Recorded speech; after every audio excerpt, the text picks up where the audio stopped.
The Clyde Beatty Show.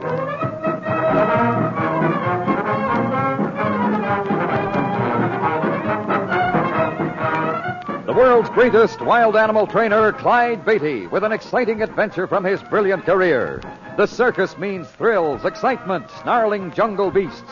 The circus means fun for young folks and old. But under the big top, you see only a part of the story.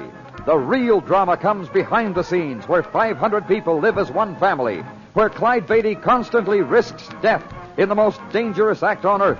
This master of the big cats has journeyed to Africa and India, hunting down his beasts in their native jungle. All of this is part of the Clyde Beatty story.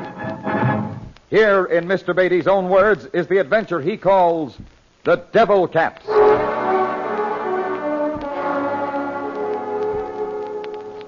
The Leopard is a ferocious, bloodthirsty, and cunning beast. The one delivered to my circus winter quarters in Florida was no exception. She had all those characteristics and more. From snarling jaws to incessantly twitching tail, she was inky black and over 7 feet long. A jungle-bred killer, she was 400 pounds of clawing murder. My name for her was Nubia, but the natives in the Sumatran jungle she'd roamed called her by another. Translated, it was Devil Cat.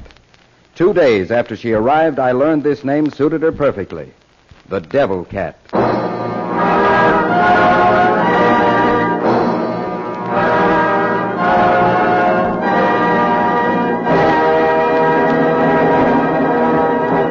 We return to Clyde Beatty in just a moment. And now, back to Clyde Beatty's experiences with the Devil Cat.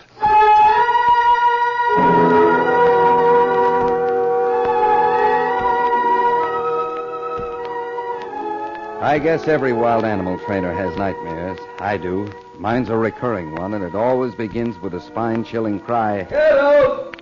Get out! In my dream, I see defenseless men, women, and children attacked by jungle beasts. Get out! Get out! Mr. Beatty, the big cat, the black one. He's broken up. This was no dream. I sprang out of bed and grabbed for some clothes. Get the men. Bring them to the cat barn. Right, Mr. Beatty. Clyde, what is it? What's happened? The cat escaped. The black one. Oh, no. Clyde, she's the killer. I know. 50 cats in the place. Why does that one have to break out? Oh, here, let me help you with those boots. Why does it have to be the most ferocious animal in the quarters? Clyde, wait for your shirt. There isn't time. A few weeks ago, she was roaming the wilds. Now the devil cat's at liberty again and free to slaughter.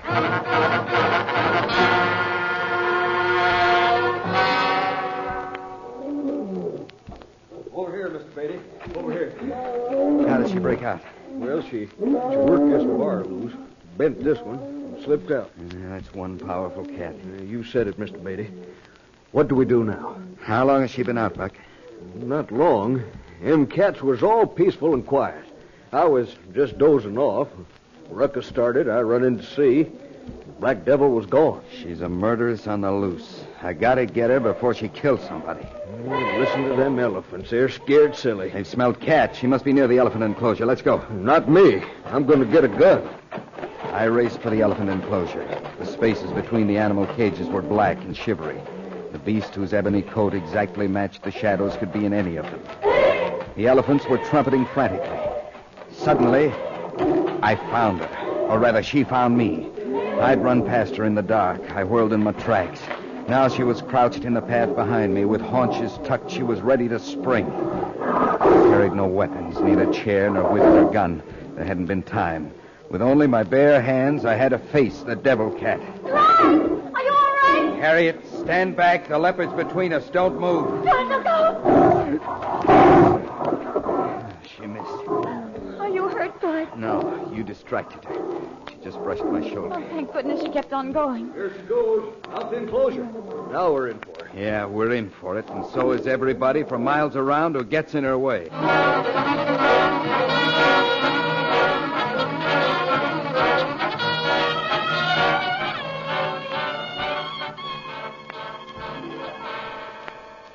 I wasn't just being a hero when I dashed out into the darkness after the black leopard. That murderous cat was my responsibility. I had to stop her before she killed somebody. When I raced out of the enclosure, I called to my cage boy, Buck, to phone the sheriff's office and report the escape. Fortunately, the moon was shining full and bright, and I got outside in time to see the Leopard spring over a low wall and lope off across the fields. Still unarmed, I went after her. The terrain was fairly level, but I found myself swishing through knee-high grass and crashing over a lot of underbrush. In a few minutes, I heard someone running after me.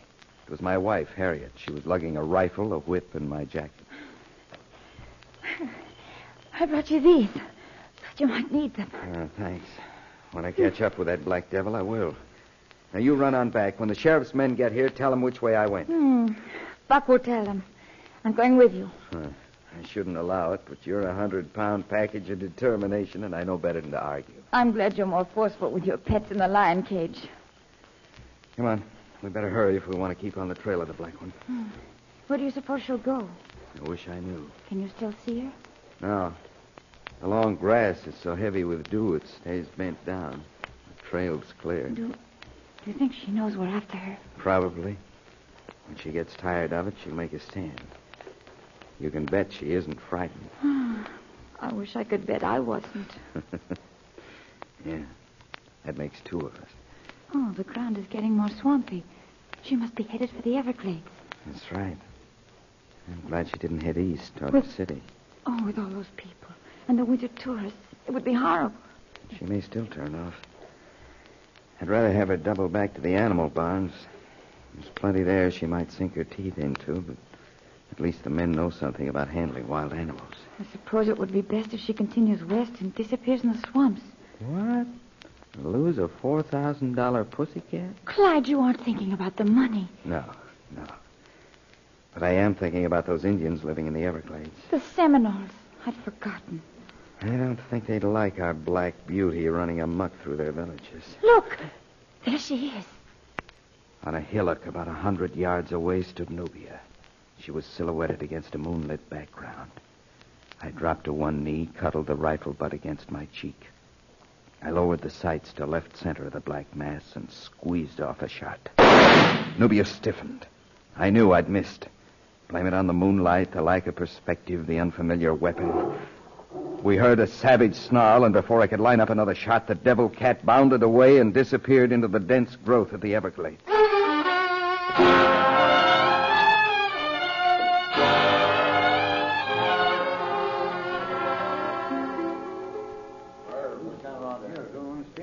Oh, Sheriff, would you step into my office, please? Certainly, Mr. Beatty. You say you saw the cat slip into the Everglades? That's right, and I think she'll stay there, at least for the present. Probably reminds her of the jungles of Sumatra. That's where she came from. Frankly, I don't quite know what to do. The city's spread out over a large area. I don't see what defense we could set up. Yeah. And what about the Seminoles in the Everglades? They're in a pretty dangerous spot right now. We've got to warn them, but we can't do it tonight. In the morning, I'll get a boat, and we can chug around the Everglades at the different villages. I'll be ready at sunup, Sheriff. I only hope the devil cat will be satisfied with small game the rest of tonight.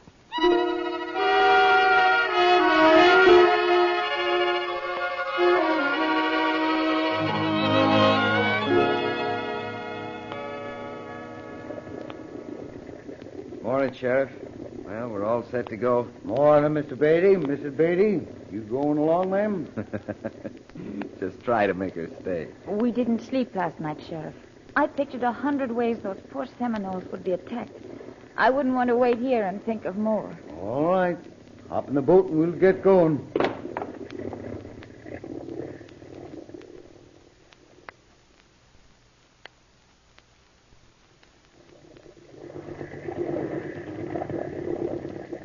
I must say, Sheriff, the Seminoles in that first village were pretty calm about the alarm we sounded. Well, ma'am, the descendants of Osceola have had it kind of rugged for many, many years. Yeah, and this is just an added misery for them. That's about it, Beatty.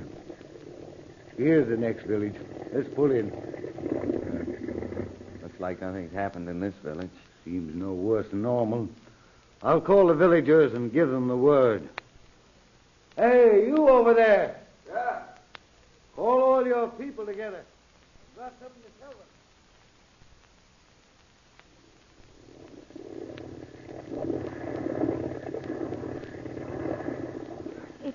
just unbelievable. We're within a dozen miles of town, and yet we could be in the remotest regions of a dark continent. Yep. Oh, these villages remind me of some I've seen in the African interior or down along the Amazon. Oh, yes. It's uncanny. I keep thinking about those open, thatched huts of the Seminoles. Nubia would find them an invitation to kill.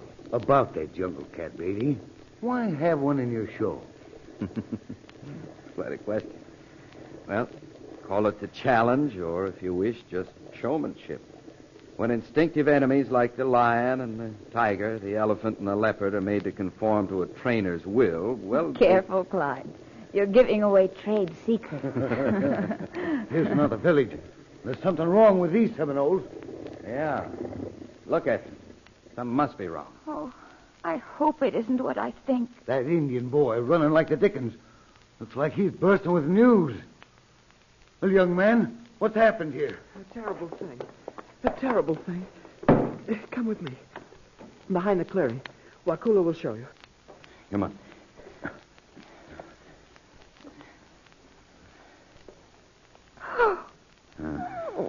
Looks like a slaughterhouse.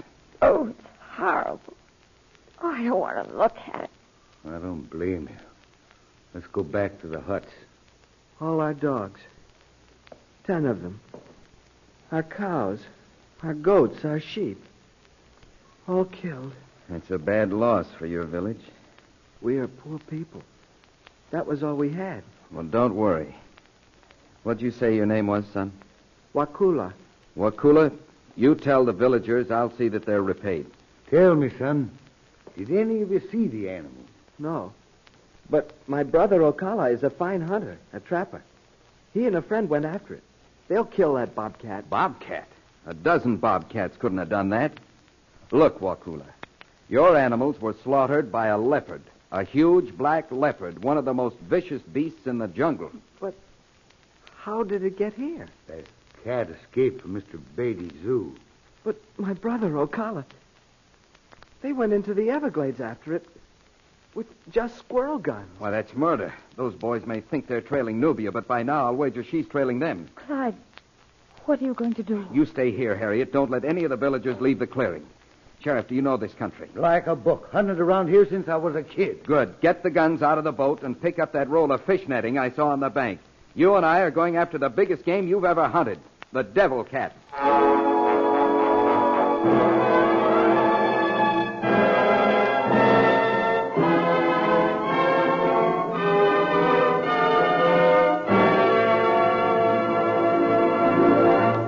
We continue with the devil cat after this message.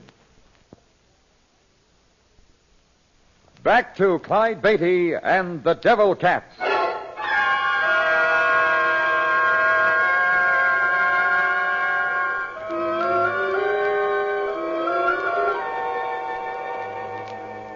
When a ferocious black leopard escaped from winter training quarters, Clyde Beatty pursued it into the tropical density of the Florida Everglades. 2 Indian lads went after what they thought to be a bobcat, and now Clyde Beatty has set out on a desperate chase to save the young hunters from that murderously cunning man-killer, the devil cat. I was sure Ocala and his friend weren't a match for the black leopard. Glad to have the sheriff along as guide, we pushed off through the tangled growth of the Everglades. The marshy ground made the trail of the Indian lads easy for us to follow, and I knew it would be even simpler for the devil cat. Beatty, look here. The trail goes off in 2 directions. I was afraid of that. What do you mean? Well, if the Indians had stayed together, it's possible the cat wouldn't attack them, but these signs indicate they've separated. That's bad, huh? Very. What'll we do? Just a minute. Find something? Yeah. The trail to the right follows the leopard. The other Indian turned here and circled off to the left. They must have figured to get the cat between them, I guess. Right. For the small game they think they're after, that might be good strategy. But with a devil cat, it's suicide. Think you'll take them one at a time? That's it. Which trail do we follow, Beatty? Well, there's no choice. We'll stick with the one who set out after the cat. Do you suppose they set a meeting place somewhere ahead? Possibly. What if they do herd the big cat between them? They won't. She's too clever for that. Well, this is getting like a game of button, who's got the button. Come on, let's go.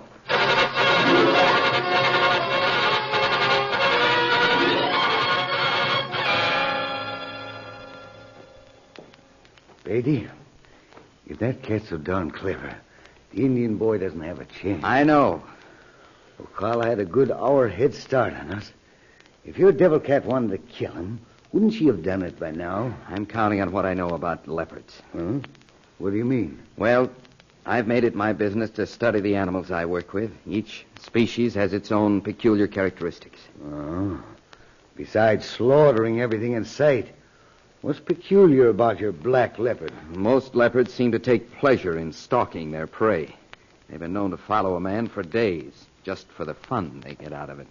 Huh. Nothing like a good stalk before dinner, huh? Something like that, Sheriff.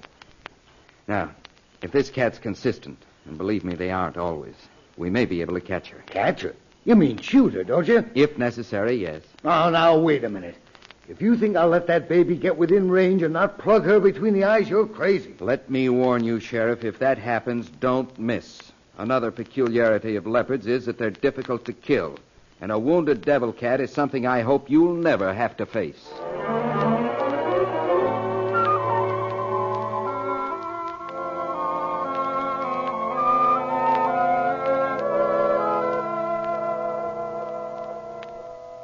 For several hours, we followed Ocala's trail. The signs proved the Indian lad was completely unfamiliar with the nature of the animal he was tracking. He made every mistake possible. Fortunately for him, Nubia was running true to form. My hunch that the devil cat was stalking Ocala became a certainty when we reached a point where the trail appeared to end. Well, Beatty, looks like the end of the trail. No. Ocala used the roots of this banyan tree as a bridge over the water. Oh, yeah. I see the mud from his boots on the bark. And I see something else. Look down there at the water's edge.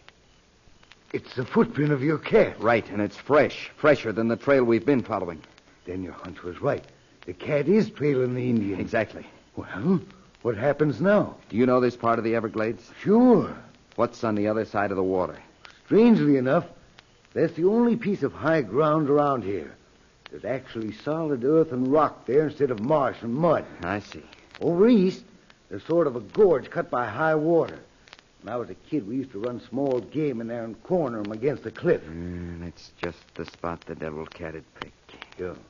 You think that cat's got the Indian lad trapped in there? I wouldn't be surprised. Listen. Rifle shot. That's it. Let's go. Easy now. We've got to approach cautiously. The lad'll use up all his ammunition. Worse than that, if he nicks the cat with that squirrel gun, we can't hope to save him. If we move up to the left, it'll bring us out on top of the gorge on the high side. Good. That's where we want to be. Over to the left. Quiet. Right. A little bit farther and we'll make it. Look. There across the gorge. The devil cat. Holy smoke. She's crouched on the edge of the gorge. Is she going to spring? No, she knows she's got him trapped. She's just toying with him. How'd the boy get on that ledge? He must have jumped there in desperation. There's not much footage there. Now, the ledge is too small for the leopard to land on. That's why she's waiting for the boy to move. If the boy jumps down into that gorge, he's a goner. Right.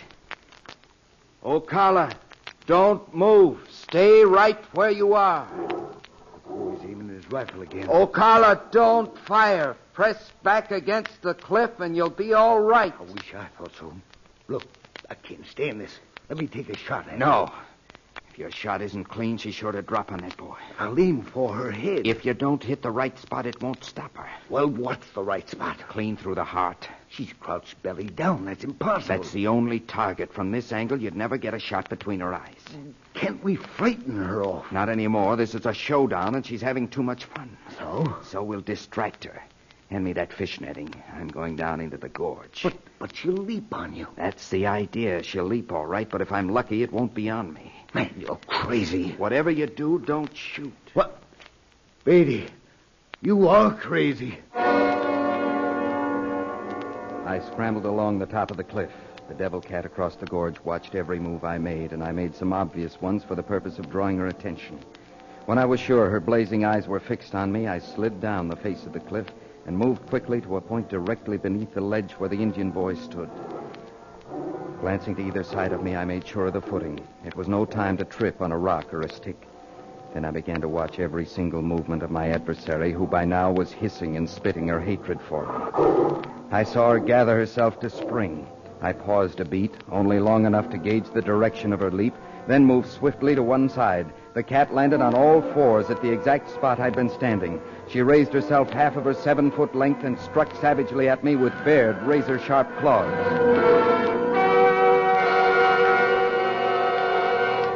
It was then I cast the net. All right, Sheriff. Hop down here and bring a heavy stick with you. You, O'Connor, get down here, too. You got her. She's all snarled up in the netting. Watch it. If she gets one of those paws loose, she'll rip you to pieces. Will this limb do? It's perfect. Now run it through the netting. Careful. Good.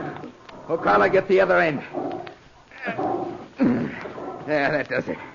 Now, hold together. Twist. Now, my beauty, just keep flailing around like that. We can wait till you're tired. We've done it, Beatty. We've done it.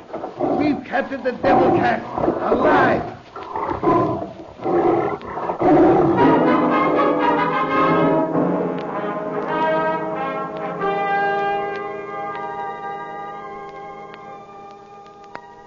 Yes, we captured the black leopard alive. We netted her like a mackerel, but devil that she was, she fought us for hours. The more she thrashed around in a violent effort to free herself, the more enmeshed she became.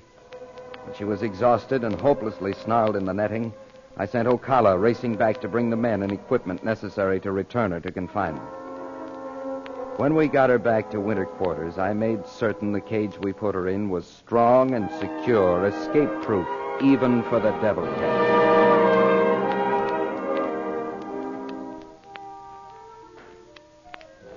Clyde, I'm always a little frightened when you go in that arena with the animals, but that black cat...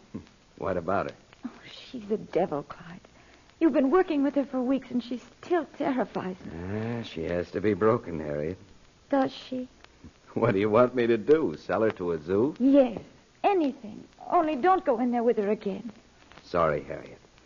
But there's a bit of a feud going on between that cat and me. I wish you'd end it before she does. It's become a matter of principle. A few more weeks and maybe she'll begin to learn who's boss. All right, Buck, let the cat in. Right, Mr. Beatty. School's ready. Here's your star pupil, Mr. Beatty. My gloves, ma'am, and my whip, please. All right, devil cat, get ready to recite your lessons. Back, Sylvia. Back, you black devil. Get back there. Back.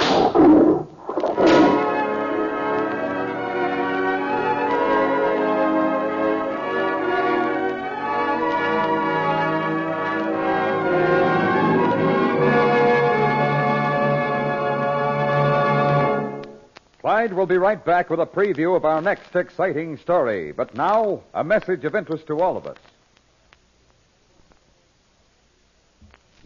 Our next Clyde Beatty show is called Crisis on the Set.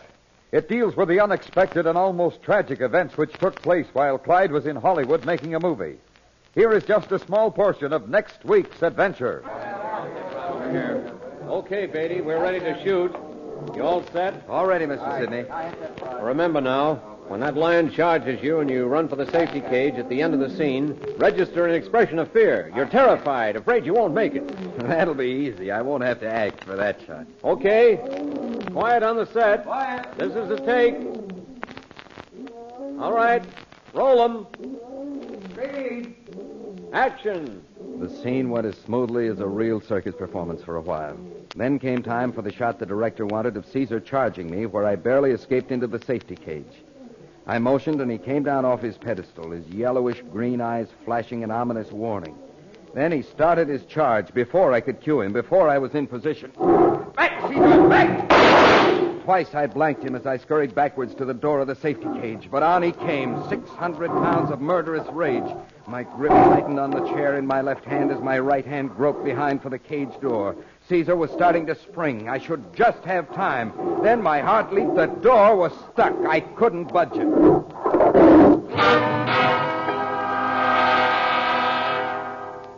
Yes, take it from me, friends. Not all of the dangerous scenes in a movie are faked by any means. At least they weren't in the movie I worked in a few years ago, which is the background for our next story, Crisis on the Set. I'm sure you'll enjoy it, so we'll be looking for you then.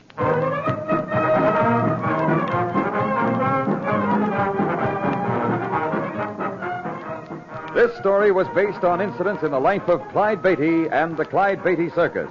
The Clyde Beatty Show was produced by Shirley Thomas.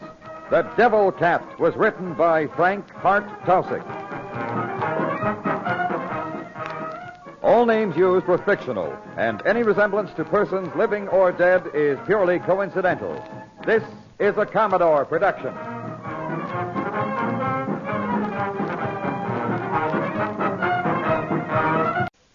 The Clyde Beatty Show.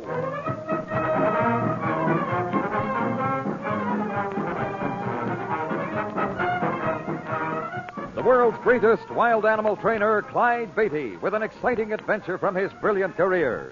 The circus means thrills, excitement, snarling jungle beasts. The circus means fun for young folks and old. But under the big top, you see only a part of the story. The real drama comes behind the scenes, where 500 people live as one family, where Clyde Beatty constantly risks death in the most dangerous act on earth. This master of the big cats has journeyed to Africa and India, hunting down his beasts in their native jungle.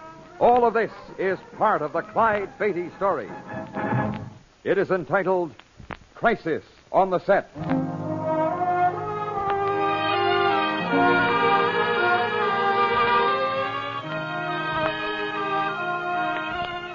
Winter quarters is just another way of saying hard work in the lingo of the circus. Instead of a vacation, it means getting ready to put a bigger and better show on the road for the coming season.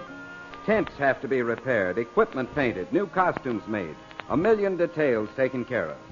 And in the case of the animal trainer, he must dream up and perfect new stunts for his jungle cats to perform.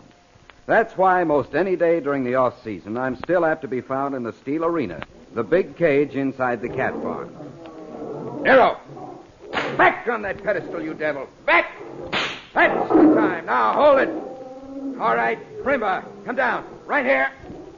Come on. Now. Down flat. Down. Steady. All right. Over you go now. Over, Prima. Roll! Back up there now. Hold it. Good girl, Prima. I think that'll do it for today. Open the tunnel gate and let them back in their cages. Okay, Mr. Beatty. It's about time you came out of there, Clyde. Those cats will be striking for shorter hours if you're not careful. I didn't know you'd come over, Harriet. I think you'll be interested when I tell you why I came over. Oh, that's easy. Because you're madly in love with me. All right, I confess. But there's still another reason. Remember the man from Monarch Studios that talked to you last summer when we played Los Angeles? Well, sure. What about him? He's over at the office right now. He wants to talk some more about that circus picture they want to make. No kidding. Well, what are we waiting for? Come on.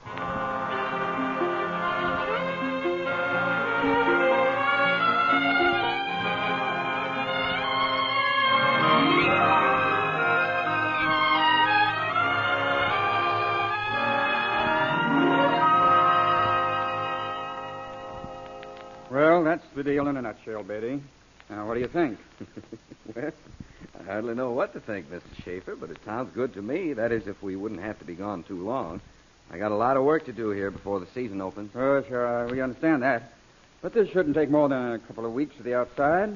Would have given you more warning, only it was just a few days ago we decided to go into production on the circus picture right away. When would we have to be out there, Mr. Schaefer? Just as soon as possible.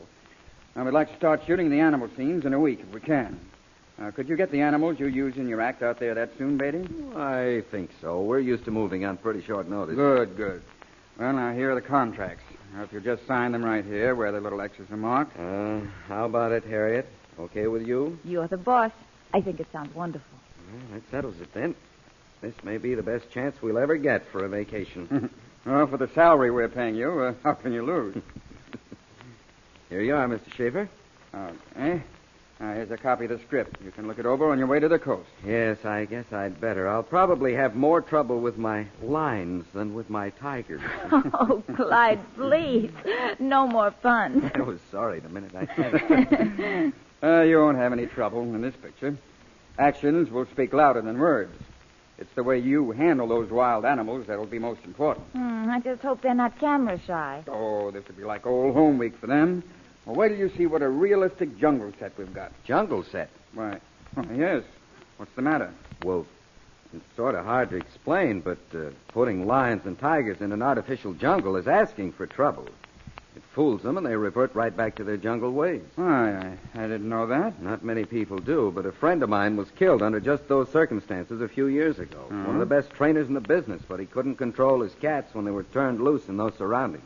Well, does that mean you won't do it, Beatty? No, I probably should have my head examined, but I'll do it. And I'll guarantee it won't be dull.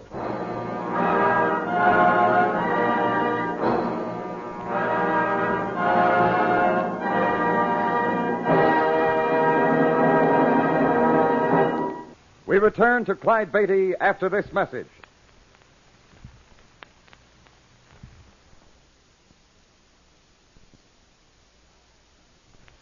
Now, back to Crisis on the Set.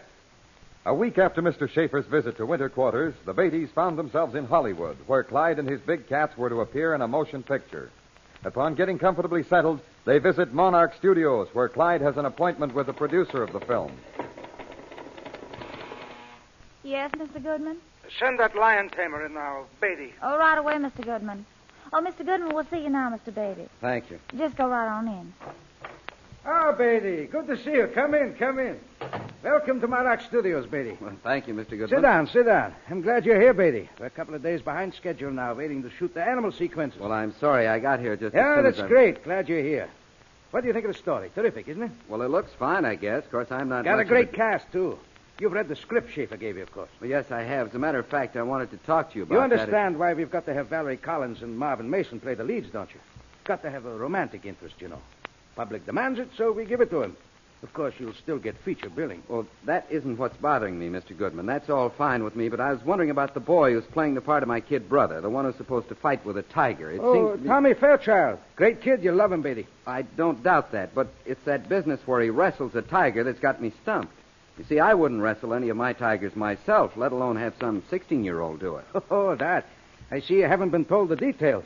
But he won't be wrestling with one of your tigers, Beatty. Well, what's he No. He's got one he's raised from a cub that he's been wrestling and fooling around with for 2 or 3 years. No, that's all taken care of. His father owns a small menagerie out in the valley. Used to be a small-time animal trainer himself, I think. Well, that's a little different, all right, but I still Nothing don't to worry think... about there, Beatty. And it'll make a terrific scene. The kid will make a good little actor, too. I don't think you understand, Mr. Goodman. Don't you see, the fact that he's been wrestling that tiger since it was a cub doesn't really mean much.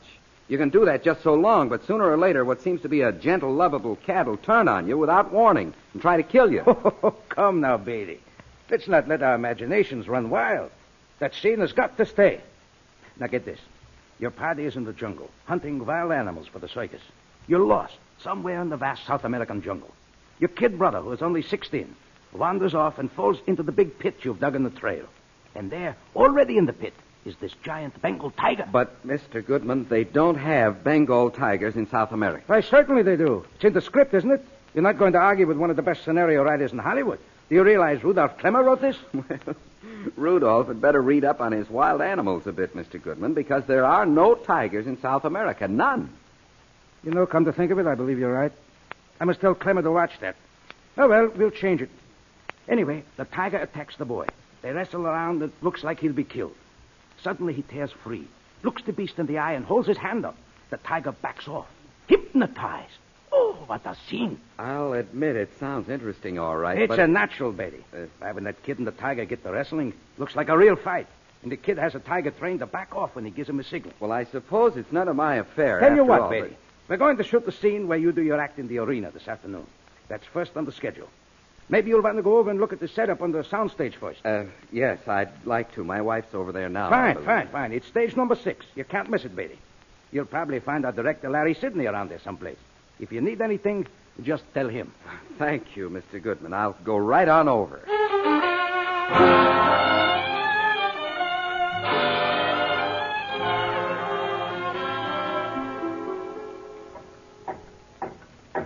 Sorry I was so long, Harriet. Oh. You been having any fun? Oh, loads of it, Clyde. This is all very interesting. Watching them fix up the set here. It's beginning to look like a real circus. Say, it is at that. Did you have a good talk with Mr. Goodman? Terrific, stupendous. I'm afraid he did most of the talking. By the way, they're going to shoot the arena act this afternoon. Oh, so soon? They don't believe in wasting time, do they? No, apparently not. Have you visited the cats yet? Yes, I looked in on them a while ago. They seem to have made the trip in good shape. They even seem glad to see me. I hope they feel the same way when they see me. Pardon me, aren't you Clyde Beatty? Oh, yes, I am. I'm Jack Fairchild Beatty. My son Tommy is going to be in the picture with you. Oh, I'm glad to know you. This is my wife, Mr. Fairchild. How do you do? Yeah, pleasure, Mrs. Beatty. Looks like they're going to have a swell picture here. I hope so. You know, you and I have got something in common, Beatty. I used to do a little animal work myself years ago. Oh? Well, of course, my training was mostly with chimps, dogs, one thing and another. I never got famous like you, but I learned plenty about animals, if I do say so. Well, maybe I shouldn't be asking, but didn't you ever learn that you can't trust any of them completely? What do you mean by that? I'm referring to this business of having your son wrestle with his so-called pet tiger. How long do you think he can get away with that? Oh, nothing to worry about from Raja. Why, he and Tom are pals. Tom's raised him since Raja was just a cub. Well, so I hear, but even so, I'll guarantee no son of mine would be wrestling with any tiger. Hey, I believe you're jealous of the kid. Just because you can't do it is no sign nobody else should, is it? And after all, we're getting some pretty good money for that trick in this picture. We're getting good money? Tommy is, if you want to put it that way. I don't see how you can begrudge that. I'm afraid we're talking about two different things, Fairchild. I just thought if you weren't smart enough to know your son's playing with dynamite, it's high time somebody told you. You don't have to get so high and mighty about it. Someday my kid will make your act look like a pink tea party. You just mind your own business, and I'll take care of mine, understand? Lovely fellow. Isn't he, though? I'll bet his kid is a typical smart aleck that thinks he knows all the answers, too. Oh, well, maybe I'm wrong. Come on, let's go grab a bite to eat and then get over to the dressing room. I still got to get dressed and ready to act, you know. Oh, my, but I'm impressed. Imagine me being the wife of a movie star.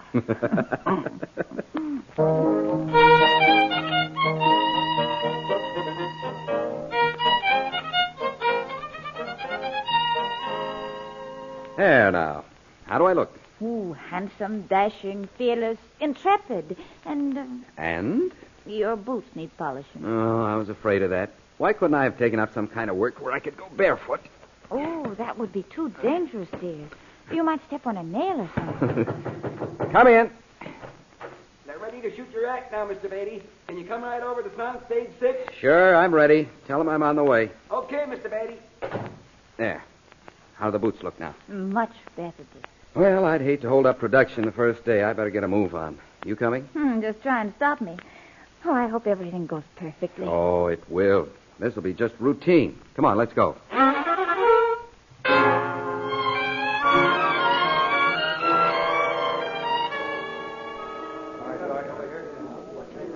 Sound Stage 6 was a madhouse. People running back and forth like ants and talking in a language all their own.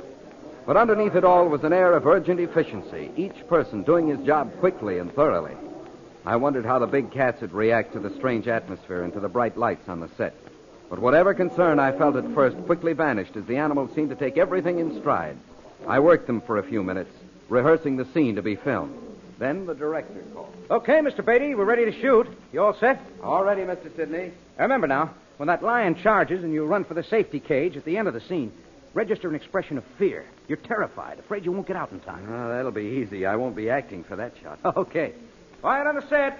This is a take. All right, roll 'em. Speed. Action. For a few minutes, I forgot about being on a movie set. Everything was going smoothly. Then I noticed some of the cats acting more and more surly. Suddenly it dawned on me they were protesting at the intense heat under the Klieg lights. I realized I'd have to cut the act short. But I remembered the director particularly wanted the shot of Caesar, my charge cat, chasing me into the safety cage. I hurried Slyka, the spinning tiger, through her trick and cued Caesar down from his pedestal. He glared at me, his yellowish-green eyes flashing an ominous warning. Then, before I was in position, he started to charge. My grip tightened on the chair as I scurried backward toward the safety cage. Caesar, back! Twice I blanked him as I reached for the cage door. Then my heart froze. The door was stuck, and I couldn't budge it.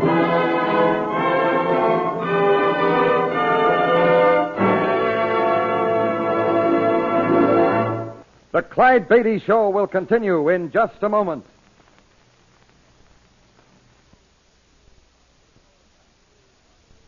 And now, back to Clyde Beatty and Crisis on the Set.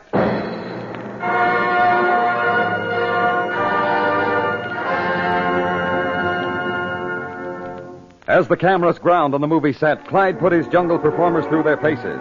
But after a few minutes, he found them becoming more and more surly and unmanageable. Nothing to do but cut the act short and give them a rest. Caesar came down off his pedestal as usual, but started his charge before Clyde was in position.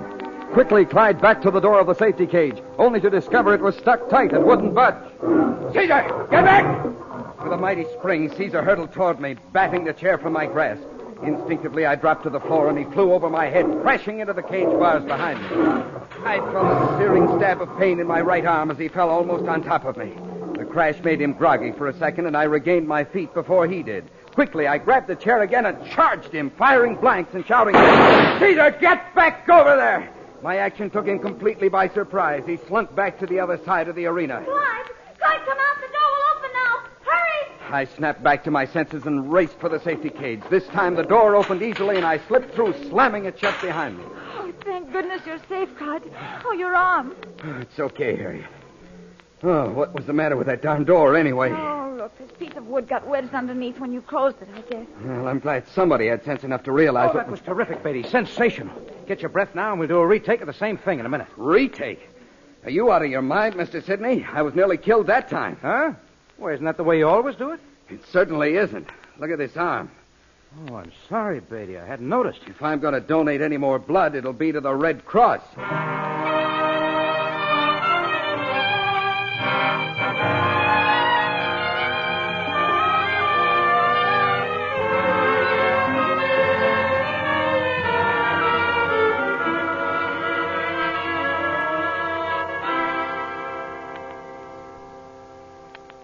How does it feel now, Clyde? Oh, it's all right.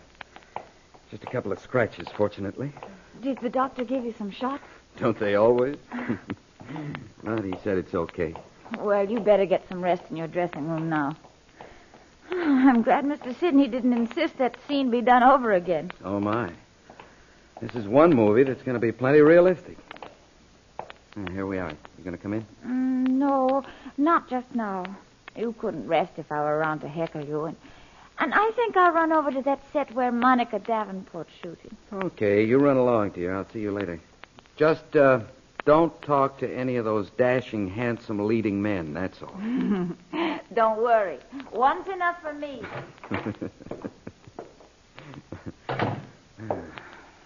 Mr. Beatty. Well, hello. I hope you won't be mad because I came in your dressing room, Mr. Beatty. I'm Tommy Fairchild. Oh, glad to meet you, Tommy. Could I talk to you for a minute, Mr. Beatty? It's awful important. Well, sure thing, kid. Sit down. Hey, what's the matter with your arm? That... nothing much. One of my lions and I had a little difference of opinion, that's all. He scratched me a little. Gee. Oh, I'm sorry, Mr. Beatty. Now, what can I do for you? Well, it's about the picture.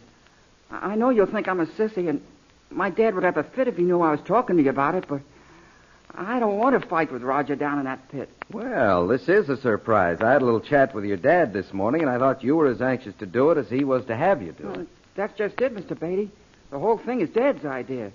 He always wanted me to be a trainer. That's why he had me fooling around with Roger since he was a cub. But I'm getting scared, Mr. Beatty. I don't want to be a trainer. Well, at least you're honest, Tommy, but I don't see where you've got much of a problem. Just call the whole thing off. No, I tried to, Mr. Beatty, but Dad won't listen to me. He says I don't know my own mind. He says I ought to be ashamed of myself being scared of a pet tiger. You want to know something, Tommy? My lions and tigers aren't what you'd call pets, but I'm scared, too, plenty of times. Gee, no kidding? I never thought I'd hear you say that. Oh, it's nothing to be ashamed of. The day a trainer thinks he has nothing to be afraid of will be the day he stops being a trainer. But what is it that's made you afraid of Raja? Well, it's kind of hard to describe. At first, I liked getting in and wrestling around with him, but, he's full grown now, and, well, lately I've been scared every time I've gone in his cage. I got a feeling someday he's going to forget we're just playing. And... I can see you're a lot smarter about animals than your dad is. And worst of all, I think Roger's beginning to know I'm afraid. He undoubtedly is, Tommy. They're quick to sense it unless you're mighty good at bluffing. Well, what can I do, Mr. Beatty? If I tell Dad I just won't do it, he'd...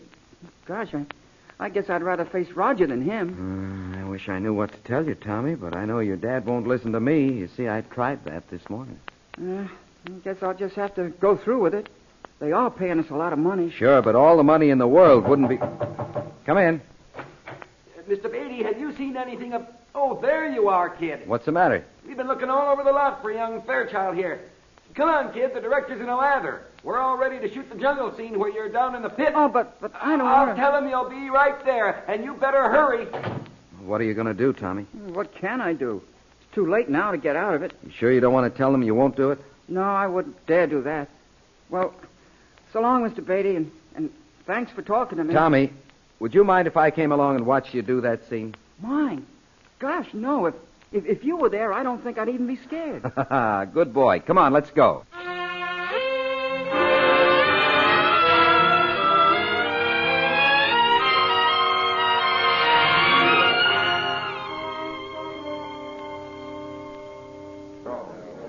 You got it straight now, Tommy? All you have to do is walk along the trail until you fall into the pit. And be sure you don't act like you know you're going to fall. Understand? Yes, sir. Oh, don't worry about my Tommy, Mr. Sidney. He's a great little actor. Yes, sir. Please, Mr. Fairchild, if you don't mind. All right, Tommy, take your place and wait for your cue. Yes, Mr. Sidney. Oh, what a scene. This'll be sensational, Beatty. I hope that's all it'll be. Oh, why don't you come off it, Beatty? The kid's done this 1,000 times. Sorry, Fairchild. I just keep forgetting that you know more about tigers than I do. All right, quiet on the set, everybody. This is a take. Okay, roll 'em, Milt. Speed. Action. The muscles in my throat tightened as I watched Tommy start walking along the jungle trail of the set, straight toward the leaf-covered pit where Raja lay in waiting. He was a trooper. No outward sign betrayed the turmoil going on within him. He reached the edge. One more step, then he crashed through the brush and disappeared into the pit. Dead silence for a moment, and then I watched from the edge of the pit. Tommy had struggled to his feet just as Raja started slinking toward him. One look at the big tiger, and I was convinced he'd reverted to his jungle instincts. Suddenly he sprang toward Tommy. Stark terror showed on the boy's face. I could stand it no more. Quickly, I grabbed a chair from under the soundman. Beatty, what are you doing? You ruined the whole scene. Look out, that kid's going to be killed. Chair in hand, I jumped down into the pit, just as Raja knocked Tommy flat. I jerked the blank gun from my hip pocket, at the same time poking the legs of the chair at Raja's head. Help me! He's gone crazy! I blanked him twice, saw him back off to the corner of the pit. Tommy looked up at me, hope replacing the mask of fear on his face. Rattle his cage door, somebody! Rattle the door! Most big cats associate the rattle with food. I held my breath. Then I saw Raja dash toward the cage. It had worked. He disappeared into the blackness, and the door slammed shut. Tommy, are you all right? I think so, Mr. Beatty. Good. Hey, you up there, don't just stand around gawking. Help us get out of here.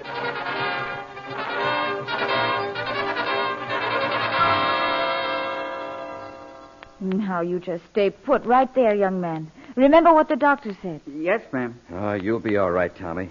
What's a few scratches, after all? Tommy, son, can you ever forgive me? It's okay, Dad. It wasn't your fault. I should have paid some attention to you, Tommy. I should have listened to Mr. Beatty here. I've been a selfish old man. Oh, Dad, don't. It's true, Tommy. And all I can say is, I'm sorry, boy. Oh, I'm sure he's forgiven you, Mr. Fairchild. Haven't you, Tommy? Well, sure I have. But I haven't really thanked Mr. Beatty yet. Oh, I couldn't have done much good if you hadn't been such a cool customer down there, Tommy. I want to thank you, too, Beatty. That was a mighty fine thing you did. You both might have been killed. I just wish there was something I could do to show my appreciation. There is, Fairchild. Just promise you'll never make Tommy go into another animal cage. Don't worry, I've come to my senses about that. He'll never go near another tiger as long as... Hey, wait just a minute. What's that, son? Well, don't I have anything to say about that? Now that I've had some real experience and seen how Mr. Beatty does it, I might just decide to take it up after all. What? Well, I'll be. Tommy Fairchild, just remember you're my son. And if I ever hear you talking that way again, I'll give you the licking of your life.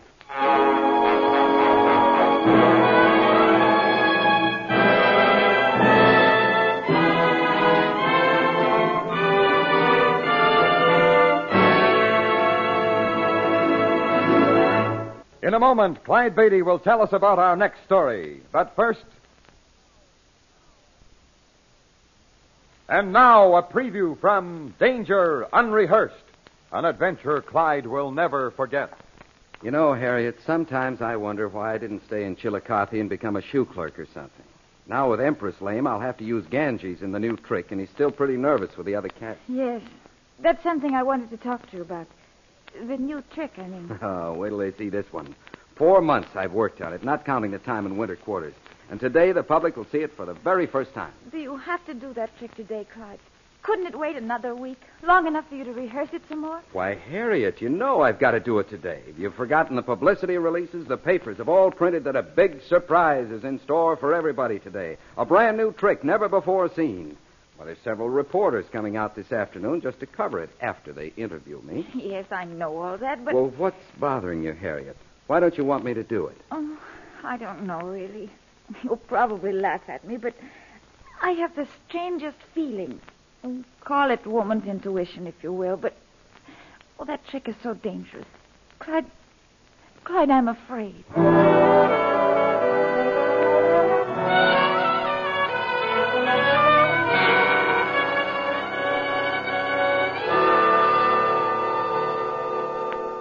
I should have taken Harriet's warning.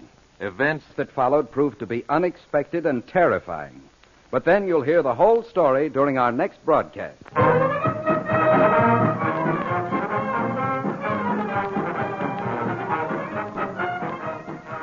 Our stories are based upon incidents from the career of Clyde Beatty and the Clyde Beatty Circus. The Clyde Beatty Show is produced by Shirley Thomas. Crisis on the Set was written by Robert T. Smith. All names used were fictional, and any resemblance to persons living or dead is purely coincidental. This is a Commodore production.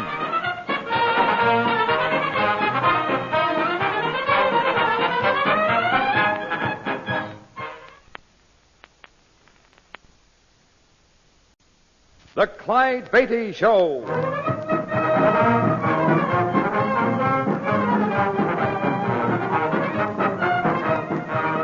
The world's greatest wild animal trainer, Clyde Beatty, with an exciting adventure from his brilliant career.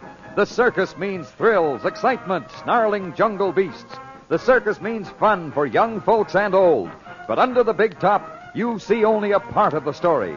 The real drama comes behind the scenes, where 500 people live as one family, where Clyde Beatty constantly risks death in the most dangerous act on earth. This master of the big cats has journeyed to Africa and India, hunting down his beasts in their native jungle. All of this is part of the Clyde Beatty story. It is entitled Danger Unrehearsed.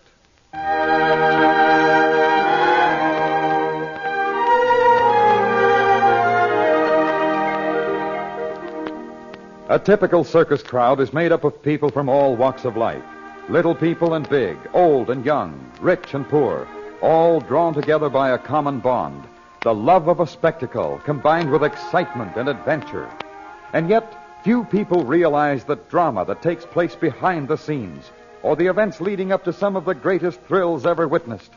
Indeed, many of the stories born under the big top sound unbelievable, especially those which have to do with the jungle performers, the big cats. But they can happen. Ask any animal trainer. In fact, ask the greatest of them all, Clyde Beatty. Yes, some of the strangest experiences in my career sound like the most exaggerated fiction.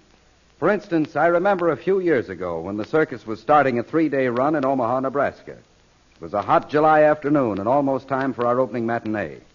My wife, Harriet, and I were walking through the menagerie tent toward my dressing room. Well, Sultan seems to be feeling better this afternoon, Clyde. Are you going to use him today? Sure, he's fit as a fiddle now. I think he was only half sick and half playing possum in the first place. Oh, he's hardly acting like a possum now, at any rate. But I'm glad he's all right again.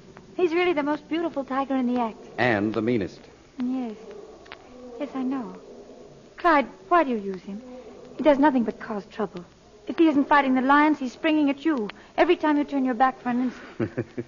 You seem to forget something, dear. That's what people pay good money to see.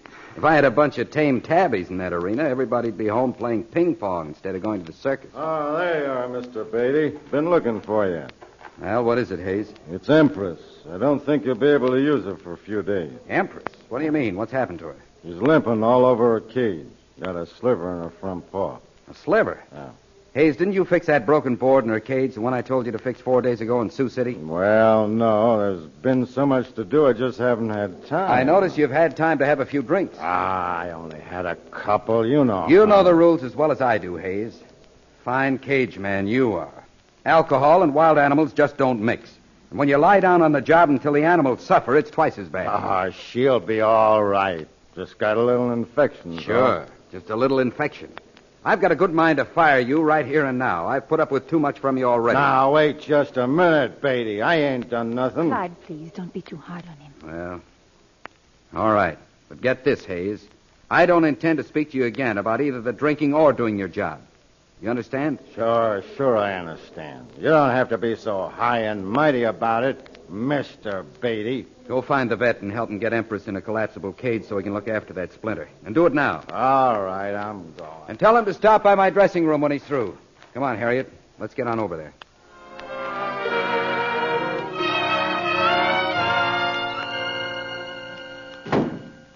Oh, me. Sometimes I wonder why I didn't stay in Chillicothe and become a shoe clerk or something. Now, with Empress lame, I'll have to use Ganges on the new trick. Sultan's still pretty nervous with the other cats. Yes, that's something I wanted to talk to you about. The new trick, I mean. Wait till they see this one. 4 months I've worked on it, not counting the time in winter quarters. Today, the public will see it for the first time. Do you have to do that trick today, Clyde? Couldn't it wait another week? Long enough for you to rehearse it some more? Why, Harriet, you know I've got to do it today. Have you forgotten the publicity releases? The papers have all printed that a big surprise is in store for everybody today. A brand new trick, never before seen. Well, there's several reporters coming out this afternoon just to cover it after they interview me. Yes, I know all that, but... What's bothering you, Harriet? Why don't you want me to do it? Oh, I don't know, really. You'll probably laugh at me, but I have the strangest feeling. Call it woman's intuition, if you will, but that trick is so dangerous. Clyde, I'm afraid.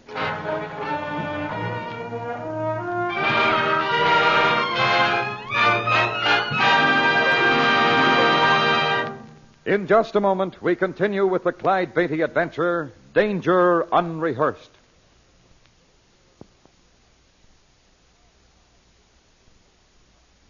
And now, back to the circus grounds and Clyde Beatty.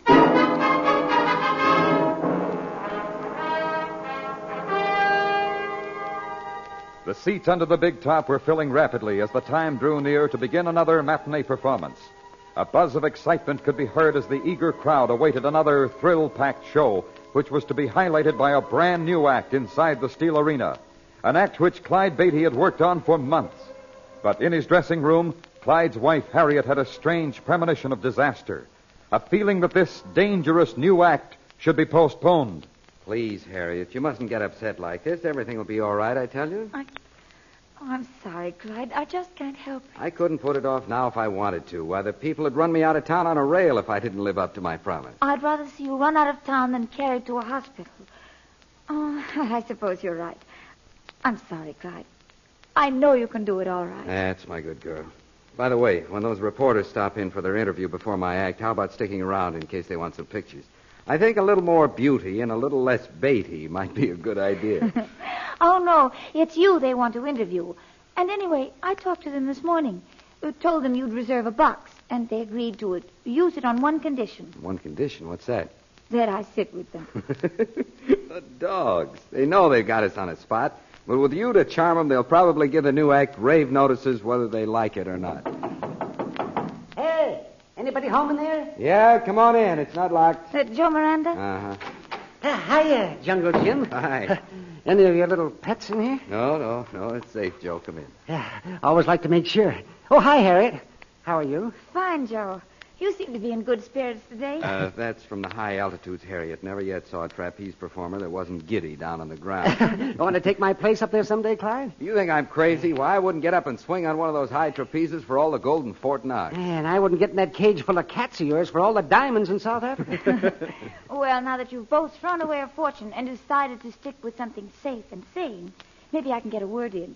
How's May, Joe? Oh, she's okay. Still harping on the same old tune, though. I thought she might already be here. Said she'd meet me about now. She's still wanting to buy a farm and raise chickens. Yeah, that's all I hear. Joe, you're getting too old for aerial work. Joe, we've saved enough money. Let's buy a little farm and settle down. Joe, your timing is off. I'm going to start wearing earplugs if she doesn't cut it out. Maybe she's right, though. Everybody's got to retire sometime, you know. Hey, now, wait a minute, Harriet. Don't you start that on Joe. Heaven help me if she does, Clyde. How could I retire? I'd go nuts on a chicken farm. Can't you just picture me gathering in the eggs? May'll get over it. She's just got a darn fool idea something's going to happen to me. And I know exactly how she feels. No, you women. Let's skip the whole thing.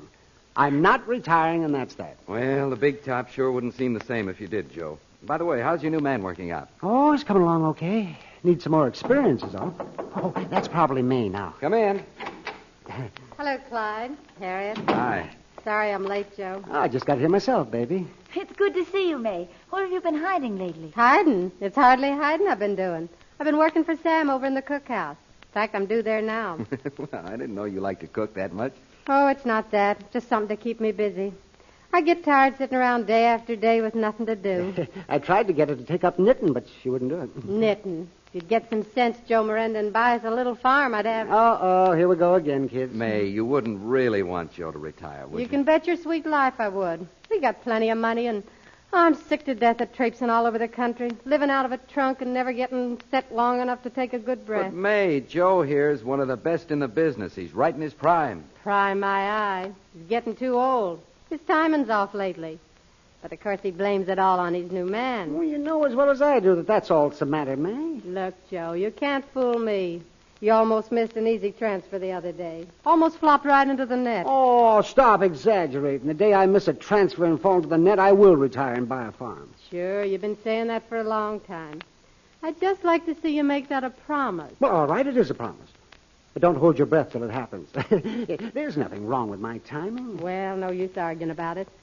But I got witnesses, Joe. Harriet and Clyde. Remember what Joe just promised. Sure, we'll remember. But I agree with Joe. You're liable to be in for quite a wait. That's telling her, boss. Oh, hey, look at the time. I better get going. Here, come on, May. I'll walk you over. I'll see you later, kids. Bye, May. Joe. So long. Come back after the show. Thanks, we'll do it. Bye.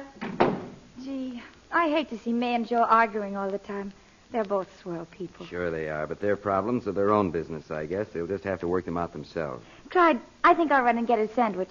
I'll be back in a few minutes to take the reporters to their box, okay? Sure, only don't be gone too long. I may need moral support. I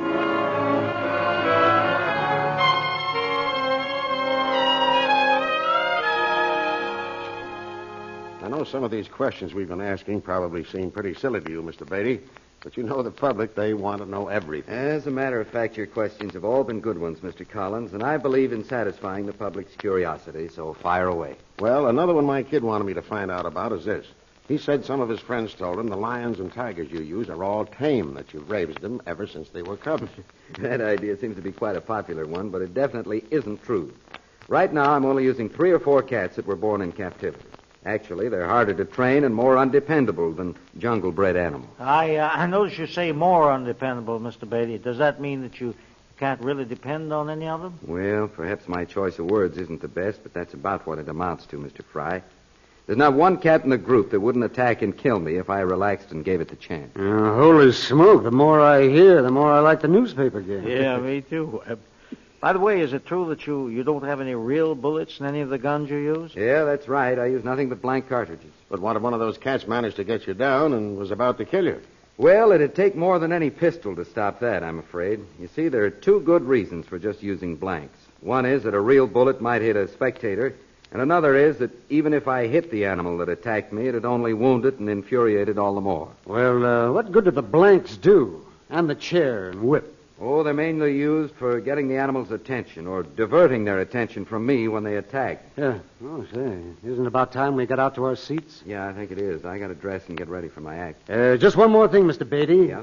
What's this new surprise part of the act going to be? No. You'll just have to wait and see it when everybody else does. Wouldn't come as a surprise if I told you what to expect. That's fair enough. Webb here's just too nosy. Well, it's been very interesting, Mr. Beatty. We sure appreciate you giving us so much of your time. It's all right. I hope you'll come back and see me again. Let me see if my wife's outside. Say, that's right. She's still going to sit with us, isn't she? I think she is. Oh, there's Harriet talking to that midget by the sideshow tent there. Just go on over and she'll take you to your box. Oh, well, Thank you, Mr. Beatty. Well, good luck to you. Mr. Beatty, could I see you for a minute? Well, I got to dress now, Hayes, but come on in. I just wanted to apologize for the way I've acted, Mr. Beatty.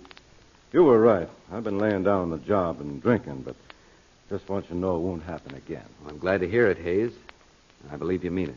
Here, I came past the cookhouse and brought you a cup of coffee. Thought you might like it before you go on. Well, thanks, I sure would. Just set it down there. Okay. And thanks for giving me another chance, Mr. Beatty. I won't let you down. Oh, forget it, Hayes. I'll tell you what, you go check that tunnel gate again, will you? I'm not going to let Ganges into the arena until just before the new climax of the act. We'll keep him in the tunnel so he'll be ready to come in when I want him. Say, that's a good idea. He always starts a fight the second he goes through that tunnel gate anyway. I'll check it right away. Good. I got to hurry now. I'm on in 10 minutes.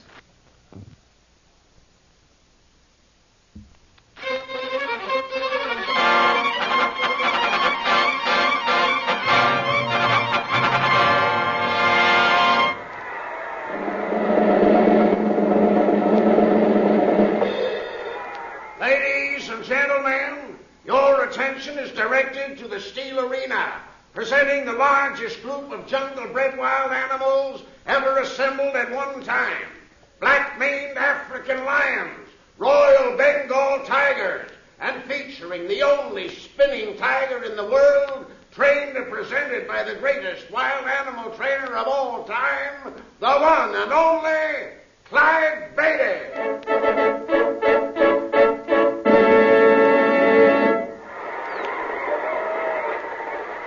Well, it won't be long now, gentlemen. Oh, you said it, Mrs. Beatty. Wow. Look at those brutes come roaring into that big cage. You know, somehow I think I'd rather be watching the whole thing from this box than from where your husband is, Mrs. Beatty.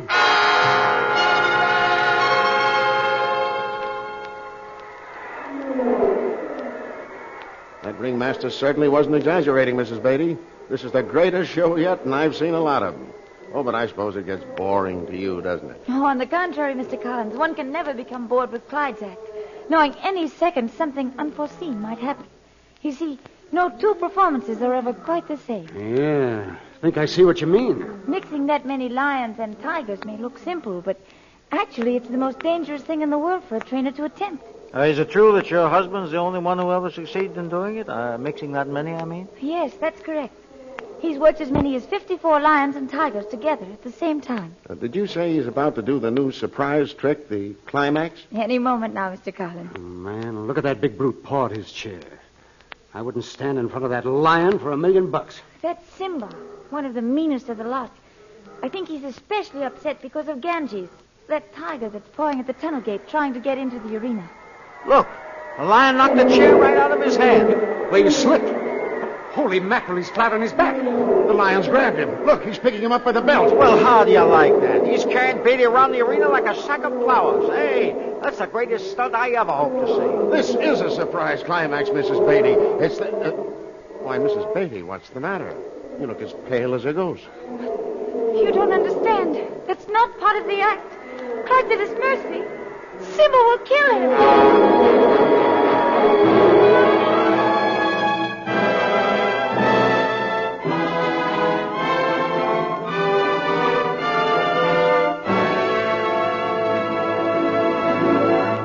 Before we continue with the Clyde Beatty Show, here is an important message. We return now to Clyde Beatty and Danger Unrehearsed. The big circus crowd, excitedly awaiting the climax of Clyde Beatty's wild animal act, suddenly saw the giant Nubian lion Simba knock the chair from Beatty's grasp and crash him to the ground. Then, to the complete astonishment of the spectators, the lion grabbed Beatty by the belt and began carrying him around the arena. But Harriet Beatty knew that this was not part of the act, and that Simba would soon turn killer. Down in the arena, Clyde Beatty was faced with the biggest crisis of his life, a crisis named Simba. As Simba carried me around the arena, I thanked my lucky stars for the heavy leather belt around my waist. So far, Simba had only scratched me. But if he changed his hold, it looked like curtains. I hung from his jaws, helpless, not daring to move a muscle for fear of antagonizing him. Somewhat fatalistically, I resigned myself to death. Then, as Simba carried me further, my eyes glanced to the tunnel gate where Ganges was snarling to get into the arena. Ganges, the murderous tiger who loved nothing better than a fight with a lion. Maybe there was still a chance. If only I could make myself heard by my assistant outside the arena. Hank, open the tunnel gate. Let Ganges in. Okay, Clyde. Hurry, Hank. My heart was in my mouth as Hank rushed over to pull the rope by the tunnel and quickly opened the gate. In a flash, a bundle of striped fury hurtled into the arena and straight at Simba. Clyde, come on. You can make it to the safety cage now. I'm coming. Hold that door open. Hurry up. Here comes Caesar. Okay, slam it. Oh, brother, that was close. Looks like they're all going to be mixing up in another minute. Hey, Clyde, what are you going to do? I'm going back in there and break it up. Hand me another chair and be ready to give me a fresh flank gun when I yell. I may need plenty before I'm through in there. Clyde, have you gone nuts? Why not just turn the fire hose on them? Nothing doing, Hank. Look out. Let me back in there before they forget who's boss of the big cage.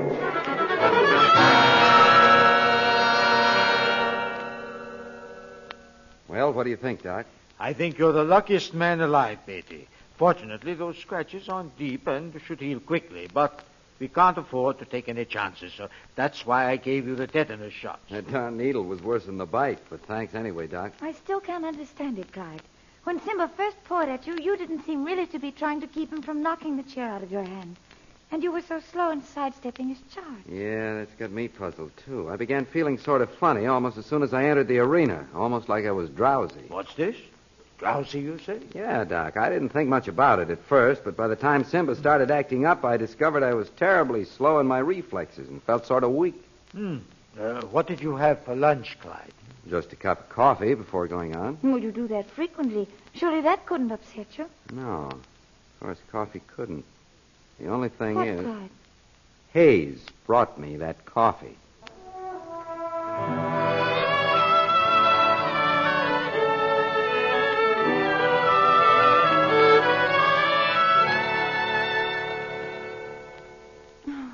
I'm glad you weren't there to see it, May. I don't think I've ever been so frightened in my life, even when I've been in the arena with those cats. Must have been awful, Harriet. And all those people yelling and applauding.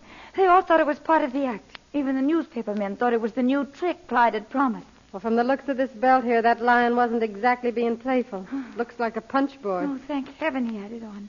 I shudder to think. Uh-huh. Bet I missed all the gossip. Hi, May. Well, hello. Harriet was just telling me about your latest crowd thriller. If you think the crowd was thrilled, you should have been in my boots. Doesn't sound like you, Clyde. Not being able to sidestep without falling down like that. I know, it was downright embarrassing. But as I told Harriet and Doc Miller, I was kind of groggy. Everything I did seemed to wind up in slow motion. What? No, I forgot to tell May that.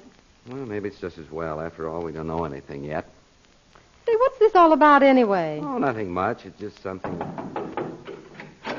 I'm in a rush, Clyde, but I wanted to tell you, I sent Tuppy right in with that stuff, and he just called from the laboratory.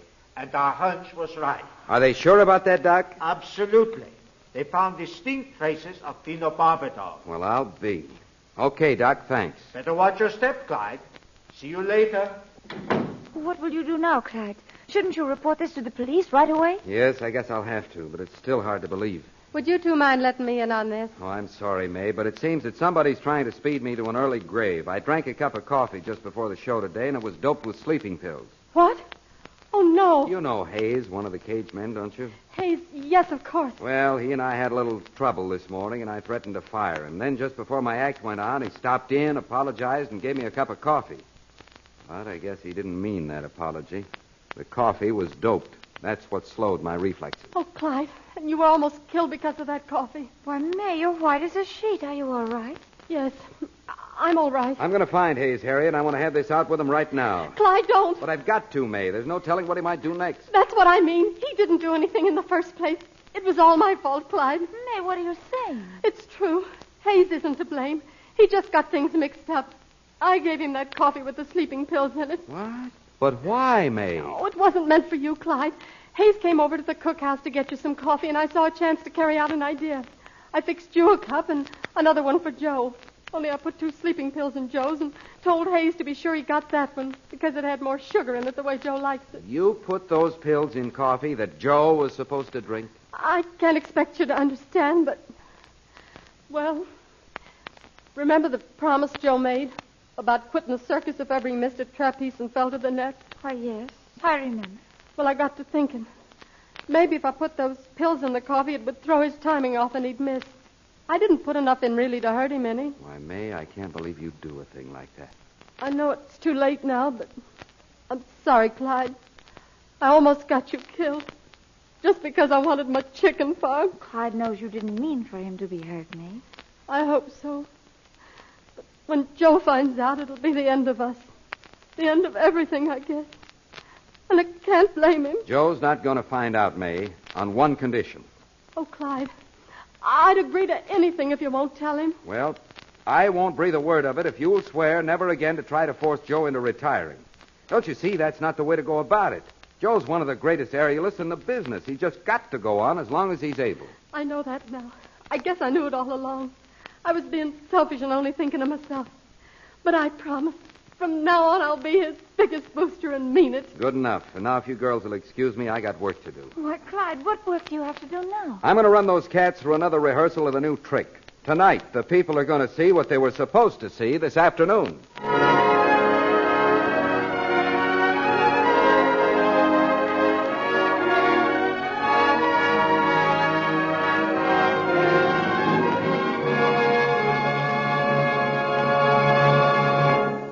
Clyde Beatty will be back in just a moment with an exciting preview of next week's adventure. And now, a brief but exciting preview of our next Clyde Beatty drama, Elephant Stampede.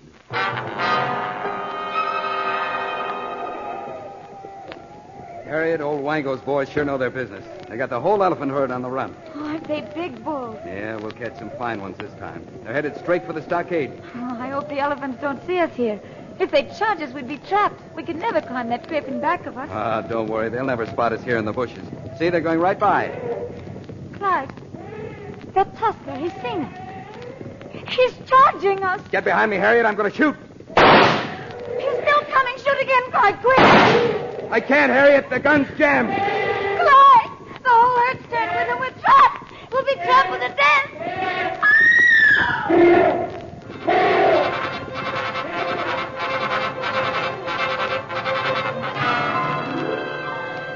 We were on an expedition to capture elephants in the heart of Africa, the Dark Continent.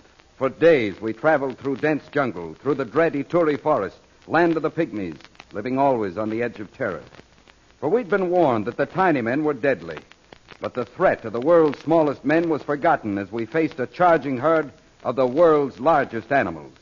In Elephant Stampede, you'll live with us through one of the most dangerous experiences of our careers.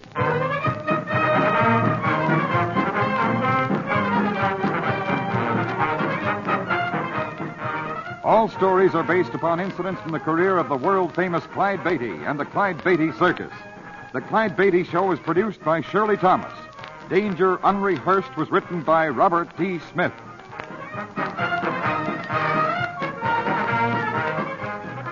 All names used were fictional, and any resemblance to persons living or dead is purely coincidental. This is a Commodore production.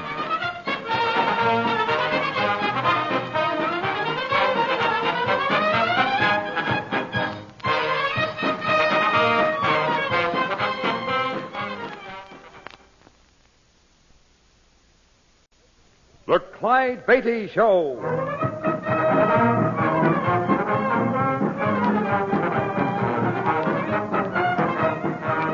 The world's greatest wild animal trainer, Clyde Beatty, with an exciting adventure from his brilliant career. The circus means thrills, excitement, snarling jungle beasts. The circus means fun for young folks and old. But under the big top, you see only a part of the story. The real drama comes behind the scenes, where 500 people live as one family, where Clyde Beatty constantly risks death in the most dangerous act on earth. This master of the big cats has journeyed to Africa and India, hunting down his beasts in their native jungle. All of this is part of the Clyde Beatty story. It is entitled Elephant Stampede.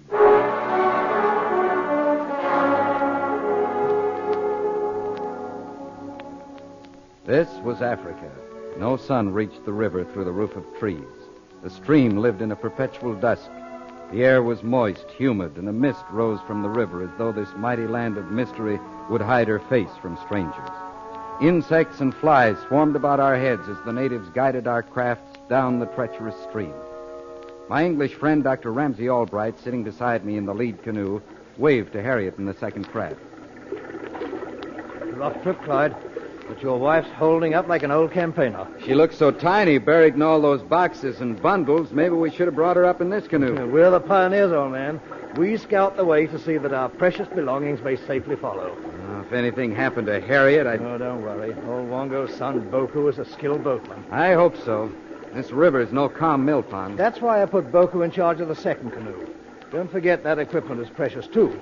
If we lost that, we'd surely have to abandon this elephant hunt. Lucky for us, you were in Nairobi and free to come along, Ramsay. Lucky for me, you mean. I couldn't afford making a safari. Then you pop up with one ready-made and I get a free vacation. And we get a free medical. Who knows Africa? Glad to have a doctor along. Well, very satisfactory arrangement all around, I should say. Water! Come fast, water! Rocks! Mingisana! Wongo said there's a rapids ahead with many rocks. What do we do now? May have to portage round it. What do, Wongo? Carry boat, maybe? Too long, carry. We ride canoe. Can do. He says we can run the rapids. Well, here's where we pioneer. We go first, Wongo. Boku and Missy follow. Yes, Buona. Boku know we always go first. Harriet, there's a rapids ahead. We're going to run it. Your canoe will follow. All right. But be careful. Hang on, Clyde. Here's where we shoot the chutes. Wongo's telling them to keep to the right. There's a whirlpool that'd suck us under at the foot of the rapids. Look out there. Sharp rock will sink us. Look at that whirlpool. I'd hate to land in that. Oh, man, what a ride that was. Wongo knows his stuff. Boku, Missy come. Look out, Boku. More to the right. To the right. Watch that sharp rock. Boku to the right. Watch the whirlpool. Boku to the right. Watch it, Boku. You're going over.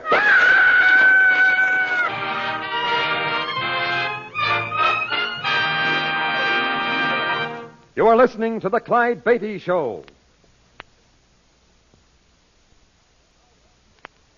And now back to Elephant Stampede, an exciting adventure from the life of Mr. Circus himself, Clyde Beatty.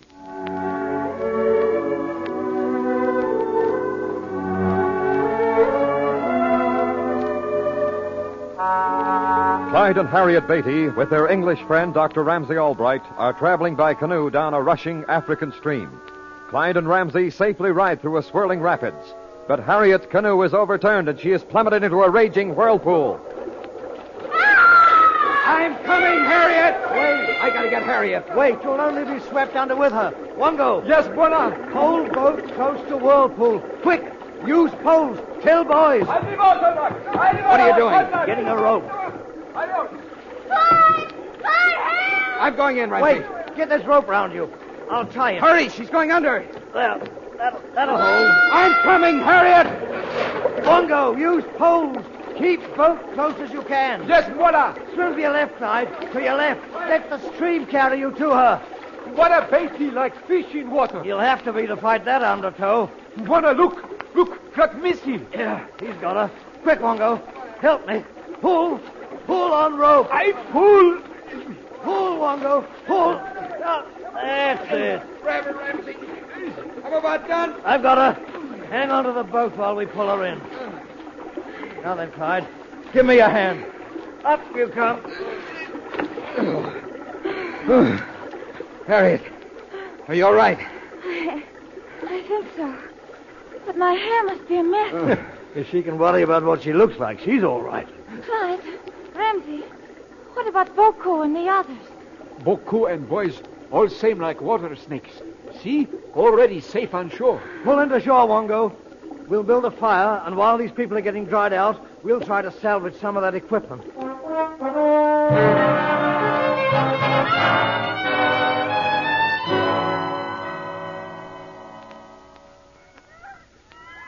Well, Mrs. Beatty, feeling better? I'm all right. We're okay, Ramsey.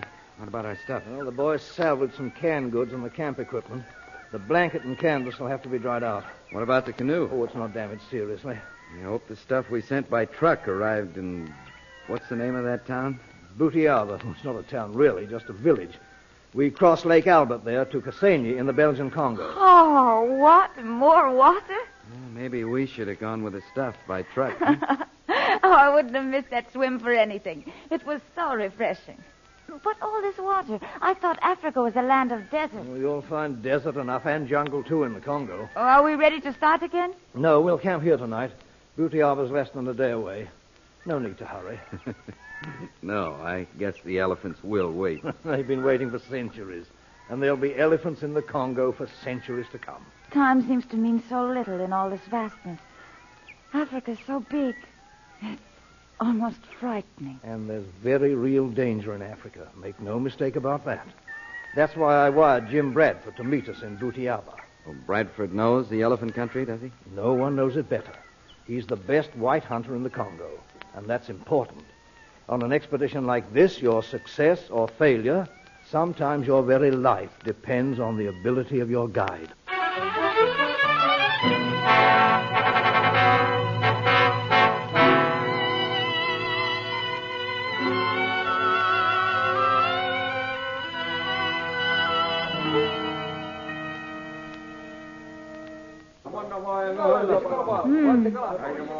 So this is Butiaba. I must say it's not much to look at. Well, compared to some of the native villages we'll be seeing soon, Butiaba is a metropolis. Looks like the whole population turned out to see us land. Yeah, no sign of Jim Bradford, though. Wongo! Yes, Buona. Set up camp over there, close to those trees. Yes, Buona. I'll go see by. Come along, Clyde. Let's take a walk down to the compound, see if our equipment arrived. Harriet, maybe you'd better wait here. We won't be long. Fine. I'll supervise setting up camp. I don't trust Wongo's house. Yeah, be sure to see that Wongo boils the drinking water. Don't worry. In this place, I wouldn't use water for anything unless it was boiled. I can't understand where Bradford is. Maybe he's waiting with our stuff. Surely he'd have come down to the landing. Well, anyhow, I hope our equipment got here after losing so much in the river. We need it badly. Well, we'll soon know. That tin roof building up there's the warehouse. Looks like it's closed up. Well, they have to keep everything locked up tight around here. The natives will cart off anything that's loose. Watch your step on this platform. Board floors don't last long in this climate. You may crash right through. There doesn't seem to be anybody around. The warehouse man is probably asleep inside. Well, if he can sleep through that, he's a What? Do you speak English? Gracie, me. I speak him very much good. We're looking for the agent. Me. I am agent. We should have some equipment here. Came by truck. Shipped to Clyde Beatty. Beatty. Yes, Buona. Mingisana. Very much equipment's come for Buona Beatty. Good. You come in. You see. No, might as well check it over, Clyde. Then Right. we'll send Wongo and the boys to pick it up. Please to come in. You know Buona Bradford? Bradford. Not know. Big hunter. Catch 'em elephant. Big. Not know. He was to meet us here in Butiaba. No stranger come. Long time. Anybody leave a message here for us? No message for Beatty. Truck bring letter from Tororo, but not for Beatty. Letter for Ramsey Albright. Albright, you mean? Yeah, that's my name. Have you got the letter? I get. You wait. I get. Well, Ramsey, looks like our stuff is all here. Good. Here, later.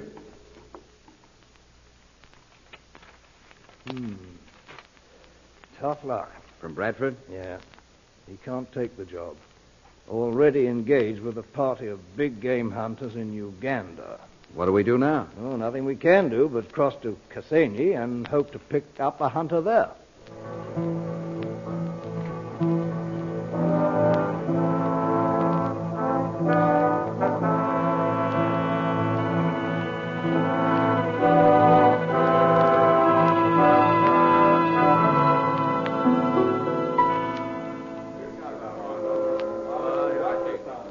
Why don't these fellas hurry? We'll be tied up here all night. Always a lot of bother with the customs people here in Kasenyi. What do they think we are, smugglers? Well, if Bradford had met us in Butiaba, he'd cleared us through in no time.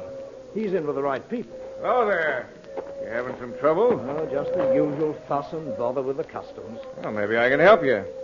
Carlton's my name. Sid Carlton. Oh, I'm Albright. This is Clyde Beatty. Beatty? Yeah, I've heard of you. Circus man, aren't you? Yeah. We hope to capture some elephants in the Congo. I take hunting parties out myself. Know these custom Johnnies and be glad to help you out. You're a guide? I'll call it that if you like. I'm a professional hunter. Do you know Jim Bradford? Oh, Jim? Sure. Good man. Getting on, though. Well, he's the best in this part of Africa. Well, I'm not bad myself. I do say so. Ask anybody in Kasenyi. Is Bradford your man? Well, we wanted him, but he's busy. And you need a man. I'm free for 3 or 4 weeks. You know the elephant country? I've been there. It's a nasty trip from Kasenyi. Have to go through the pygmy country. They're bad medicine. Would you take us there? Sure. I'll take you anywhere in Africa. What do you say, Ramsey? All right, I guess.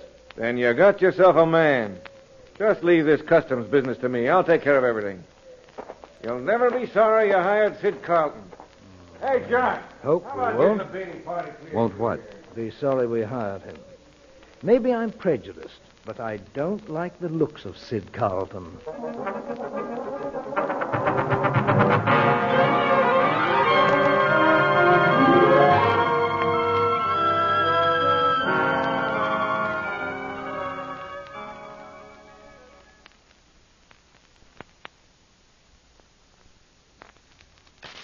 You tired, Harriet?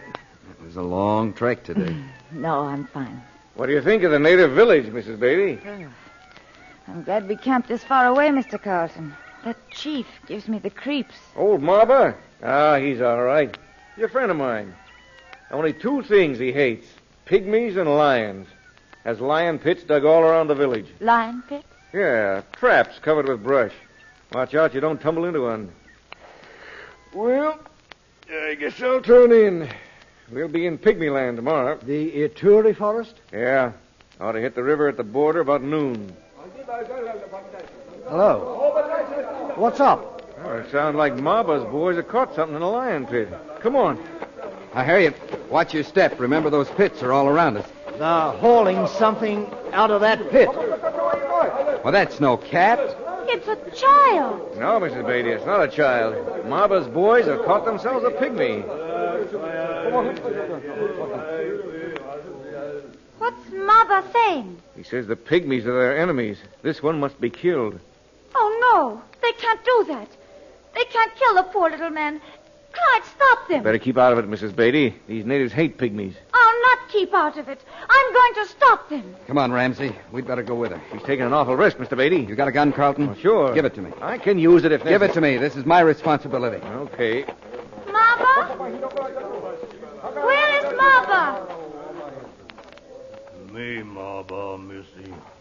What are you going to do with that man? Bad man.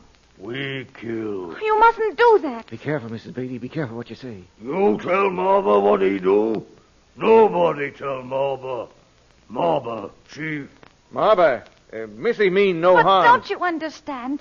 It's wrong to kill another man. Man kill Maba's people. Maba kill. Are you sure this man killed your people? No matter. Man's people kill Maba's people. We kill him. Oh, Clyde, what can we do? That jewelry you're wearing, maybe you can buy them off. Oh, yes. Look, Maba. A necklace. You like? Yes, I like.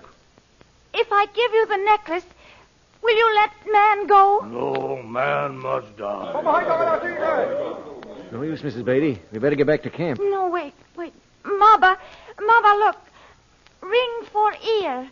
You trade man for necklace and ring? No. 2 rings. Maba, 2 rings and the necklace. 2 rings?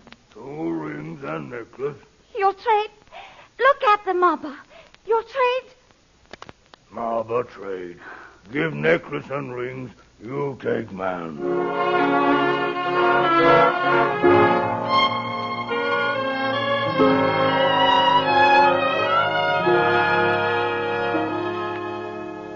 From now on, we'll have to keep our eyes open.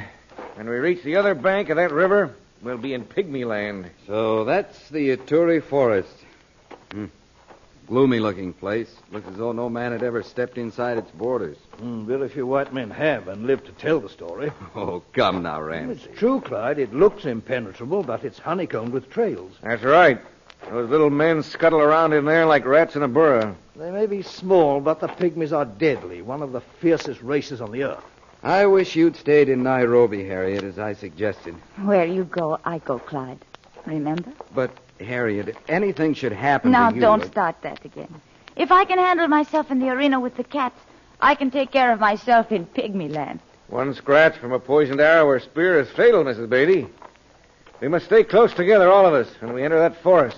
I wonder if we'll see the little man we rescued from Maba. Do you suppose he's in the forest? If you see him, he'll probably turn loose a poisoned dart at you. I don't believe it. He was so grateful. Even tried to tell me his name. Salu or something. Buana, better we go back. What's the matter, Wongo? Look, on river bank ahead. See spear stuck in ground. Spear with ball of red feathers on top. I see it.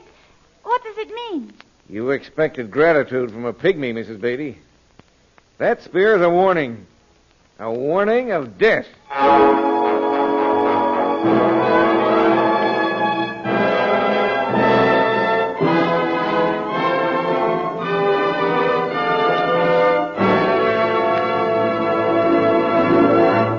We'll bring you the exciting second act of the Clyde Beatty Show in just a moment. But first, a word from our sponsors. And now, Act Two of Elephant Stampede, an exciting adventure from the life of Mr. Circus himself, Clyde Beatty. Clyde and Harriet Beatty and their party, on an elephant hunt in Africa, reached the border of Pygmy Land only to find a grim warning. A warning of death to all who enter. Beyond the river, to the right and left of the narrow trail, the jungle crowded in. Behind us, it closed upon our passage as though we'd never existed. And there ahead, in the silent tangle of trees and creepers, every tree trunk, every tortured bush might mask a hidden enemy. We were in Pygmy Land. We'd passed the border. And always in our minds was the Pygmy's warning, a warning of death. Clyde, every step I take, I feel that something out there in the bush is keeping step with me. Nothing could get through that tangle, Harriet. A pygmy could, or 100 pygmies. It's like a nightmare. Everywhere I look, I feel unseen eyes looking back at me. Nonsense, Harriet. You're letting this thing get you. Only they'd do something. Beat their drums like other savages. Anything. I think I'd scream with relief. I'll be glad to see the last of the Ituri Forest myself. Oh, how much farther must we go to get out of this horrible place? Well, not far, according to Carlton. There's a rolling plain less than an hour away. We camp there tonight, and tomorrow we go for our elephants. How do you know there'll be elephants there? There are always elephants on that plain, but usually the hunters come in from the other way. It's easy traveling across the grasslands. If we capture any bulls, we'll take them out that way. Hold up. Goku, get chopping knives. Here, Wongo. Take gun. Stand guard. What's the trouble up there? Trail is blocked. Big tangle of thorn bush. Boys will have to chop their way through. Blocked? I don't understand that. This is no game trail. It's been kept open by man. Yes, by the pygmies. Otherwise, the going would have been tougher. The jungle quickly reclaims its own. Well, that's just the point. I think that roadblock was made by the pygmies. It may be a trap. We'd better keep close together. And keep your guns handy. Now, come on, let's move up. Clyde, What is it, Harriet? I have the most awful feeling. I feel like all those unseen watchers were moving in on us. Come on. There's trouble up ahead.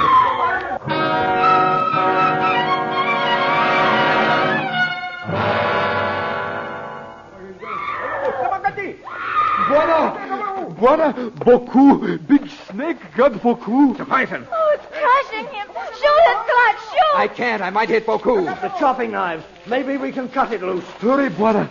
Big snake, mash beaucoup like bug. Give me that knife, Wango. Here, take. The rest of you boys, slash those coils. Now, be careful. Don't hit Boku. Ramsey, chop at his head. I can't get a clear swing. Hurry, man. Boku's about done for. Yeah, that did it. Cut his head almost off. That's finished. Come on, you boys. Pull these coils loose. Easy now. Easy now. Boku's pretty badly smashed up. Pull him free. Easy now. I'll take a look at him. Rest of you boys drag this snake out of the way. Ramsey, Boku, is he? He's still alive. One arm seems broken, and I can feel some smashed ribs. We better get him out of here. We're only about a half hour from the plane. Well, we'll have to make a hammock. Carry him. That'll take longer. And we better get going. We don't want to spend another night in this forest.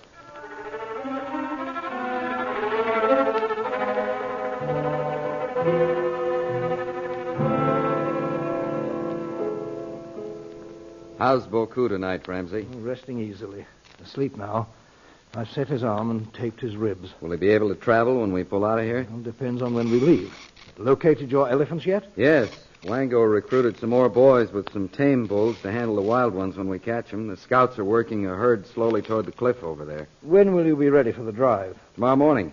Wango has the stockade finished now. It's at the west end of that cliff. Oh, why there? To save time. Only have to build one wing. Drive the bulls between the flaring wing and the cliff, and they'll have to go into the stockade. I guess I'll have to miss the drive. Can't leave Boku alone in camp tomorrow. Where are you and Harriet going to watch from? Oh, that bunch of scraggly trees against the cliff there. Carlton says that'll be a swell spot to watch the fun. Better take along an elephant gun. Wouldn't be fun if the bulls turned on you. You know, Carlton says the pygmies hunt elephants with darts and spears. Carlton would say that. Ask him if the pygmies tickle them to death. When I face a ton or two of tusker, I want a good, heavy gun.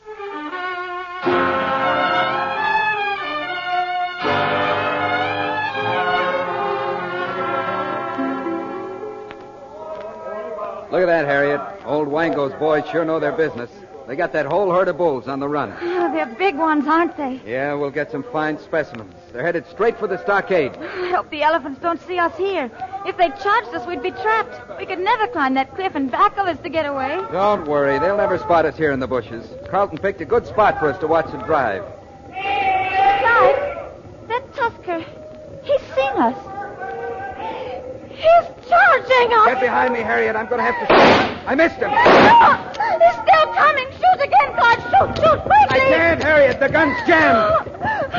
Clyde, the whole herd's turned. They're all charging. We'll be trampled to death.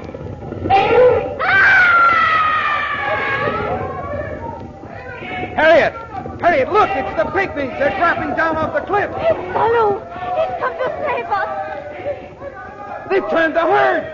They're driving them toward the stockade. Another minute, we'd have been crushed into the earth. Yes, Harriet. Thanks to your bargaining for the life of that little brown man, he was alive to save us. Oh, and these are the pygmies that Sid Carlson said would never show gratitude.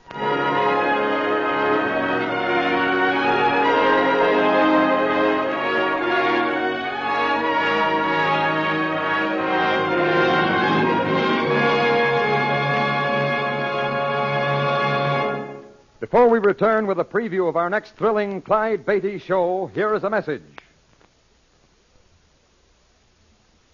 Here is a preview of the next Clyde Beatty adventure, Cage Boy. A telegram for you, Clyde. Oh, just a copy of what they read me over the phone, I guess. Maybe you misunderstood it. Maybe. No, says the same thing. Kegler fired Jimmy because he suspected him. Wait a minute. Look at this. What? The top line. Mr. Clyde Beatty, care of Clyde Beatty Circus, Lake. No, I mean, look where this was filed. Cleveland. You You mean this was sent from right here in the city? Exactly, and the Thorndike shows are in Memphis. Then what on earth? Somebody's framed Jimmy. But I don't... We can talk about it later, Harriet, but right now I gotta find that kid. You know whether or not he's left the lot yet? Oh, yes, I saw him leave. Zeno was outside, and he stopped to talk to him. Zeno? Harriet, did they leave together? I'm not sure, but I think they did. Clyde, where are you going? To find them, Harriet. I hope I'm not too late. Yes, there's real drama in the story of Cage Boy. Maybe I have a soft spot because I remember my first job so well as Cage Boy with the Haynes Great London Circus. I was 15 at the time, and that job was the next thing to heaven. Our next adventure tells what happened to one Cage Boy when he became the victim of a vicious rival.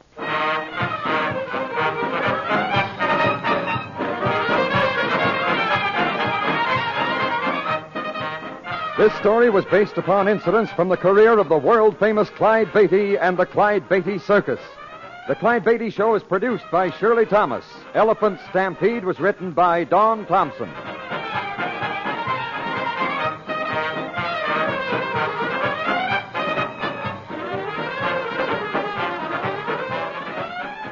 All names used were fictional, and any resemblance to persons living or dead is purely coincidental. This is a Commodore production.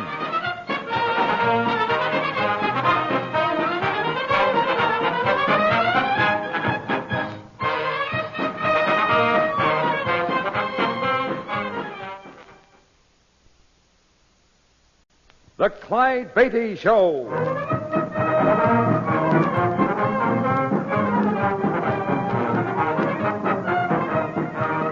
The world's greatest wild animal trainer, Clyde Beatty, with an exciting adventure from his brilliant career.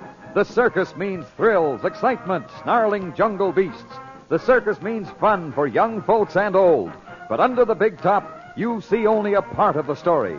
The real drama comes behind the scenes, where 500 people live as one family, where Clyde Beatty constantly risks death in the most dangerous act on earth. This master of the big cats has journeyed to Africa and India, hunting down his beasts in their native jungle. All of this is part of the Clyde Beatty story. It is entitled Cage Boy.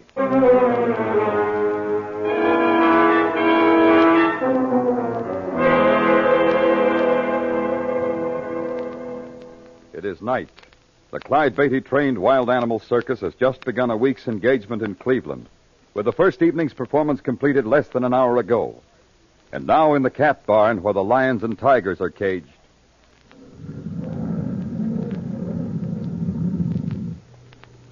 Hey, hold up there, kid. What are you doing in here? Well, I'm looking for Mr. Beatty. A man outside He said... ain't here. I don't know if he will be or not. What do you want with him? I wanted to see him about a job. I thought he might have... You wanted to see him about a job, a punk like you? What could you do around the circus? I could be a cage boy, couldn't I? You couldn't even feed peanuts to the elephants. I'm a cage boy. When Mr. Beatty hires anybody, he wants them dry behind the ears. Now run along. I'm going to wait and ask him for myself. You giving me an argument? No, but... Then come on, get moving out of here. Hey, you let go of me. Vito. Hello, Mr. Beatty. Hey, this nosy lot louse had the nerve to bust in here and ask for a job. He tried to give me an argument. I told him to... You doing the hiring and firing for this show now, Zeno? No, it ain't that, Mr. Beatty, but... Then you'd better be careful you don't give the impression that you are. Hello there. So you're looking for a job with the circus, are you? Well, not a circus, Mr. Beatty. Yours. I like animals. Well, then you've come to the right place. We carry more than any other circus in the world. What's your name, son? Jimmy, sir? Jimmy Trotter. Jimmy, eh? Well, Jimmy, what do you think you could do? The punk thinks he could be a cage boy. Take a suggestion, Zeno. Stay out of this. Any experience, Jimmy? Oh, yes, sir. Lots, Mr. Beatty. Well, no, I haven't. I was going to say I had, Mr. Beatty, but I haven't. Good. I'm glad to hear it. You're smarter not to lie to me. I'd rather break in my own cage boys. You mean maybe I can get a job, Mr. Beatty? You think... Why not? We can try you out anyway. Come back first thing in the morning and look up Pete Schultz, my assistant. Tell him I said to put you on the payroll. We'll see what you can do. Oh, gee, thanks, Mr. Beatty. Hey, look here, Mr. Beatty. You got all the cage boys you need. You hire this lousy first the mayor, and whose place he going to take? You know darn well He's going to take yours. Huh? Say, listen here. Don't argue with me, Zeno. You've been found mistreating the animals time after time. Now I'm giving you an order on the paymaster for 2 weeks' pay. But I'll expect you off the lot by morning. Understand that, Zeno? What do I care? I was going to quit anyway. Good. Then we're both satisfied. Good night, Jimmy. I'll expect to see you early tomorrow. I'll be here real early. And thanks, Mr. Beatty. Forget it. Gee, I'm kind of sorry about this, Zeno. I wanted a job, but I didn't want to get you fired. Don't worry, you didn't. You ain't that important. Oh, sure not. I just thought... Anyhow, maybe Beatty's going to be sorry he let me go. What do you mean? Wouldn't you like to know?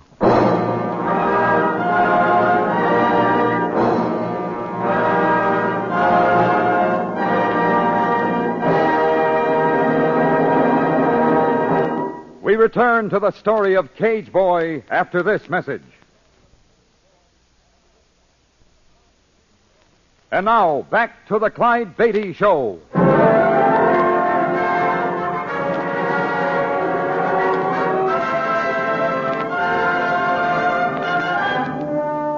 Jimmy Trotter is 16, and the biggest dream of his life is to someday become a wild animal trainer. He was delighted when Mr. Beatty told him to report to work as a cage boy. For he now is working with the greatest wild animal trainer of them all, Clyde Beatty. Back, Nero. Back. All right, Pasha. Jump. Shut, girl. Good. Good girl. All right, Pete. I'm through. Open the runway. Let them back to their cages. I'm coming out. Right, Mr. Beatty.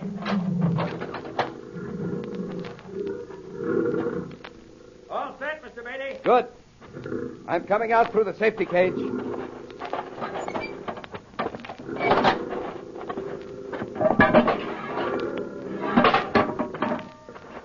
Well, how'd it look, Pete? I thought they looked fine, Mr. Beatty. Another week and they ought to be ready for your act. Pasha looked all right to you? Sure. Why? You think she didn't? I thought she acted kind of sluggish. May not be anything, though. By the way, that boy I sent you this morning, Jimmy Trotter. How do you like him? He's a good boy, Mr. Beatty. He's going to make out fine. Even offered to help me work my big polar bear act. He's in the cat barn now. Funny thing, though, I keep thinking I ought to know Jimmy. Looks to me like somebody I've seen before. But you can't place him, huh? Nope, I guess he just reminds me of somebody else. Probably does. Hey, it's your wife, Mr. Beatty. Oh. Hello, Harriet. You want me? Don't you think it's time we had something to eat? I guess it is. I forgot. I was... Mr. Beatty! Mr. Beatty! What's that? Sounds like Jimmy. Mr. Beatty, something's happened. Something's happened? It's that big tiger of yours, Mr. Beatty. It's Pasha. What about Pasha? What is it? I think she's dead.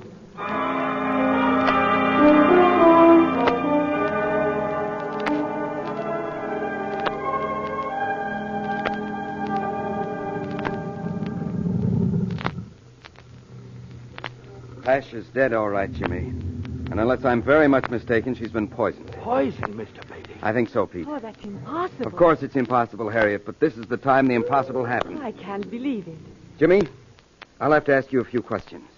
We want to get to the bottom of this. Have you any idea how this might have happened? No one came in here this afternoon who shouldn't have been here? No one I noticed, sir. How about her feeding? You took care of that, didn't you, Pete? Well, that's right, Mr. Beatty. I fed her at 4 o'clock, just like always. Didn't notice anything wrong with her then. And I fed her the same meat I gave all the others. If it was the meat was poisoned, they ought to be dead, too. That's right.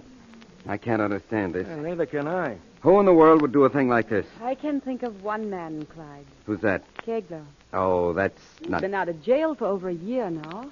He's trainer with the Thorndike shows. Excuse me, Mrs. Beatty.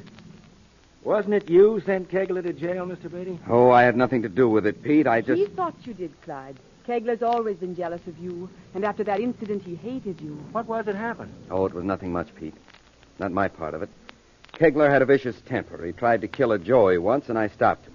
Afterwards, the clown brought charges against him, and he served a jail sentence. Yeah, but in that case... Wait a second. I've got it now. That's where I saw the kid. No wonder his face was familiar. Well... well, that's something else again, Mr. Beatty. Got nothing to do with this. What is it, Pete? You're referring to Jimmy, aren't you? Look, Mr. Beatty, He is, Mr. Beatty. I guess now he remembers where he saw me before. Yes? Where was that? with another circus. When I said I hadn't had any experience, I lied to you. You say you were with another circus. What circus was that? The Thorndike outfit, Mr. Beatty. I worked for Mr. Kegler.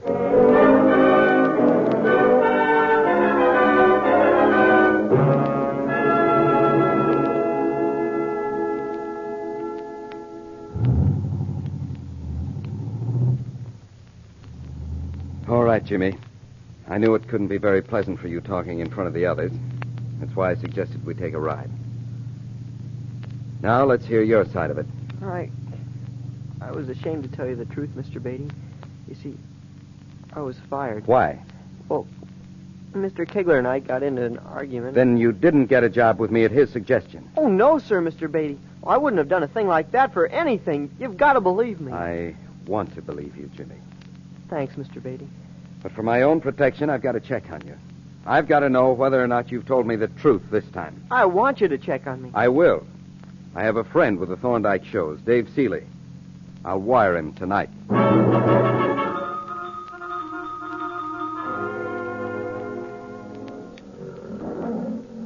Mr. Schultz. Oh, hello there, Jimmy. How are you? Oh, not so good, Mr. Schultz.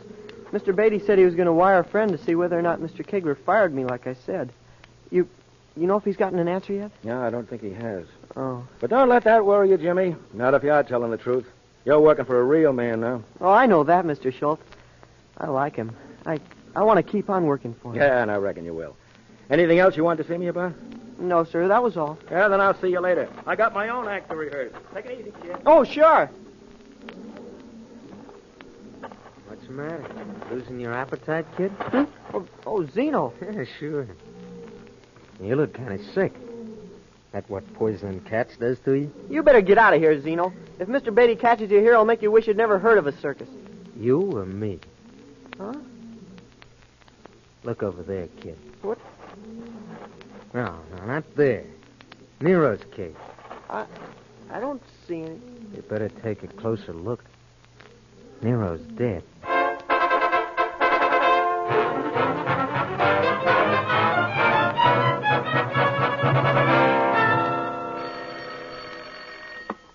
Hello? Mr. Clyde Beatty, please. Speaking. This is Western Union calling, Mr. Beatty. We've just received a night letter addressed to you, signed by Mr. David Seeley. Oh, yes, I've been waiting for that. This is the message. Your wire received. Have investigated the boy Jimmy Trotter as you requested. Trotter was employed by Kegler of the Thorndike shows. He was discharged shortly afterward when Kegler discovered him trying to poison one of his cats. Signed, David Seeley. Thank you. A copy of this message will be delivered to you, Mr. Beatty. Yes, thank you very much. Well, that's that. Might as well find Jimmy and... Wait a second.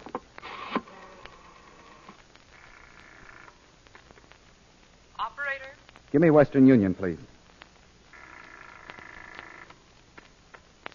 Good afternoon, Western Union. This is Clyde Beatty. Did you just now phone me with a message from Mr. David Seeley? Why, yes, sir. Was there any question about it? No question. I just wanted to check, that's all. Thank you again. That's quite all right. Well, now to see Jimmy.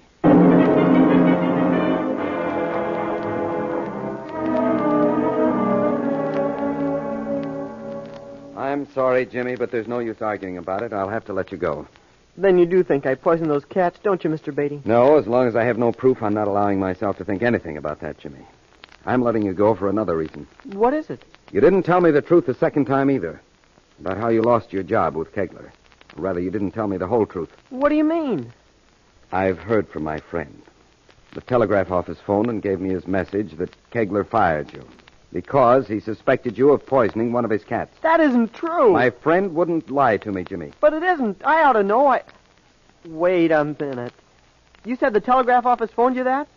How do you know it was a telegraph office? How do you know it wasn't a trick? Because I thought of that and called back. Oh. The telegram was authentic. Anything more to say, Jimmy? Mr. Beatty, what can I say? Nothing, I'm afraid, Jimmy. So I'll have to tell you what I told Zeno. Pack your things and be off the lot by morning. You hear that? Yes, sir. Off the lot by morning.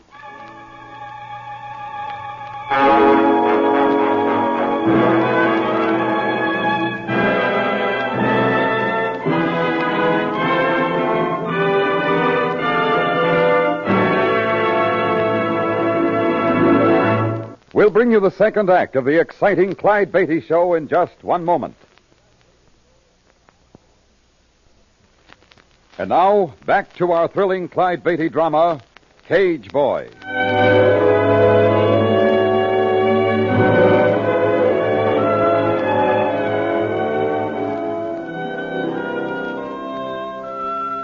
Young Jimmy Trotter, newly hired cage boy, has been suspected of poisoning two of Clyde Beatty's famous and valuable jungle cats. Clyde has taken a liking to the boy, but when he receives word that Jimmy lost his last position under almost identical circumstances, he feels forced to let him go. And now, in his private car with Harriet, his wife. Clyde, What, dear? you're not listening to me. Oh. Sorry, Harriet. Guess I've still got Jimmy on my mind. You had to let him go, didn't you? Well, I guess so. Of course you did. How could you take any more chances? If he poisoned any more, you wouldn't have an act. You're just sorry for him because you were a cage boy once.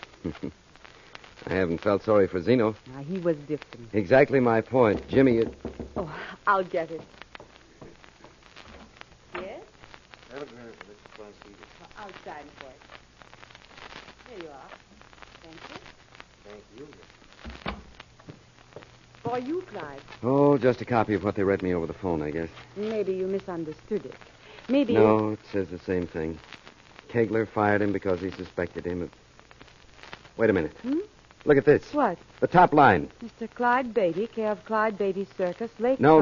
I mean, look where this was filed. Cleveland. You mean this was sent from here in the city? Exactly, and the Thorndike shows are in Memphis. Well, then what on earth? Somebody's framed Jimmy. Oh, but I don't. We can talk about it later, Harriet, but right now I've got to find the kid. You know whether or not he's left the lot yet? Yes, I saw him leave. Zeno was outside, and he stopped in to talk to him. Zeno? Harriet, did they leave together? I'm not sure, but I think they did. Clyde, where are you going? To find them, Harriet. I hope I'm not too late.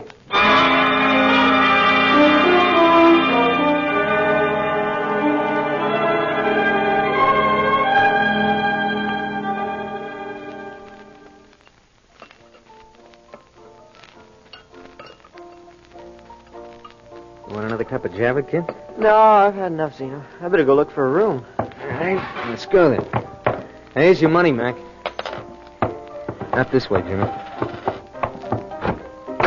There, you go ahead. Well, thanks for the coffee, Zeno. I'm glad you're not sore at me anymore. It's something to be glad about, I guess. Why should I be sore? Neither one of us got a job with Beatty anymore, have we? Hey, look, kid. It's pretty late to be looking for a room to rent this time of night. I got a room right near here. Why not stay with me? Oh, I wouldn't want to do that, Zeno. Ah, sure. Come on, why not? Well... Don't worry about being comfortable, kid. I'll make you comfortable. I'll make you real comfortable.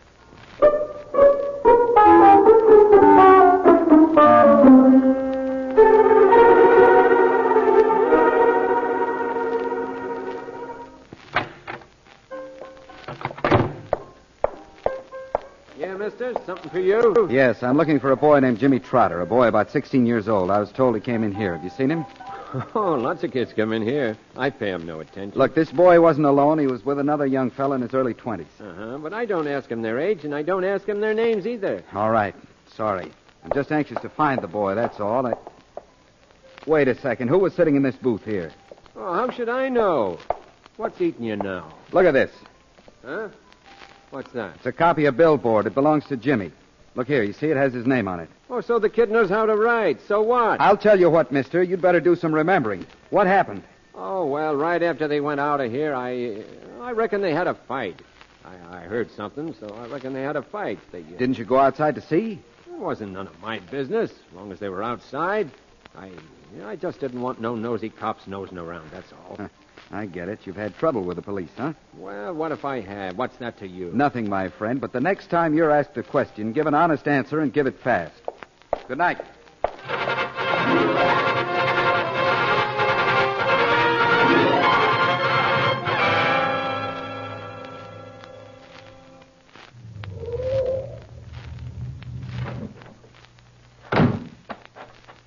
Clyde?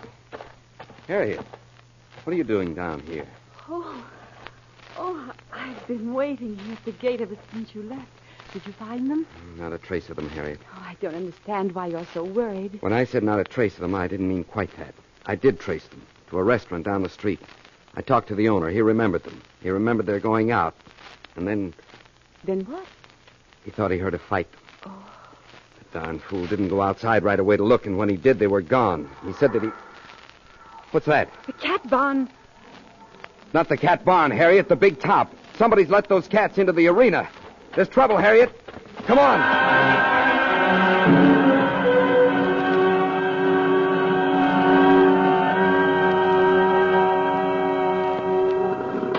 Help! Help! Don't let me out! Help! Jimmy, that you, Jimmy? Mr. Schultz, help me! Someone put me in here and jam the door! Stand right where you are. Don't move, Jimmy, or they'll jump you. Take it easy, kid. I'll get him. I'm not going to let him get you, Jimmy. I'll get them first. Pete, what the devil you think you're doing I with gotta that gun? save the kid. He's in the cage. He'll be torn to Put pieces. that gun away. But the kid will be killed. I'm going in there. Harriet, throw me that whip. Yeah. I got it. Now open the runway. I'm going to drive them back. I'm coming, Jimmy. Stand right where you are. I'm coming.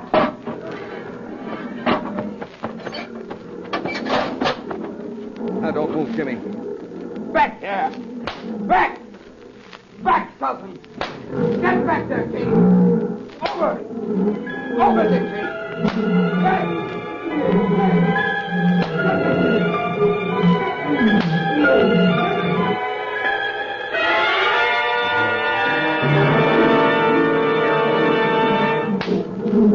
Back. Back. On the ramp, King. Move. Go on. Get in there. Get, Sultan. Right. Get. That's the last of them. All out, Harriet. Close the runway again. Right. I'll go see they get in their cages. Jimmy. Jimmy, you all right? It hurts. Carry him out, Mr. Beatty. Let me have a look at him. Come on, boy. It hurts. Open the doors. You'll have to stop the bleeding first. Here. Lay the kid down here. What do you think, Pete? Now, wait a second. He's scratched up pretty bad. Been bit a couple of times. But he ought to pull through, Mr. Beatty. Good. Here. Make a tourniquet out of my shirt. Yeah, that'll do it. Mr. Beatty, why do you think Zeno did this? Zeno. You've seen him? Yeah, I saw him. I bumped into him running out of here just as I was coming in. I let him have it and dumped him outside. Reckon he's still there now. Fine. I want to ask that lad some questions. He's in for it now. How much time you think he'll get, Mr. Beatty? Zeno? I shouldn't think he'd get any. Huh? Why not? Why should he? What's he done? What's he done? Jumping Jupiter, Mr. Beatty. He poisoned your cats, tried to kill Jimmy. No, he didn't, Pete. Huh? Well, then if he didn't, who did? You really want to know? Well, why shouldn't I? All right, then I'll tell you, Pete. You did. And I... No, you don't. You'll stay right here. You're the one who's guilty, Pete, and you're the one who'll pay.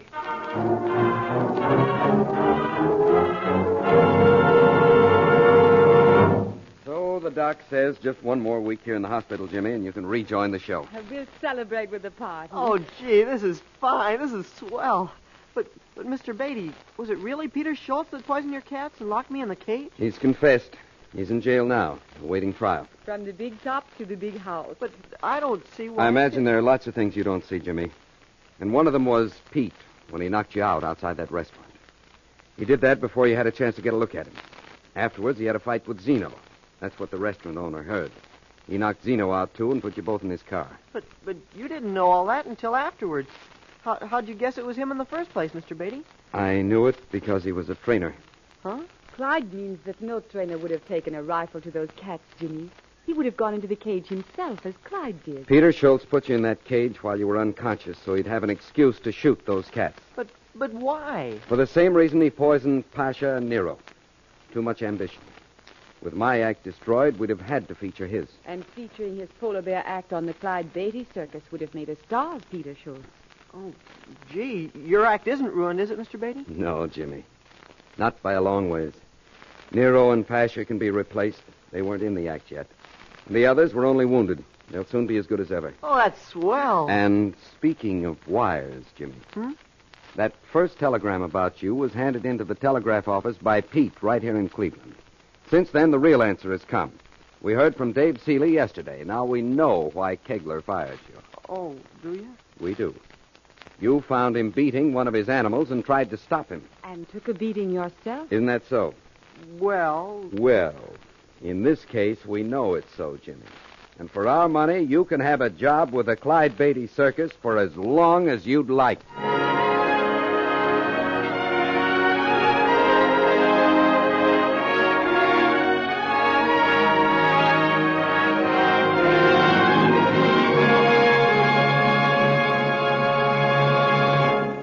A brief but important message, then an exciting preview of next week's Clyde Beatty drama.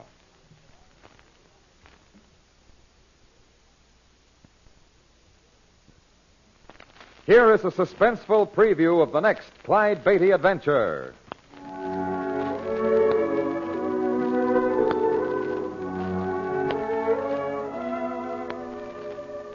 By Jove, my eyes weren't deceiving me. Beatty, you rascal. It's good to see you again. Well, Sanders, how have you been? First rate, thanks. What brings you to Rangoon? Oh, just stopping over for a few days on our way to Bengal. Going to try to round up some young tigers. Oh? Well, why go all the way to Bengal for tigers? We've got more than enough of the blasted things right here in Burma. Really? Our teak plantation up near Tangul has had quite a plague with one in particular. Well, what's the trouble? Well, there's a giant tiger on the rampage in that district. Biggest the natives have ever seen. Only not many of them have lived to tell about it. You see, he's turned man-eater. Well, what's on your mind, Sanders? Well, supposing I were to authorize my plantation foreman to turn over all the natives and equipment you might need for capturing a dozen tigers at no cost to you whatever. What would you say to that? I'd say there's a catch in it somewhere. Yes, there is. First, you'd have to rid the place of that man-eater. You've made yourself a deal. Good. Just like that, we've signed that tiger's death warrant. I was just thinking, if that tiger's as big as you say... Clyde, you're not thinking Exactly, Sanders. I'm not signing his death warrant. I'm going to take him alive.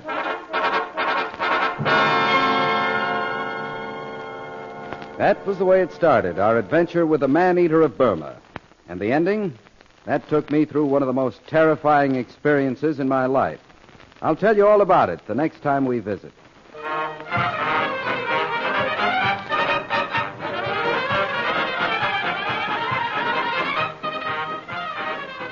The Clyde Beatty Show is produced by Shirley Thomas. Cage Boy was written by Gibson Scott Fox.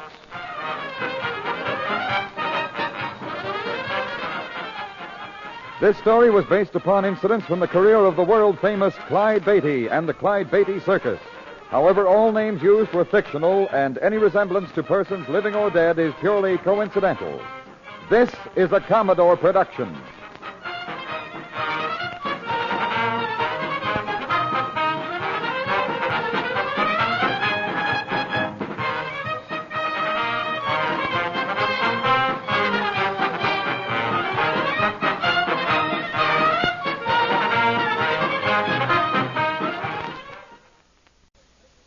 The Clyde Beatty Show.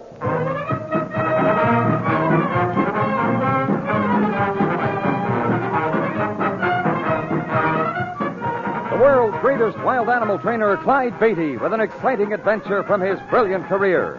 The circus means thrills, excitement, snarling jungle beasts. The circus means fun for young folks and old.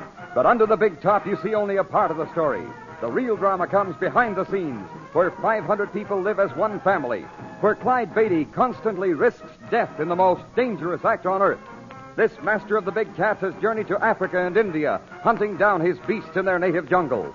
All of this is part of the Clyde Beatty story. It is entitled Man-Eater of Burma.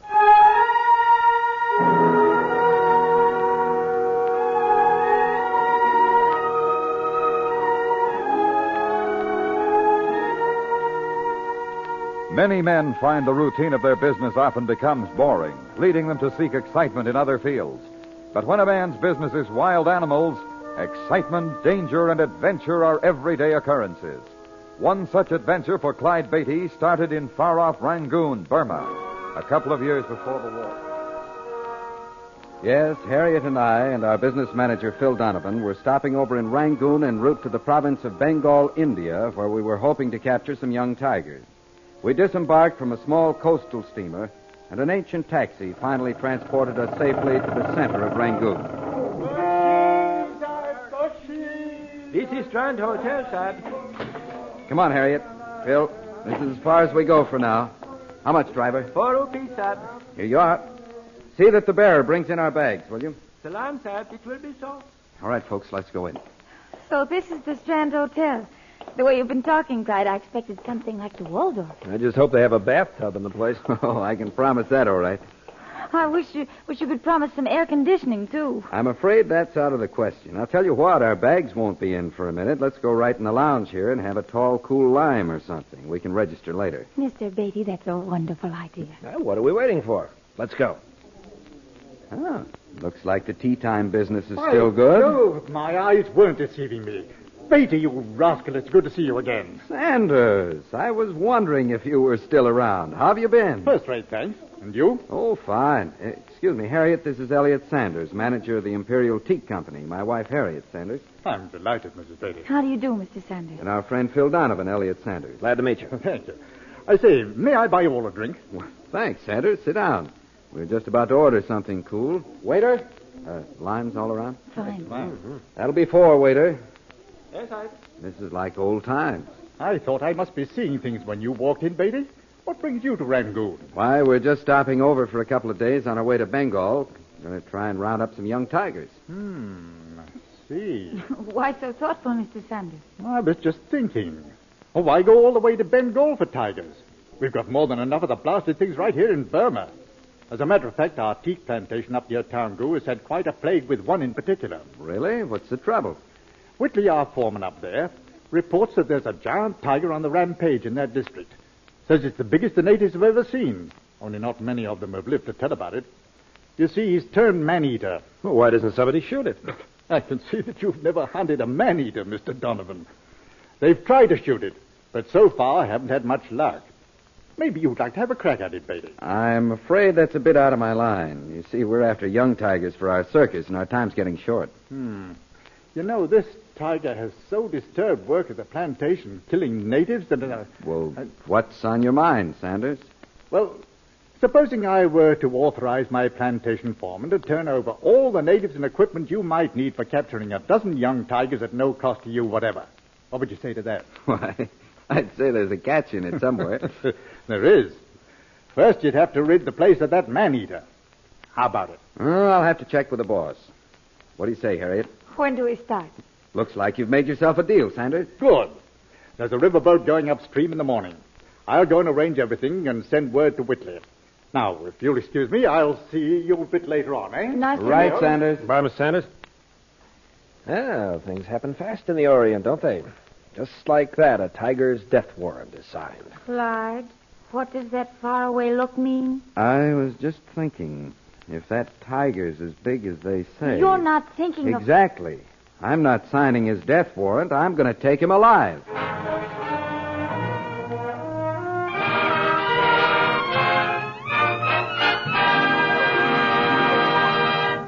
We will continue with Man-Eater from Burma in just a moment.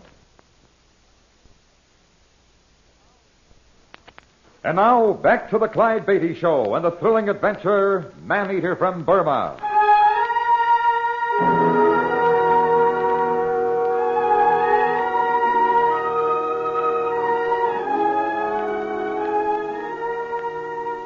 Clyde and Harriet Beatty, accompanied by their friend Phil Donovan, are in Burma, en route to India in search of young tigers.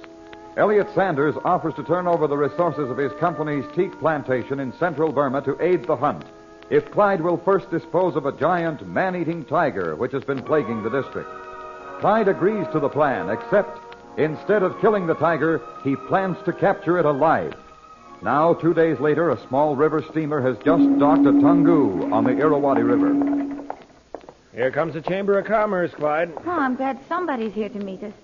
I don't think I care to be stranded here for long. It must be the Beatties and Mr. Donovan. Right. And you're Whitley? Right again. I got word from Sanders that you'd be arriving today. Welcome to Tungu. Well, thanks, Whitley. Yeah, this almost calls for a celebration. It isn't often we see a beautiful woman up here in these parts, Mrs. Beatty. Oh, thank you very much. I'm glad to be here. Sanders tells me you're after tigers, Beatty. Yes, that's why we came. Well, you've certainly come to the right place.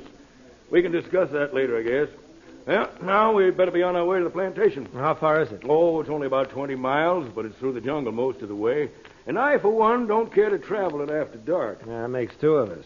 But don't tell me we have to walk 20 miles through the jungle. Oh, good heavens, no. I have an auto of sorts. There's a trail, although it's a bit rough, I'm afraid. Well, I guess we're ready when you are, Whitley. Good. We'll have a bearer bring your bags and be off.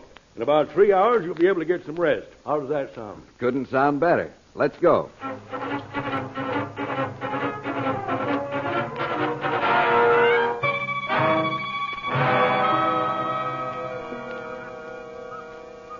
Just set their bags inside, Munga.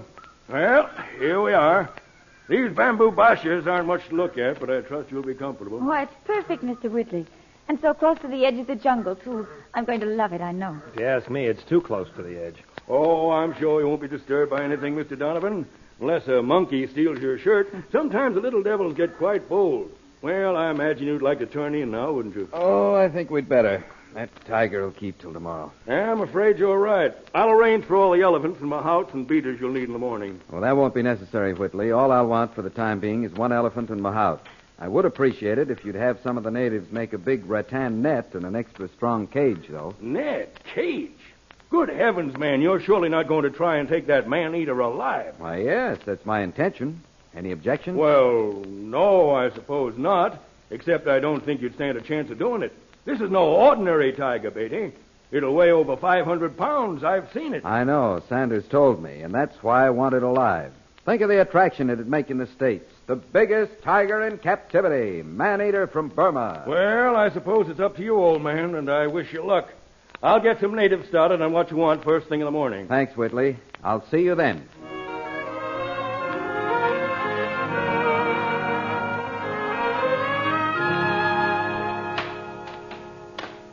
Well, it's almost finished, Beatty. That net ought to hold a bull elephant. It looks perfect, but it'll have to be to hold him. How's the cage coming along? Yeah, it's practically finished, too. That's swell. Say, Whitley, what are those things some of the natives are wearing around their wrists? Oh, those are supposed to protect them from the tiger or some such fool thing as that. They're a superstitious lot, you know. They're probably all convinced that if the one who was killed yesterday had been wearing one of those charms, he'd be alive today. Well, let's hope we'll be able to make their charms unnecessary. Yeah, let's hope so. By the way, just what is your plan? Well, as soon as the net's finished, I want to go into the jungle near where the native was killed yesterday. We'll find a small clearing and set our snare.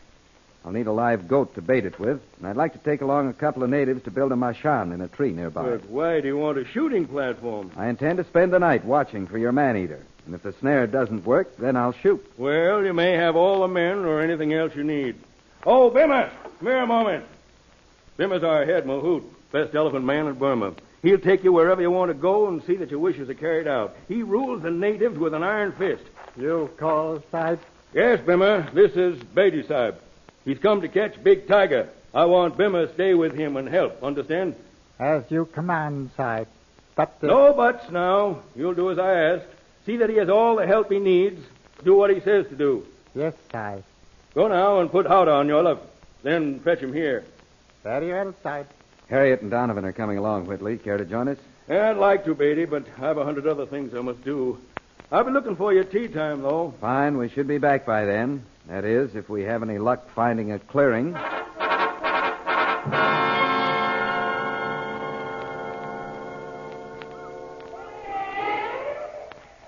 I never knew the jungle could be so green and beautiful. It almost seems unreal. Oh, it's real enough, Harriet. It was very close to here that native was killed yesterday. Oh. This clearing's just what we're looking for, too. All right, Bimmer. Stop him. Let us down. As you wish, Sahib. Hi, Mocha. Wait a second. I'll give you two a hand. All right. Hand me the rifle first, Phil. Yeah. Got it? Okay. Jump down now. Oh, boy. Am I glad to get off that blamed elephant. I was beginning to get seasick. All right, Bimmer. Tell the men to bring that net over here. Yes, Clyde. Got him there, So now what do we do, Clyde? Ah, now comes the interesting part. This is where we see if we can be more clever than our tiger. First, I'll have the men spread the net out right over there. You see that big bamboo tree? Mm-hmm. That'll make a perfect spring for our snare. We'll bend it over after we get the net covered carefully with leaves.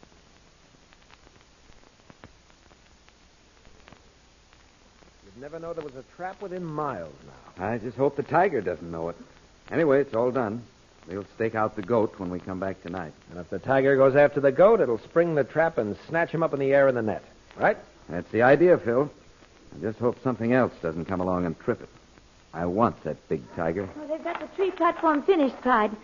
I must say it doesn't look too comfortable, though. Probably won't be either, but of course you two don't have to come along tonight. Oh, I was only kidding.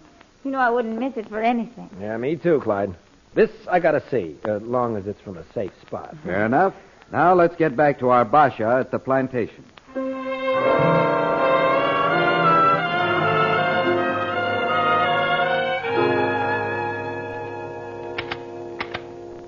Well, there we are. Old Faithful's ready for action. Aren't you going to give Phil a rifle, too? Oh, no. No, not me. I'd probably hit myself with it if I ever had to use it. You know, I get to asking myself sometimes, Donovan, what in blazes are you doing here in the middle of the Burma jungle? What do you answer yourself? That's just it. There isn't any answer. I must be nuts. Maybe we all are. I think I'll rest for a minute, Clyde. I'm rather tired. That's a good idea, Harriet. We've got a long night ahead. Wait a second. I'll get these gun cases off your bed. Oh, never mind. I'll just lie on yours for a while. I'm kind of tired, too. Must be this heat. You know, Harriet, if I were you, I would... Stop stammering, Phil. You'd what? Clyde, look.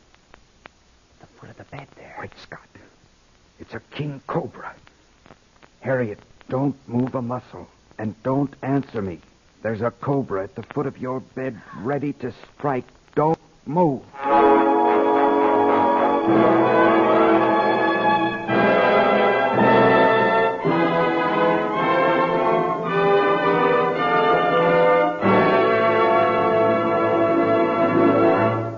We return to Clyde Beatty after this message.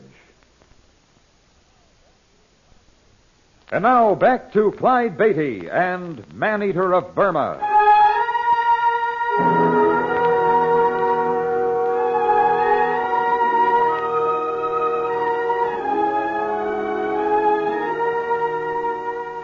Deep in the jungle of Burma on a teak plantation, Clyde and Harriet Beatty and their friend, Phil Donovan, are resting before returning to the trap they have set for the giant man-eating tiger. In their basha, Harriet lay down on Clyde's bed, and immediately thereafter Phil sees something which makes his hair stand on end. There at the foot of the bed and ready to strike was a king cobra, deadliest of jungle snakes. Clyde, what are we going to do? If she makes a move, it'll kill her, sure. She's been in tight spots before. She won't move. Steady, Harriet. Hand me that small rifle, Phil. Slowly. Clyde, you're not going to try to shoot it. If you should miss... It's her only chance, Phil. I can't afford to miss. Keep that rifle moving slowly. I will. Got it?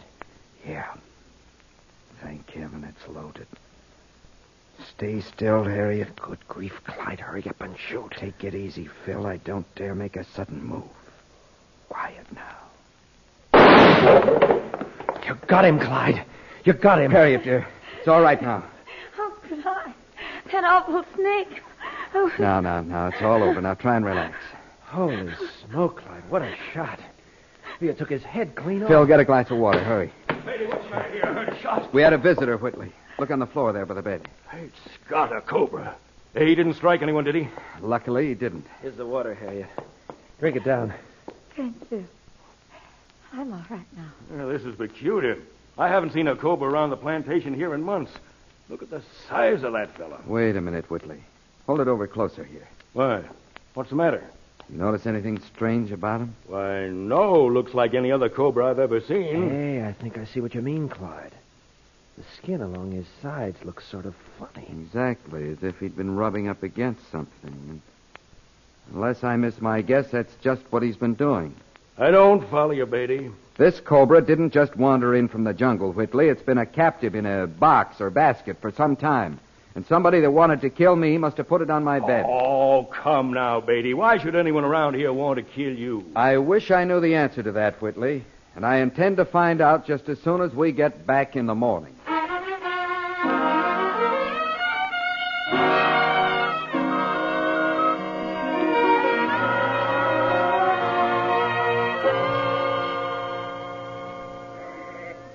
All right, Bima. We're all set now. You go back to the plantation. Don't come after us until you hear shots. As you wish, Side. But it's useless to try kill Big Tiger. Never mind that. You go back now. We've got to get up on our platform. I go, Side. Look out! Gilly! Boy, now I know what it is to feel alone. But no offense intended, of course. It is a lonesome feeling here, isn't it? Yeah. Yet I have a strange sensation of being watched. Don't worry. We're probably being watched by half the animals in the jungle. I hope that tiger isn't one of them, though. Come on, let's get on up in the tree. I'll give you a boost, Harriet. There you go. I'm up. Need a hand, Phil? Yeah, you don't have a ladder handy. Thanks. Coming, Clyde? Right behind you. Pull that rope up now, Phil. We don't want to leave our guns in canteen down there. Right. Oh, that poor little goat. I feel sorry for it. Yeah, so do I. But it's better to sacrifice a goat than some more human beings. Well, I guess we're all set now. Look through the trees there. Did you ever see such a moon? Nope, never did. And here sits Donovan, up a tree. I think we'd better quiet down now. Make yourselves as comfortable as you can. It's liable to be a long night.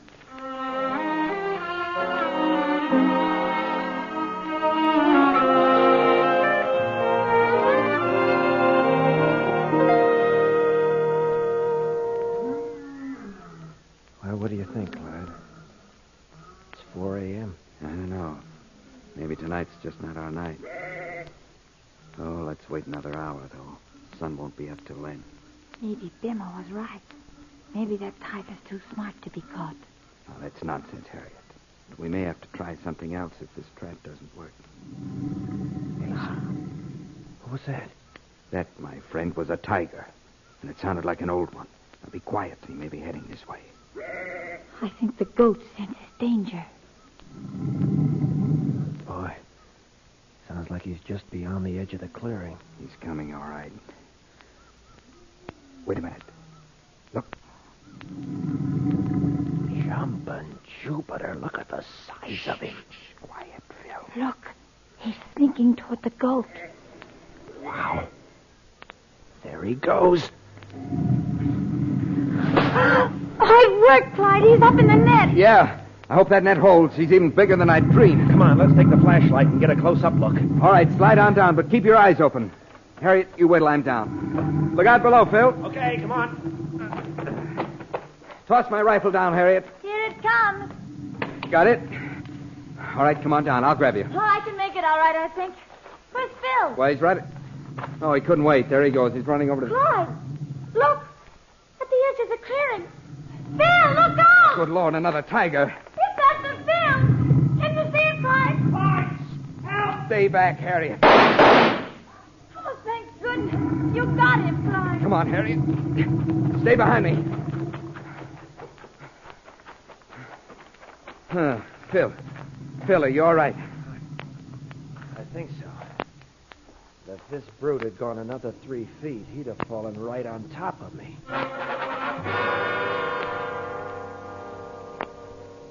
Well, Beatty, my hat's off to you. Actually, I never thought you'd take that tiger dead or alive. Oh, we were pretty lucky, Whitley. But he won't be bothering you anymore. From now on, he's my problem. And you're welcome to him.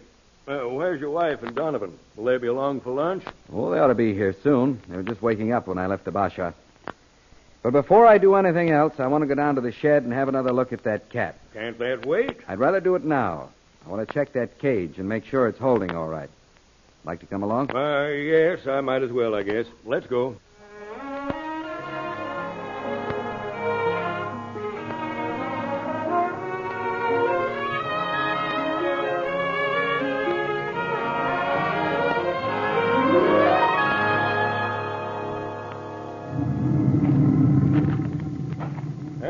to him. Not much doubt about which shed he's in.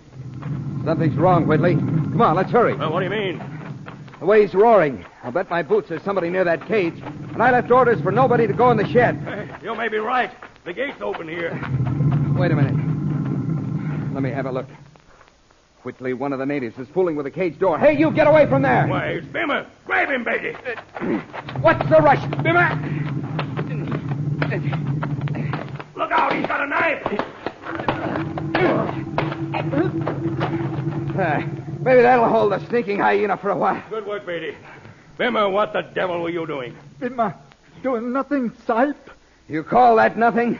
Look over there, Whitley. He was loosening the rattan on the cage door so the tiger'd be able to break out later on.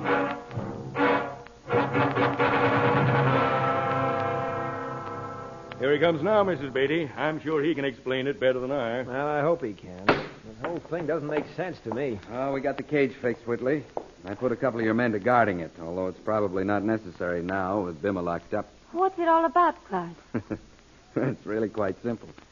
Remember those odd-looking charms some of the natives have been wearing around their wrists? Well, sure, but what have they got to do with Bimmer? Well, Bimmer, being Chief Mahout, was sort of the head man among the plantation natives. When this man-eating tiger went on the rampage, they looked to Bimmer for advice and protection. He took advantage of it by playing medicine man. You mean he gave them the charms to protect them from the tiger? No, that's just it. He sold them those charms. A couple of the natives I just talked to paid 10 rupees apiece for them. And to a native, 10 rupees is a small fortune. I'll be. How do you like that? Shades of Chicago. All this going on right under my very nose, and I knew nothing about it. Well, Bimmer had everybody convinced that if they bought a charm from him, the tiger wouldn't touch them. But when we arrived and he found out we were either going to capture or kill it, well, he had visions of his business folding up. And he tried to kill you to keep that from happening. That's right. When that failed, the next best thing was to fix it so the tiger could escape. I'm terribly sorry about all this, Beatty. I'm afraid your opinion of this plantation is probably pretty low. And I couldn't blame you a bit if you left immediately. Left immediately? But Whitley, you seem to forget. We have a dozen different reasons for not going yet. A dozen reasons? What are you talking about? I'm talking about tigers, Whitley, 12 of them. And we start hunting them right after lunch.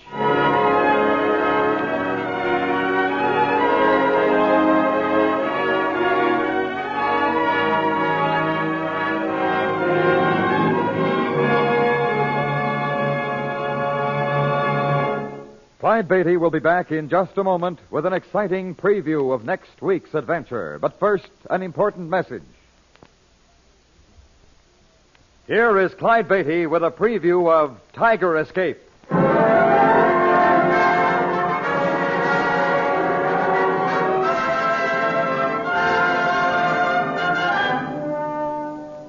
Gracie was loose somewhere in the shrine temple. Yes, Gracie, 600 pounds of murderous tiger, and she was roaming a building where more than 200 defenseless guests lay sleeping. I'd reached the 5th and top floor of the shrine temple when Harriet caught up with me. You haven't found her yet, Clyde? Oh, thank heavens. Thank heaven. What do you mean? That means she must be up here, Harriet, above the sleeping rooms. You mean in the dark? In there? This stairway's a fire stairs. I've checked every floor from the basement up here to the 5th. All the other landings have one-way doors. One-way doors. The doors won't open from this stairwell into the temple proper. That stood us in luck. Oh, you mean Gracie's had to come right up here to the top? As if she'd been in the runway chute to the big performing cage in the show. And in there, Clyde. What's in there? I walked in the dark, leaving Harriet protected behind the door that opened outward into the landing. I saw that I was in the unfinished swimming pool of the temple. In the light that spread out from the door, there were tumbled concrete blocks, timbers, porcelain objects, and beyond the light, blackness in which Gracie the Tigress was hiding. You have just heard a preview from Tiger Escape, our next Clyde Beatty drama. Be sure to tune in for this thrilling incident that occurred in the city of Detroit.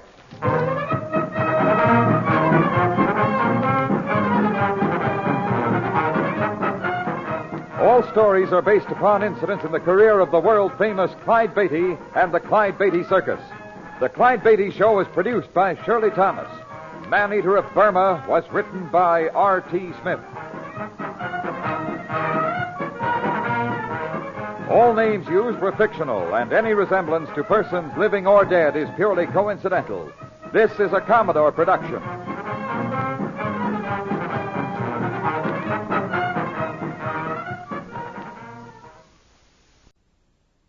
The Clyde Beatty Show.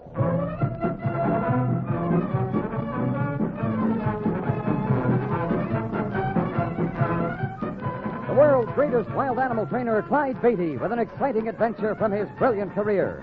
The circus means thrills, excitement, snarling jungle beasts. The circus means fun for young folks and old. But under the big top, you see only a part of the story. The real drama comes behind the scenes, where 500 people live as one family, where Clyde Beatty constantly risks death in the most dangerous act on earth. This master of the big cats has journeyed to Africa and India, hunting down his beasts in their native jungle. All of this is part of the Clyde Beatty story. This one he calls Tiger Escape.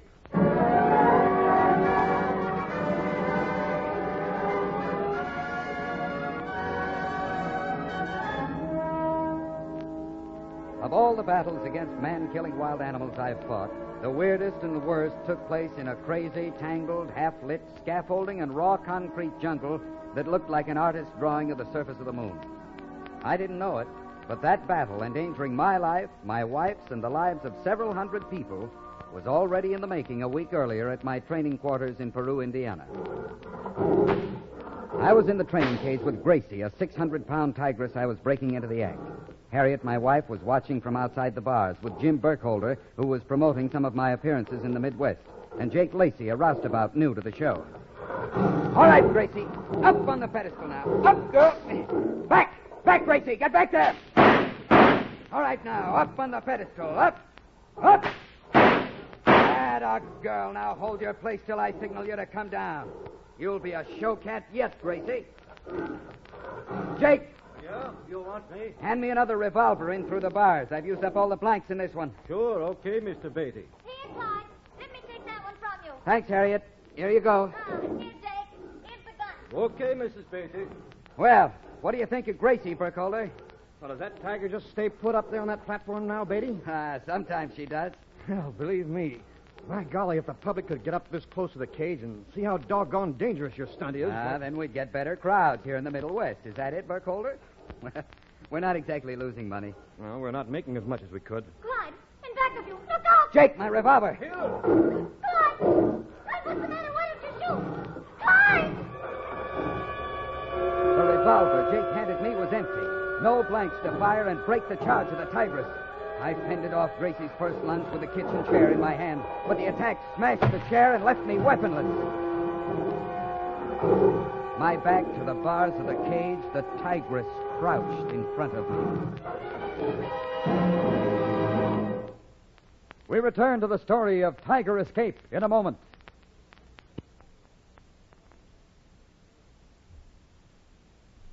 Here is Clyde Beatty. Gracie, my 600-pound tigress, had cornered me against the bars of the training cage. The unloaded revolver Jake Lacey had handed in through the bars was useless. Jake and Burkholder stood frozen, unable to move. But my wife, Harriet, came up cautiously in order not to prompt Gracie's charge until she stood just behind me outside the bars. I'm right behind you, Clyde. All right, Harriet. Take the long pole from the equipment rack and stick it in through the bars. Try to drive her off to the left. I've got the pole, Clyde. It may give me time to get to the safety cage. Are you sure? It's the best chance. Ready? I'm ready. All right. As Harriet jabbed at the Tigress through the cage bars with the pole, I ducked to 5 or 6 feet to the safety cage door at the right. The distraction of the pole served its purpose. Gracie whirled and sprang as I moved, but she was too late. I crossed the safety cage, went out through the second steel door, and I was outside. Oh, Clyde. Oh, Clyde, that was close. Sure was. I'll stay outside now until she calms down. Boy, oh boy, was that something to watch. Say, Beatty, you almost made the headlines. Wild animal trainer clawed by tiger. Yeah, and it might have helped out at the box office, Burkholder. Jake. Yeah, Mr. Beatty. You handed me the empty revolver. The same one I passed out of the cage. Now, how did that happen? I guess I must have been, well, mixed up. happen certain. But that revolver you have in your hand, it's loaded with blanks, isn't it? Yeah, it is. Then there's no reason you couldn't have handed me that one. It wasn't Jake's first mistake, but he'd come to the show after being out of work for a long time. He kept to himself and was hardly what you'd call friendly, but he was a hard worker, and so I warned him and let him off.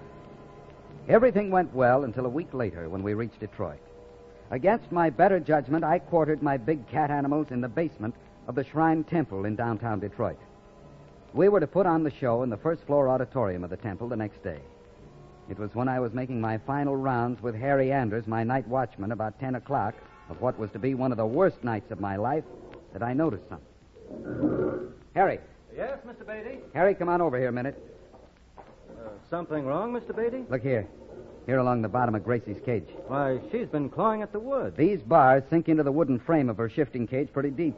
But they might be loosened if she worked hard enough. But, Mr. Beatty, tigers don't usually... They don't usually try to get out, I know. But it looks like Gracie's an exception.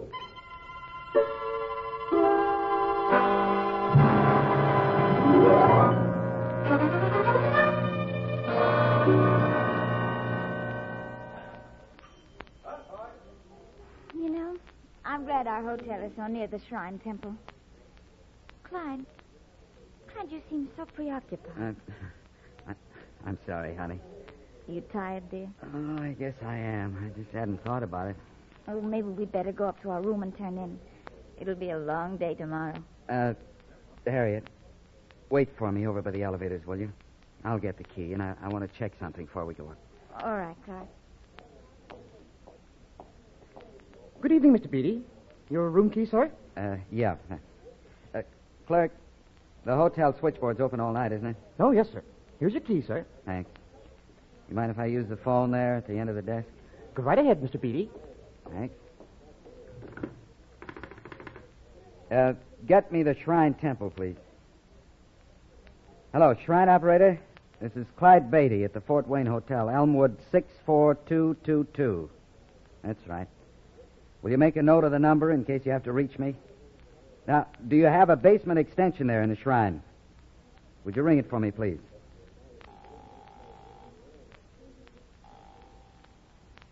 I talked to Harry Anders, my night watchman, and gave him my hotel number. The basement extension at the Shrine was only a few feet from his post, so he'd be able to reach me in a matter of seconds if anything did go wrong. I couldn't really explain the strong sense of uneasiness I felt.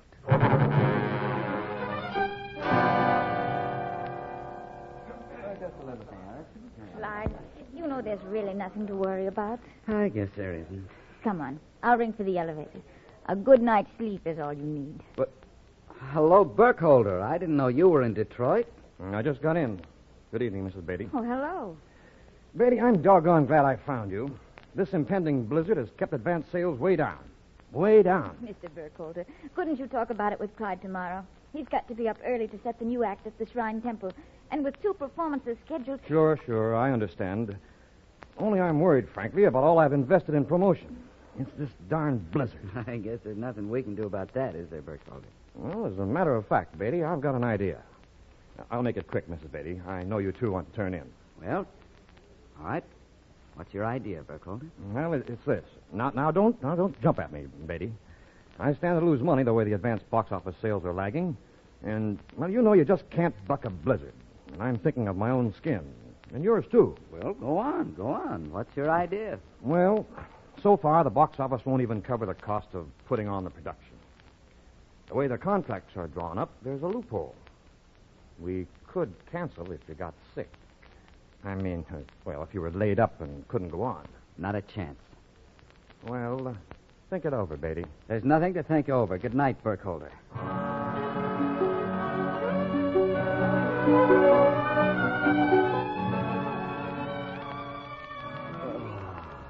Good night, Harry. Good night, Clyde, dear. Sleep well.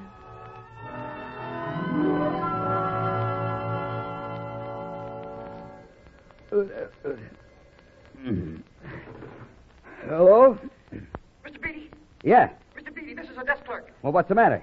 Your watchman's here. He's run all the way over from the Shrine Temple. Says all your lions and tigers are loose over there. There was about as much chance all my big cats were loose in the shrine temple as that the temple itself had sunk underground. But Harry Anders wouldn't have deserted his post without good reason. I rushed into my clothes, left Harriet still dressing, and got down to the lobby of our hotel in about 3 minutes. Mr. Beatty. All right, Harry. What is it? What's happening? It's Gracie, the big tiger. She's out of her cage. Gracie's out? Yeah. All right, come on then. Let's go. You can tell me what happened on the way over.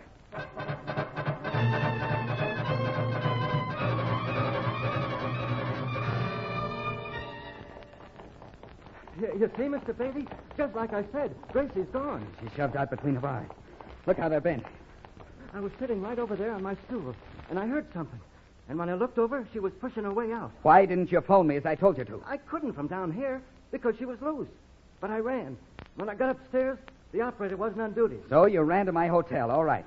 Harry, get me that stool of yours. Yes, Mr. Beatty. It'll have to do for a weapon. There's no time to look for anything better. Gracie's gone up those stairs over there, and there are more than 200 people asleep in the rooms on the floors above us. Harry. Yes, Mr. Beatty. Harry, look here. Look at these marks around the base of Gracie's bar. Where she's clawed the wood, Mr. Beatty. No. Look how smooth and regular the cuts in the wood are. These cuts were made by a knife, Harry, or a chisel.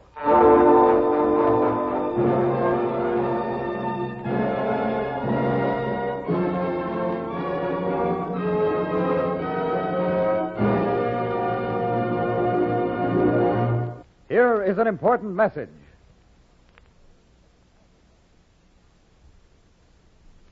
And now, back to Tiger Escape.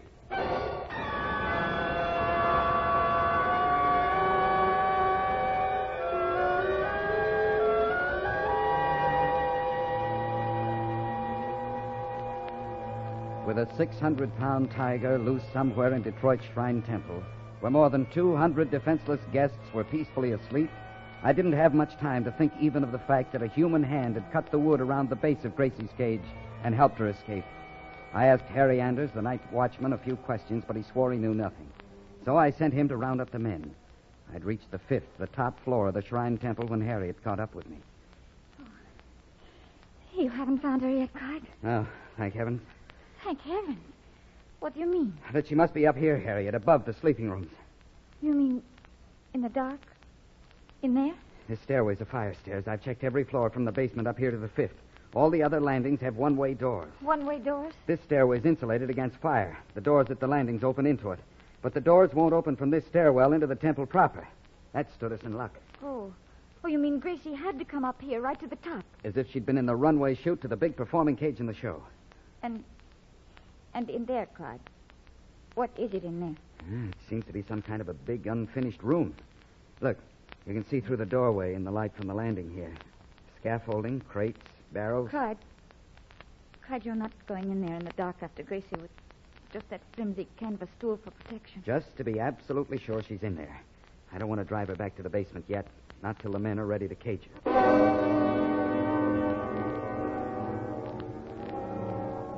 I walked in the dark, leaving Harriet protected behind the door that opened outward into the landing.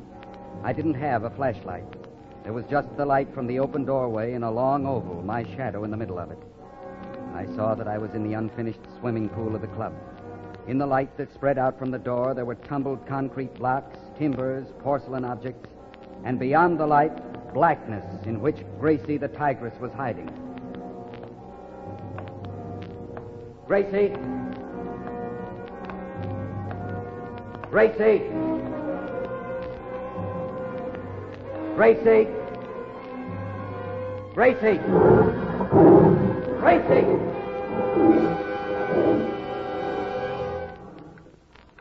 Then I knew she was in there. All right, Harriet. Help me get this 2x4 across the door to barricade it. All right, Clyde. This'll keep her inside in the swimming pool room, at least till the men in the basement are organized to cage her when I drive her down.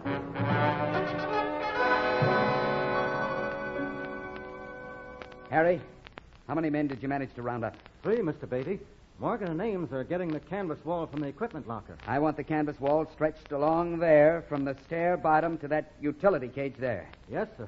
And when I drive Gracie down from the top floor, I want you and Ames to handle the canvas wall. Morgan and you said you'd rounded up a third man. Jake Lacey over there. I bumped into him upstairs in the lobby as soon as I went up. Upstairs in the lobby? Yeah. Just a minute, Harry. Jake, what were you doing in the lobby at this hour, 3 o'clock in the morning? I don't sleep well, Mr. Beatty. Is that your answer? It's the truth. All right. Go help Morgan and Ames bring in the canvas wall. Okay. Harry, Yes, Mr. Beatty?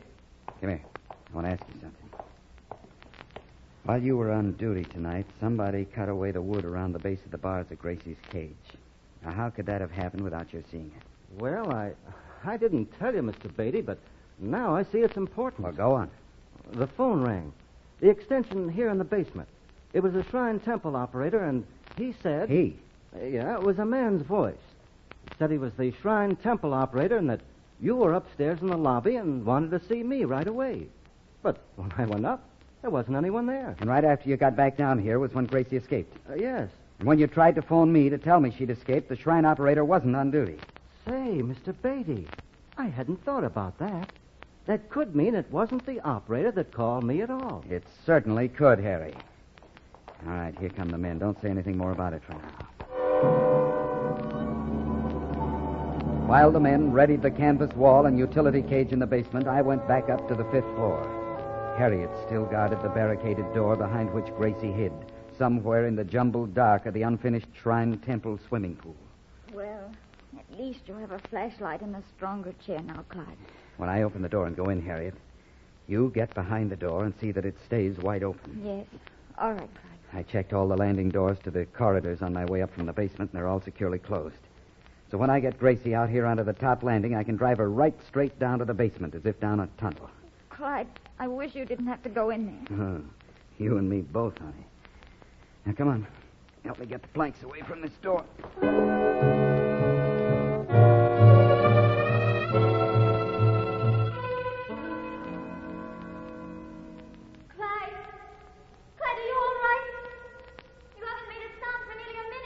I've been looking for the lights. I just found the wire ends. The lights haven't been installed in here yet. Then be careful, Clyde. I had the flashlight. Gracie? Gracie! I heard a slight sound somewhere to my right. The slight movement of the Tigress stirring as she heard her name. I swung my flashlight beam back and forth, but all I saw were the piles of materials, the raw pit of the unfinished pool. Gracie! Then she responded, and when my light played on the place of the sound, I saw 2 green answering flashes, her eyes. Gracie! Come out of there! Come on! I ran toward her, and then she left her hiding and charged. Her paw splintered the kitchen chair in my left hand, and as the force of the blow knocked me half around, the flashlight flew from my right hand and smashed on the concrete. In the thin light from the doorway, I could see the green points of Gracie's eyes 10 or 12 feet in front of me. Clyde, what's going on there? Harriet, look out! Come on. We'll follow her down the stairs now. Keep a flight behind. She has to go straight to the basement. All right, Clyde. You shaky? Oh, yes. You just got back behind the door in time. Oh, I know that. But I was so scared. You were alone in there with her in the dark. Come on, Harriet, hurry. Who is that? What? It's Burkholder. He's gotten into the stairs somehow. Gracie's crouched on the landing. Now listen, Burkholder. Don't say anything. Don't make a sound, but just start moving backwards down the stairs, slowly. Harriet. Yes. We gotta go closer to keep her attention while Burkholder gets away. Come on. She's back in front of us. She's confused. All this is strange. Clyde! She broke the door open. She's in the corridor. Come on. Clyde, where is she? The corridor's empty. She must have gotten into a room. There are people sleeping in those rooms. Oh, good heavens, I hope not. My gosh, Betty. I never thought she could get through one of those doors. I didn't think she'd get into the room. What do you mean, Burkholder, you didn't think? I mean just now. Just a minute ago. I mean... What do you mean, Burkholder? Just You get into the first room that's open, Burkholder, and you go with him, Harriet. I want the corridor clear while I round up Gracie.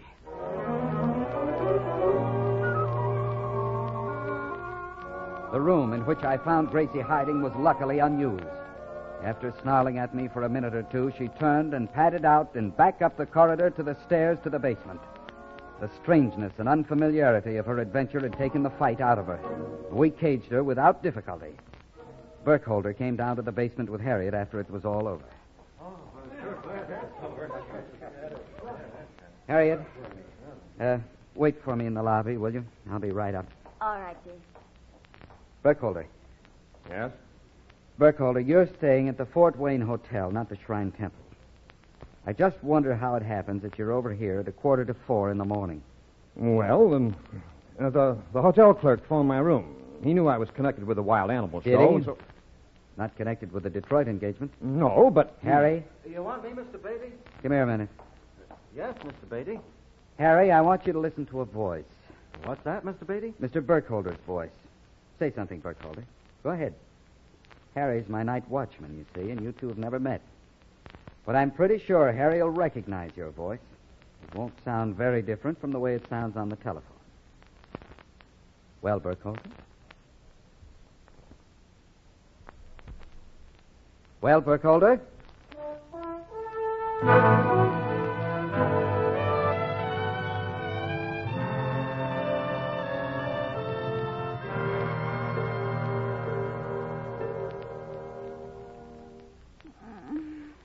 I still don't see what Burkholder hoped to gain by letting Gracie loose Clyde. Oh, I guess I gave him the idea myself. What? You did? When he visited training quarters a week ago, remember?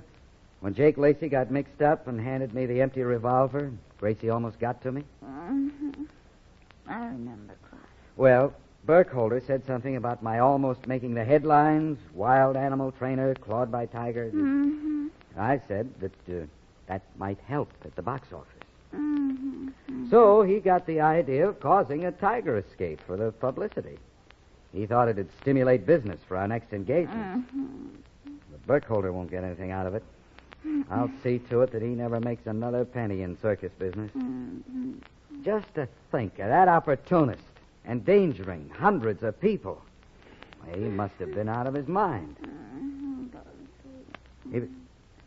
Honey, are you asleep? What? Oh, what is it now? I don't know. Hello?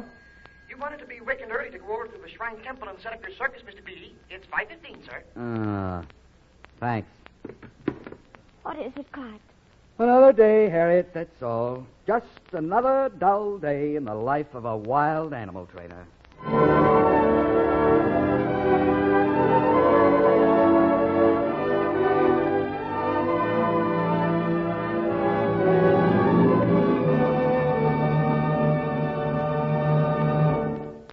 So ends our story, Tiger Escape. But Clyde Beatty will return in a moment to tell you of his next adventure.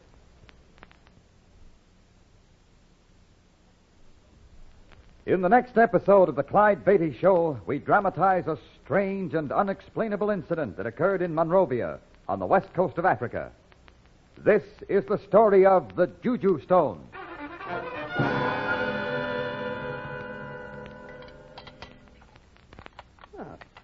A very, very good supper, Harry. Thank you, Clyde.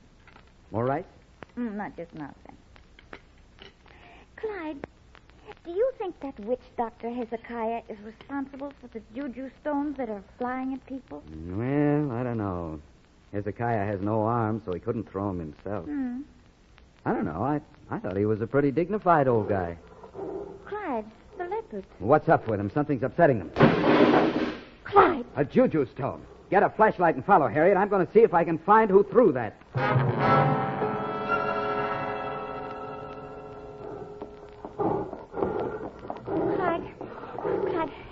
here's a flashlight. Did you see anybody? No. But whoever threw the stone passed by the cages. That must be what upset the leopard. If anybody did pass by the cages, Clyde. Honey, now, don't let this country get you. But you ran out right after the stone broke the window. And you didn't see anyone. Well, somebody with a good wing could have thrown it from a distance and ducked out of sight. Hey, wait a minute. What, Clyde? My flashlight beam picked up movement over there by the elephant compound. Come on. Careful.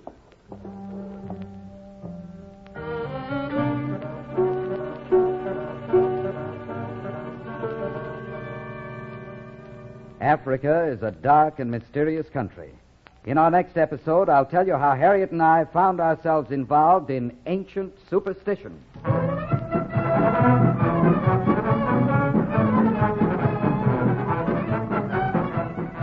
All stories are based upon incidents in the career of the world-famous Clyde Beatty and the Clyde Beatty Circus. The Clyde Beatty Show is produced by Shirley Thomas. Tiger Escape was written by Roy Williams. All names used were fictional, and any resemblance to persons living or dead is purely coincidental. This is a Commodore production.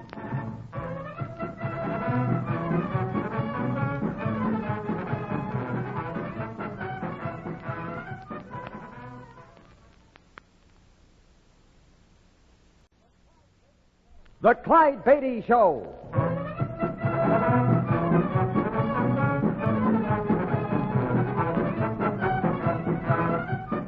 The world's greatest wild animal trainer, Clyde Beatty, with an exciting adventure from his brilliant career. The circus means thrills, excitement, snarling jungle beasts. The circus means fun for young folks and old. But under the big top, you see only a part of the story. The real drama comes behind the scenes, where 500 people live as one family, where Clyde Beatty constantly risks death in the most dangerous act on earth. This master of the big cats has journeyed to Africa and India, hunting down his beasts in their native jungle. All of this is part of the Clyde Beatty story. This adventure is undoubtedly one of the strangest you'll ever hear. It is entitled The Juju Stones. Whether Harriet and I are in the prairie land of Kansas or on the far continent of Africa, we seem always to be stalked by adventure. The strange and incredible incident of the Juju Stones began one afternoon in Monrovia, Liberia, on the west coast of Africa. My expedition had come downriver out of the African interior, where we'd captured elephants, leopards, and other wild animals. While waiting for the ship that would take us home to the United States, we accepted the invitation of an American, a Dr. Jacobs, to visit him at his bungalow. No more tea then, Mrs. Beatty? No, thank you, Dr. Jacobs. Beatty? No, thanks. I'll have my boy clear away then. Small boy, I for come, boss. clear the things away, small boy. Yeah, boss. You're connected with the missionary hospital here in Monrovia, Dr. Jacobs. Oh, no. I'm not that kind of a doctor. I'm a professor, matter of fact. Right now, I'm out here in Liberia making a study. A very intriguing study. Is that right, Jacobs? Yes. Of witchcraft. Witchcraft? Juju, as the natives call it. Well, we came across some of that back in the bush. It's not just the backcountry tribesmen who make juju, Beatty. Maybe before you leave Monrovia, I'll be able to show you some very strange and unbelievable things. Clyde, what was that? A stone. Somebody threw it at us through the window. No use rushing to the window, Beatty, to see you through the stone. There'll be nobody there. Nobody there? It's happened before. I've rushed to look time after time. There's never been anyone. But that's impossible. Yes, I know. But you see, that stone there on the floor is a juju stone.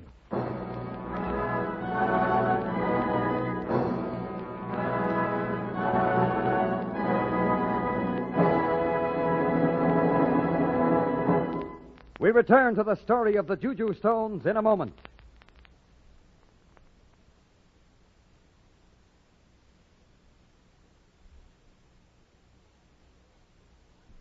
Here is Clyde Beatty.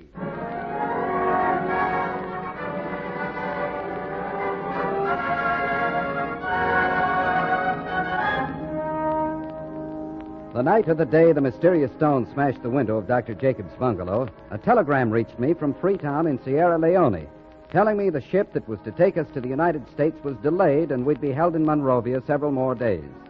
I decided to make use of the time by testing the leopards we'd taken in the interior and had the boys set up the training cage the next morning. I'm going in through the safety cage now, Harriet. Sheik is a beautiful leopard, Clyde. Sure is. I'll only be in with him a minute. I just want to try him out. Be careful, Clyde. Honey, that's how I stay alive. I went in through the outer door of the safety cage, the usual equipment in my hands. A whip in my right hand, a kitchen chair, and a .38 revolver loaded with blanks in my left. Then in through the inner safety cage door and into the big cage with the leopard. Back, Sheik! Get back there! Back! You can't make it out, can you, boy? Hold there now. Back, Sheik! Back! Okay. That's enough for the first time. I'm coming out, Harriet.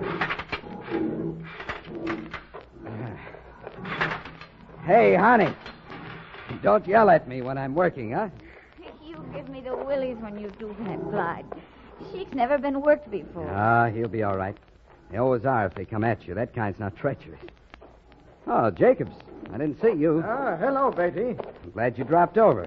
Harriet, open the runway and let Cheek back to his cage, will you? All right, Clyde. Come on into the bungalow, Jacobs. Sit down. Thanks. Small boy's bringing cola champagne for us. Hope you don't mind. Well, I'm afraid I take my alcohol on the outside, Jacobs. Alcohol rub down after I work my cat. No. Cola champagne's a soft drink. The native cola bean from up in the bush country. Oh, well, fine. Something cold would go good. Pull a chair up to the table, Jacobs. Thanks. Beatty, it's quite an experience to stand there and watch you work. You get to know how exceedingly dangerous a leopard is out here in West Africa. Well, thanks, Jacobs. I appreciate that. When you stare into the leopard's eyes, are you trying to hypnotize it? I wish I could. It'd make my job easier. No, you control the big cats by making them think they don't scare you, even when they do. Dr. Jacobs, has there been anything more about the juju stones? Yes. 2 more this morning. These. I brought them with me to show you. Well, they look just like any other stones. Yes, but they pick themselves up and throw themselves at you of their own power. Do you really believe that, Jacobs? I've uncovered things here in West Africa, Beatty, that seem impossible to explain. Excuse, please, boss. I make for fetch cola champagne. Pastol. Clyde, look at the expression on his face. Small boy sees the juju stones on the table. And that's a town boy who wears shoes and went to mission school. No Basu bush boy, yet he runs at the sight of those stones. Jacobs, have you got any idea why the stones throw themselves at you, as you put it? To kill me. To kill you? I'm afraid the truth is, Beatty, I may be in quite a bit of danger. Maybe you can help. Well, if I can. You might take a drive in my car with me this afternoon to visit a man named Hezekiah. Hezekiah's a juju witch doctor.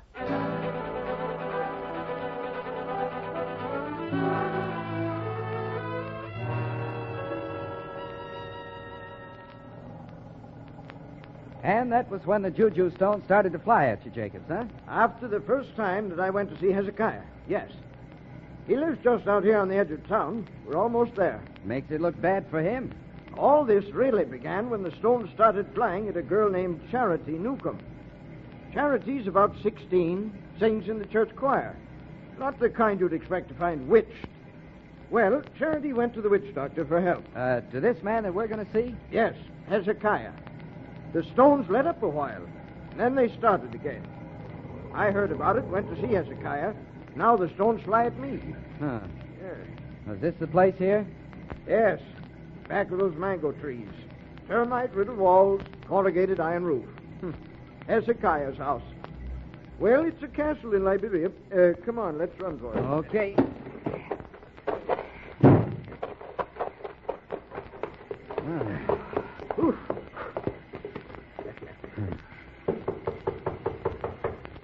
Oh, look, Beatty. Hezekiah's coming to the door. You can see him through this porch window. Take a look. Well, he hasn't got any arms. Come in, gentlemen. It be raining. Come on, Beatty. Right. Be seated, gentlemen. We've come about the juju stones. I witched them off, but they come back. I told you that, Doctor. I can help Miss Charity Newcomb no more. Hezekiah, since I came here and questioned you, juju stones have been flying at me. You look with bad eye on Juju, Doctor. We part smell Juju with the heart. Go home, your country, Dr. Jacobs. Juju stones not follow you.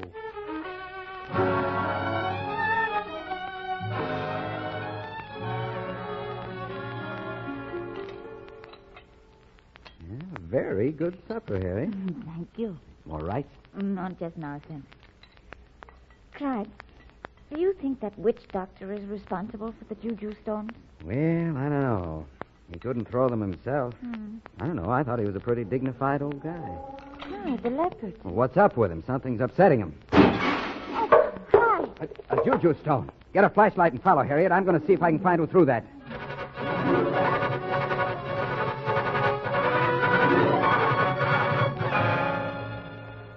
Clyde, here's the flashlight. Did you see anyone? No.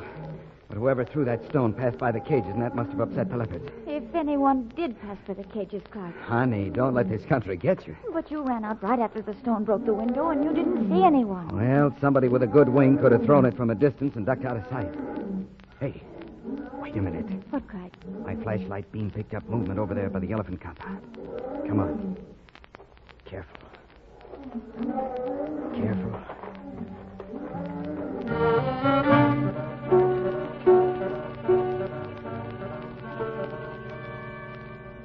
There he is. Clyde. Shh. Wait here. I'll get him. All right, you. What do you want?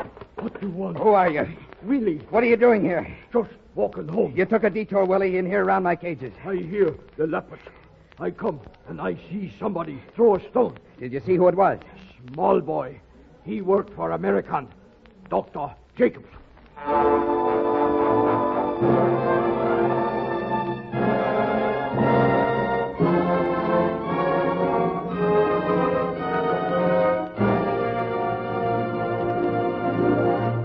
Here is an important message.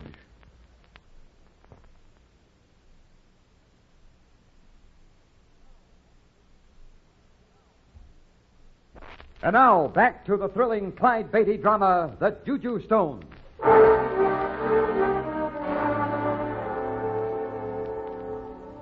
Mysterious stones first flew at the native girl Charity Newcomb, then at Dr. Jacobs, the American professor, and now at Harriet and me, since I accompanied Dr. Jacobs to Hezekiah's house.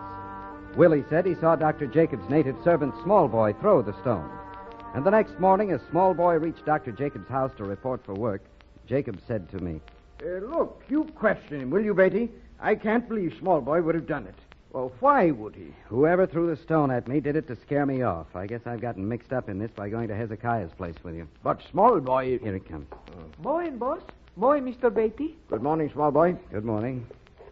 Boss, don't you want me for to fetch breakfast chop plenty fino? Small Boy, sit down a minute. Yeah, Mr. Beatty? Small Boy, last night a stone flew at me and Mrs. Beatty. Juju stone. That's what you call it, but I think it was just an ordinary stone thrown by an ordinary person, like you or me. Mr. Beatty, Oh, Mr. Beatty, I cannot put that thing you say into my head. Mr. Beatty means it might not have been a juju stone. Somebody said you threw the stone, Small Boy. Wow. It's not my part to do that. Beatty. Jacobs, I think he's telling the truth. Come on over to my place. There's a way we can check and be sure.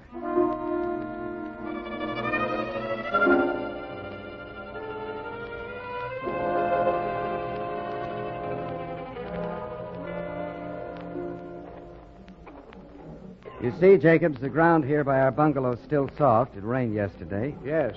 Last night the ground was muddy. If Small Boy threw the stone, the prints of his shoes will be here on the ground. Yes, that's right. You'd recognize them, wouldn't you? Oh, yes. Yes, there aren't many boys his age or any age who wear shoes in Liberia. I was counting on that. Oh, wait. Hey, look. Here are some shoe prints. No, those are mine. These are the shoes I had on last night. Look here. The sole fits into the print. Oh, yes, I see. And here are Harriet's boot prints. I see. Beatty, there aren't any other shoe prints. No, there aren't. Here are my prints and Harriet's, but there aren't any other footprints.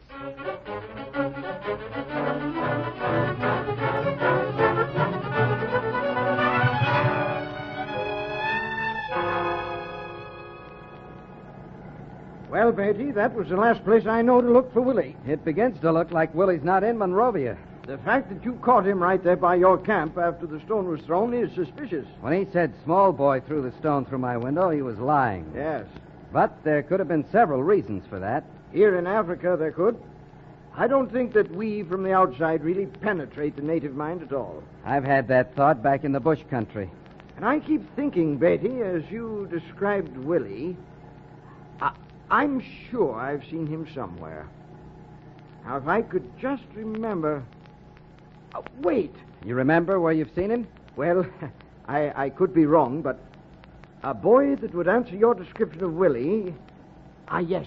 It was down in the waterside, the dock section of town, 6 or 7 weeks ago, before the juju stones began. Yes, Beatty, he was walking with a girl. And I remember now. That girl was Charity Newcomb, the girl the stones flew at when this all started.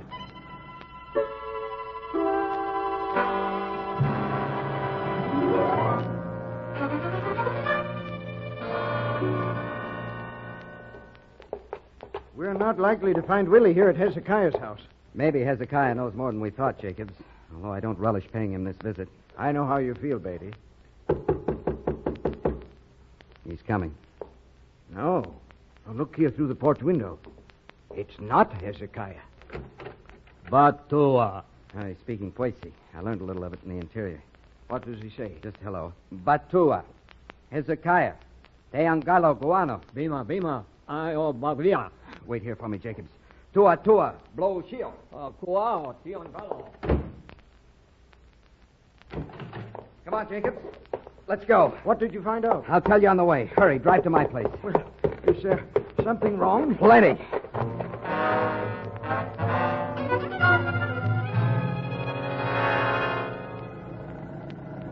Well, what is it, Beatty? What did the Puesi man tell you? I couldn't get all of it, but as near as I could make out, Hezekiah decided early this morning to go up into the hills. He got the Puesi man in to watch his house. Why did he want to go? To make juju, the Puesi man says. But word's just come from the hills, Jacobs. Yes? Hezekiah's been found dead 2 miles up in back of Monrovia, killed by a leopard. A leopard? I never heard of one coming so close to Monrovia. That's why there's no time to lose in getting to my camp.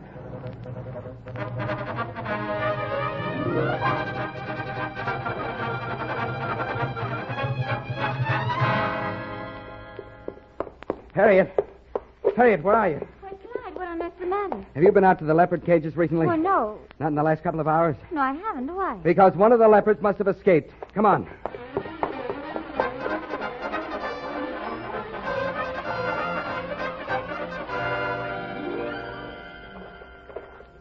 Well, they're all here. Nubia, Sheik, Cleopatra. Yes? What made you think one of them escaped? There's a report Hezekiah's been killed by a leopard a couple of miles from town. There's plenty of leopards back in the bush, but they usually don't come down around Monrovia. You move too fast for me, Beatty. Are they all here? They're all here, Jacobs. Beatty, if one of your leopards didn't kill Hezekiah, then a leopard must have come down out of the bush country. We'd better get back in your car and drive up there. Well, we can't go by car. There isn't a road. But there is a way. What's that? Mule, my friend. Liberian mule.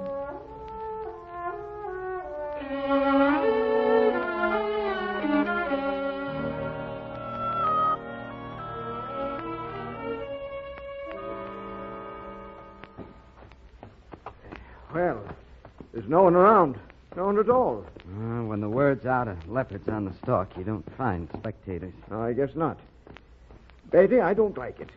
You're used to the big cats, but I... Wait. There's Hezekiah's body. Yes. There's nobody guarding it. No. Probably somebody was posted, but he got cold feet and ran away. Beatty, are you sure we ought... This sawgrass is high enough to hide a leopard. We'd better tie the mules here. This is close enough. Oh. Then we can make our way over to that little clearing where the body is. Well, do you think we ought to walk through the sawgrass? Well, we may snag our clothes a little, but we shouldn't ride too close. There may be tracks we'd mess up. Oh, I suppose you're right. Here, hand me your reins. Well, all right. Let's go. Now, you stay behind me, and I'll break a path for you through the sawgrass. All right. Now, there's a knack to it. Now, stay close behind me. Come on. Oh, what was that? A pepper bird, Jacob. Oh, well, I Come on. may... Careful now. Here's the clear space around the body. What are those in the dirt? Leopard tracks. Are you sure? I'm sure. And Hezekiah's head. Could leopard claws have done that? They could. I don't mind saying I want to get away from here, Beatty. Now, don't worry, Jacobs. A leopard didn't kill Hezekiah. A leopard did... But you said those were leopard tracks. They are. And the claw marks. Yes, they're a leopard. But you say a leopard didn't kill him? How do you know that? Look at our mules. Look at our mules. That's right, Jacobs. Look at our mules. Beatty, look out. Beatty, are you all right? Yeah. Just got my side. Another juju stone. No, not juju. That stone was thrown by a dead-eye chucker they could use in the major leagues back in the States, and I know who. Come on, Jacobs.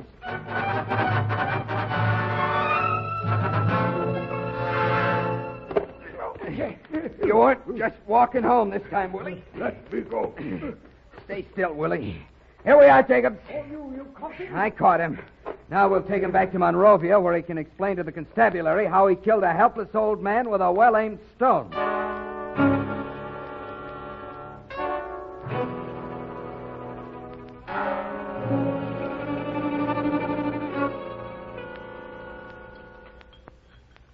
Sugar, Mrs. Beatty? Thanks. Beatty? No, I've got lemon. That'll do for me. Doggone clever of you, Beatty, about those mules. Oh, now, I don't know. After the hours and hours Clyde spent training horses to get used to the smell of the big cats, I guess he should know well enough that a horse or a mule would bolt like the dickens from any place a leopard had been.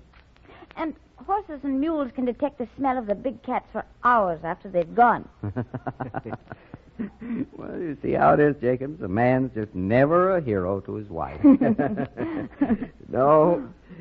Well, I came here to West Africa to learn about juju, but I've learned something about leopards and mules. Now I know a leopard couldn't have been up there, or our mules would have smelled the leopard odor and bolted. Did Willie really think he could make it look like a leopard had killed Hezekiah, Clyde? I'm afraid Willie's a pretty clever boy, as well as a crack shot with his stone. He used a pair of leopard paws to make leopard tracks and claw marks. So it would seem that a leopard had attacked Hezekiah. Oh, it was more subtle than that. There's a powerful secret society in Liberia, the Leopard Society. Savages back in the bush dress in leopard skins and rampage over the country. Willie thought if a real leopard didn't get the blame for the killing, the Leopard Society would. That's right, Beatty. I saw him in jail this morning. Did he finally admit throwing the stones? At you and me, yes. He wanted to teach us not to interfere. Oh, well, did he say why he killed Hezekiah? He'd heard the old witch doctor had gone to the hills to make juju. To make him stop throwing the stones at Charity Newcomb? Well, now, that's an odd thing. Oh, small boy. I forcome, boss. Clear away the teething, small boy. Yeah, boss. You were saying, Doctor? It's an odd thing.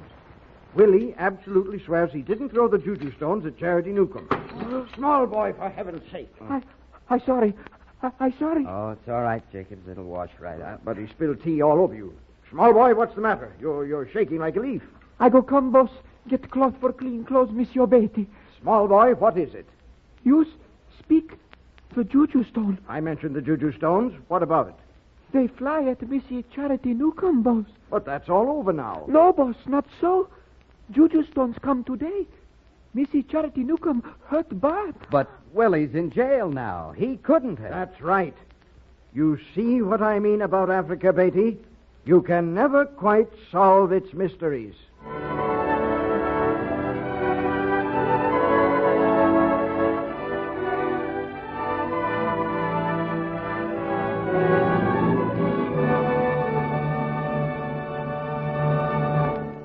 So ends this intriguing Clyde Beatty adventure. In a moment, you will hear a preview of the next thrilling drama.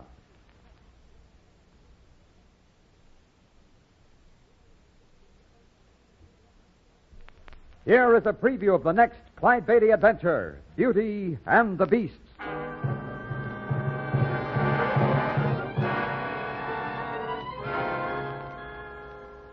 Well, Harriet, everything's all set for the dress rehearsal. Oh, Clyde, I'm so excited. Oh, honey, you'll be great. The act's sensational. Why all the reporters and newsreel cameramen? Just for a rehearsal? Well, they know about your new act. They expect a baptism of fire for you. Oh, I don't know about that. But we'll give them a good show. Right. Uh-oh. The ringmaster's ready to announce you. Ladies and gentlemen, your attention is directed to the steel arena presenting the newest and most sensational wild animal act ever performed by a woman. That's you. For the Are first you ready? time in any arena, three of the animal Now tell me world's something, Miles. natural enemies You nervous? perform in the big cage Yes. together. Especially with all those cameras out there. Oh, when you get in the cage, you'll forget him. Clyde, you'll stand by. I'll be in a safety cage. The huge elephant from India, who will be made to carry side by side on her Pretty soon back now. Simba, the black-maned African lion, and Brimba, the royal Bengal tiger.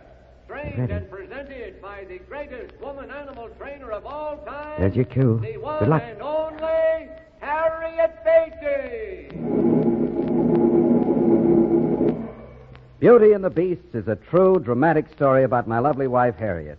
In it, though I'm mostly in the safety cage or in sickbed, a thrilling climax is reached that gave me just about the greatest satisfaction in all my years of animal training.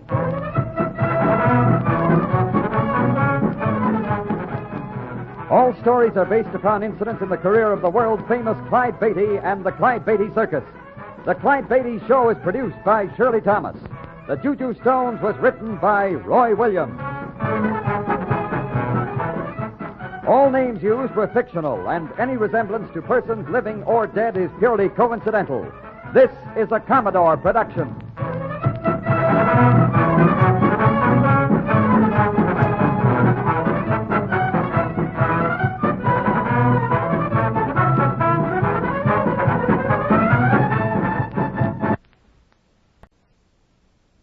The Clyde Beatty Show.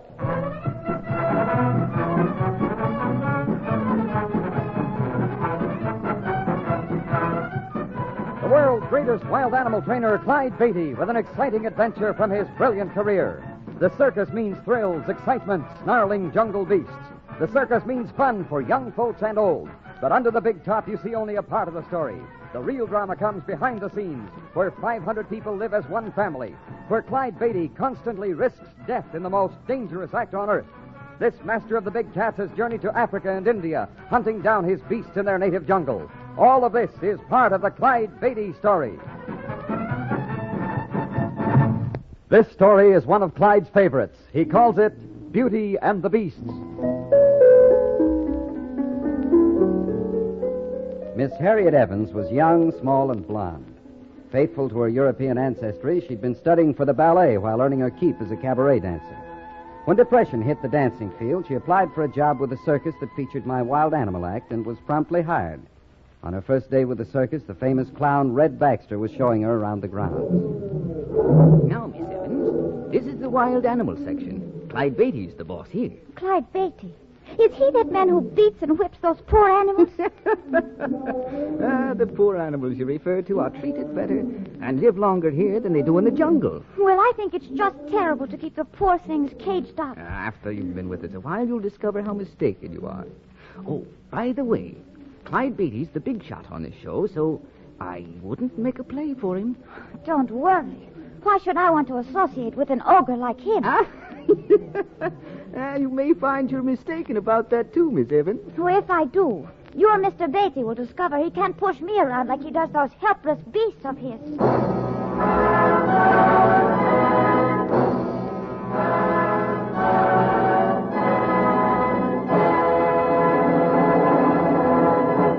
You're listening to the Clyde Beatty Show.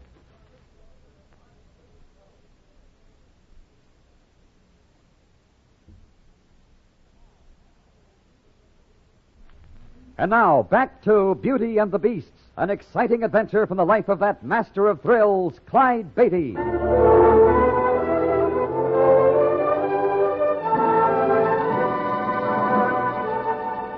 As Red Baxter promised, Harriet Evans found that she was mistaken about the well-being of performing animals. Also, she learned that Clyde Beatty wasn't an ogre, for they met, they became friends, and then they fell in love. Yes, Harriet Evans and I were soon married. It didn't take my wife long to discover that an animal trainer's home life is almost as unorthodox as his day's work. It said a woman's place is in the kitchen. But when that kitchen contains a lion cub weighing over 100 pounds and still growing, well, I suppose I shouldn't have been surprised to find my lady not content to darn socks or whip up soufflés. From the first, Harriet loved animals. She spent more and more time out in the cat barns watching me work my pets. And then one day she said, Clyde, I want an animal act. What? What's so funny? You're just not the type. What exactly does that mean? Well, you're slim, you're fragile, you're short. Well, you're no Man Mountain yourself. Well, now that's different. Why? Well, Look here, Harriet. You're not serious, are you? I most certainly am.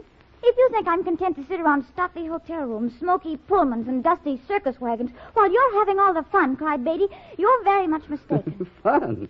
Working in a cage with 54 lions and tigers breathing down your back, you call that fun? No. Then why do you do it? Because it's... Fun? Yeah, no, because it's my job. And because you'd be bored to death doing anything else. But, Harriet, you don't weigh enough to swing one of my chairs, let alone hold back a ferocious cat with it. I weigh almost 100 pounds. Yeah, wringing wet and after a 12-course dinner. Well, your 100 pounds is only a sixth of Nero's weight. If that top mounter ever charged Clyde you... Beatty, you told me yourself. It requires skill, not brawn, to train animals. It's ridiculous. The idea's out. Very well. Then I'll go back to work on my dancing routine. Absolutely not. Then give me an animal act. I'm tired of loafing. No. If you don't, I'll return to dancing. I'm not going to let you dance publicly anymore. You're being unreasonable. I'm being sensitive. I won the first round, or so I thought. An animal trainer's life depends upon his complete knowledge of the thinking processes of his charges. However, animal trainers are merely men and with no more ability than other men to fathom the female of the species. I was certain my arguments had turned Harriet from her purpose, and although she kept on badgering, I was confident she wasn't wearing down my resistance. Then one day, at Peru, Indiana quarters, she sprang a more subtle attack. Oh, Hank, let in the young lions. Right, Mr. Beatty. Which ones you want to work first? Run in all 9. I'm promoting them to second grade. Yes, sir. Here they come. Hey, Roger. Get in there, Bobby. Come on, you pet. Come on, get in Hey, there. Clyde, how about me going in there with you? Honey, you know my rule is never to take anybody in the cage. I've seen you do it. Only a few times. It's just too risky. Maybe if you let me once, I'll stop pestering you. Well, maybe in that case it'd be worth it. Come on. At last. Step into the safety cage with me. I'm right behind you. See that you stay there. Now, look, you do just as I say. Here, you take this long stick, and when we go in and I advance toward the cats, you follow exactly in my tracks. Yes, Clyde.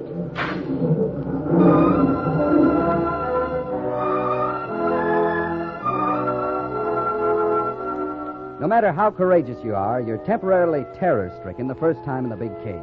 It's impossible, standing safely outside, to realize how different it is actually facing the beasts. Outside, the cats pay no attention to you. Inside, they forget the trainer to glare at you. With a shudder, you realize they now have no interest in the one you depend upon to protect you. They don't want him, they want you. Harriet reacted like everyone else. She began to shake the moment we entered the big cage. When the lions turned their gaze from me to her, she seemed ready to scream. Her eyes popped open with a wild look. I called to her over my shoulder. Anything wrong? The boys closed the window. It's cold in here. I'm not cold. Well, I am. I'm freezing. You had enough? That blade is leaping at us. It's all right. Back, Bobby. Back. How long have we been in here? About a minute. Seems like an hour. Let's get out of here. So, having proved to my wife I couldn't possibly let her have a wild animal act, a few months later, I let her have one. There were 3 lions and 3 tigers in the first act I planned for Harriet. As I explained to her... Now, Harriet, there's no sense in doing an act with just lions or an act with just tigers like any woman might do. You're the boss, Clyde. Yeah, so I found out. Nobody using the name of Beatty is going to have a mediocre act. So you're really in for it. Yes, my lord and master. Now, you realize what it means to mix natural enemies in the same arena? I do. Bring on the beast. Not so fast, my lovely. You've got a long way to go before you even get near a cat. Oh? That mass of steel bars isn't just a cage for wild animals. It's also a place where the trainer's imprisoned. I see. Well, let in the cat. Uh-uh. A cat? Nope. I thought you were teaching me to be a trainer. Right. But for weeks, you're going to do nothing but diagram the arena and memorize every inch of it. How exciting. Then you're going to practice dancing. Dancing? Yes, around an arena filled with props. How long does this go on? till you can do it blindfolded and not touch a single piece of equipment. Fine. I want to train animals. You make me study architecture and ballet. Correct? Because someday in an arena filled with snarling lions and tigers, that's going to save your life.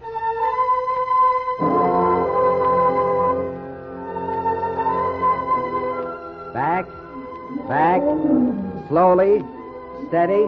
No, don't glance over your shoulder. Now step. Step. Step.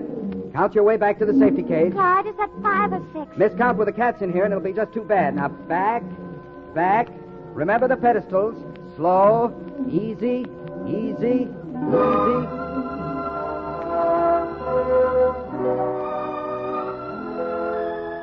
Hank, let in that tiger. Here she comes, Mr. Beatty. All right, Harriet. Now, this is it. Your first cat. Now, face it. I'll be right behind you.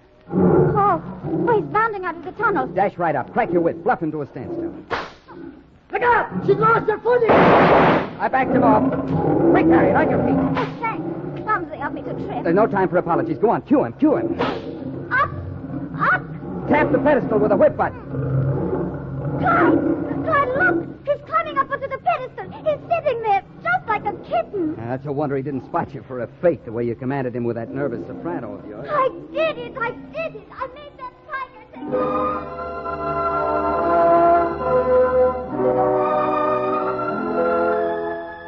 Well, today we work all 6 of the cats. Do you think I'm ready? You're ready. Just don't be nervous. If I said I wasn't, I'd be lying. Well, you're doing fine. Don't worry about it. Clyde, whatever you do, don't leave me. I'll be right here. All right, Hank, let the critters in. Right. Back! Back! Back! When you get them pyramided, make Raja climb down and roll the big ball across the arena. All right. Raja! Raja! Down, Raja! Hey, boss, you're going to leave Miss Beatty in there alone? She'll be all right. She's so busy with those cats, she doesn't even know I slipped out of the arena. I don't know. I hope she doesn't freeze when she finds out you're not in the cage. Don't worry. Look, Hank. She's cued Raja onto the ball. Good girl. Ain't that a picture? Just a slip of a girl standing up to that big striped cat. Uh-oh, Raja's slipping. That heavy ball's getting away from the tiger. It's rolling crazy. It's going to hit Denver's pedestal. If it does, those 2 cats will mix it. Denver's leading off of her pedestal. If Miss Beatty keeps backing up to her, she'll get clawed. She sees I'm not there. Frozen in her tracks. Move, Harriet. Move! Raja's going to spring. Give me that club. Let me in there.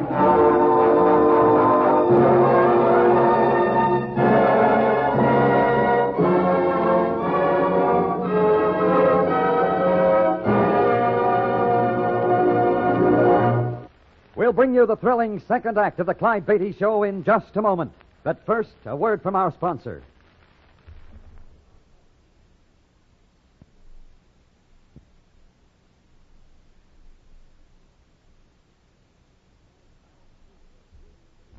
And now, Act 2 of Beauty and the Beast, a true-to-life story from the exciting adventures of Clyde Beatty.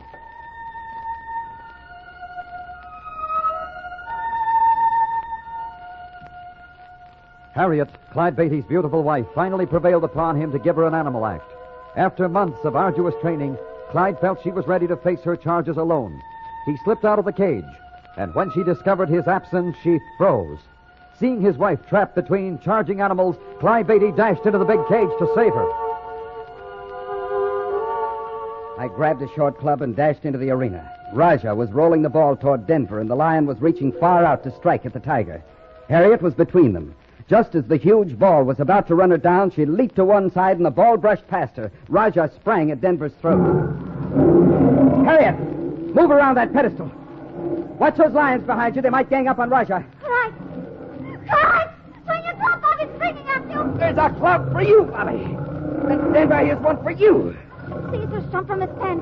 He's between me and the safety cage. Use your gun. Blank him with it. That did it. It moved out of the way. All right, clear out. Clear out. Hurry before the others get out of hand. You made it, man. Yes, but I don't know how. Is Clyde all right? He's got them 2 cats apart. He'll probably be able to control them now. But I got to open the gates quick so we can run them into the tunnel. Rattle the chute, Hank. Yeah. They're ready to come out. Clyde, are you all right? Yeah. You? I'm a little nervous. I'm not so calm myself. I guess I made a few mistakes. You made every one in the book. Well, Why didn't you tell me you were going to leave the arena? When I saw what happened, I wished I had. But, well, that's no excuse for letting yourself get cornered. I was flustered. We worked on that point for months. It won't happen again. That's right. It won't happen again. I don't like the way you said that. Look, my dear, you'll never make an animal trainer. Oh, no? You just wait and see.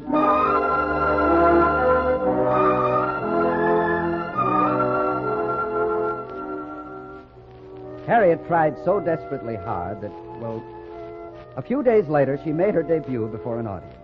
I stood in the safety cage, ready if she got in trouble, and I was mighty proud. I'd been pretty tough with her, but she'd come along wonderfully. With her shoulder-length blonde hair, white costume, and boots, she gave my animal section some real beauty for a change. A long time later, having emerged from many crucial tussles with the cats, Harriet became an established trainer.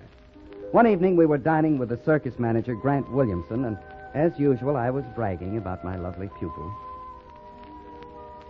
Yes, sir, Grant. Harriet's the only student I ever had, and she's terrific. Well, maybe you better open a school, Clyde. Oh, no. I'll never have another pupil.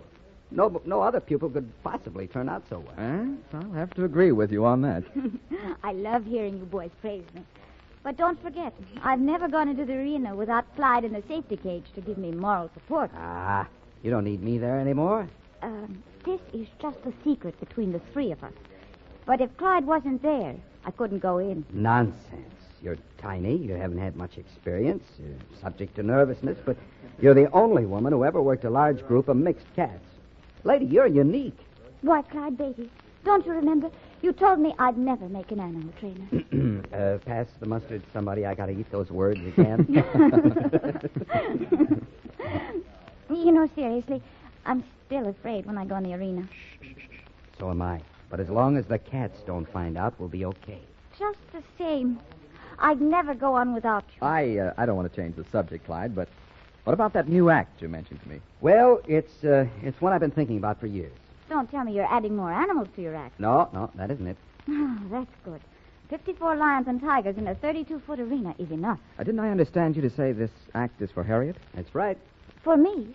What is it? You run an elephant around the arena with a lion and a tiger riding side by side on its back.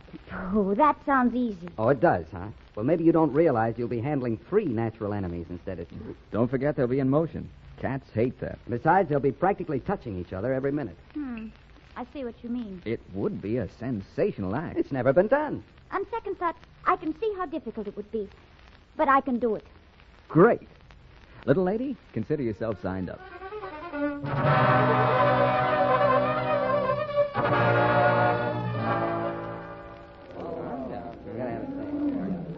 Clyde. I just got word from Milwaukee. The opening's a solid sellout. Well, that's fine. We'll be ready. Everything set for rehearsal? All set. But why all the reporters and newsreel men? I've never seen so many just for a rehearsal. Well, the publicity boys made a big pitch about Harriet's new act. They're anticipating a baptism of fire for her. Oh, I don't know about that. But she'll sure give them a show. I'm all ready, Clyde. Oh, hello, Grant. You here to cheer or just counting the house? Now, if you aren't the loveliest sight I've ever seen in any circus arena, I'll eat the centerfold. Why, thank you, Mr. Williamson. Oh, the sight of you in that costume is worth the price of admission. Enough of that. But, Clyde, she's beautiful. If the customers want to see pretty girls, they can go to the Follies. We got an animal act to perform. That's right, slave driver. The ringmaster's ready to announce you. Ladies and gentlemen, your attention is directed to the Steel Arena. Presenting the newest and most sensational wild animal act ever performed by a woman. You ready, honey? I'm ready. Tell me, are you nervous? Plenty. Especially with all those cameras out there. Oh, in the cage, you'll forget them. You'll stand by. I'll be in a safety cage. The Royal Bengal Tiger, trained and presented by the greatest woman animal trainer of all time, the one and only... There's your cue. Good luck. Harriet Beatty. Well, there she goes. Oh, she'll be great. After all the work you two put into this act, it can't miss. I hope. Hey, there comes the elephant. This is it. All right, Hank. Run the tiger in. Look at her out there. She's wonderful. Now, the lion, Hank.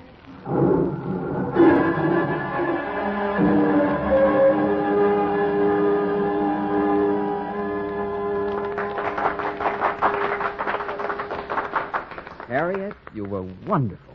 Wonderful. When Anime started to shake and Primba and Simba fell off, I thought they were going to land on us. So did I. If you hadn't rushed in then, Clyde, I don't know what would have happened. What made the elephant do that?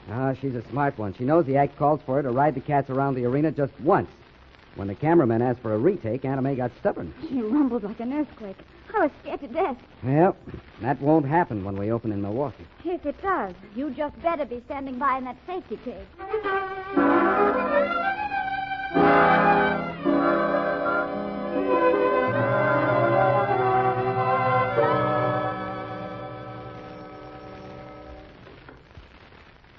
Hello? Mr. Williamson, please. Williamson speaking. Oh. Is this Harriet? Yes. You sound worried. Something wrong? Clyde's worse. His temperature is up to 102. Oh, that's terrible. Has the doctor been there? Yes. And he said Clyde can't go on tonight. What? But the opening, the house is sold out. That's too bad. Clyde just can't make it. Now, wait. I'll be right over. In the meantime, you tell Clyde.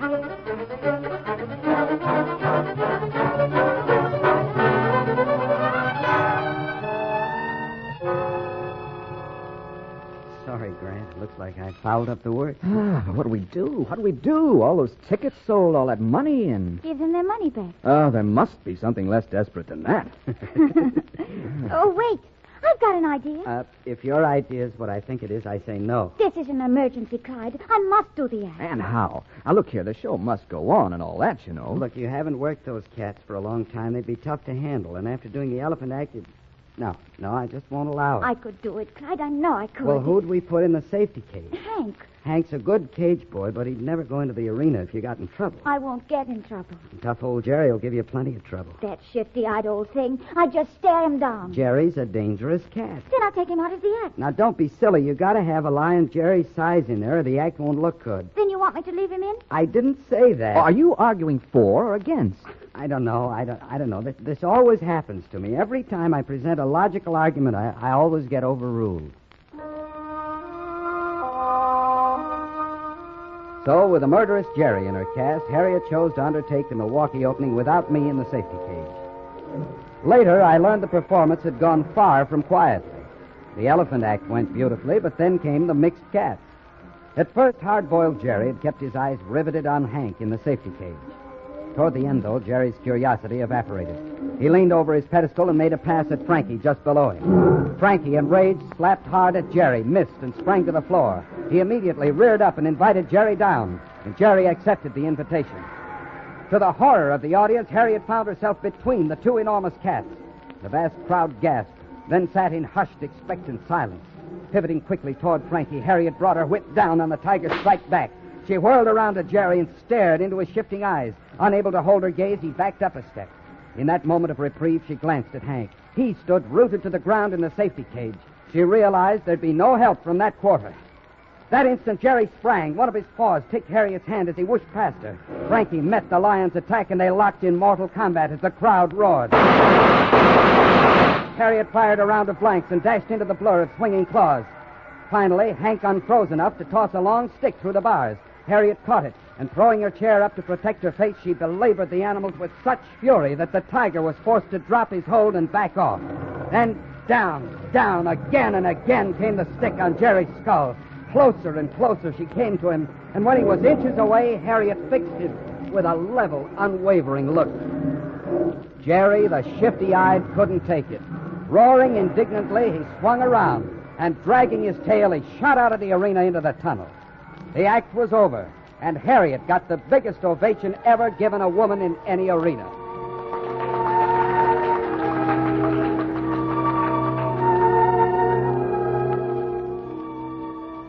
Clyde, I tell you, it was the greatest thing you ever saw. You mean greatest thing I never saw? Harriet was magnificent. She must be exhausted. You better go back and see if she's all right. She was having a massage when I left, but she should be ready to leave by now. When do we eat? I'm starved. My, what a reception. You boys make me feel like a conquering hero. Well, you are. It was kind of a rough go, wasn't it? Oh, the boys behaved pretty well. That's a laugh. I've never seen a cat behave worse than that shifty-eyed Jerry. I understand even Primba, Simba, and Anime gave you trouble. Huh? Well, they got a little excited. Harriet, I'm proud of you. That's the most important thing. Until tonight, I felt the satisfaction from doing my own act was the greatest thing I could ever feel. But now... Yes, Clyde. Now I know my greatest thrill is your triumph.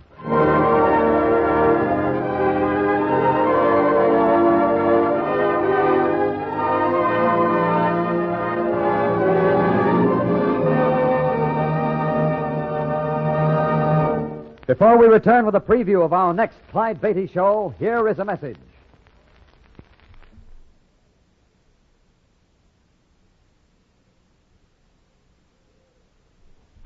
Here is a preview of one of Clyde Beatty's most dramatic adventures, Leopard on the Loose.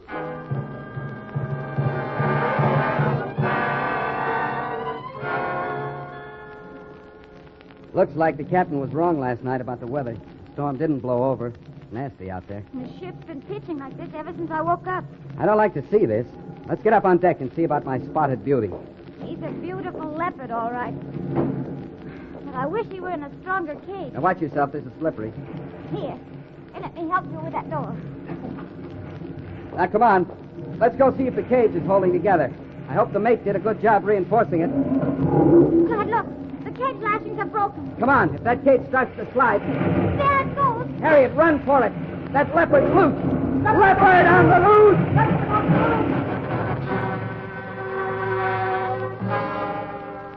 You've just heard a preview from one of the most terrifying incidents in Clyde Beatty's career.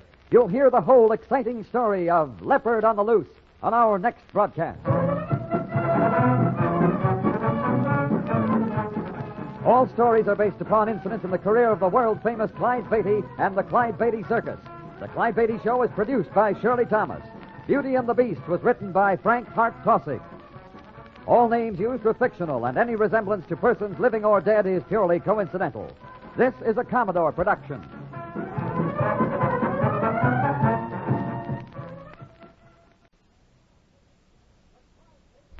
The Clyde Beatty Show.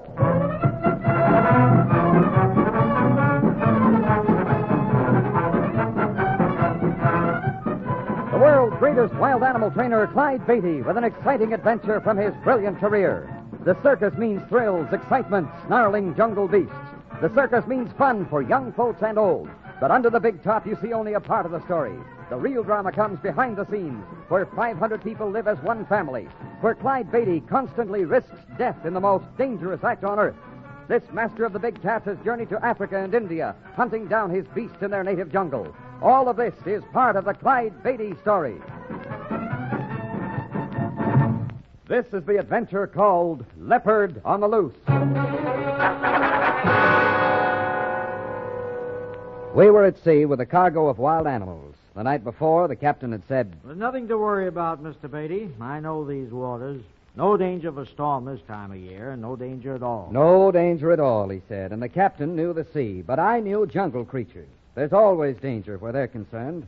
And now in the pale dawn, a typhoon raged about the ship, lashing it with fury. And on the deck, a living cyclone of jungle fury spat and clawed at me. This is the story of a spotted leopard escaped on a ship at sea.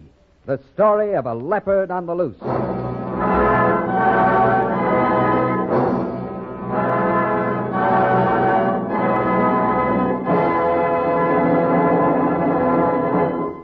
You are listening to The Clyde Beatty Show.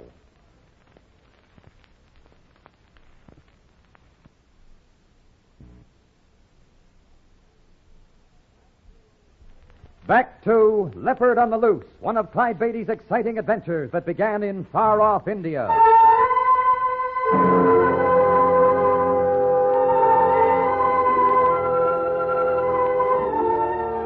The street was narrow, walled by a rough board fence. We wondered if the Gariwala had mistaken the address, but when he brought his rattling hack to a stop before a frescoed doorway, we read the sign, Sinmang, Animal Exporter, Calcutta. And once inside, the luxury of the furnishings were in vivid contrast to the barrenness of the street. The oriental draperies were lush as jungle foliage, the tables and chairs rich with lacquers, and the tea we sipped was of the rarest blend. As is the custom when a bargain is to be made in the Orient, we first talked of other things. But finally, Sinmang set down his cup and clapped his hands. Hosan, Ada.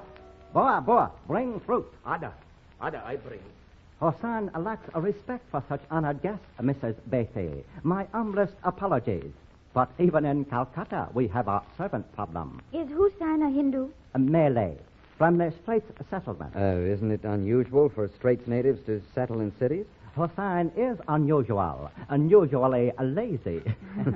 But tell me, Mr. Beatty, about your cargo. You have completed your purchases? No, that's why we came to Calcutta. We haven't been able to buy a spotted leopard. The natives fear the leopard. Not many are captured. They are very vicious. We were told that you might have such an animal. The gods of travel smile upon you. Your journey is ended. Then you have leopards in your compound. Not a leopard, Mrs. Beatty. A leopard. Boa, here is fruit. Hussein, send Ahmed to me. Ahmed not here. That is unfortunate, Mr. Beatty. Ahmed has charge of my animals, and I expect a visitor in a few minutes. Could you perhaps see my leopard tomorrow? Well, tomorrow we have to load our cargo. The Durham sails tomorrow night. Couldn't Hussein here show us the leopard? And when your visitor's gone, we can talk further. Had I known you were coming, I would not have been occupied. Think nothing of it. We'll go with Hussein.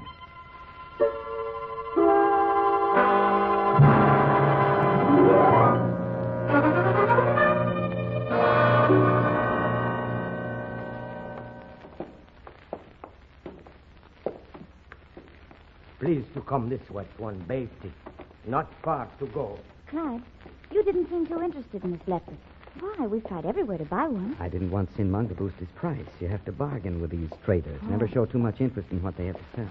Turn here, Tuan. Hussein, this leopard, do you know where Sin Mung got him? Why, from Sakai, from jungle people. They catch in traps. Then he's really right out of the jungle. Ada, yes, much wild. You want a tame Cochin, maybe? No, I'd rather train a jungle cat any time. The domestic ones are spoiled, sometimes hard to manage.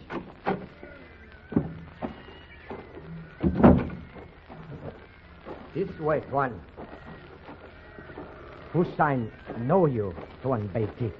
You bizarre, big, have many animals in circus. How did you know that, Hussein? Hussein know much. Very smart. Talk Malay, Batik, Dayak. English. But how did you know about my circus? Hussein say he talk English. Hussein see you talk in movie pictures. Imagine, Clyde, one of your movie fans in Calcutta. Maybe he wants your autograph? No one to graft, one job in circus. All time wear bar, white shirt. I'm afraid, Hussein, that you'd not find the circus a white-collar job. You know anything about animals? No, all about. Hussein shikari, hunter in own country. Clyde, we do need a man to take care of the animals on shipboard. You heard what Sin Mung said about the servant problem. We wouldn't want to steal his help. Sin Mung not care. Sin Mung tell Hussein go away anyway. Come next Saturday. You give Hussein job. All right, Hussein. Consider yourself hired. Now, where is this leopard? You come this way, between cage here. Much please for circus job. Much please. See. Here, Kuchang, much big. Say, he's a big one. Yeah. Plenty tough. He's a beauty. Come on, Harriet. Let's see if Sin Mung's visitor's gone. I got to have that cat.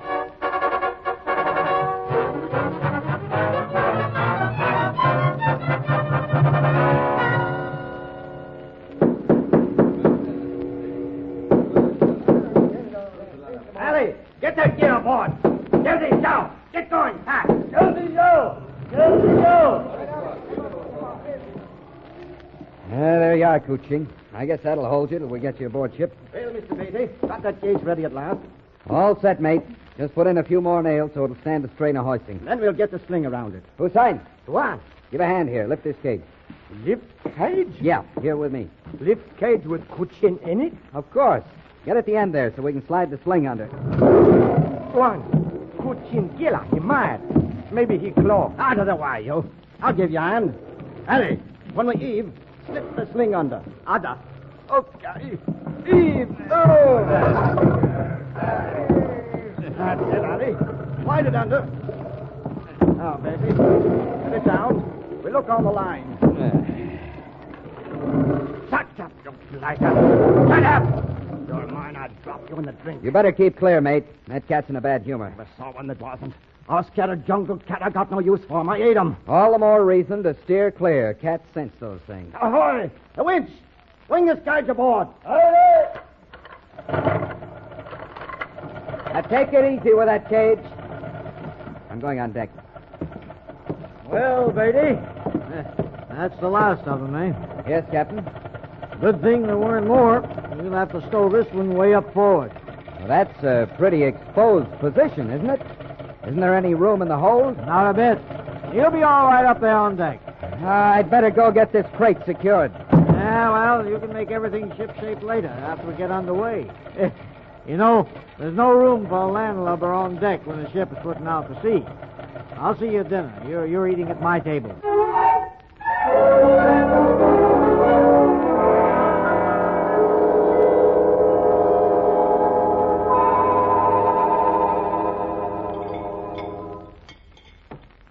I wonder what's keeping Sam Purdy. Purdy? Who's he? He's a passenger we picked up in Singapore. He's been wanting to meet you two. Could hardly wait till he came aboard. He shares our table. Oh, that's so. I think you'll find him interesting. He's a writer. Been in Singapore getting material for a new book. Oh, what sort of books does he write? Well, I gather he's only written one, Jungle Story. That's why I want you to meet him. Oh, Captain Overton, there you are. Oh, here he is now. Well, Sam, you're late. I'm sorry, Captain. Sorry, I was collating some notes and didn't realize it was so late. Mr. and Mrs. Beatty, this is Sam Purdy. How do you do, Mr. Purdy? Well, how do you do, Mr. and Mrs. Beatty? I've been looking forward to meeting you ever since the captain told me we'd be picking you up in Calcutta. I feel we have a lot in common. Sit down, Sam. Sit down. We've finished, but we'll have coffee with you. Yeah, well, thank you. Thank you. You know, Mr. and Mrs. Beatty, this is really a pleasure. We must have long, long talks on the voyage. Captain Overton tells us you're a writer. Yes. Perhaps you've read my book, Jungle Fever. I don't believe so. No, I suppose not. It didn't have much circulation, except in the East, of course. Who's your publisher? Well, it was privately published. These publishing houses are so prejudiced, especially when a book has a message. A message? Oh, yes. You see, I've always been very fond of animals. I believe animals are more interesting than people. Don't you think so, Mr. Beatty? Well, I'd hardly go so far as to say that. Oh, I think so. And I maintain that even the wildest animal will respond to human kindness. That's what my book is about. I'm afraid I can't agree with that entirely. Animals are unpredictable. One of the first things a trainer must learn is never to trust them. Never. Oh, now, I'm sure you don't really mean that, Mr. Beatty. Oh, but it's true, Mr. Purdy. You can't trust them. They're always watching, waiting to catch you off guard. Well, it's a pleasure to have you aboard. I know we're going to have such interesting talk. Yes, we'll have so much time together. Well, I have about 50 assorted animals to look after. I'm afraid they'll keep me pretty busy. Yes, well, I'm looking forward to getting acquainted with every one of your animals. I don't think you'll find them very sociable. Most of them are fresh out of the jungle. Oh, now. Even the jungle beast recognizes friendship. I bring that out in my book. Ever been in the jungle? Well, no, not exactly. This is my first trip aboard. I spent 2 weeks at the Raffles Hotel. Not exactly jungle, the Raffles. Well, there's a bit in my book that illustrates my point. My hero is on safari, deserted by his natives, injured, helpless, starving. And what do you think happens, Mrs. Beatty? I'm sure I wouldn't know. Well, earlier in the story, my hero has freed a lion from a trap. The beast is grateful, you see. Oh, you're coughing, Mrs. Beatty. Perhaps there's a draught. Oh, no, I'm quite all right. Do go on with your story. Yes, go on. Well, when the hero is alone and starving, the lion comes to him, brings him food, shares the spoils of his prowess as a hunter. You know, it saves his life. It's a nice touch, don't you think? Very nice. Very nice indeed. I'm afraid I shall have to ask you to excuse me, Mr. Purdy. I have a lot of things to do on deck. I got to relieve the mate so he can have his dinner. Yes, of course. Well, duty before pleasure.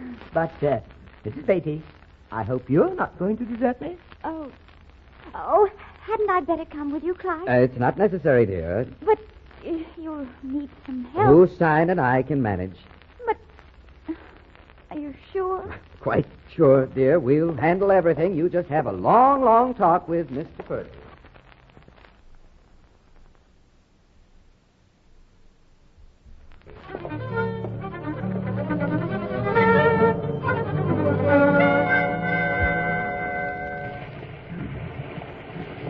This wind is unusual for this time of year. Usually the sea is as smooth as glass. I don't mind a little wetting, but my Leopard won't like it. Who's sign? Where is that boy? He's never around when I want him. Oh, he's probably asleep somewhere. These natives are all alike. Well, let's take a look at the leopard. He sounds unhappy. Yeah, probably getting quite a bit of this spray up there. We're hitting the waves head on. Let me, will you blighter? Come on, Captain. Something's wrong. Scully, what's the trouble? See this nasty bloke to try to claw me. Give me that board. I told you to stay away from that cat. I'll teach him some manners. Give me that board. I said give it to me. Scully, you heard Beatty. Aye, sir. Now, I'll handle this. That cat's dangerous. He isn't if you let him alone. Scully, go below and get your dinner. Aye, sir. This cage should have some reinforcing boards on it. Oh, Scully, hey, wait a minute. Yes, sir. Anything else, Beatty? I'd like to rig a canvas shelter to keep some of the spray off this cat. Scully, when you come back, route out the carpenter and see that he reinforces this cage and puts an awning to keep out the wet. Aye, sir. Take it easy, Kuching.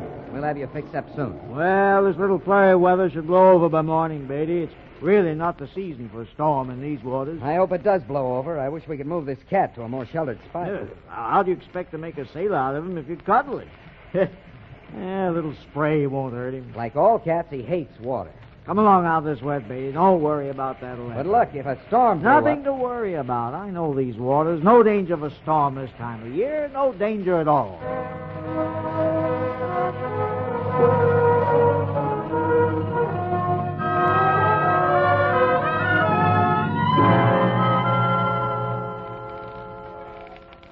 Good morning, Harriet. Clyde Beatty, I don't know whether I should speak to you or not. Why? Because I stayed up late with the captain? I came in quietly so not to waken you. Don't avoid the issue. You know what I'm talking about. What, my pet? We won't need you, Harriet. Have a long, long talk with Mr. Purdy. Oh, Clyde, how could you leave me stranded at the dinner table with that silly little man? He said you had a lot in common. He's fond of animals. He wrote a book about them. Clyde, for hours I heard about his little place in New Jersey. He calls it a rancho. He raises animals. Oh, what kind of animals? You'd never guess. Lions? No. Tigers? No. Well, don't keep me in suspense. Rabbits. Rabbits? I wonder if they share their food with him like the lion did with the hero in his book. Oh, I'm sure he lives on a diet of lettuce. His nose even twitches when he gets excited. Oh, okay, the window came open. Porthole, my dear. Don't let the captain hear you call it a window or he'll put you in irons. Looks like the captain was wrong last night about the weather. Storm didn't blow over. It's nasty out there. The ship's been pitching like this ever since I woke up. I don't like to see this. Coming. Tuan. Hussein, what is it? Trouble, Tuan, much trouble. Leopard, mad. Come fast. Much trouble on deck.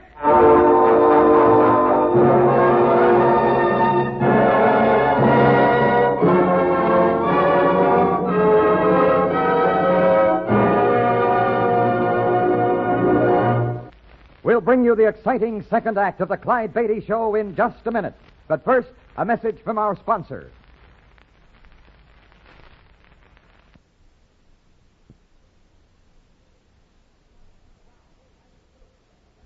And now, Act Two of Leopard on the Loose, an exciting adventure from the life of Mr. Circus himself, Clyde Beatty.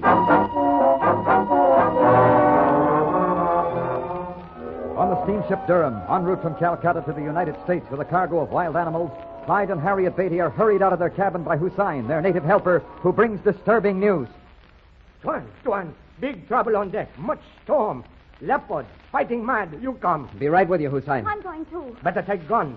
Water smash on deck. Maybe upset cage. Harriet, where's that training pistol? The one with the blank cartridge. Oh, here, Clyde. More better take real bullet. Kuching get loose. You have to shoot. We're going to try to see to it that he doesn't get loose. Blank's no good if Kuching loose. He mad. You have to kill. That leopard's a beautiful animal. Nobody's going to kill him if I can help it. Are you ready, Harriet? Oh, yes, Clyde. Hurry, we got to get on deck. I wish we could have stowed him below deck. He's getting a good soaking up there. No cat likes water. Careful now on these stairs. They're wet and slippery. At a time like this, I envy Hussein his bare feet. High heels aren't made for slippery stairs. Where is Hussein? Confound that boy. He always disappears when I want him. Harriet, give me a hand with this door. The wind's so strong I can't get it open. Hang on to the safety rope, Harriet. What? Can't hear you. I said hang on to this rope or you'll be washed overboard. Go ahead. I'm right behind you. Man, oh man, what a storm. Without this rope, we'd be goners. I hope the leopard isn't a goner. He's still there, and plenty mad. Clyde! Clyde, I lost my hold! Clyde! Harriet, grab for the rope. I can't! Here, mister. Hussein, catch! Good boy, Hussein. Are you all right, Harriet? I guess so.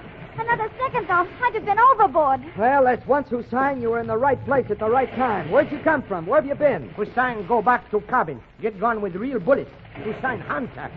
Shoot Leopard if he get loose. Oh, no, you don't. Here, give me that gun. But one. Give it to me. That one. I give. Now, come on. Let's go see if the cage is holding together. I hope that mate did a good job reinforcing it. Clyde, look! The cage lashings are broken! Come on. If that cage starts to slide, there it goes. The cage is sliding. Straight for that bulkhead! If it upsets... It's going to smash! Harriet! Run for it. He's loose. Leopard on the loose. Leopard on the loose. Leopard on the loose.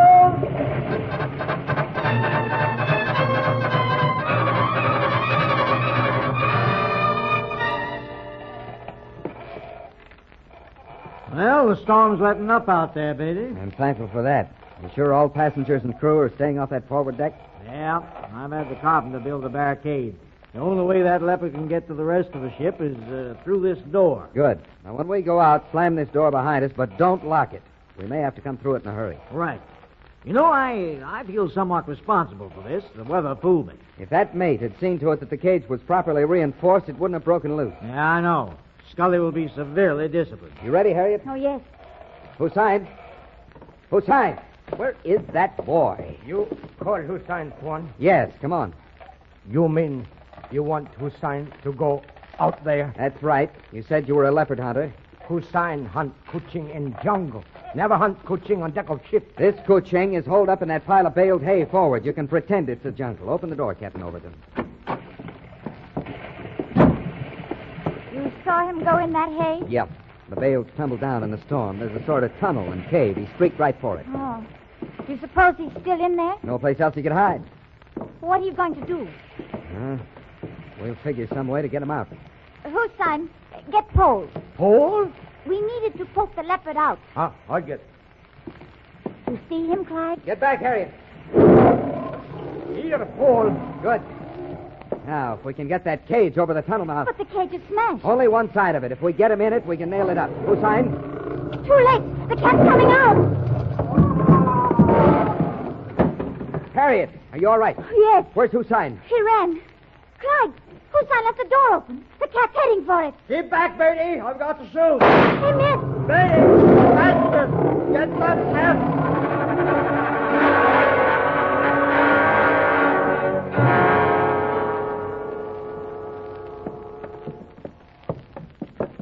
I don't see the leopard. Must have taken that cross corridor. Come on. Look.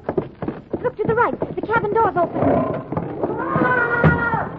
Harriet, see if anybody's hurt. I'll follow the cat. Hey! Get through there. Clyde, come here. I'm coming. I've got the cat shut in the hold. Look, Clyde. It's Mr. Purdy. He's hurt. Oh, is he dead? Not a scratch on him. He's fainted. Poor Mr. Purdy. I'll bet after this trip, Mr. Purdy won't write any more books about the kindness of jungle beasts.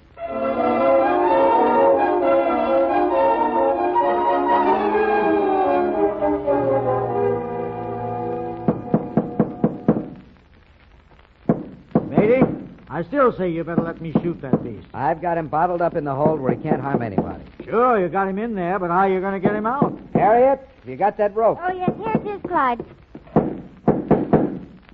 Captain, ship has finished the job. Carpenter's got your small cage ready, Beatty. Okay, Captain. I'm going in after that cat. You can't capture a leopard with a lariat. No, but if I can get the rope around his neck, we can drag him into the cage. Open the door. Now, shove the cage across the door behind me so you'll have him if he makes a break. All set, Beatty. Okay, now remember, don't shoot unless you have to, but if you do, shoot to kill. I don't want to be trapped in here with a wounded leopard. Clyde, he's going to spring. I roped him. Move this cage. Let me out of here now. That's it. I gotta get the rope through the bar. All right, now move it back. Somebody give me a hand with this rope. Here, man, grab this rope.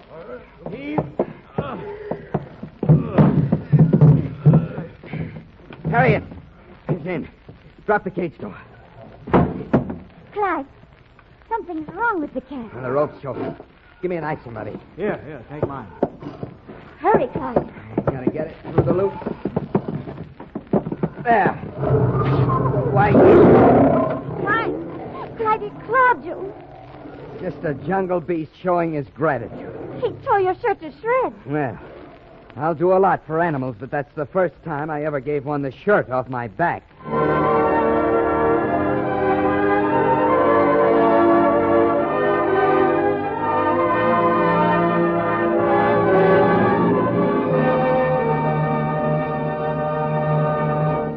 In a moment, we'll bring you a preview of our next thrilling Clyde Beatty show. But first, The Clyde Beatty Show.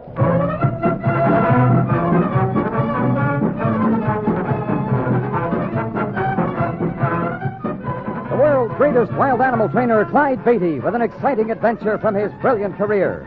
The circus means thrills, excitement, snarling jungle beasts. The circus means fun for young folks and old. But under the big top, you see only a part of the story. The real drama comes behind the scenes, where 500 people live as one family, where Clyde Beatty constantly risks death in the most dangerous act on earth.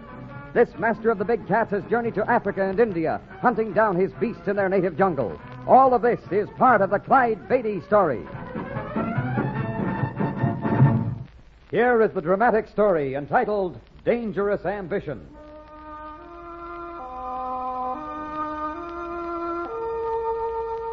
Phoenix, Arizona was blistering under the mid-morning sun as my wife Harriet and I sat in my dressing room on the circus lot. Things were fairly calm and peaceful as we prepared for the second day of our two-day stand.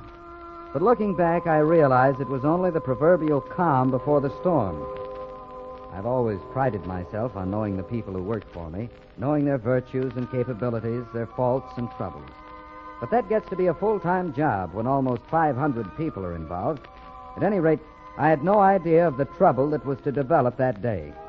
But while I sat in my dressing room, the groundwork for plenty of trouble was taking shape over in the menagerie tent. All right, so what are you going to do, Hank? Just because you're gaga over a cute little tight wire walker don't mean you got to go around like a zombie, does it? You just don't understand, Corny. So because I'm a clown, I'm not supposed to know about such things? I've fallen for other gals, but Doris, well... Yeah, I know. Doris is different. Yeah, that's what I mean. She's wonderful. But what chance have I got with her? Me, a cage boy, nursemaid to a bunch of lions and tigers. Well, you're also Beatty's gun boy. He's assistant outside the arena. You're a pretty important guy to him when his act's on. Oh, sure. Handing them fresh blank guns and whips, setting up the pedestals before the cats come in. Yeah, it's really something. Well, somebody's got to do it and do it right. Stow it, Corny. I'm not kidding myself. Doris isn't going to double-time it with somebody that isn't doing something big like...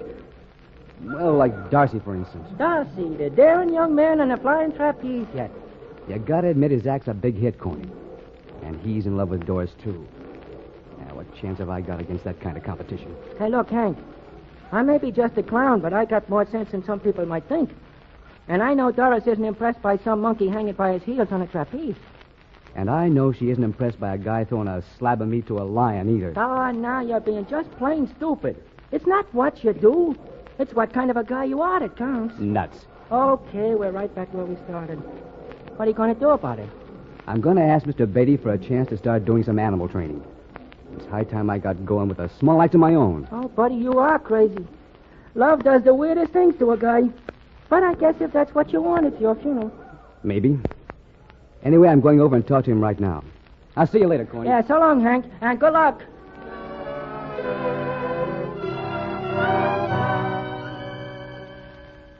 Well, I hope the crowd's as good today as yesterday, Clyde. I was afraid this heat might hurt the house. I was a little concerned about that myself, Harriet. But apparently the lure of the circus is still stronger than the lure of air conditioning. Luckily for us. You know, Phoenix is a wonderful town. I wouldn't mind settling down here when the time comes. What's so funny about that? You say that about practically every town we play. I guess I do at that. Come in. Excuse me, Mr. Beatty. Could I talk to you for a minute? Well, sure thing, Hank. Have a seat. Thanks. Hello, Mrs. Beatty. Well, how are you today, Hank? Oh, all right, I guess. Hey, you don't sound very convincing. What's on your mind? Well, I hate to bother you with my problems, but... Maybe I'd better go so you two can talk in private. Oh, that's all right, Mrs. Beatty. I don't mind if you stay. In fact, you might have some ideas that would help. Well, you know Clyde and I both want to help you if you're in trouble, Hank. What is it? Oh, it's not what you'd call trouble, I guess. Well, I'm in love. You are in trouble then, Hank. Who's the lucky girl? Doris Murray. You know, in the Tightwire Act. Oh, sure. Why, you've got good taste, Hank. She's a nice girl. She certainly is. You're lucky. That's just it. I'm not lucky. Oh, I guess she likes me all right, but... Well, I couldn't expect her to fall in love with me as long as I'm just a cage boy. Well, I wouldn't take that attitude, Hank. After all, Please, Mr. Beatty, a girl like Doris isn't going to waste her time on some guy that's, not getting anywhere. Well, supposing you're right. How can I help you? I've been a cage boy for over 2 years now, Mr. Beatty. I learned a lot about the cats, and... Well, I want a chance to learn the rest. I want to be a trainer. You're quite sure that's what you want, Hank? Well, yes, sir, I am. But, Hank, you must know the danger involved. Well, sure I do. But I'm not scared of those cats. Well, I could handle them if I had a chance. What do you say, Mr. Beatty? Well, I wasn't expecting anything quite like this, Hank. You've sort of taken me by surprise. I'll tell you what. I'll give it some thought, and we'll talk more about it later on. This isn't something you just rush into, you know. Well, yeah, but... Well, I've got to know soon. You see, my future, my whole life depends on your decision. Yes, I know. Your whole life.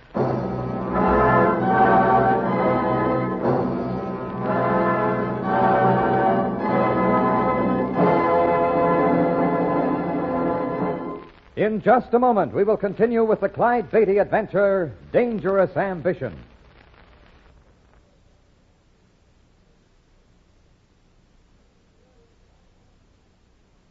Here is Clyde Beatty to continue our story. Although I was taken by surprise when Hank informed me he wanted to become a trainer, I could well understand his desire to do something big. Love oftentimes furnishes the motive for such hopes, but, well, Hank's problem was not a simple one.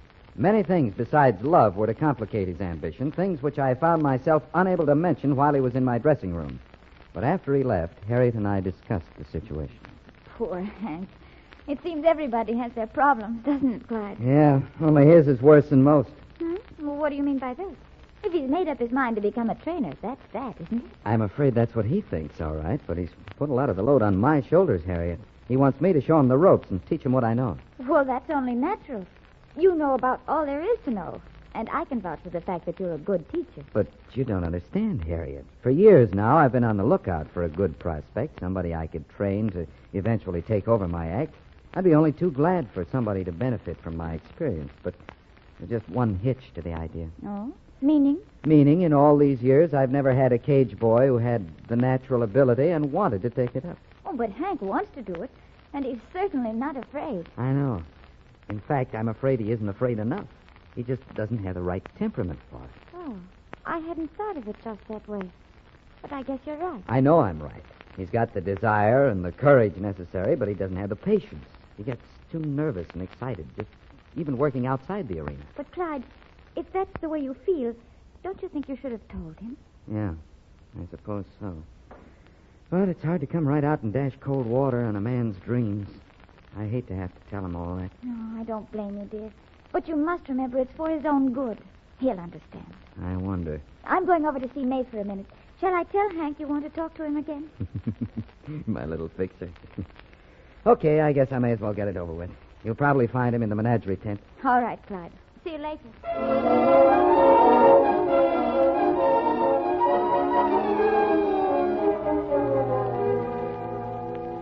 Sure, Doris.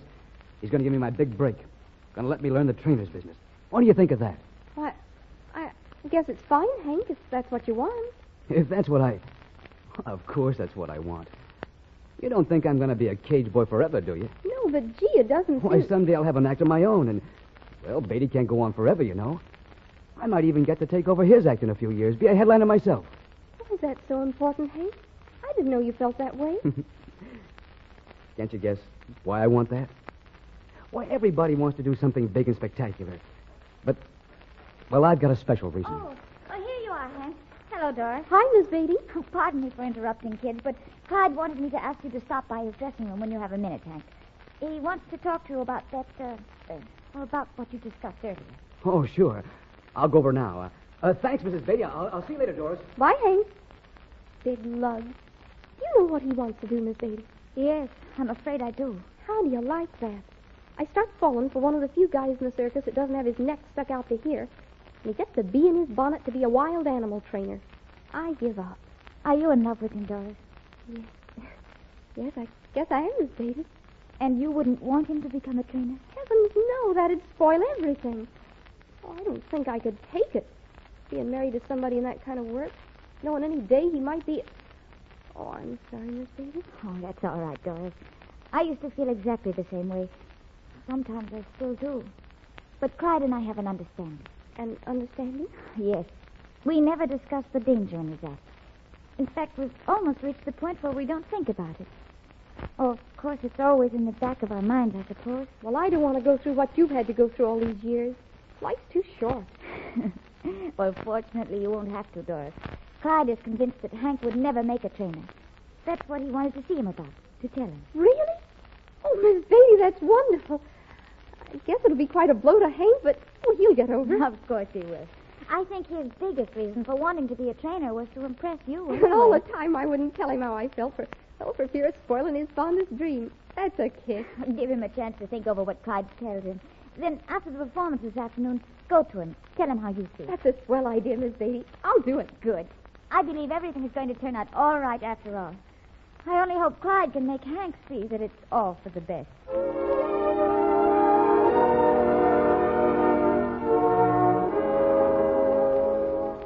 Believe me, Hank, it hasn't been easy telling you this, but I felt I had to be honest with you, and, well, that's the way it is. But, Mr. Beatty, you're wrong. I just know you're wrong. I wish I were, but I think down inside you know as well as I do that I'm right. Now, don't let it get you down. There are lots better ways to make a living. Sure. But I notice you didn't take them up. You've got me there. And I'd have felt just as badly as you do if somebody told me I wasn't suited for wild animal training. I bet you wouldn't have listened to him. Probably not, but I'm as sure of what I told you as I can be, and you'll be much better off doing something else, something you're really suited for.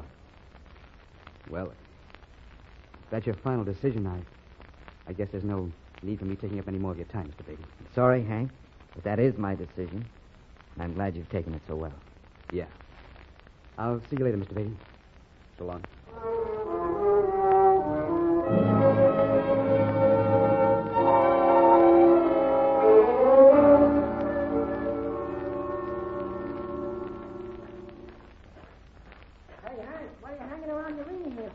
I've been looking all over for you. Let's go put on the feed bag. You go ahead, Corny. I'm not hungry. Hey, you look lower than a midget instep. What's eating you now? Nothing. Come on, sport. Tell Uncle Corny what's up.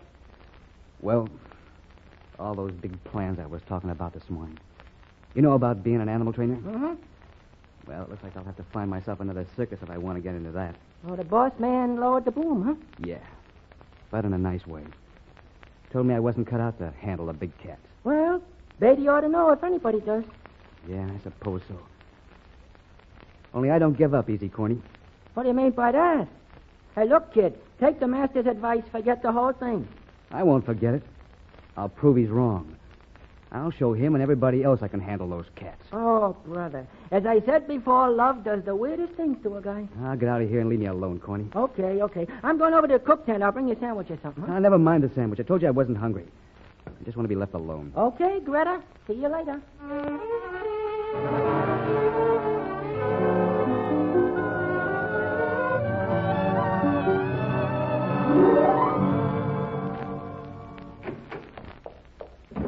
I'm glad you're still here, Clyde. Did you talk to Hank? Yeah, I talked to him. I feel like I healed. Well, don't, darling. I had a talk with Doris, and guess what? She's crazy about Hank, just the way he is. She told me she wouldn't want him to become a trainer for anything. Really? Well, that's wonderful. But you should tell Hank that. It might make him feel better. Of course it would. And she's going to right after the matinee. Well, that's a load off my mind. If he's as much in love with her as he seems to be, that'll be just enough to make him forget he ever wanted to train lions and tigers. How did he react to what you told him? Oh, he took it pretty well. He was hurt, no getting around that. But he's smart enough to realize I was only trying to save him a lot of grief. Oh, I'm glad he took it that way. So am I. Hank's a good boy. As a matter of fact, I've been thinking of working him into something bigger and better anyway. I might put him in charge of a rigging crew. Oh, I'll bet he'd like that. And so adorable. Mr. Beatty! Yes, come in. Hey, Mr. Beatty, come quick. It's Hank. Well, what's the matter? What is it? Hank's let some cats in the arena, and he's in there with them trying to wake them. What? Come on. Clyde, hurry. He'll be killed.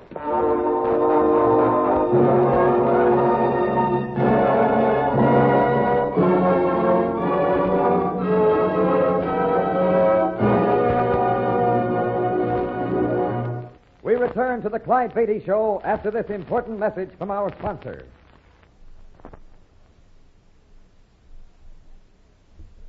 And now, back to Clyde Beatty and his story, Dangerous Ambition.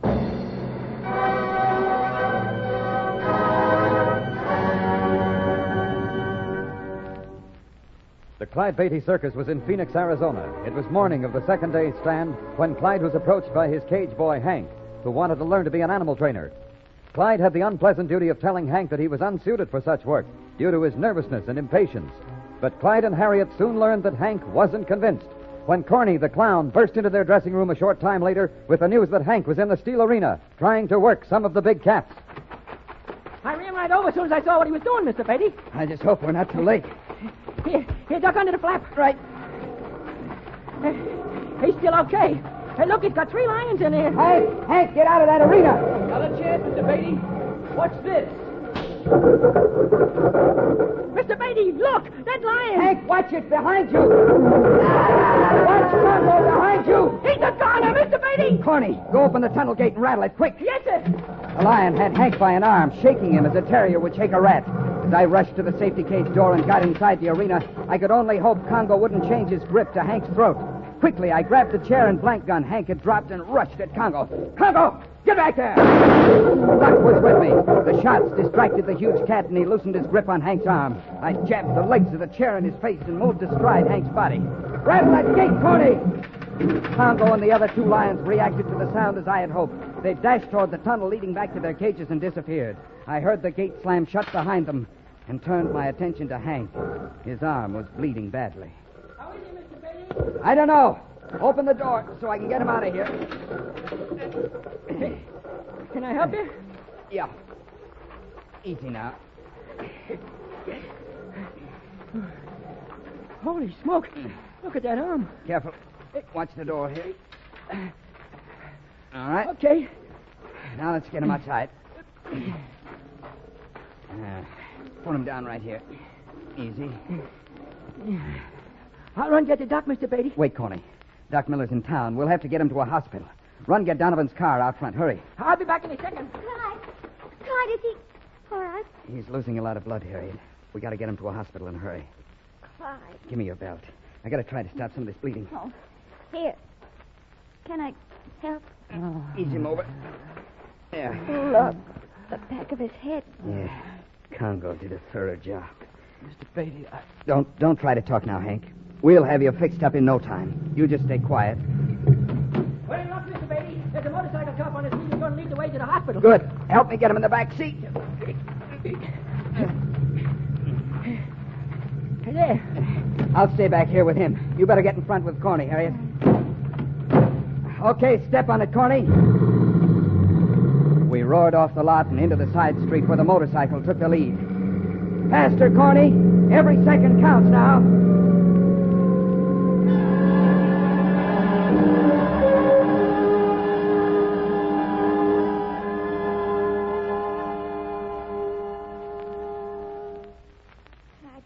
It's been almost an hour since we got him here to the hospital.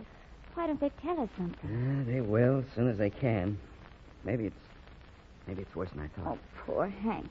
I never thought he'd do anything so foolish. Neither did I. I guess he just wanted to prove to himself and everybody else that he could handle the cats.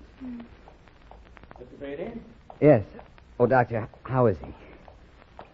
Now, he's going to be all right. Oh, thank heaven. Yes, and we can thank your husband, too, Mrs. Beatty. If he hadn't applied that tourniquet above the severed artery in the boy's arm, I'm afraid he'd have bled to death. What about the head wound, Doctor? Fortunately, it was only a laceration, not too deep. Few stitches took care of it. And his arm. It'll be okay. He won't... No, he won't lose it, if that's what's worrying you, Mr. Beatty. It'll be as good as new before too long. Oh, that's wonderful news, Doctor. Is he conscious? Yes, he's fully conscious now. Although still suffering slight shock, of course. Would you like to see him? Would it be all right? Oh, yes. Follow me. I'll show you his room.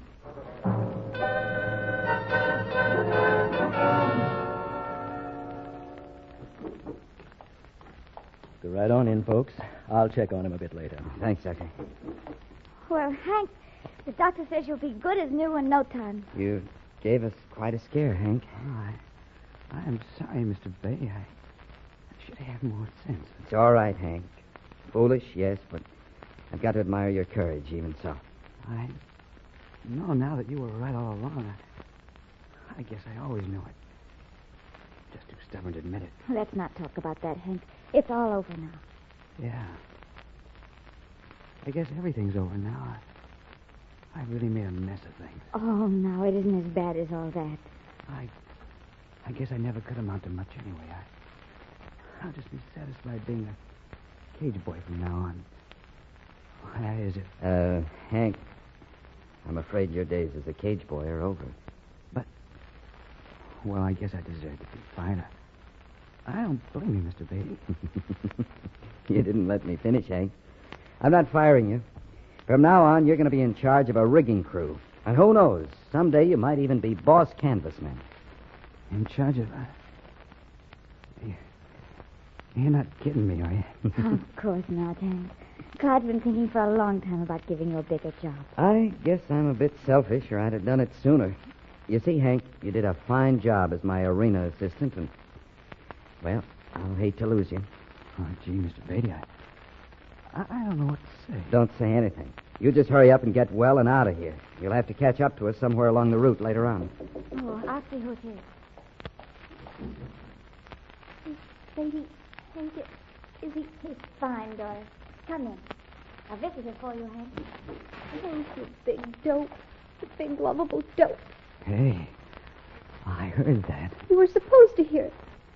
Gee, I was afraid the way I followed things up, you wouldn't even speak to me. But all I wanted was to do something big. Make a big impression on you. You didn't have to try getting yourself killed to do that, you know. And get this straight right now. I wouldn't have a thing to do with you if you were an animal trainer. Oh, don't worry, baby. That's all out of my system. Do you think you could go for a guy who's in charge of a rigging crew? If his name was Hank, I could. Oh, Clyde. What's the matter, Harriet? I just glanced at my watch. Look at the time. Good grief. We'd better rush back to the lot. It's almost time for the first performance. Oh, is it that late? We can just about make it. Yeah, I'll be back later, Hank. You'll do nothing of the kind, Doris. What? But... You'll stay here with Hank for a little while. Then you can shop around, get him some fruit, magazines, anything to make him comfortable. And during afternoon visiting hours, you're to keep him company. Doctor's orders. Doctor's orders? Dr. Beatty, that is.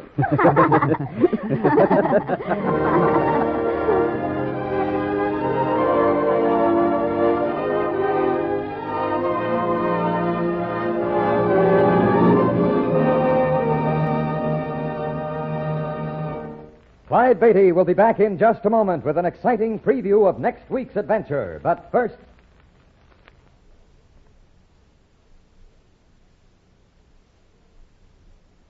Here is a preview of an adventure the Beattys had in Mexico. It is entitled Contest in Danger. I still can't understand what got into Anna May. I've been a mother to that elephant, and still she charged me today. Mm-hmm. It almost seems like she was blaming me for Conchita getting poisoned.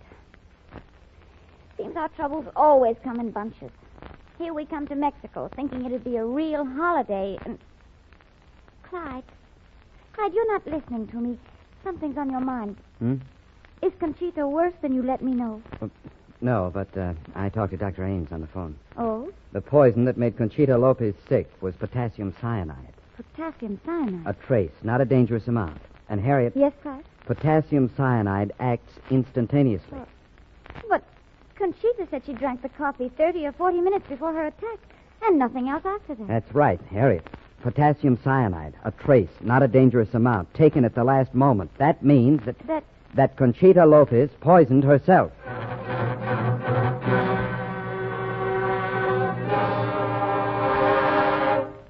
That is a short scene from the episode you'll hear next.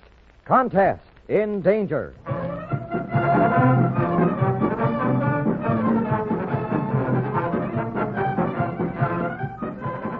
All stories are based upon incidents in the career of the world-famous Clyde Beatty and the Clyde Beatty Circus. The Clyde Beatty Show was produced by Shirley Thomas. Dangerous Ambition was written by Robert T. Smith. All names used were fictional, and any resemblance to persons living or dead is purely coincidental. This is a Commodore production.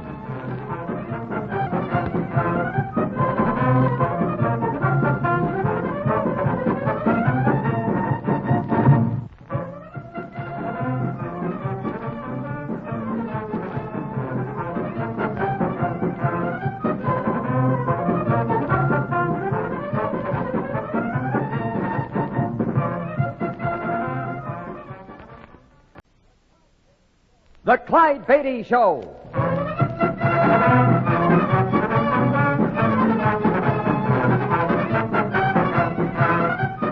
The world's greatest wild animal trainer, Clyde Beatty, with an exciting adventure from his brilliant career.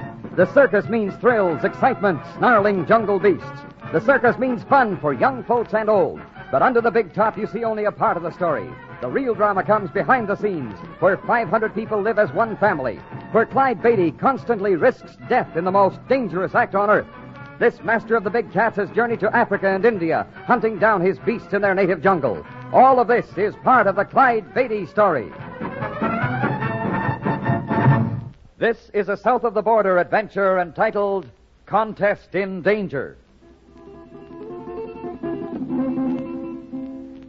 It began in a cafe, the Cafe Caliente, the hot cafe, in a small town on the central plateau of Mexico, where we were touring with our wild animal circus. My wife Harriet and I were crossing the cafe to a side table when Señor, un momento. Perdóname. a tall man, cropped gray hair, signaled to me. You are the Senor Beatty, the wild animal trainer? Yes, that's right. How do you do? I am Romero, manager of Rodriguez. Felipe Rodriguez. The bullfighter. The same, senor. Yes, I've heard of him. Seen his posters at the bull ring where we're setting up our show. Oh, Senor Romero, this is my wife, Mrs. Beatty. Mucho gusto, senor. How do you do, Senor Romero? The reason, senor, is I interrupt you. Yes? At my table, the young man there is Felipe Rodriguez. You must meet, senor, you and Rodriguez. He, like you, Senor Beatty, braves danger and breaks the savage spirit of noble animals. Romero's description applied more to what I knew of bullfighting than to my own act. If I broke the spirits of my lions and tigers, they'd make pretty poor cage performers. But Harriet and I went over to the table and met Rodriguez. He was about 25, spoke good English. I invited him to the evening performance of the circus as my guest. We stand here, Senor Beatty. Here by the steel cage, Rodriguez. My wife starts her elephant and tiger act in the cage in just a second. It is strange to be here in the bull ring this way. Well, we often set the show up in bull rings here in Mexico. I have fought many bulls, senor, in this place. Oh, pardon me a second, Rodriguez. Si, senor. Clyde. Something wrong, Harriet? Clyde, the girl we hired in Mexico City to help with the elephant in my act. Conchita Lopez. Yes, Clyde. Conchita has been poisoned.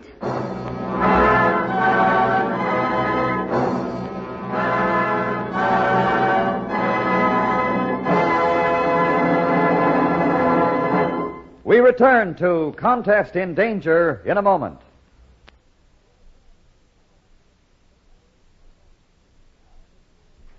Now to continue. It is the first night of the Clyde Beatty Circus in a small town in the ranching region of central Mexico.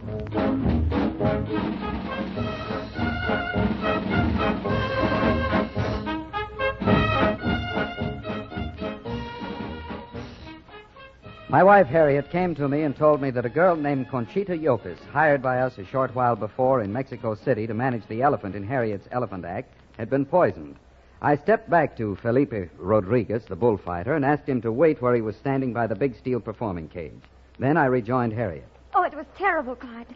Conchita Lopez collapsed suddenly, just as we were getting ready to go on with my act. She gasped out something about poison. I could hardly make out her words. And then... Is the doctor with her now? Oh, yes, they've taken her to the first aid tent. Well, then there's nothing we can do. No. No, I suppose not.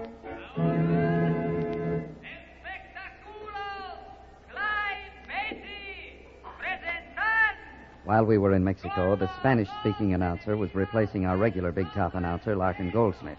As he began the introduction to Harriet's act, I told her I'd handle the elephant for her myself in place of Conchita Yopez. I brought the elephant, Anna May, into the cage and trotted her around in a circle. Then Harriet signaled the boys to let the tiger in from the runway.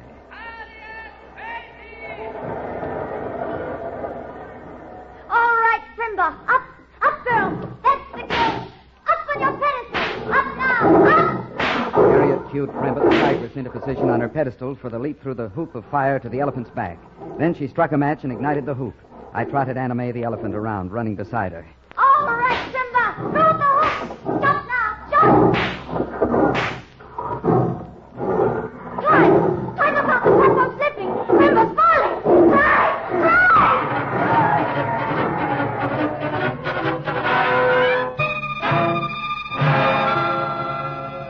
Are you really all right, dear? Are you sure? Get me a shirt, will you, honey? There's some clean ones on hangers at the other end of the trailer. Oh, all right, Clyde. Primba sure ripped this shirt to ribbons. Here's your linen one. Thanks.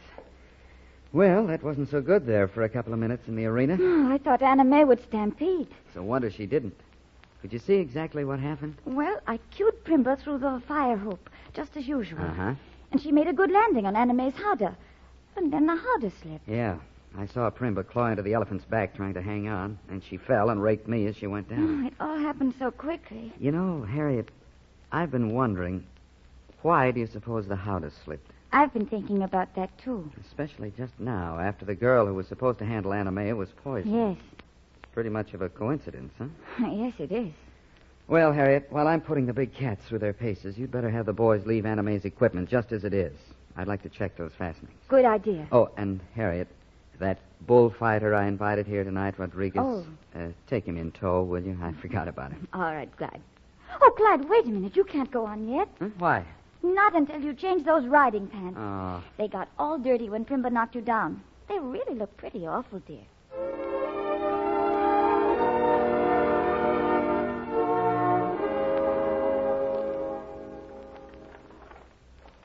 Well, the act went nicely, Clyde. The big cats seem to be all right now. You know, Rodriguez, my lions and tigers didn't work too well in the high altitude at Mexico City. Oh, it is just the same with El Toro, the fighting bull. If it is bred in the lowlands, senor, it does not fight well where the elevation is great. That's so. It is so, senor. Along this way, I want to check the fastenings of that elephant howdah. What about Conchita Yopez, Harriet? Anything new? Well, the doctor gave her an antidote. There was poison in her stomach, all right. Huh. But she's recovering fine. Well, that's good anyway. Here we are. We're stockading the elephants here, Rodriguez, in this enclosure between the back of the stands and the outside bull ring wall. In the corrales. Yeah. Where the fighting bull experiences its last moments before the splendid struggle and death. Is that right, Rodriguez? Since I say it, senor. Well, no offense. Of course not. Oh, hand me that elephant hook, Clyde. I'll bring Anna May over. All right, Harriet. Here you are.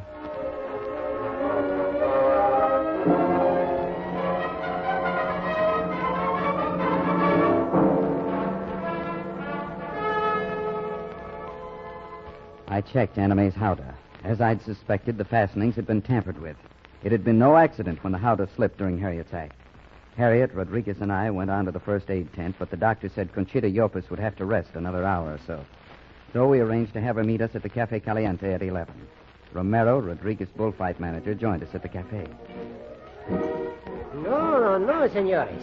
It is, as we have been saying, El Toro Bravo es un animal muy afortunado. The fighting bull is a lucky animal. Well, I'm afraid that's not exactly the way I see it, Romero. But, Senor Beatty, you too work with the wild animals. Yes, but it's pretty different. Is it, senor, you whip your animals? Oh, that's not true, Senor Rodriguez. Well, the whip's just a noisemaker. But when you train the lion or tiger, senor, you burn them with hot irons to force them to do tricks. I have heard of it. You find a burn mark on any of my animals, and I'll give you 1,000 pesos, Rodriguez. I'll give you 10,000. Why, no animal trainer would dare go near a lion or tiger he'd burned with a hot iron. Oh, even so, the bull is more fortunate. He lives a fine life in the open fields, and then he dies splendidly. If he dies bravely, the public applauds his corpse. That must make him feel real great. Do not joke, senor. Senor? Oh, Miss Yopez. Here, we've been expecting you. Won't you sit down? Gracias, Senor Beatty. You know Mrs. Beatty. Oh, si. This is Senor Romero. How do you do, Senor? And the matador of the toros, Felipe Rodriguez. Oh, Senor. Senorita? Are you feeling all right now, Miss Yopis? Oh, yes, I am well, gracias. The poisoning must have been fairly mild. Well, the doctor, he said that. Did he mention what poison it was? Oh, no, he did not, Senor Beatty. Well, I can find out from him. Miss Yopis. Si? Have you any idea how it could have happened? How you could have gotten the poison? Well, I have wondered about that, and I have thought... Well, senors, I went to the cook's inn before the performance, and I had fried beans and black coffee. Could it have been in that? When exactly was that? It was 30 or 40 minutes before. Later. Oh, no, senor. After a few minutes, Rodriguez asked Conchita Yopis to dance. They danced well. They hadn't been together on the floor 2 minutes before it looked... Yes, it looked like they were old friends. They came back to the table. Sí, sí. Muchas veces cuando estuve en el paseo de la Reforma. Yo lo mismo. You two have made friends in a hurry. Oh, it is because we are both from the capital. Both from Mexico City. Sí. I am down here visiting my bull ranch in the campo, senor. Senor Beatty, perhaps you would visit my rancho as my guest and meet the wild animals of true danger, the fighting bulls. I might, Rodriguez? Clyde, dance with me. The music's very good. In a minute. I want to make a phone call first. You'll excuse me? Of course. Of course, senor.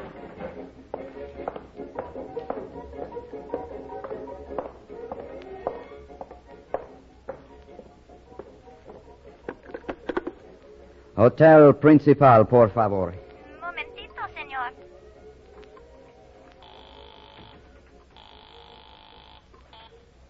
Bueno. ¿Está el Hotel Principal? I speak English, senor. May I help you?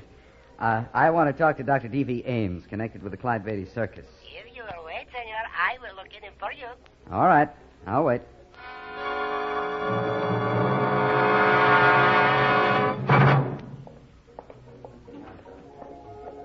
Finished with your phone call, Clyde? Yeah, I'm finished with it.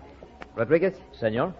I'll take you up on your invitation to visit your ranch and meet really dangerous animals. Bueno, senor. Tomorrow morning.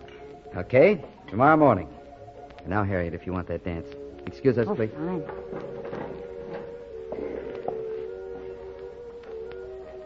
Fine. Clyde, I know you. Your mind's not on your dancing. I talked to Dr. Ames on the phone. Oh? The poison that made Conchita Yopis sick was potassium cyanide. Potassium cyanide? A trace, not a dangerous amount. And, Harriet? Yes, Clyde? Potassium cyanide acts instantaneously. But Conchita said you had the beans and coffee 30 or 40 minutes before her attack, and nothing else after that. That's right. Harriet, potassium cyanide, a trace, not a dangerous amount, taken at the last moment. That means that Conchita Yopis poisoned herself.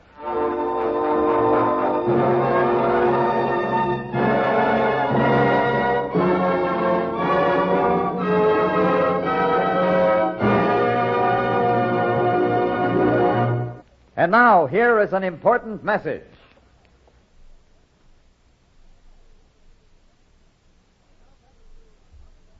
And now back to Contest in Danger, tonight's thrilling Clyde Beatty drama.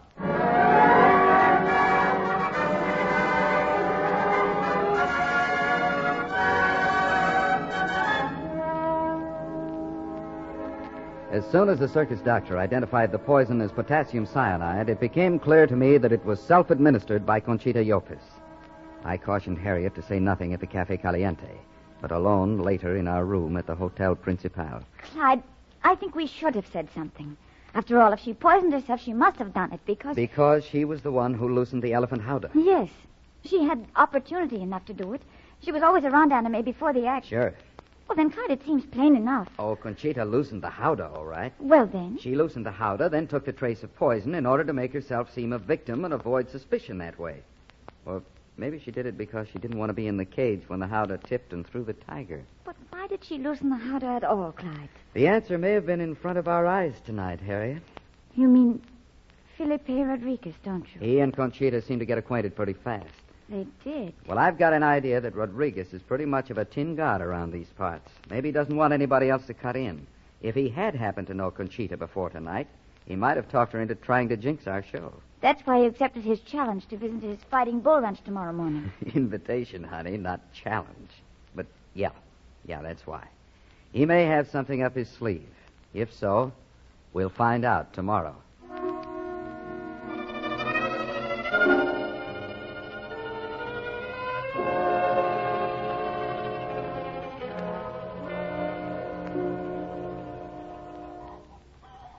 Welcome to Rancho Gerando, Senor Beatty, Senora. Thanks, Rodriguez. Thank you, senor. I will take you to greet my mother. It is the custom.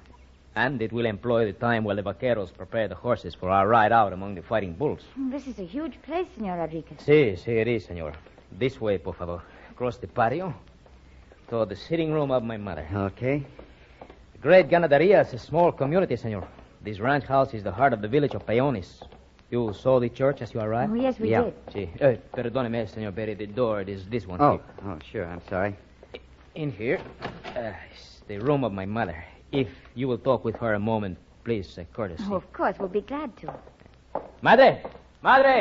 Tengo dos amigos americanos conmigo. Bueno. Felipe. She understands English. You can speak with her. I will see about the horses. Perdóneme. You are North Americanos, eh? Yes, Senora. My husband and I are from the United States. Then you do not understand my son. He is arrogant. Oh, no, we don't think he is. Arrogant. It is the way the matador bulls. You know what the meaning is? This word matador. Yes, we do. Say. But the word means killer. True. Killer. My son is a killer. Senora. His spirit is born of something very old, Senor. You are North Americanos, you will not understand. Oh, but the soul of my Felipe is born of the motif of the bullfight. There is a dark side of all of us from ancient times to our day. Do not cross my son. Of course not, Senora. He is dangerous. He does not know pity. Senora, you mustn't think that we... Go now. You have heeded the custom that bade you greet his mother. Now, go to join my son.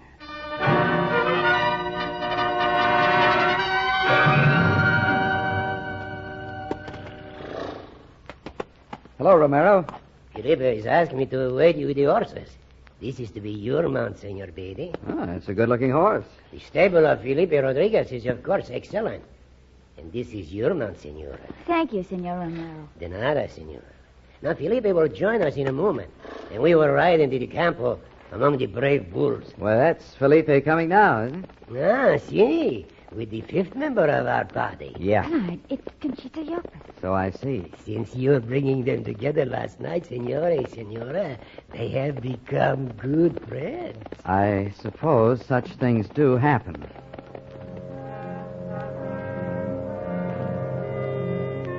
Maybe they had become good friends in that short time. The five of us, Romero, Rodriguez, Conchita, Harriet, and myself, mounted and rode away from the ranch house. Rodriguez rode exceptionally well, and as far as I could see, Conchita never once took her eyes off him. And soon we rode into organ pipe cactus 20 feet high. We are in the terrain of the bulls now. That's so. See, they roam free here, many. The herds are divided by stone walls in the field. But otherwise they're just loose? Sí, senora. Loose. But the true fighting bulls, the wild bulls? Sí, senorita. The savage bulls maturing in the campo for their death in the arena. But where are they? Oh, senorita, they are everywhere.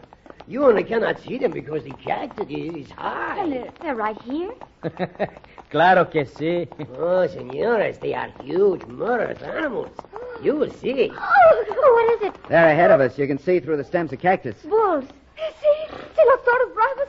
Oh, tengo miedo. No. Do not be afraid. Do not be afraid, senorita. There is no danger. No, there is not danger. No, senorita. Then the bulls won't charge, huh? They will not, senor. It is quite safe to ride on. It is as Felipe says. You see, senores, the fighting bull is the most noble of the animals. In the herd, he is peaceful. Only the coward bull charges from the herd. See, and the others, seeing this, turn on the coward and kill him. True. But the bull charges in the bull ring. True. He is then alone. Does the bull always charge when it's alone? Without fear of consequence, senor. Say, we'd better make a detour, hadn't we? There's some sort of a canyon right ahead. We can ride to the north along the rim. It will be quite safe, Senor Beatty.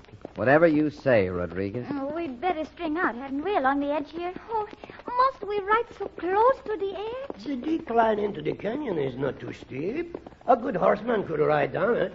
That may be true, Senor Romero, but, well, I Hey! myself... Look down there. What do you see, Clyde? Look for yourself. There, in the clearing, past the pinyon pine. A bull. By itself. Sort of like loading the gun, isn't it, Rodriguez? I do not understand that, senor. I mean, you said the fighting bull always charges when it's alone. That is so. So having that bull alone in the canyon, then leading us here to the rim, that's like loading the gun, isn't it? Okay, what happens now? Senor, you suggest that Felipe Rodriguez... Yesterday, Conchita Yopis here tried to spoil the first act of our show, then took a small dose of poison, hoping to cover up what she'd done. I know nothing of that. I think you're jealous of the stir our show's making here. I don't think you understand our wild animal work very well. I do not, senor. Well, I don't think I understand yours either, so that's square. But, Rodriguez, I think you put Conchita up to trying to wreck our show. Madre de Dios, hombre, ¿cómo usted osa pensar que Felipe... No, wait. What do you say, Senor Beatty? It is not true. You loosened the elephant, Hada. See. Oh, I did, but that was yesterday, Senor. What do you mean by that? Well, Senor Rodriguez had nothing to do with what I did. Do you hear, senor? It was yesterday. Oh, Senor Beatty. Yes? Perhaps you will forgive me. It was I who was jealous, not Senor Rodriguez. Jealous? Oh, see, I was here in Mexico with a circus. I was a feminine trainer of wild animals, as you are yourself. Oh, but I was not successful. You mean you were jealous of Mrs. Beatty's success? See, I was. Well, why do you tell us this now? Well, because since yesterday, I cannot. I cannot say it, Senor Beatty. But the world has changed.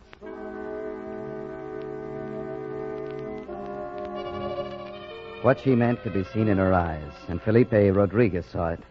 He looked at her a minute. Then we all wheeled our horses on the canyon rim to ride back to the ranch house. Then suddenly, Conchita's horse slipped and plunged over the canyon edge.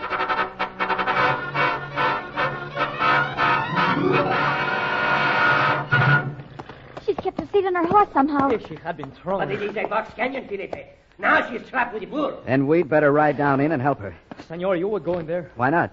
But you know nothing of the bull. That's right, but we'd better get started down before the bull charges. Conchita, you stay here, Harry. Yes, Clyde. And you, Romero, you stay here, too. Yes. Senor Beatty and I, we shall ride down together.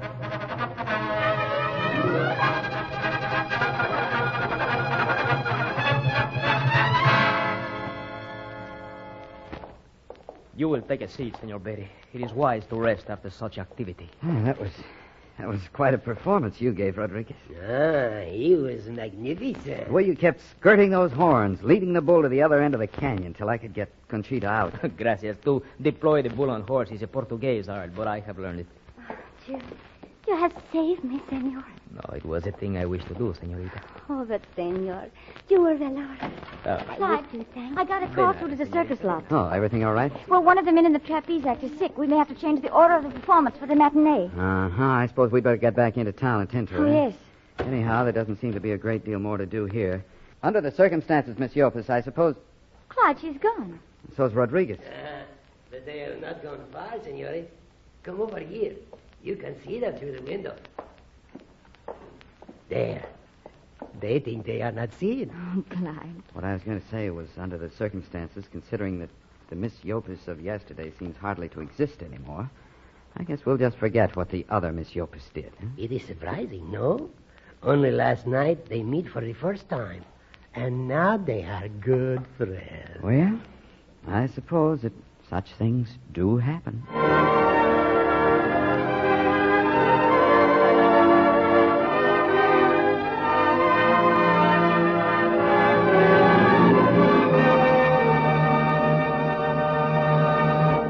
We return with a preview of our next adventure after this message.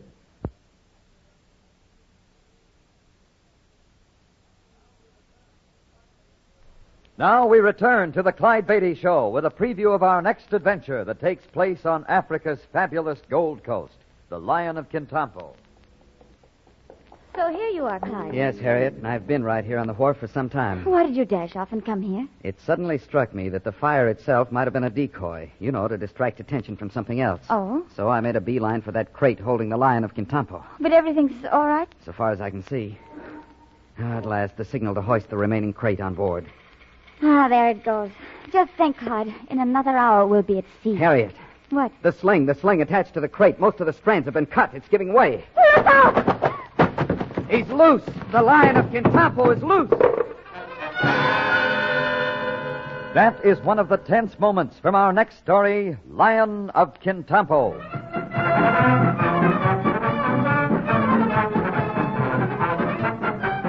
This story was based on incidents in the life of Clyde Beatty and the Clyde Beatty Circus. The Clyde Beatty Show was produced by Shirley Thomas. Contest in Danger was written by Roy Williams.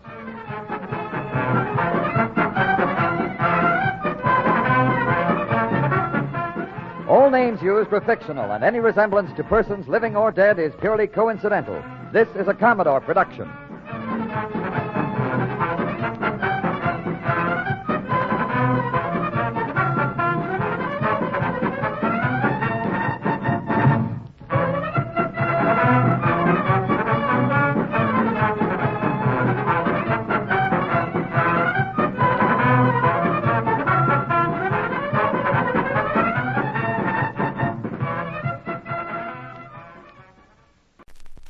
The Clyde Beatty Show.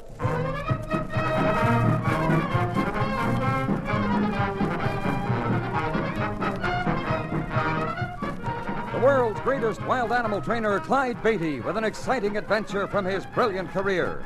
The circus means thrills, excitement, snarling jungle beasts. The circus means fun for young folks and old. But under the big top, you see only a part of the story. The real drama comes behind the scenes, where 500 people live as one family, where Clyde Beatty constantly risks death in the most dangerous act on earth. This master of the big cats has journeyed to Africa and India, hunting down his beasts in their native jungle. All of this is part of the Clyde Beatty story. This is the adventure with the Lion of Kintampo.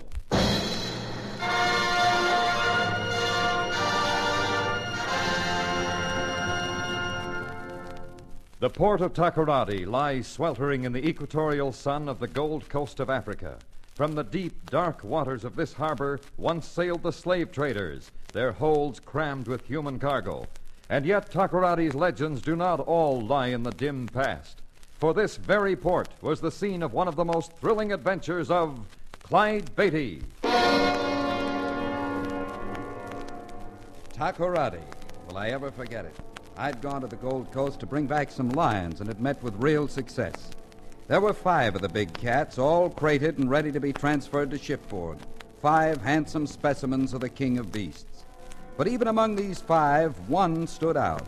Yes, one was really a king among kings. The Lion of Kintampo, as he was called by the native chieftain who sold him to me, was the finest 2.5-year-old I'd ever seen. From the moment I first laid eyes on him, I made up my mind that nothing must stop me from getting him safely to America. But little did I dream what lay in store for me and for the Lion of Kintampo in the old port of Takoradi.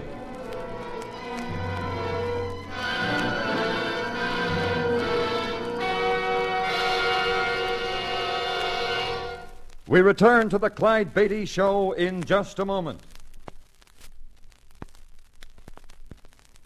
And now, back to Clyde Beatty.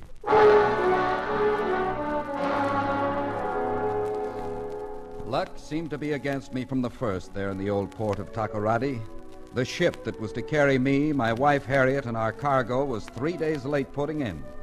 3 days of sticky, fly-ridden heat that sapped the energies and frayed the nerves of man and beast alike.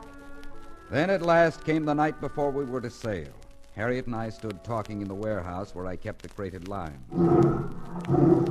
The Lion of Kintampo. Just look at him. Yeah.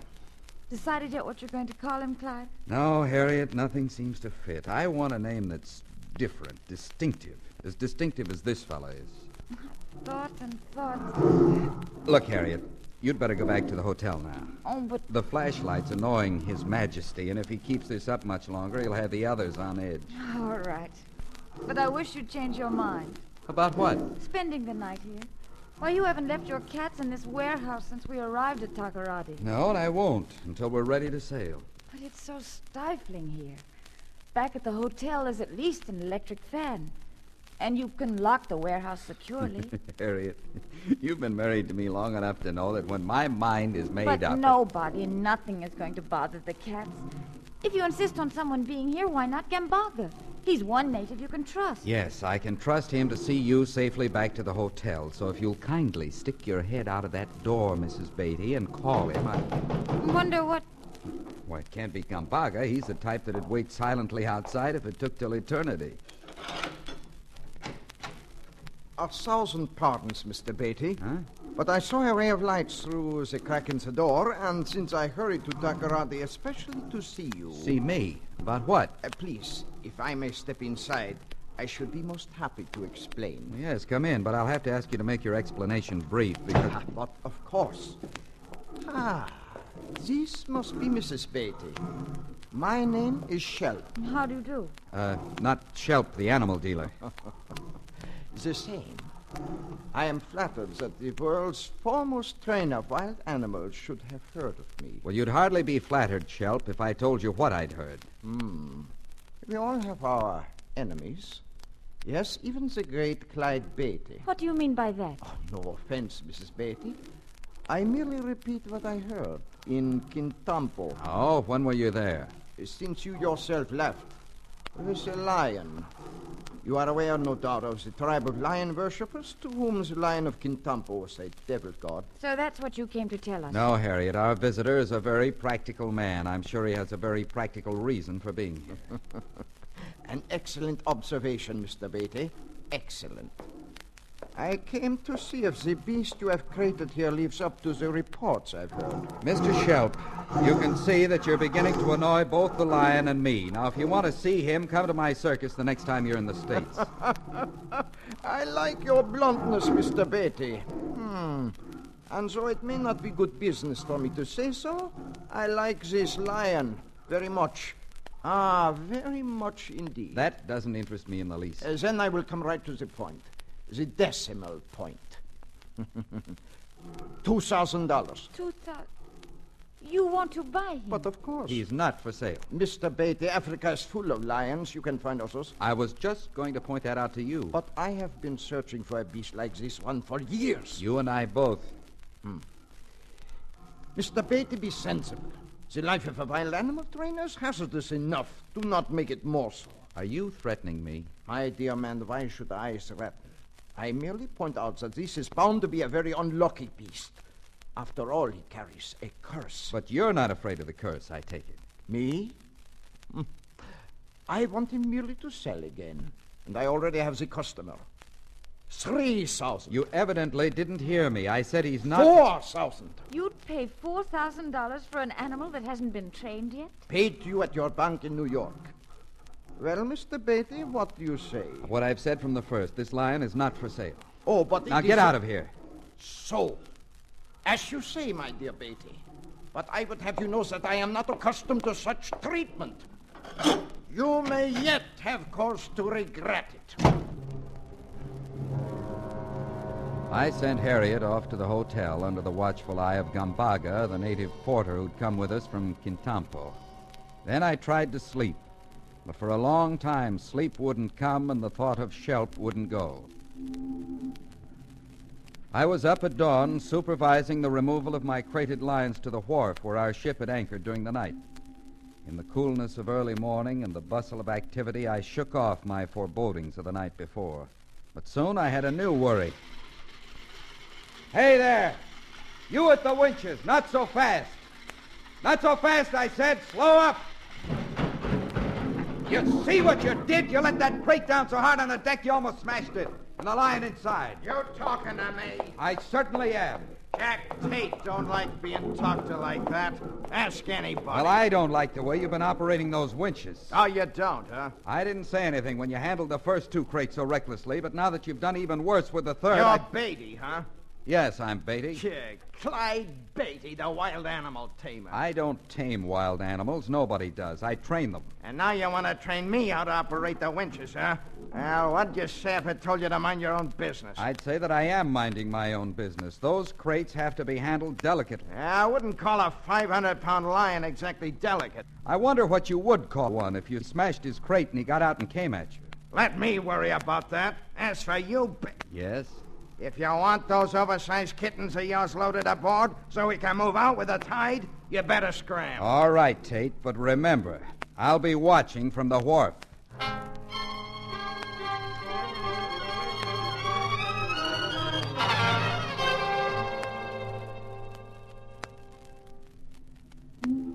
Clyde. Harriet, what's the idea of creeping up behind me like that? Clyde, he's here. Huh?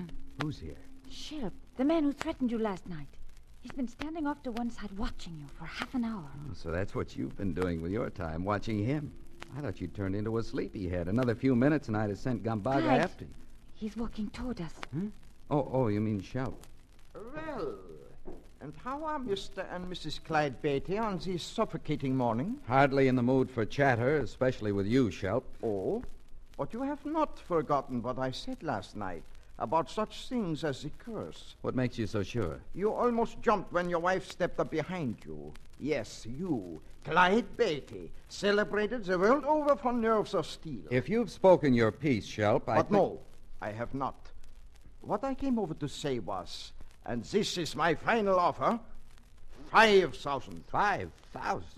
You really want that lion, don't you? Then it is a deal? Shelp, get it through your head once and for all. That animal is not for sale, and that's final. You are a stubborn one, eh, Beatty? Such a stubborn one. Clyde, I'll be so happy when we've left this port behind us. So will I, Harriet. Oh, look, they're ready to hoist the next crate aboard. Oh, good. That fool, he's running those winches even faster than before. Tate, what do you think you're doing?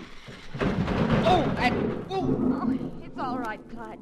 The crate didn't break open. Yes, but I'm not going to take any more chances. Wait here. Oh, where are you going? To have a talk with the captain.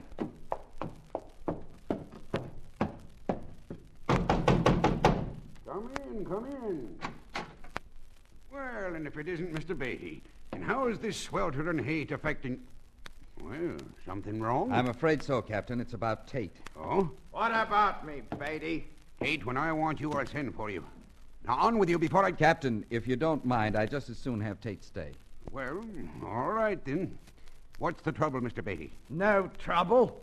The man just don't like the way I handle his precious crates. But did I bust any? Did I hurt his darling lions? You came closer than you may think, Tate. That's why I'm asking the captain to put another man at the winches before we load the last and most important crate. I see. Captain, you ain't going to let him run your ship for you. There's only one man runs me ship, Tate, and that's me. That's telling him. It's you that needs telling, Tate. Now listen to me. Mr. Beatty here wants me to put another man at the winches temporarily. I go on one better. I'm putting another man there permanently. Yeah, huh? Yeah. Now, Tate, I've put up with you for the last time. The steward will give you your pay and passage money back to home port. I don't even want the likes of you aboard me ship. Aye, aye, sir. I was tired of this old tub anyway. Then get a move on you. Sure, but first I got something to say to Mr. Beatty. Yes? I'll be seeing you, and I don't mean in a circus. Captain, I'm sorry to have stirred up all this trouble. Oh, forget it, Mr. Beatty. He's an honorary customer, that Tate, and I should have given him his papers long ago. As for the handling of the winches, you can put your mind at ease. I already have. Oh, good, good. The fact is, I've got a man who'll handle that last crate of yours as if it was full of eggs. Well, he doesn't have to be quite that careful. Anyway, come along while I have a talk with him. Be glad to. Captain! Harriet. What is it, Mrs. Beatty? Smoke pouring out of one of the hatches. The ship is on fire.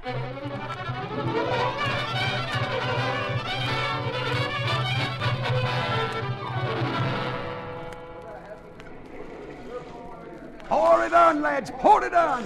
We've got the whole Atlantic Ocean to put out the fire with, and put it out we will if it takes every last drop. But no one will ever say that Tim Callahan let one burn up under him as she lay at her moorings. Captain? Yeah, yes, Mr. Beatty.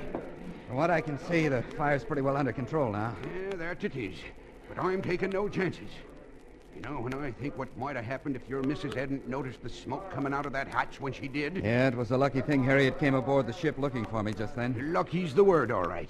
And if ever I find out that it was somebody and not just something that set fire to me vessel, he'll be sorry he was ever born. Then there is a chance, Captain, that the fire started from natural causes. Well, yes, but I know what you're thinking. And that was my first thought, too. Tate. Aye, Jack Tate.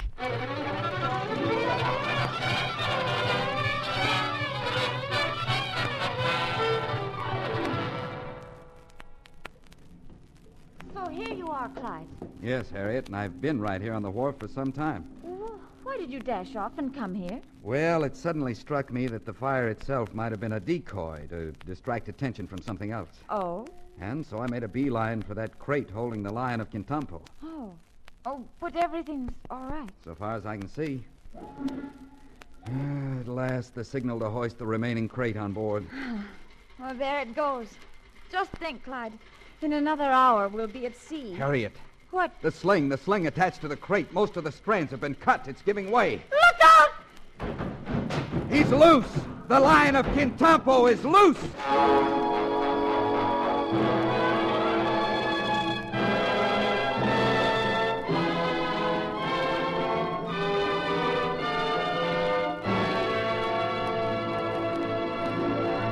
We continue with this exciting story after this message.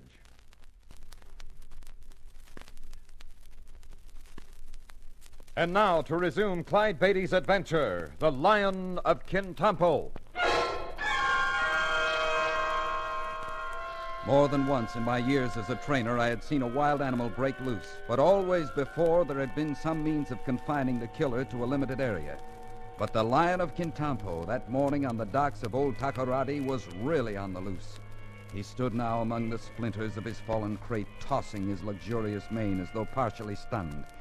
In front and behind and around him were only those strange two-legged creatures known as humans, most of them shocked into immobility. As long as they remained immobile, things might be all right. I had seconds, only seconds, in which to make my plans. Clyde, the town. Yes, Harriet, that's our principal danger. If the lion got loose inside the town... He's got to be cut off at the customs gate. Right. Take up your stand, grab something, anything to drive him back in case he appears, and stay there until he's captured. Oh, yes, Clyde. Move slowly, Harriet, and take care of yourself. You too, Clyde. I grabbed up the nearest object that could serve me as a weapon, a piece of the splintered crate. Half a minute had passed, but I knew that my time for taking action was running out. The lion's head had cleared completely now. I started toward him, waving my makeshift club, intent on holding his attention. And all the time I was cautioning the others. Listen, everybody! Keep standing right where you are. Whatever you do, don't break and run. You're all safe unless you make him turn his attention to you. Give me time and I'll coax him to the deserted part of the wharf. He's about to come after me. It's working. Keep your heads, everybody. Keep your heads.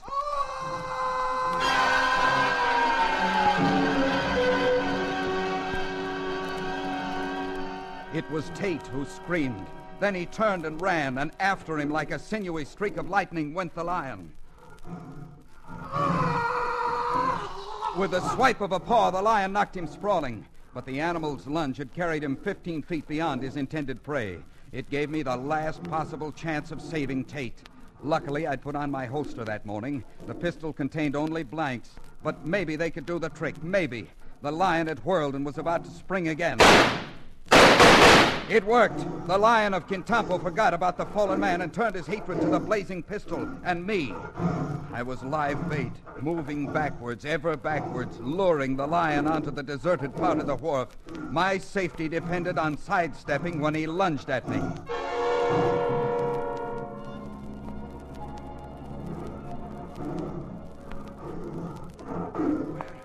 Well, Betty, it's okay now. Not entirely, Captain. I've got him cornered, but only temporarily. Any moment, he'll hurdle that pile of lumber and boxes and come after me. Yeah, don't I know that? And that's why I brought this. A gun? With rare bullets. I'll take it, Captain, but I hope I don't have to use it. You've got to use it, man. For your safety and the safety of all concerned. You ought to see what that lion did to Tate with one swipe of a paw. How is Tate? Oh, the rascal will live. But if you ask me, he'll always have a game arm. That's why... Look, Captain, my first thought is to keep that animal from hurting anyone else. But if I shoot and only wound him, it'll be a real nightmare. Besides, I think I've hit on a way of capturing him alive without harm to anybody. And how's that? The warehouse that I was using is empty. I'm going to try to maneuver him inside there. He'll take a heap of maneuvering. Sure it will. But I got him here, didn't I? Well... Give me a chance, and I'll give you my word that if anything goes wrong, I'll use the gun. Okay, Beatty. Anything you want me to do? Yes, Captain. Clear everybody out between here and the warehouse and see that the door of the warehouse is open. He got you. Anything else? Yes, hurry. Here he comes again. It was almost a mile to the warehouse, and every foot of the way was marked with danger. Every time the Lion of Kintampo lunged and missed, he became all the more infuriated, all the more determined to get me. But finally it was over, and I found myself slamming and padlocking the door of the warehouse. Beatty, I never thought anyone could do it. Even you. Oh, my hand on it, man. Thanks, Captain. There was more than one time, though, when I didn't think I could do it myself. Oh, did you now? But you know something? I can't figure out what you're going to do with the beast now that you've got him in the blinking warehouse. I myself have been wondering about that little thing, Beatty. Oh, have you, Shelp? I've been wondering about something else. Indeed. In wondering who it was that cut through most of the strands on the sling of the crate. You really mean it was done deliberately? Well, I cannot say that it surprises me. I didn't think it would. As I've told you all along, Beatty, you have enemies. The seaman Tate among them. Oh, Tate keeps babbling that he didn't do it. Naturally. But the point is, my dear Beatty, you could have avoided all this and been $5,000 richer if you had not been so stupidly stubborn. Listen, Shelp. Why don't you go inside and get your lion, Beatty? You and your cheap heroics. You do not feel so brave at this moment, do you, Beatty? Shelp, do you still want the Lion of Kintampo? I want him? What kind of a question is this? It's a straight question. You mean, Beatty, you've decided to sell him after all? Not sell him, give him away. See, I knew you were merely talking nonsense. The captain is my witness, Shelp, and no man has ever accused me of going back on my word. There's only one condition to your getting that lion. Aha, now it comes. I'm going to get a cage and put it up against the open door. Then the lion can be driven out of the warehouse and right into the cage. So? Just this. You go in there with the tools of the animal trainer's trade, a pistol loaded with blanks, a four-legged stool, and a whip, and drive him out, and he's all yours, free of charge. Well, Shelp? You think Johannes Shelp is an idiot? He is your lion, Beatty. Let him crunch your bones. Good day. I've got half a mind to crunch his bones myself. Also free of charge. Never mind, Captain. By the way, here's your gun. Oh, yes. Clyde. Oh, Clyde. Hello, Harriet. Gumbaga brought me the news. You've no idea what a strain it's been. I was frantic guarding the customer's gate all this time. Anyway, it's over. And as soon as we get an open cage up against the door, I'll go in and drive him out. Clyde, you mean we'll drive him out? You and I? No, Harriet, I'm going in there alone.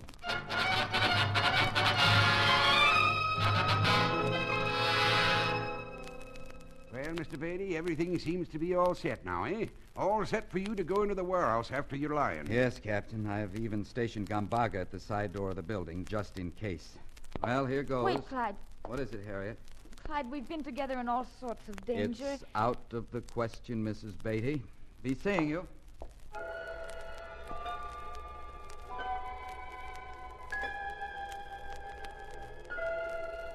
My first hazard inside the warehouse was an optical one, getting my eyes accustomed to the darkness. Once that was accomplished, I moved slowly, stealthily ahead. The moment of greatest danger I knew would be when the Lion of Kintampo and I first met. If he got the jump on me, all I had was my pistol of blanks, a four-legged stool, and a whip to defend myself. A big cat weighing 500 pounds can move as stealthily as a kitten weighing ounces. Was he stalking me?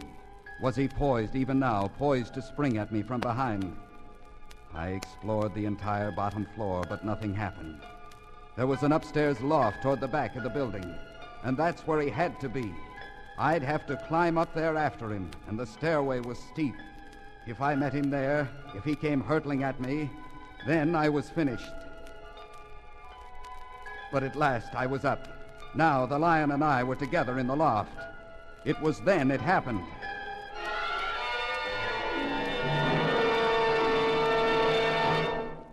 Down below, the side door suddenly swung open, and Gambaga, the native, stood revealed in a shaft of light. Lion of Kintampo, take your freedom! Gambaga, what are you doing? Slam that door! Get out, Gambaga! He shall be free! My tribe has willed it! Lion shall be free! The next moment, the lion had sprung past me, flashing toward the figure standing in the shaft of light. Gambaga didn't move, didn't flinch until the beast was upon him, and then it was too late.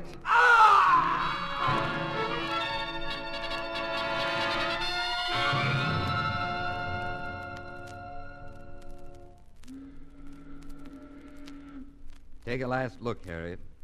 Another minute, and the lights of the old port of Takoradi will be only a memory, just as the day's events are only a memory now. The day's events. To think, Clyde, it was Gambaga who cut the sling. Yes, Harriet, if only we'd known that Gambaga was a member of the tribe that worshipped the Lion of Kintampo as its devil god. Poor Gambaga.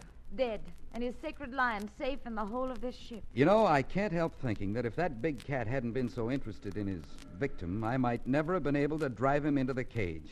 Yes, I'll never forget how that animal... Harriet. What, Clyde? I just thought of something. Oh? A name. A perfect name for this Lord of Lions. Yes, we'll call him Devil God.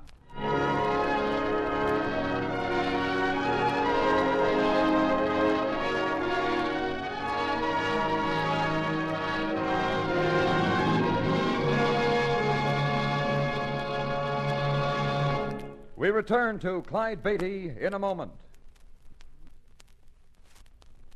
Our next episode is called Noah's Ark. Here is just a portion of the adventure that occurred in the prairie land of the Southwest.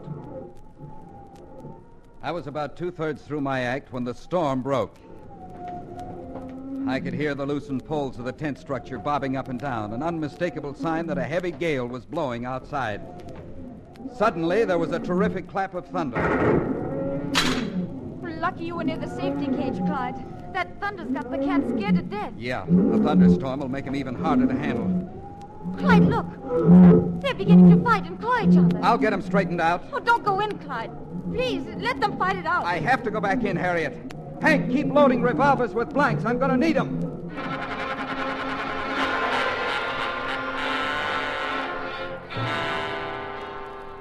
Believe me, nothing disturbs me like the thought of thunder and lightning catching up with me when I'm in the ring with my lions and tigers. And that's just what happens in our next story, Noah's Ark.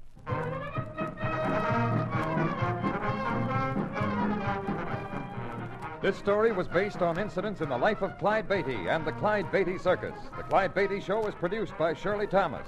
The Lion of Kintampo was written by Maurice Zimm. All names used were fictional, and any resemblance to persons living or dead is purely coincidental. This is a Commodore production.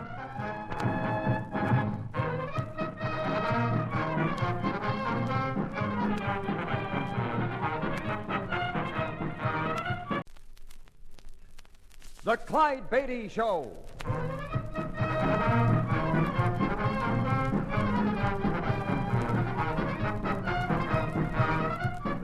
The world's greatest wild animal trainer, Clyde Beatty, with an exciting adventure from his brilliant career. The circus means thrills, excitement, snarling jungle beasts. The circus means fun for young folks and old. But under the big top, you see only a part of the story. The real drama comes behind the scenes, where 500 people live as one family, where Clyde Beatty constantly risks death in the most dangerous act on earth. This master of the big cats has journeyed to Africa and India, hunting down his beasts in their native jungle. All of this is part of the Clyde Beatty story.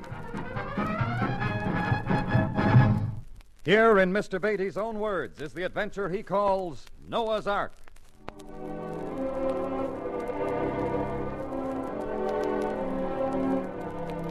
If you've ever thought of making circus life your career, remember this. The circus packs up and moves at least 170 times during a 200-day tour. That means you literally live out of a trunk and call a Pullman your home. Change is the rule. Change and movement. In all sorts of weather and under all kinds and varieties of conditions, the community of hundreds comprising the circus is constantly on the move. The worst possible of all these conditions is storm. When a sudden rain squall hits, when gusts of wind blow out the side walls, rip up tent stakes, and balloon the canvas of the big top, there comes the time that's dreaded by circus people. Most affected are the animal handlers. When the storm really gets underway, their charges grow panicky and unmanageable.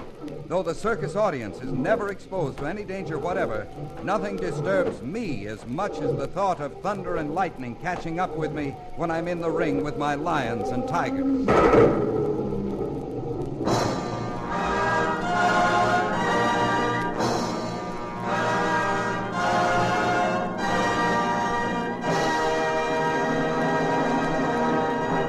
We return to Clyde Beatty in just a moment. And now, back to Clyde Beatty's adventure entitled Noah's Ark.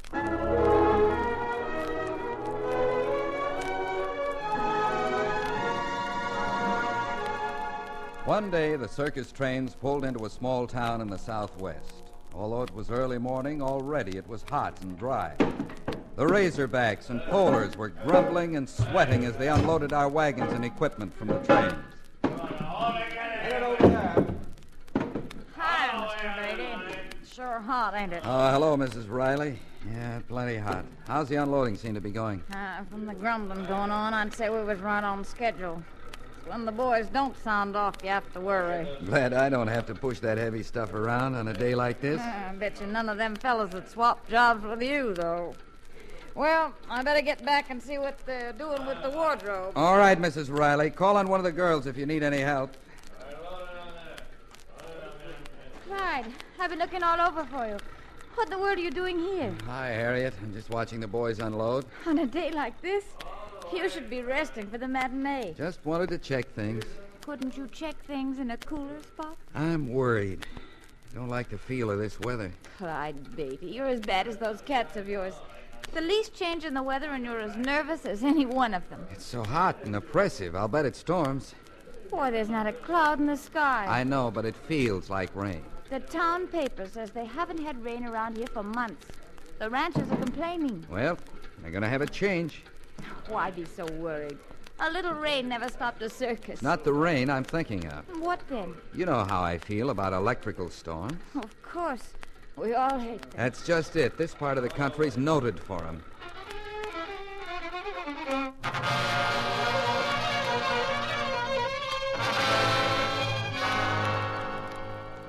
Well, Clyde, I was sure we had all the folks in town in the matinee, but tonight they're all back, plus every rancher's family for miles around. What's that, Norman? A good crowd? Yeah, just came from the ticket wagon. It's a straw house.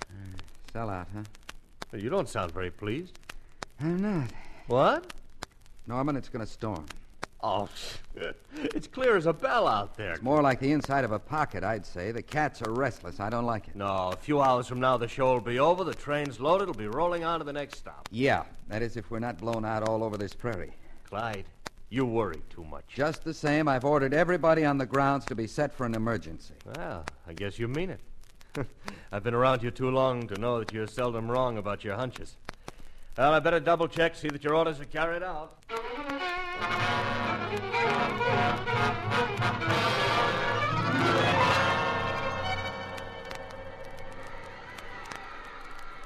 I was about two-thirds through my act when signs of what I'd feared became a certainty. The 40 lions and tigers in the arena became more and more restless. They grew hazy about cues and unresponsive. I could hear the loosened poles of the tent structure bobbing up and down, an unmistakable sign that a heavy gale was blowing outside. As the gusts of wind intensified, the band played louder to be heard. Suddenly, there was a terrific clap of thunder.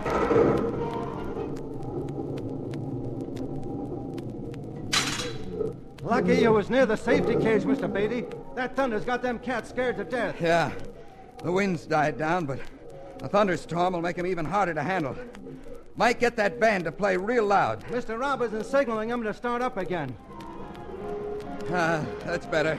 It'll help cover the sound of the storm. Man, look at that mess of cats in there. I'll get them straightened out. Clyde, you can't go back in there. The animals are in a panic. They're fighting and clawing each other. Don't go in, Clyde. Let them fight it out. See that the band keeps playing real loud. Mike, keep loading revolvers with blanks. I'm going to need them. Hey, you, Hank, get the rest of the cage boys around to the chutes. Here I go. Back in the arena, I found most of the cats completely uncontrollable. Eventually, I managed to get the worst ones back on their pedestals. I sensed that the crowd was worried in my behalf. I knew their peace of mind depended on my conduct. I had to make it appear that I wasn't frightened. Mike, look! He's got them all back on their pedestals. He's terrific, Mrs. Beatty. Why doesn't he let them out now? He don't want the audience to think he's scared. He'll probably do the rollover. He's cueing Venus down for a trick. That'll be a good finish, if he can make her do it. He'll make her do it. The wind has stopped blowing. Now, if only the thunder had quit. Oh, look! Venus refused to come off her pedestal. Oh, there she comes. Yeah, I see. That's all she needed. Venus is frightened. She's cowering back to her pedestal. This is worse than the wind. That big lion has dropped down in back of him. Watch out for Nero, Mr. Beatty! He's jumped down behind you! Up you go. Up! Now, down, Venus. Down. There. All right, over. Over, Venus. Roll over. Again. There. Good girl. All right, let him out, boys. Clyde. Oh, Clyde, that was magnificent. I didn't think Venus was going to perform. She was scared. I don't blame her, so was I. You all right, Clyde? Sure. Well, Norman, the public get enough? Oh, they sure did. Okay, then, get him out of here. Because now it's really going to rain. You see? Clyde Beatty, you're the greatest weather prophet since Noah.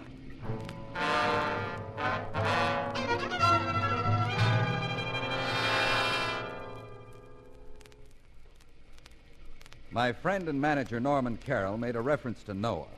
A comparison between that stalwart captain of the Ark and myself took on added significance as the deluge continued. By the time the last of the audience had left the big top, the circus area was a quagmire. To move a circus is always a race against time and train schedules. On this occasion, our movement was slowed to a walk, or rather a squish. All of us, from the roustabout to the Star, sloshed through mud in a frantic effort to get our equipment packed and rolling. You sure wished a deluge on us, Clyde. Can't you do something about turning it off? Well, upstairs there's a man who fixes things. You better talk to him. Oh, I have been. Looks like the ranchers got their prayers to him first. Well, Norman, this ought to make the grass grow. Well, Clyde, if it keeps up, the ranchers can start raising goldfish instead of cattle. That's right.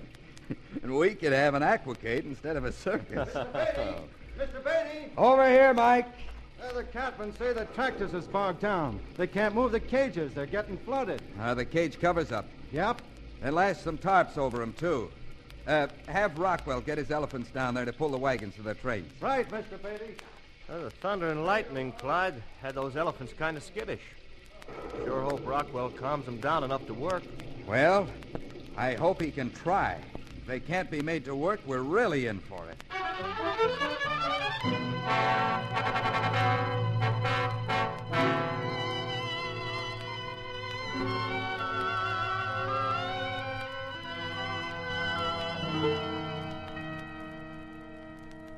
Well, Harriet, at least this Pullman's snug and dry. Boys finally got everything loaded. Trains are ready to roll. Oh, good. Now you can get those wet clothes off. Not yet. I want to see that the animal cages are mopped out. We don't want a flock of pneumonia cases on our hands. What about you? You look like a drowned puppy. Yeah, no. Hi. That you, Norman? Hey, you look terrible. What's up? Plenty.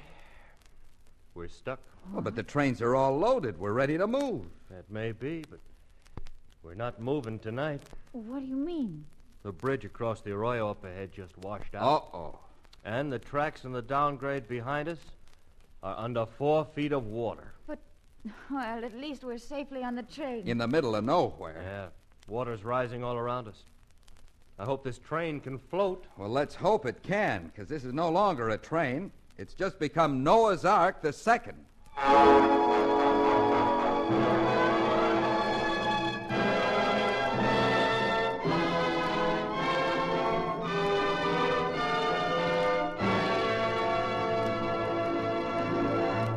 We continue with Noah's Ark after this message. Back to Clyde Beatty and Noah's Ark. The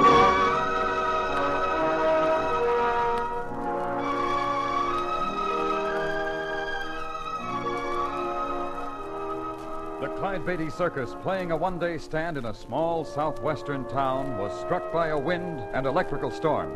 The heavy rains have left the circus trains marooned, isolated between a washed-out bridge and track 4 feet underwater.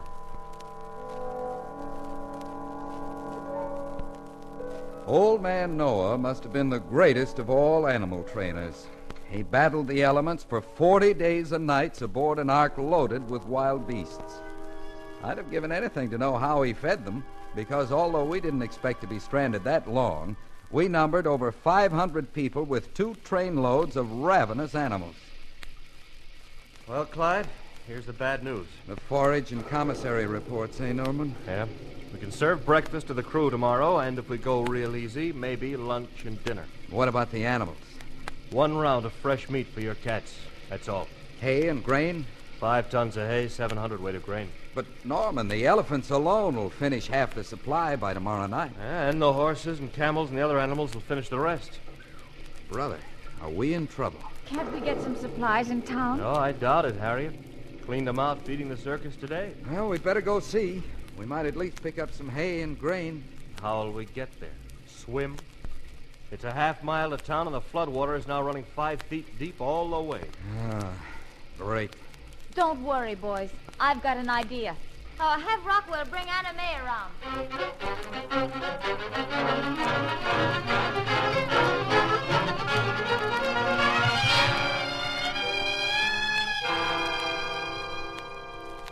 Mayor Fletcher. Yeah? Hey, come here. Look out this window.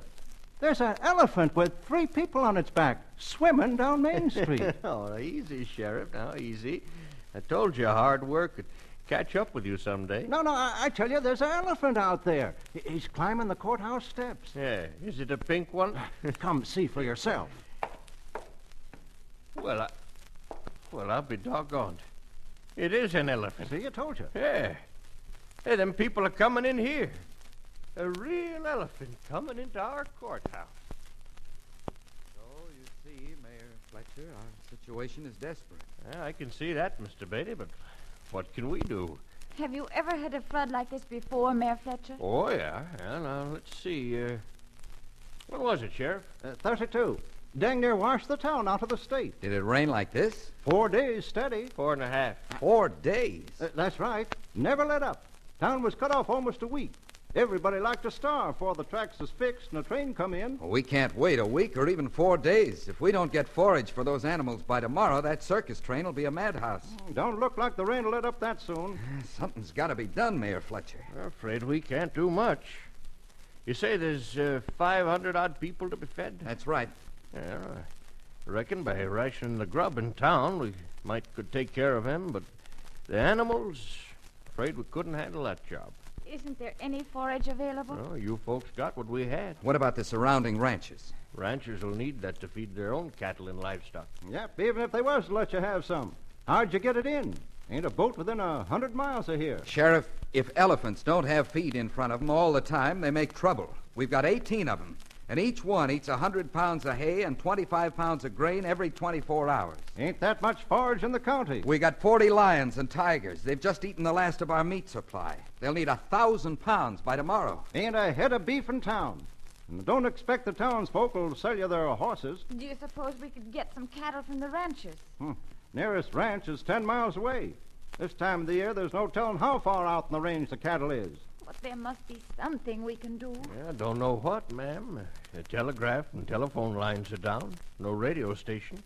We're cut off from everything. We've got to establish communication by tomorrow night. If not, there's only one thing we can do. What is that, Clyde? I hope you have rifles and ammunition, Sheriff. You mean you'd kill our animals? There's nothing else we could do, Harriet. We couldn't risk the consequences of a trainload of hunger-mad wild animals.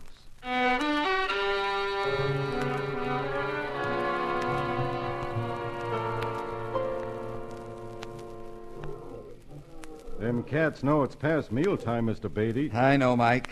We're going to have to do something, and soon. It ain't a nice thought, but, well, couldn't we use a couple of the horses? No. Well, it was just a thought. Well, forget it. Rocco says the hay'll only hold out another 8 hours. Yes, and I'm more worried about those elephants than I am the cats. They'll wreck the trains when they get hungry. What are we going to do, Mr. Beatty? I don't know. I just don't know. I'm going up to the office car. Call me if you need. Harriet? Oh, Harriet? Oh, where'd Clyde go? Oh, I suppose he's with his beloved cats, Norman. Poor Clyde. The thought he might have to destroy those animals is just killing. Oh, it'd be tragic.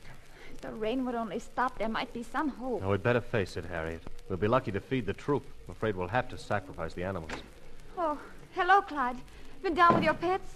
Yeah. It's past their dinner time and they're raising cane. Poor things. Looks like the end of the road. I guess this is the finish of the Clyde Beatty circus. There must be something we can do. It's a bum break for you, Clyde. It's a bum break, all right, but not just for me.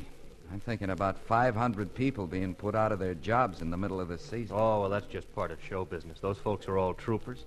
They know in this business you eat one day and starve the next. As for me, I should have gone to law school, like my father said. If only we could communicate with the outside.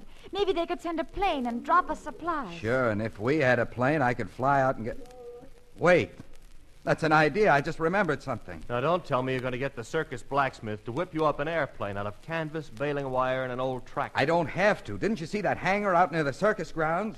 No, I can't say I did. Well, I saw it. It means somebody in this town has an airplane. How do you know it's not a tool shed? Look, I've done enough flying to know an airplane hangar when I see one. All right, even if there is a plane, it's too dangerous. Now, that makes sense. I go in a cage twice a day with 40 lions and tigers, but you don't want me to fly because it's too dangerous. Yes, but Clyde... One more day and I won't have a circus. Come on, we're going back to town.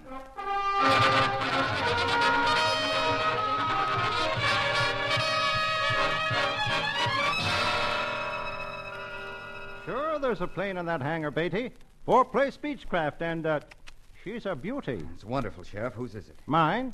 Hunt coyotes from there with it. Fly off on fishing trips and such. Will you let me borrow it? You're a pilot? I hold a commercial license. How about it? Hold on now. Where do you figure to go? Oh, about 100 miles north of here. I don't know. It's a mighty nice little ship. Wouldn't want nothing to happen to it. If anything happens, you'll get another. I'll leave my personal check as a deposit until I return. Where are you flying to? There's an Army Air Force base up there, isn't that right? That's right. Well, I'm going to fly up and get help. Good idea, but you forgot it's still raining out. Oh, what's a little rain? No visibility. Ceiling, 0. I'll push up through it. The air base could be 0 down, too. Well, then I'll fly on. Kind of set, aren't you? Well, it's important. Another question. My ship ain't fitted with pontoons. How you going to take off? Oh, there must be some high ground somewhere around here. There's sort of a plateau about 5 miles from town. Good, I'll take off from there. I said it's 5 miles from town. The ship's here. We'll get it out there. Look, I hate to butt into this, Clyde, but now you're talking crazy. Look, Norman, we've got a blacksmith and carpenters with the show, haven't we? Sure, what do you want him to do, build your bridge? No, I want him to build a raft. A what? You heard me. Now get on back there and start the boys to work. Well, what do they build it out of? They can improvise something. They can cut up a boxcar if they have to. And how do we get this so-called raft out there? Get Rockwell to hitch up Anna May and one of the other elephants. They can pull it. Well, this is the craziest thing since Uriah Green's flying machine, but you're the boss.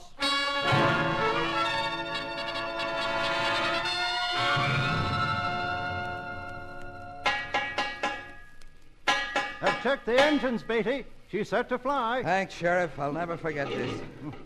I still think you're crazy to fly in this stuff. Don't worry, I'll make it. This is a dandy little ship. Ain't worried about the ship. Just don't figure a lion tamer flying her. The word is trainer, not tamer. Have it your way. Well, good luck, son. Thanks. Now, look, Clyde, I've had a tough time keeping this business from Harriet. She knows something's going on. What'll I tell her? Just keep stalling. Tell her I went fishing or something. She's awful suspicious, but I'll try. Have Buck start lighting those flares in about 2 hours. I want to find this place when I get back. Right. Good luck, Clyde. So long.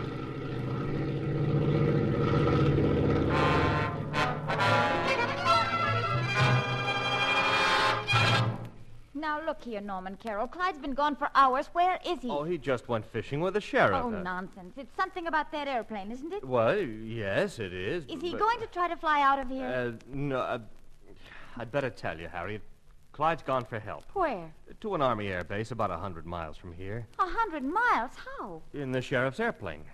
Norman, you let him fly in this weather. Look, I've got news for you, Mrs. Beatty. Nobody lets Clyde do anything. He does what he wants. I know what you mean. Oh, he'll be all right, Harriet. He should be on his way back by now. Come on, let's climb aboard Anime and get out to the landing place.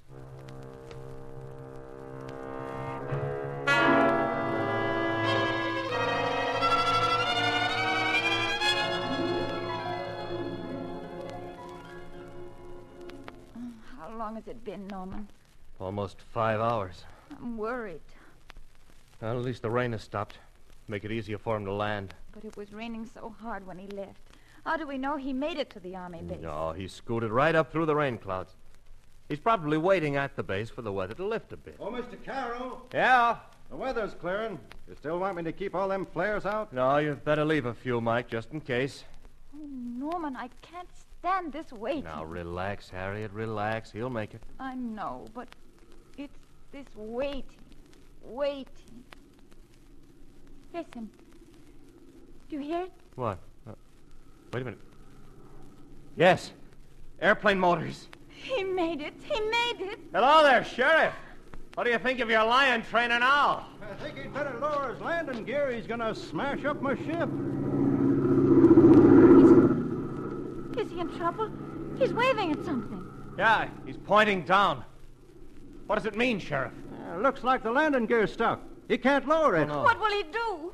Probably cut the motors and dead stick down for a belly landing. Will he crash? Don't worry, ma'am. That ground's so soft from the rain, it'll be just like jumping in a feather bed.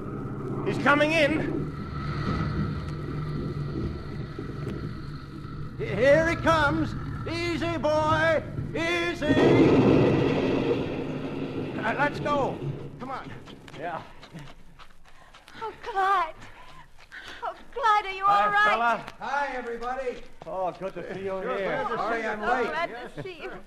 Well, it looks like I owe you, Sheriff. I'm afraid I messed up your ship a little. You got that ship full of grub, Clyde? Nope, but wait till you see what's following me. What? Well, I'll be.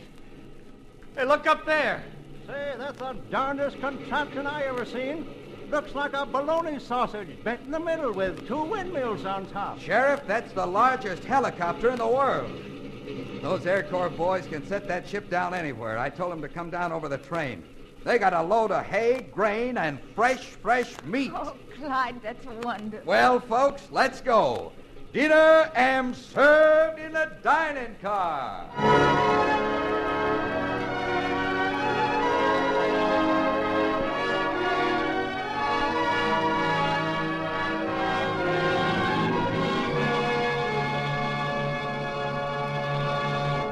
Clyde will be back with a preview of our next exciting story. But now, a message of interest to all of us.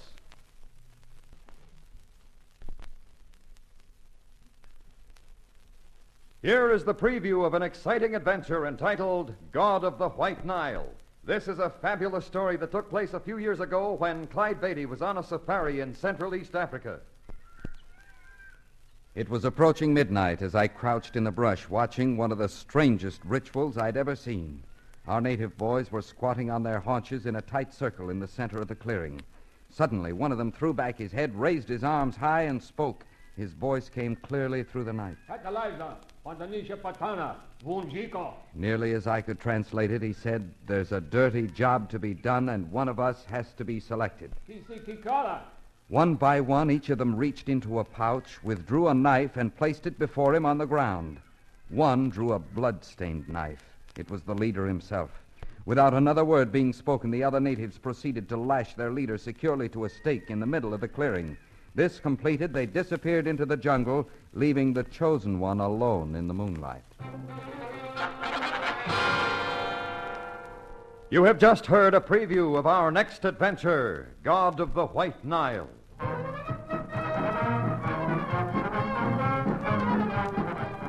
All stories are based upon incidents in the career of the world-famous Clyde Beatty and the Clyde Beatty Circus. The Clyde Beatty Show is produced by Shirley Thomas. Noah's Ark was written by Frank Hart Tossig. All names used were fictional, and any resemblance to persons living or dead is purely coincidental. This is a Commodore production.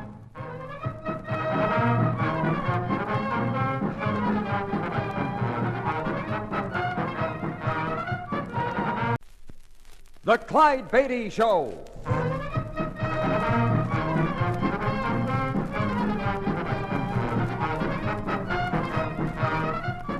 The world's greatest wild animal trainer, Clyde Beatty, with an exciting adventure from his brilliant career. The circus means thrills, excitement, snarling jungle beasts. The circus means fun for young folks and old. But under the big top, you see only a part of the story. The real drama comes behind the scenes, where 500 people live as one family, where Clyde Beatty constantly risks death in the most dangerous act on earth. This master of the big cats has journeyed to Africa and India, hunting down his beasts in their native jungle. All of this is part of the Clyde Beatty story. Here in Mr. Beatty's own words is the adventure he calls God of the White Nile.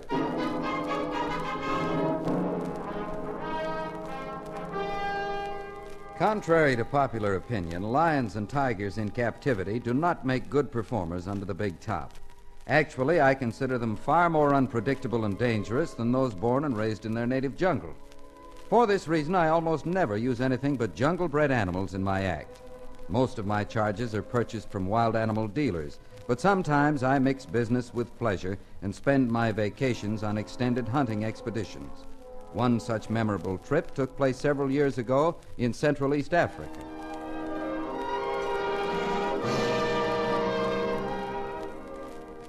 My wife Harriet and a group of companions journeyed with me to Cairo by air, then by steamer to Djibouti, the capital of French Somaliland, situated in the Gulf of Aden. The evening before starting off into the jungle, we were dining in Djibouti's finest hotel. We were in a merry mood and eager to begin our adventure. Well, eat heartily and drink deeply, comrades, for tomorrow we begin dining out of tins. What? No caviar and champagne on this safari? No, my lovely, it'll be bully beef and beans, dried, fried, spried, and maybe on Sundays stewed. Oh, eggs? Powdered. Milk? Evaporated. Potatoes? Dehydrated. Oh, dear. Will somebody please pass the salad? Another slice of this juicy steak, dear? 2. Take it easy. Starting tomorrow, you also have to be able to walk and walk and walk. Tomorrow has not come. Today is here. So I think I'll have another glass of beer. Oh, no. Hello, Bob. Here we are, trapped in the jungle with the poet laureate of Upper Sandusky. By the way, you're late. Don't badger him, Clyde. It's not every expedition that can boast of having a real live poet like Robert Chase Gordon along. Sit down, Bob, before Clyde and I eat all this wonderful food. You know, I'd rather have somebody who can shoot a rifle. Sir, you're speaking of the Ohio Valley skeet shooting champ. Great. If we run into any wild skeet, I'll call on you. Seriously, Clyde, what kind of country are we going into? Rugged, Bob. Plenty rugged. How far into the interior will we go? Well, we'll head west to the White Nile, then south through the Maasai country to Lake Victoria, and wind up in Nairobi in the Kenya territory. Will we see plenty of big game? My friend, you will see more wild animals than you've ever dreamed of. The biggest, the most ferocious, and the most dangerous beasts in the world.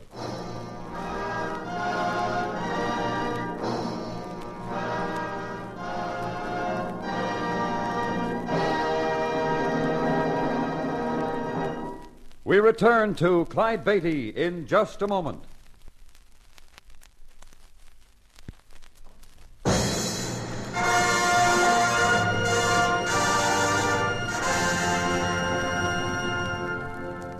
And now, back to Clyde Beatty's adventure entitled God of the White Nile.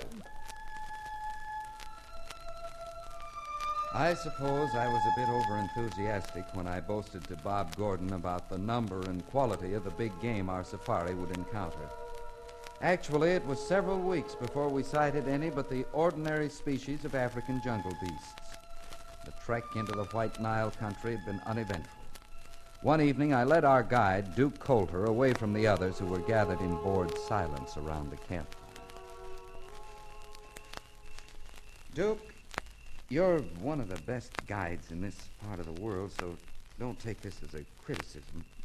But why haven't we seen more game after traveling so far? I've been plenty worried about that, Mr. Beatty. Do you suppose it's because of the exceptionally dry weather? Well, that may be partially it. Still, we should have run into more game than we have. Well, I don't mind waiting, but the others are getting bored. They'd like some excitement. I don't blame them. There hasn't been much reward for such a rugged trip.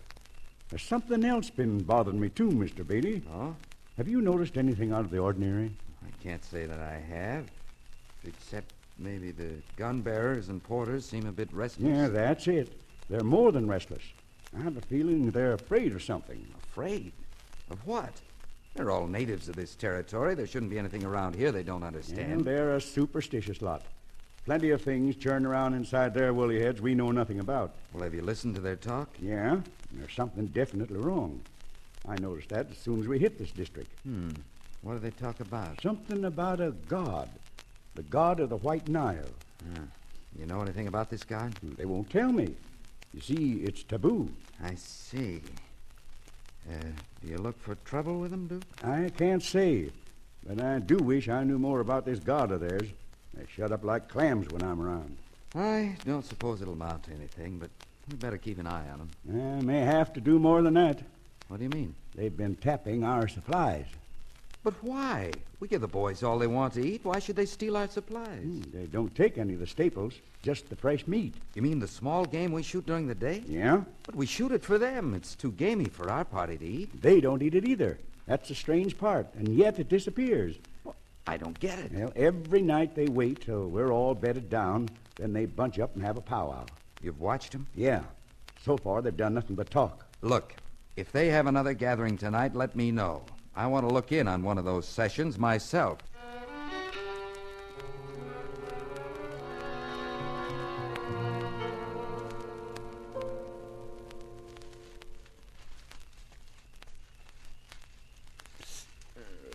Mr. Beatty. Mr. Beatty. Oh, it's you, Duke. There's a gathering of the clan in progress. Good. Where are they? A few hundred yards back of the trail in that big clearing. The powwow just started. Well, let's go. A few minutes after Duke Coulter awakened me, we were hiding in the brush watching one of the strangest rituals I had ever seen. Our native boys were squatting on their haunches in a tight circle in the center of the clearing. In the full moonlight, their bodies glistened like oiled ebony. For what seemed like a long, long time, the 8 natives sat still as statues. Suddenly, one of them threw back his head, raised his arms high, and spoke. His voice came to us from across the clearing. As he spoke, there was a flash of steel as 8 knives were drawn and held at arm's length overhead. What was it the leader said, Duke? Well, let's see. Patalaja, that means one has been vexed. Pantanisha, Patana, is we unite in agreement. Then Punjika, it is not to be broken. What does it mean? Well, it seems they're doing the equivalent of drawing straws. There's a dirty job to be done, and one of them has to be selected. Yeah, that's about it. Look, they're getting on with it. The leader lowered his knife and slashed at his breast until the blade was stained crimson with his blood. Now he says one sharp knife has been lost. The leader dropped his blood-stained knife into a large skin pouch lying in the center of the circle. In turn, each of the others dropped his knife into the pouch. He says 8 sharp knives have been lost. The leader lifted the pouch and shook it carefully. When the knives inside were thoroughly mixed, he lowered the pouch again. One by one, each of them reached into the pouch, withdrew a knife, and placed it before him on the ground. The one who drew the blood-stained knife was the leader himself. The chosen one nodded his head in agreement, got to his feet, and marched solemnly to where a smooth, heavy stake had been driven into the ground. Without another word being spoken, the other natives proceeded to lash their leader securely to the stake. This completed, they disappeared into the jungle, leaving the chosen one alone in the moonlight. That does it. The one who slashed himself has been elected. For what? I'm afraid it's a sacrifice, a human sacrifice. But that's awful. Oh, not to them. They're satisfying some god or other. The one that's been vexed, I suppose. Yeah, and he's probably that god of the White Nile they've been chattering about. Well, this is one election I'm calling off. Oh, wait. Don't interfere. But the other natives have gone off, and we can't let that man die. There's nothing we can do for him. If we free him, he'll run for the others. They'll kill us. The victim himself would help them. Who or what do you suppose this god of theirs is? Well, probably an animal, evidently a beast of prey they've been feeding with our small game. Now he requires a bigger offering. Well, this has gone far enough. Don't move. I told you the natives consider this taboo. If they find out we've been watching, well, I'd hate being responsible for the consequences. You mean we've got to stay here and watch that poor man get torn to shreds by some marauding jungle beast? That's it. Well, I'm not going to do it. Yes, you are, Mr. Beatty. Are you crazy? Put up that gun. I'm sorry, but my life is more important to me than that native's. But this is fantastic. Something out of the Dark Ages. Remember, this is the Dark Continent, Mr. Beatty. There must be something we can do. Look, I've got an idea. If you're thinking of shooting the animal, forget it. They'd massacre the lot of us. No, we couldn't kill it. But since they think it's a god, all we have to do is prove it isn't. That, my friend, will be the trick of the week. There's a way. Namely? We'll have to show it up, prove it to be ineffectual and impotent against a superior being. And just who is this superior being? I don't mean to sound immodest, but I can handle that animal. Duke, do you think you could sneak out of here and get back to camp without being seen? Well, I could try. Good. Get back there and bring me that coil of wire rope in my duffel. I'm going to hog-tie me a jungle god.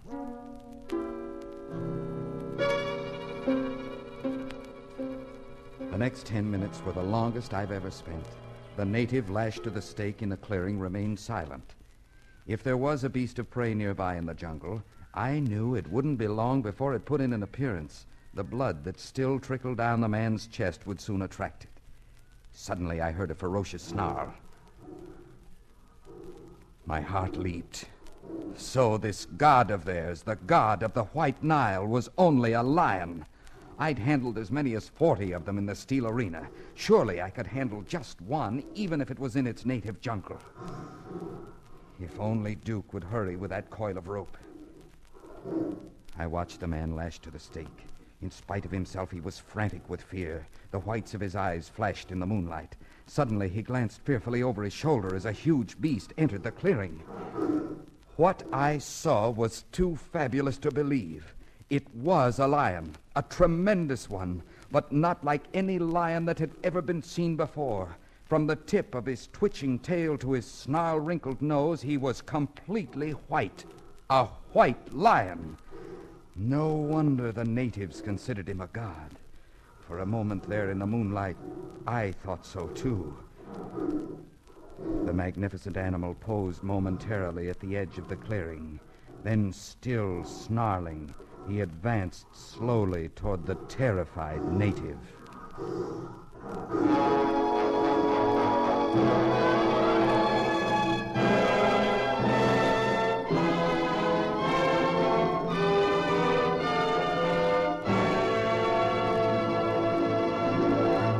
We continue with God of the White Nile after this message.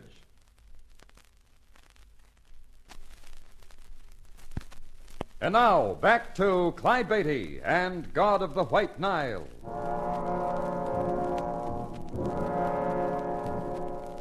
Clyde Beatty and his wife Harriet, with a party of friends, embarked on a safari into Central East Africa.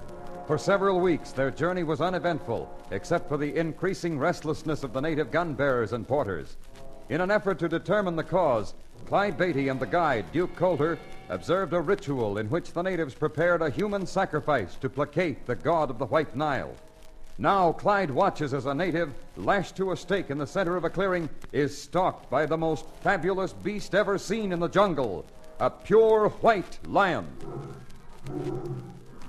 Slowly, majestically, as if taking only what was his due, the white lion advanced upon the helpless native who now was almost unconscious from fear.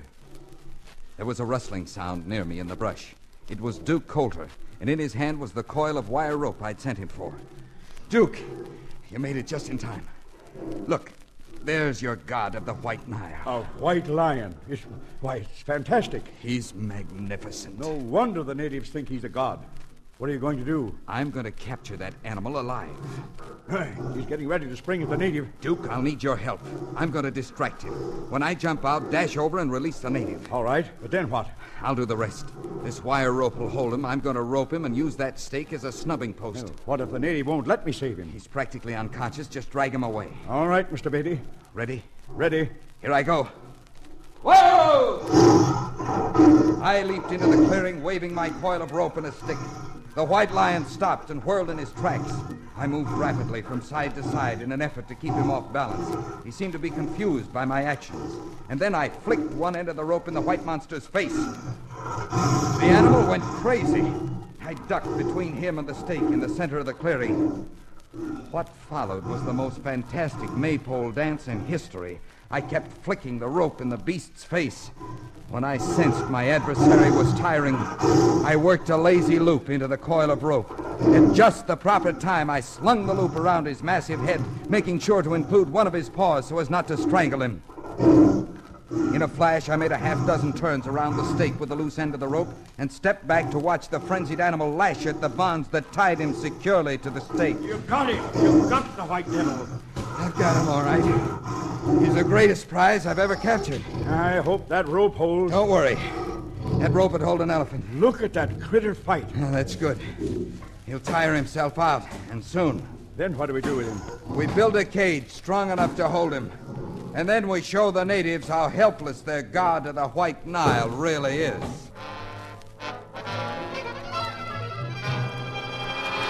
I can't believe my eyes. Look at... Clyde, what a beautiful animal. Why, it's indescribable. Even the great poet is at a loss for words. I certainly am. What an incredible sight. How do you account for such a thing, Clyde? He's an albino. This lack of pigmentation can occur in any pigmented species. I thought that only happened with rabbits and smaller animals. No, you've heard of white elephants, and I've actually seen an albino giraffe. I must say, though, a white lion is rare. Oh, he's a beauty. And he'll be the star attraction of my circus. Providing, of course, we can move him out of here. Don't worry, we'll move him. Well, but you said the natives consider the white lion a god. Will they let you keep him a captive? Oh, they're very superstitious, but one of their rules demands that they keep face. When they learn their god has lost face, his power over them will be broken. Now, wait, here comes Duke Calder now. Oh, he doesn't look too happy. I'd say he looks plenty worried. Duke, did you find our boys? I found them all right. We're in for it, Mr. Beatty. What's the word? You've got to turn that lion loose. Turn him loose? Oh, no. A prize like that's almost worth dying for. And you'll die, all right. We'll all die. Uh-oh. Looks like your strategy backfired, Clyde. That's right. They insist that you release the god of the White Nile. Why, they must be made to see that this lion is like any other, except that he's a freak of nature.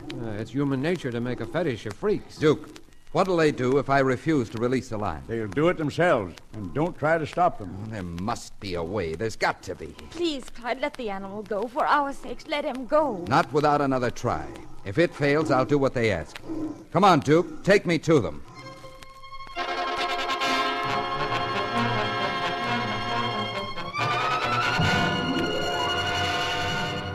I followed Duke Calder for about a mile to a tiny native village hidden in the jungle. We were greeted by 100 angry and unfriendly tribesmen.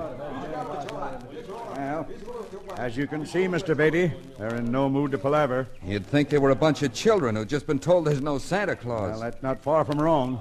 They've believed in that white lion for a long time. They're reluctant to give him up. Now, you'd better stop. They're signaling for you not to come any closer.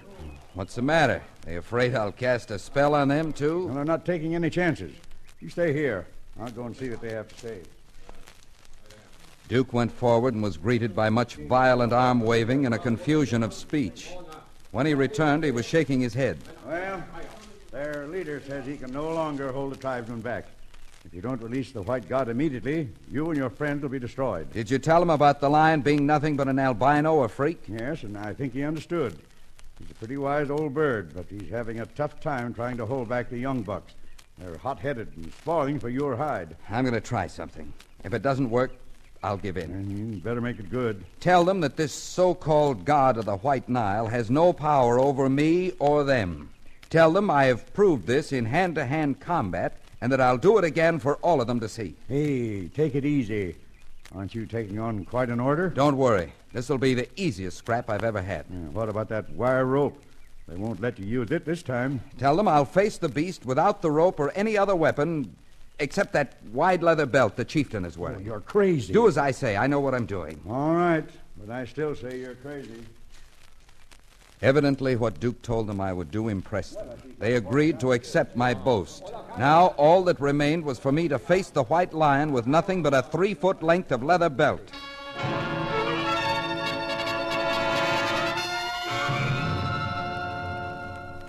Clyde, you can't do this. It isn't worth it. Why, man, I wouldn't face that white monster with a cannon, let alone a rotten piece of leather. Please, Clyde, tell them it was all a mistake before it's too late. Look here, you may think I'm being foolhardy, but believe me, I know exactly what I'm doing. Before I'm through with that white god of theirs, they'll trade him off for a yellow pup. Employing all of the showmanship at my command, I carefully set the stage for my duel with the white lion. First, I insisted on a pit 30 feet square and 12 feet deep. A couple of dozen natives set to work, and in record time the arena was ready. I carefully inspected it, and then announced dramatically that when the sun reached a point directly overhead, the battle would begin. Do you insist upon going on with this, Clyde? Of course, there's absolutely nothing to fear. Harriet's half crazy. Somebody's going to have to tie her down to keep her from jumping into that pit with you. You take care of her, Bob. I promise that in 15 minutes I'll climb out of that pit without a scratch. Well, Mr. Beatty, stage is set. Your audience is waiting. Right. Tell my native fans I'm on my way. I've appeared in all sorts of places and before all kinds of audiences, but, well, I never expected to find myself in a situation just like this. One look at the stern-faced spectators, and I knew exactly how the Christian martyrs felt when they got the thumbs down signal from the Romans. They squatted around the edge of the pit in stolid silence, but their expressions told me they'd like to see me torn to shreds. I signaled for the cage to be brought out. All right, Mr. Beatty. Cage is at the edge of the pit. Be sure the front end is well over the edge. It's all set. Then let down the gate. All right, prod the lion. Force him to jump into the pit. There he goes. And here I go. Clyde, stop! Oh, it's too late now, ma'am. Mr. Beatty jumped into the pit. He'll be killed. He'll be killed. Harriet, I told you to stay away. You'll only make Clyde nervous. Oh, this is terrible. What's he trying to prove? He's trying to prove that that creature is only an animal and not a god. Look, the lion is cowering in the corner of the pit. He isn't even attacking Clyde. I don't get it. The cat acts like he's scared. Come on, God of the White Nile. Come and get me. Clyde's dancing back and forth in front of the beast. He's got it confused. Hey, look. He's pulling that big cat's tail. Why doesn't it leap at him? Clyde's lashing at him with the belt. Clyde, look out. He's going to leap. Clyde sidestepped. Cat missed him a mile. Crashed into the side of the pit. Look. He knocked himself silly. Oh, it's amazing. Clyde's standing with one foot on the white lion's back. Oh, my. That's the saddest-looking jungle cat I've ever seen. Oh. There, men of Sherlock. What do you think of your white god now?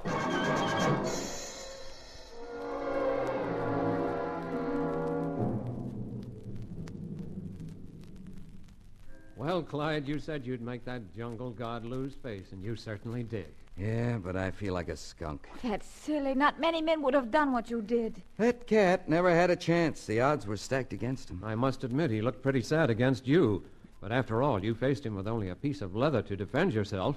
That took real courage. No, it didn't. Not really. I don't understand. That fight I had with the cat in the moonlight was on the level. He could have gotten me then. This one wasn't. I'm a little ashamed.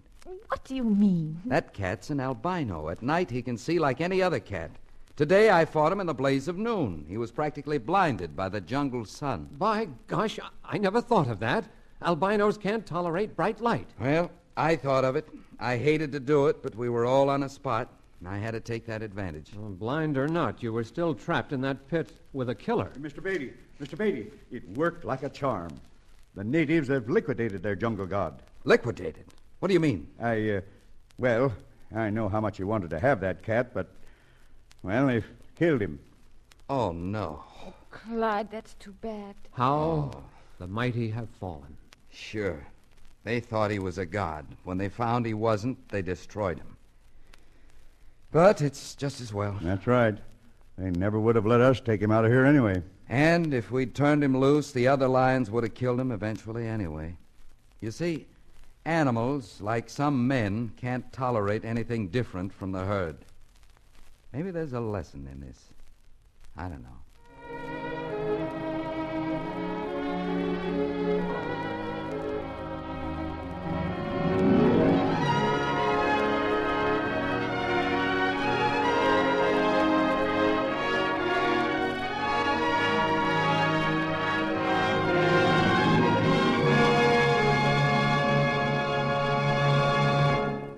Clyde will be back with a preview of our next exciting story. But now, a message of interest to us all.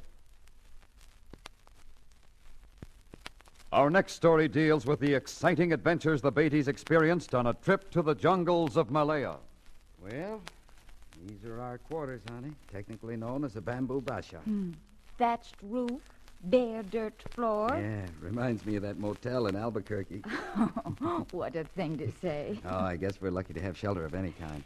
Clyde, is this trip really as dangerous as Lindsay tries to infer? Oh, he's been a guide in the country for a good long while, and he has typical British conservatism, so I wouldn't underestimate what he says. It's your being along that concerns him. Me? Well, I can certainly take care of myself.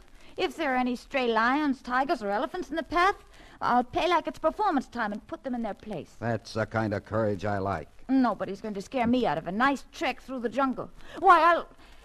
Clyde! What's the matter? There in the door, those eyes. My brave little wife was terrified at the sight of an innocent native boy who stared at us in curiosity. But when the going really got tough, Harriet came through like the trooper she is. I'll tell you all about our Malayan journey on our next broadcast.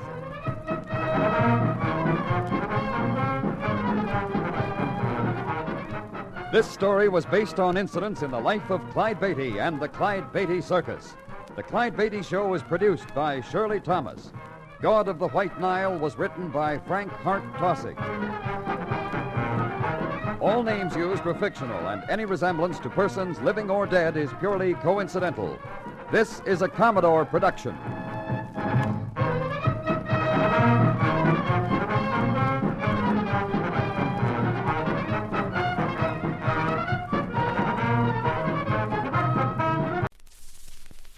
The Clyde Beatty Show.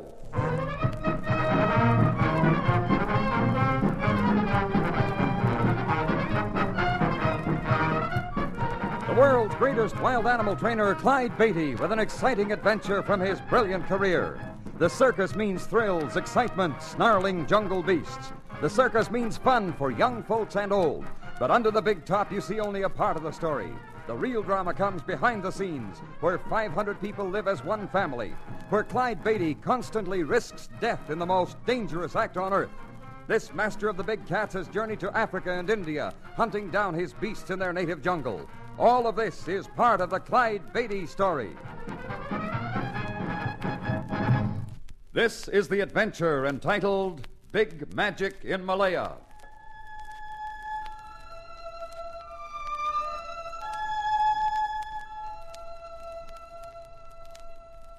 The Malay Peninsula, with Singapore at its southern tip, has long been famed for its dense jungles and endless varieties of wild animals. So it was only natural that my wife Harriet and I were anxious to see this strange country, much of which was still unexplored by white men at the time of our visit shortly before the war. One experience that stands out in our minds began in Palembang, on the west coast of the narrow peninsula. We had just arrived on a small steamer from Singapore, and after some time and trouble found the home of the man we were seeking. Oh, this must be the house, Clyde. 74 Karaya Road, wasn't it? Yeah. This is it, all right. I just hope he's here. We'd be in a fine spot if he's not, wouldn't we? I guess so. But according to Crutcher, he should be here, and I... Hello there.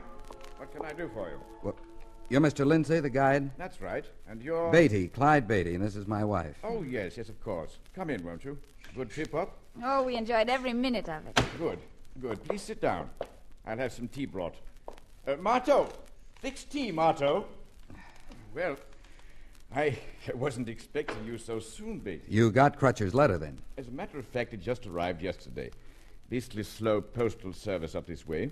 How is old Crutcher, by the way? He never told me anything except to be on the lookout for you folks. Oh, he seemed to be in good shape. Mad because he couldn't get away and come with us. He's been mad ever since he moved his business to Singapore, poor fellow. Well, now that you're here, what can I do for you? Crutcher told us you were the best guide in Malaya, Lindsay. We'd like to engage you for a trip into the jungle, into Terengganu province. Terengganu? Oh, but that's impossible, man. You can't go into that province without permission from the Sultan himself. I know, and we have that permission. It was all taken care of before we left Singapore. Well, you're fortunate, or unfortunate, depending on which way you choose to look at it. What do you mean by that, Mr. Lindsay? Well, I mean you're lucky to get the Sultan's permission to enter Terengganu. But on the other hand, you may need plenty of luck to get out. That's mighty tough jungle country, you know. So we hear, but we also hear it's full of unusual animals. What sort of animals are you after, Beatty? Well, we want to get some lions and tigers, naturally, and anything else that's rare or unusual. For instance, if it's possible, we'd like to capture a rhinoceros. A rhino? Good heavens, man, what for? Believe it or not, Lindsay, but a lot of people in the States don't know there is such a thing as an Asian rhino. They are quite rare, I believe. Yes, they are so rare you might spend weeks looking for one and still not find him. I understand there are a few left up in Terengganu province, though. Well, that was our understanding, too. We'd like to try our luck, Lindsay. How about it? Please, Mr. Lindsay. How can I refuse such a charming lady? Now, if it were you alone, Beatty, but no matter. All right, you're on. However, let me warn you. This will be no ice cream social, not by a long shot.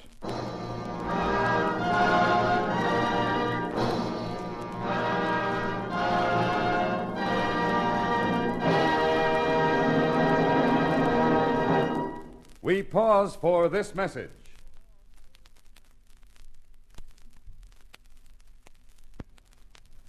Back to Clyde Beatty and Big Magic in Malaya. 2 days of hurried preparations followed our talk with Lindsay in Palembang.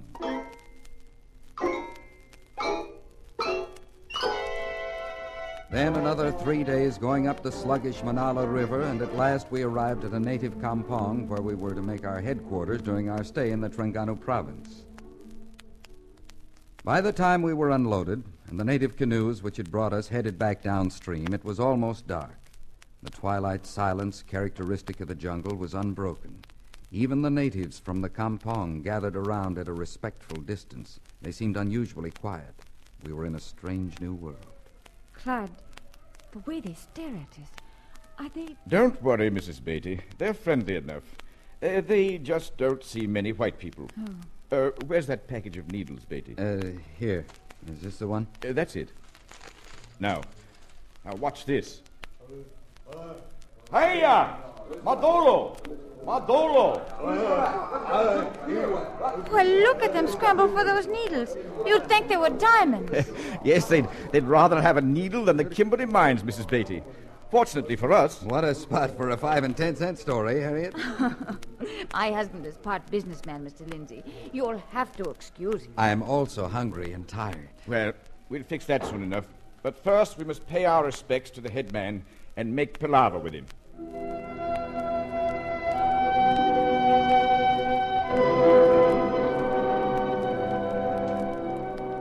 Our palaver with the headman was successful. He understood our reasons for being in Terengganu and agreed to help in every way he could. Lindsay was an old hand when it came to bargaining, and for every gift the headman received, we in return received extra considerations. When the meeting ended, Harriet and I were shown to our quarters, a crude bamboo basha with thatched roof and bare dirt floor. Well, here we are. This reminds me of that motel in Albuquerque. Oh, Clyde, what a thing to say. I guess we're lucky to have shelter of any kind, so I won't complain. You tired, honey? I'm exhausted and still hungry. Lindsay said they'd bring us some food right away. Which would you prefer, barbecued leopard or prime rib of rhinoceros? Oh, Clyde, stop. Mr. Lindsay seems to know the ropes, though, doesn't he? Yeah, we're lucky he took the job. I'm afraid we couldn't do much without him. I only hope our luck continues. If we get... Clyde! What's the matter? Clyde, there's someone looking in the doorway. Huh? Oh. Well, what is it, boy? 1,000 pardons, Tuan. I am your servant. What? Who sent you here? No one sent me, Tuan. It is my own thought. Well, come on in. Much thanks, sir. What's your name, son? I am called Nadu, Tuan. Nadu, huh? You speak good English for a native. Where'd you learn it? I have learned at missionary school in Palembang, Tuan. 2 seasons I have lived there. This your woman, Tuan? Yes, this is my woman. She is plenty okay, good looker, Tuan. Well, thank you. Did you learn that at missionary school? Oh, no. I also learned some things or two from American sailors, Mem, sir. Oh, how old are you, Nadu? 16 seasons, Tuan. I am man now. And what makes you think you want to be my servant? But, Tuan, all men like yourself must have bearer. I can be helped in many ways. You will see, okay? It is agreed? All right, it's agreed. And I've got a job for you right now. Yes, Tuan. Go see if you can hurry up the food. We're starved.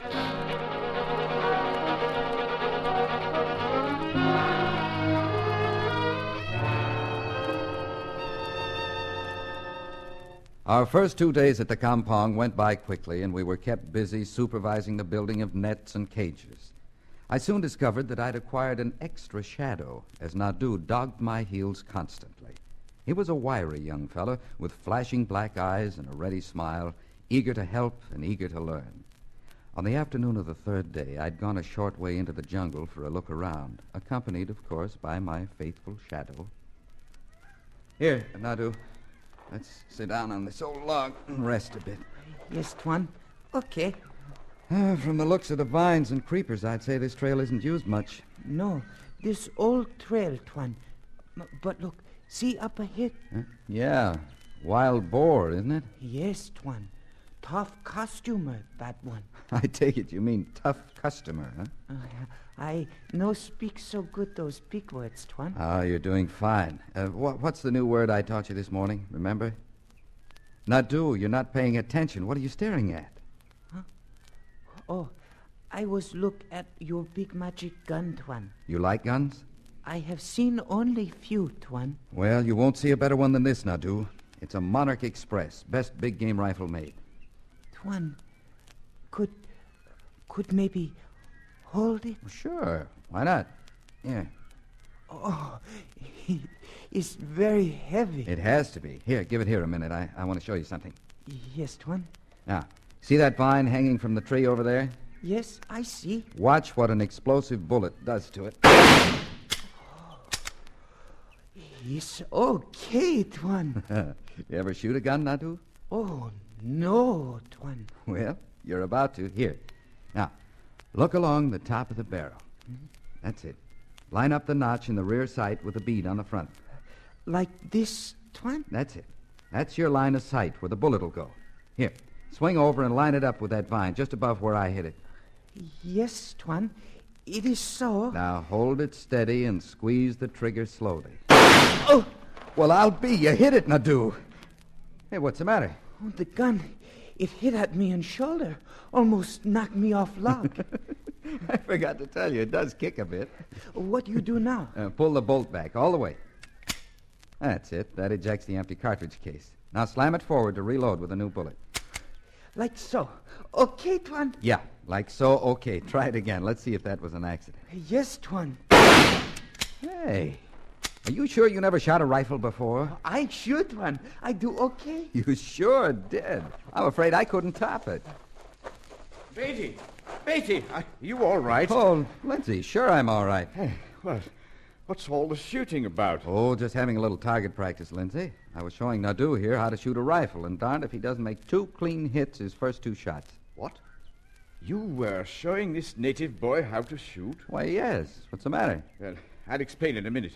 Boy, you go back to Kampong. But, Tuan... Wait a minute, Lindsay. He's done nothing. Do as I say, boy. Go back. Yes, Tuan. I go. Well, he's gone, Lindsay. What's this all about? Yeah, just this, Beatty. We don't teach natives how to handle guns in Malaya, that's all. They can't be trusted. And the less they know about firearms, the better. Well, if that's the way you feel, I guess you're the boss. That is the way I feel, Beatty, and as long as I am the boss, there'll be no educating the natives about guns. Let's forget it now and get back to the Kampong. You go ahead, Lindsay. I want to look around a bit more. As you wish, only I wouldn't go too far. Don't worry, I won't. I'll be back in an hour or 2. Very well, Beatty.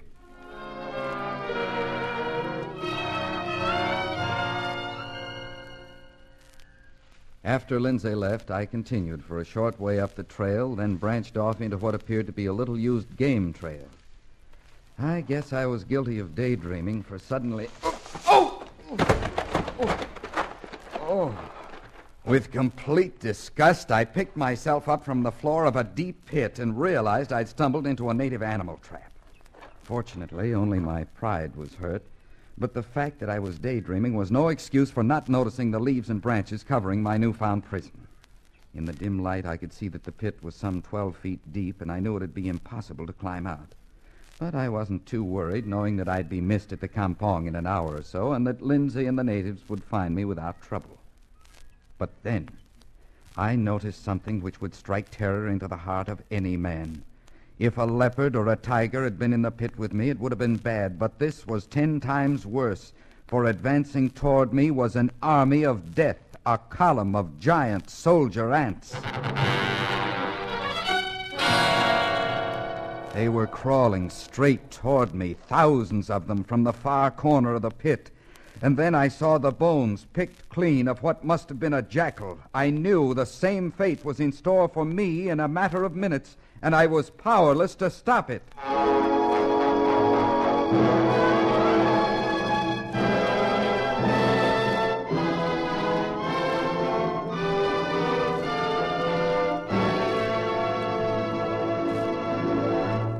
Clyde Beatty will return in just a moment, but first...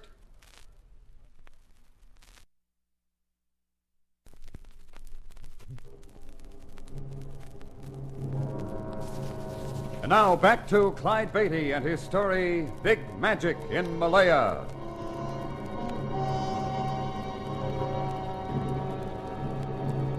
While walking along a jungle trail in Malaya, Clyde failed to notice a brush-covered pit dug by the natives to trap animals and crashed to the bottom.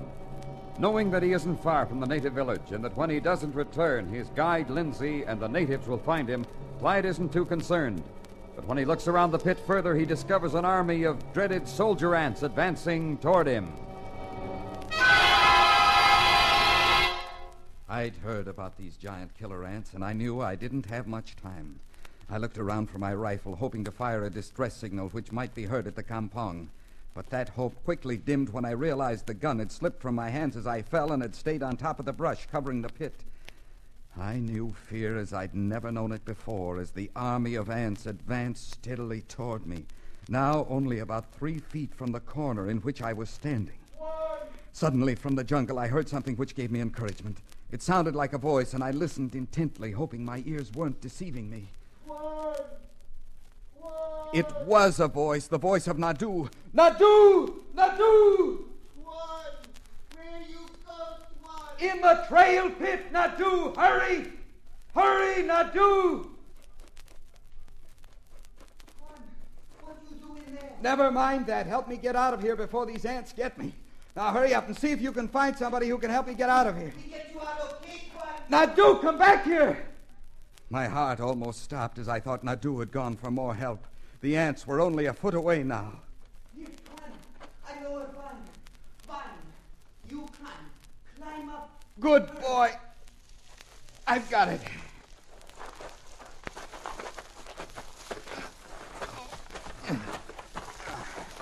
Oh, it's okay, Tuan. Yeah, it's okay.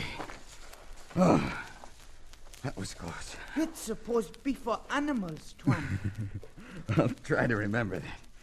And thanks, Nadu. If you hadn't come along when you did, I'd be furnishing a feast for that army down there. It's okay now. Oh, how come you were out here anyway? I thought Lindsay ordered you back to the kampong. Yes, Tuan. Only you, my big boss. I stay close by you, okay? Fair enough. I guess I need a guardian at that. I'll get my rifle and we'll get back now. It's getting late.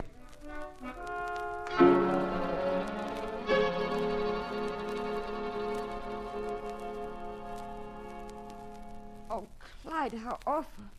Being eaten alive by ants would be a horrible way to die. Yeah, I've read about its happening, but I never thought I'd be face to face with such a situation. Thank goodness Nandu didn't follow Lindsay's orders. By the way, it might be best not to mention to Lindsay what happened. I'm afraid he'd be pretty sore at the boy if he knew his orders weren't obeyed. I won't breathe a word. You in there, Beatty? Yes. Come in, Lindsay. Well, I've got good news I thought you'd be interested in. Good or bad news? Perhaps both. A native just arrived from up near Rawang. He says they've seen signs of rhino up there recently. Why, that's wonderful news, Mr. Lindsay. Yes, but that's only half of it. We're going to have trouble getting the natives to go along after it, I'm afraid. Well, I don't understand, Lindsay. They're not afraid of rhinos. I know that, but there's something up in that area they are afraid of. A pair of Seeladangs. Seeladangs? Well, what are they? Well, they're probably the meanest animals on the face of the earth, Mrs. Beatty. A breed of wild cattle, a sort of cross between the Brahma and water buffalo. Are they really as bad as they say? I'm afraid so. They're absolutely without fear. Will charge any living thing they see without warning. In fact, they'll stalk a man or another animal just to attack. But that's almost unbelievable. But quite true, Mrs. Beatty. They have tremendous horns, which they use to toss their victim into the air until he's senseless. And then, just to make a thorough job of it, they trample him to a pulp with their sharp hooves. I guess you can't blame the natives for not wanting any part of them, armed only with knives and spears. No, indeed. Only a well-placed bullet from an express rifle will stop a Seeladang. And sometimes it takes several of those to do the job. Well, I hate to lose a chance to capture a rhino. Well, I've asked the head man to call a meeting of his men. If we can convince them they're not in danger as long as they're with us, we'll be all right. They have a lot of faith in our rifles, so we'll give it a try. Let's go.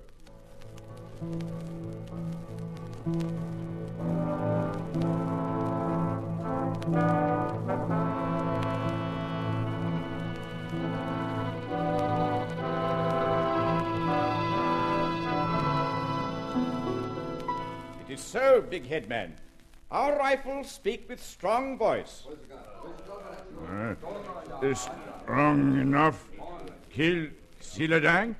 Yes, strong enough kill anything. Kill tiger, kill elephant. Maybe so kill tiger. No kill Seeladang. I speak words of truth, big head man. Your men will be safe with us. We will pay them well. I not make them go. Let them make thinking. Ora Dawa, Ganobi Rawang, Gola Barata, Kiskadu Maratu Bay. What's he saying, Lindsay? He's asking the men if any will go with us to Rawang. Kala, Baitasha, Tarando? Kala Parezzi, I will go. Garato, Nadu, you're not afraid, Seeladang? No, headman. The Twan's rifles have big magic. I have seen. Only old women be afraid. Nadu make big talk. By Jove, I believe we're in luck. The rest don't want to lose caste by appearing less brave than the boy. Good. I hope it works. Dawa! Dawa! Lindsay said, men say they go with you in morning. Palaver finished.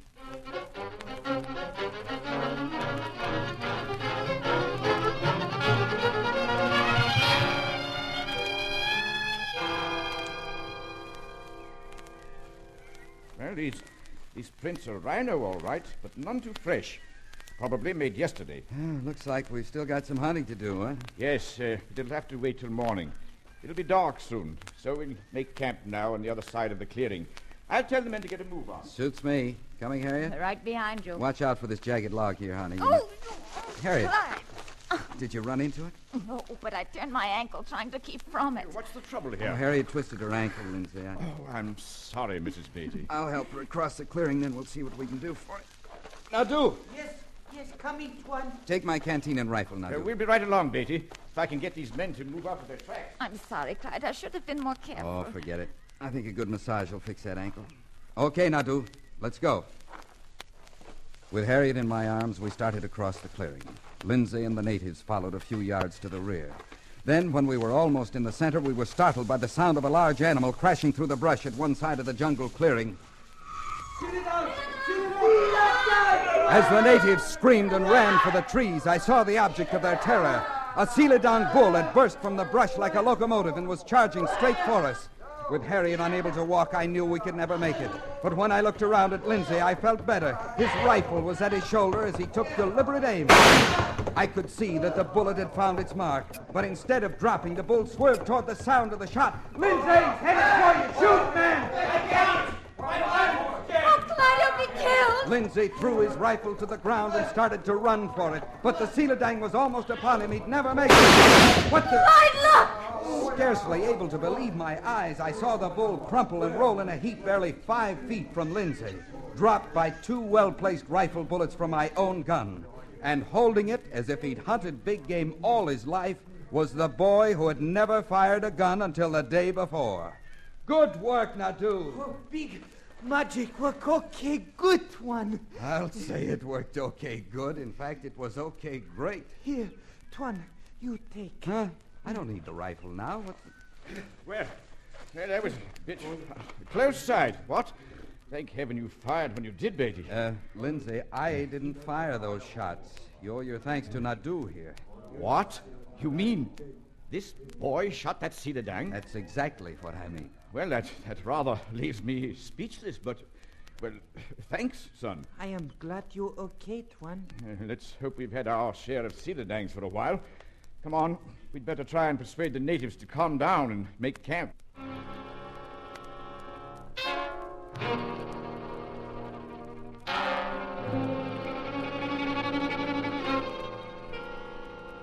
Harriet's ankle was better the next day, and we continued our hunt. I must admit, however, that we were unsuccessful in our attempt to capture a rhino. And a few days later, we were back at the campong, ready to return to Palembang. Well, I guess everything's in the canoes. All set? Yes, we're ready. You better get in the bow, Harriet. All right. You know, in a way, I hate to leave, Clyde. So do I. The people have been wonderful to us. Yes. Well, Nadu, I guess this is where we part company. I guess it must be so, Tuan. You come back, okay? I hope so. We'll see. Better get aboard, Beatty. Yeah, all right. Say, you've forgotten something here. Isn't this your gun case, Lindsay? No, well, no, it was my gun, but now it's Nadu's. You're serious? I know it must sound strange after what I told you the other day, but, well, maybe I've been wrong. And I guess a good rifle's small enough price to pay for my life. Lindsay, put her there.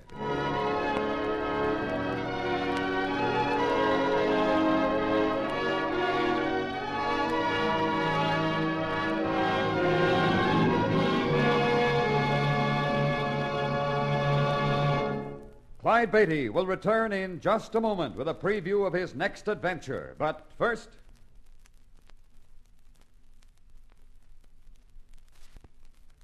Our next broadcast is a story from within the very heart of the circus. We call it Never Trust a Gilly. And here is just a brief preview. Show's just started, Harriet. Want to go over with me or stay here in the trailer? Oh, I'll go over. Good house tonight? Always a good house in this town. They're on the straw. Oh, then I will go. What was that? Well, it sounded like Jimmy out back somewhere. Come on. Over this way. I think it was. Jimmy, you call me? Where are you? Clyde, over there on the ground.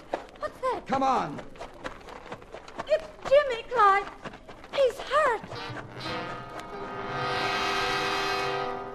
You'll hear the whole story of the strange attack on Clyde's cage boy, Jimmy, on our next broadcast.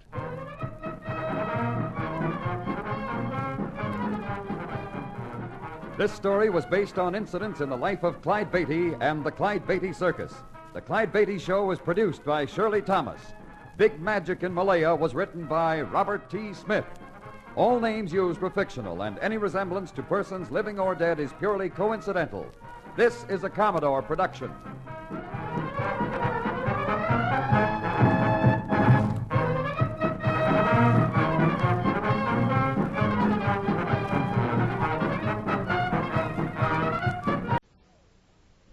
The Clyde Beatty Show.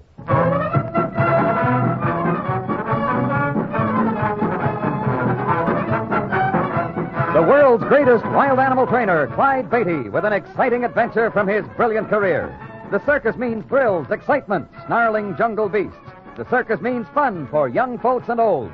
But under the big top, you see only a part of the story. The real drama comes behind the scenes, where 500 people live as one family, where Clyde Beatty constantly risks death in the most dangerous act on earth.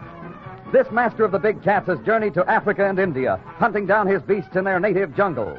All of this is part of the Clyde Beatty story. Mr. Beatty now brings you an exciting adventure which he calls Never Trust a Gilly.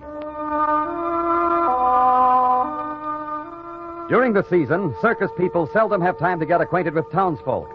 Once, however, the Clyde Beatty Circus played a split week at Nile City. And after the show on the second evening, Jimmy Trotter, one of Clyde's cage boys, strolled uptown and fell into conversation with two pleasant young people who proved to be brother and sister. A little later, growing friendly, they invited Jimmy to their rooms for coffee and sandwiches. But here, after a time, the brothers' attitude changed. Sam, stop it. What are you being so mean to Jimmy for? Look, Marge, you stay out of this. Kid, I said it once and I'll say it again. I never saw anybody connected with a circus who wasn't a grafter. Why the cops ever let a circus in town, I don't know. I guess I better be going. Thanks for the coffee and everything, Marge, but I gotta be getting back to the lot. I'm sorry, Jimmy, but sometimes Sam gets like this. Sure, that's all right. You're not going anyplace yet, kid. I'm not through telling you yet. Hey, take your hands off me. Says who? I said it. I didn't come up here to get in a fight with anybody. If that's what you want, then I'm going. You're staying right here. Like blazes, I am. You... Sam, please. Sam, stop it, please. Get away from me. This is my business. But Sam... You shut up. All right, kid, you're standing there and taking it. I've had a score I've wanted to settle with you birds for a long time. You're all up. You be careful what you're saying. Who's telling me to be careful? I'll show you. Sam! How do you like that? You want more? Give you all the trouble you want and then some. You dirty bully, I'll show you. Well, the kid's got spunk. Maybe I'd better take some of that out of you, kid, like this. Oh! Come on and take it. That was just a sample. Come on and take it. You hit me. I'll show you. I'll show you. Jimmy!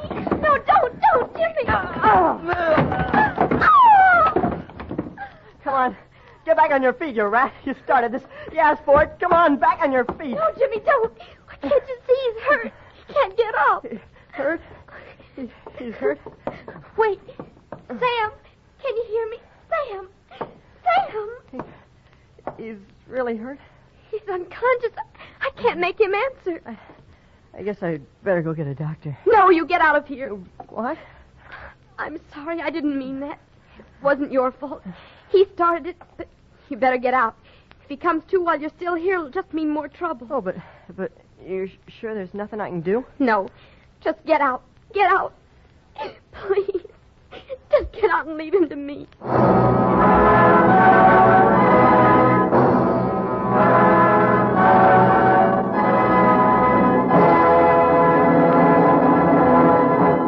We continue our story in just one moment. Now back to the exciting Clyde Beatty adventure called Never Trust a Gilly.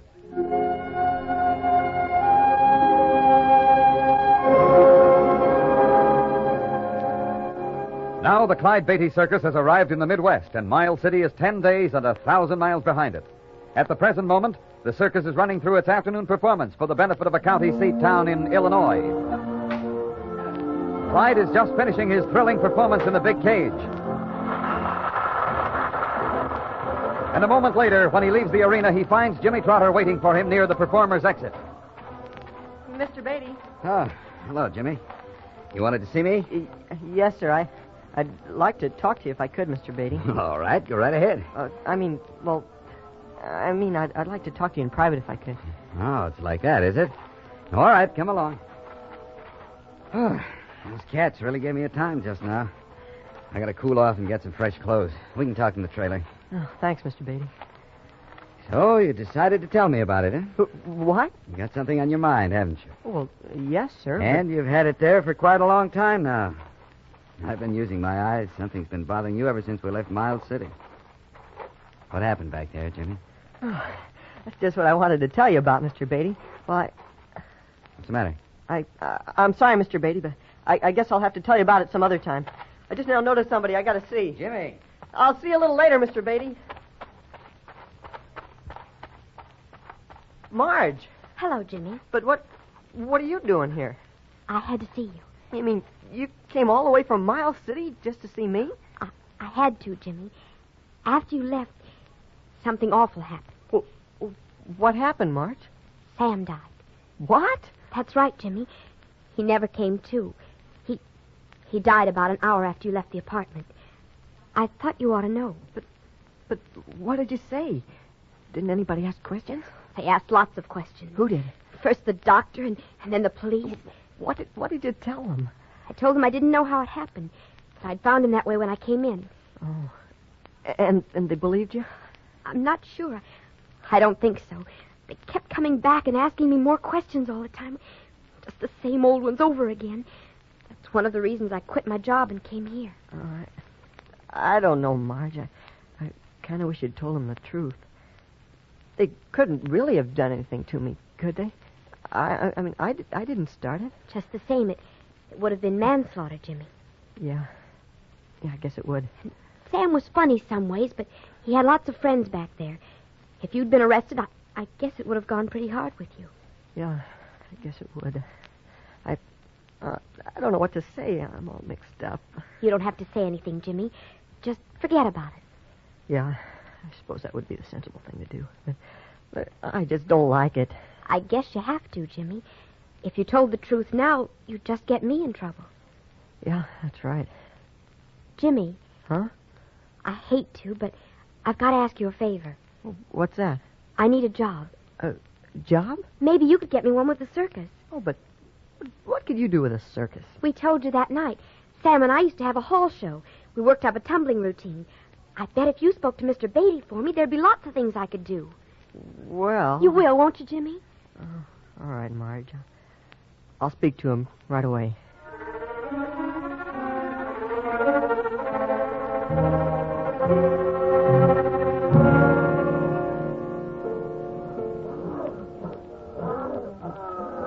Anything more you want me for now, Mr. Beatty? No, you can run along if you want to, Jimmy.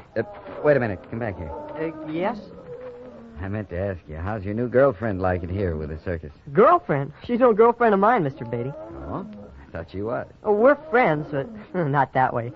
Forget it. My mistake.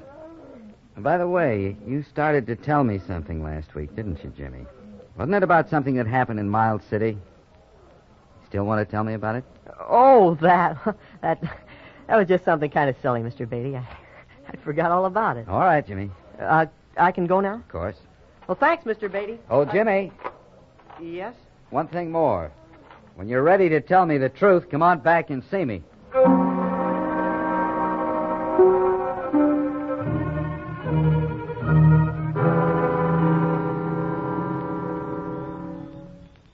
Jimmy, you're sure Mr. Beatty suspects something? Oh, I know he does. Today he practically said so. Then we've got to leave here. What? You mean leave the circus? Of course, it's the only thing we can do. You know how Mr. Beatty is. When he wants to find something out, he finds it out. And you like him too well. I bet if he really asked you, you'd tell him just about anything he wanted to know. Oh, but he's been swell to me, Marge. I sure can't he's just... been swell to you. But swell enough for the electric chair? What? What if you had to stand trial for killing my brother and they claimed it wasn't an accident? Oh, they couldn't. Yes, they could. You know how they always try to make it look as bad as they can. That's just what they would do. Oh, but leaving the circus... Well, this is all I want to do, Marge. You mean it's all you know? There's other things. And ways of leaving this outfit with money in our pockets. Huh? Get smart, Jimmy. Don't be a dope all your life. I saw this coming and I've got things figured. What things? What do you mean? I mean the ticket wagons. What? I'm talking about tomorrow's town, tomorrow night, and the ticket wagons. Jimmy, what would happen if somebody, me for instance, tossed a monkey wrench in the generator tomorrow night? Well, the show would go dark, of course. That's right. The whole lot would go dark. And who's to see what happens at the ticket wagons? I don't get it, Marge. I don't know what you're talking about. Yes, you do. Don't kid yourself, Jimmy. And don't try to kid me.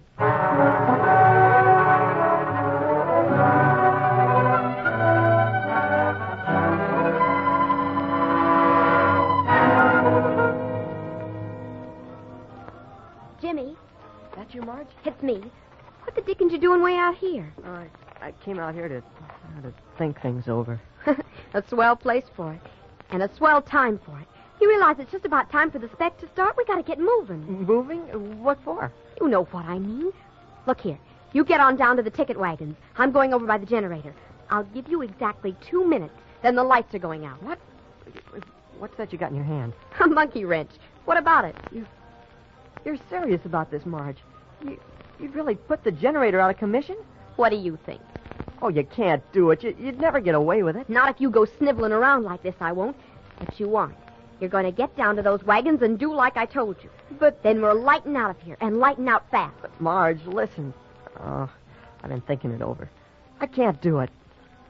Fact is, I never figured on doing it. You trying to cross me? Oh, no, Marge, no. Oh, Marge, I just don't know how to figure things. You've been swell to me. Not telling the police about what I did to your brother and everything. But Mr. Beatty's been swell to me, too. He's done a lot more for me than you have. And this is crooked. I can't go through with this, and I won't, Marge. You can tell the cops about me if you want, but I won't go through with it. I won't tell the cops, Jimmy. Not just now, anyhow. Gee, thanks, Marge. I'll handle this myself.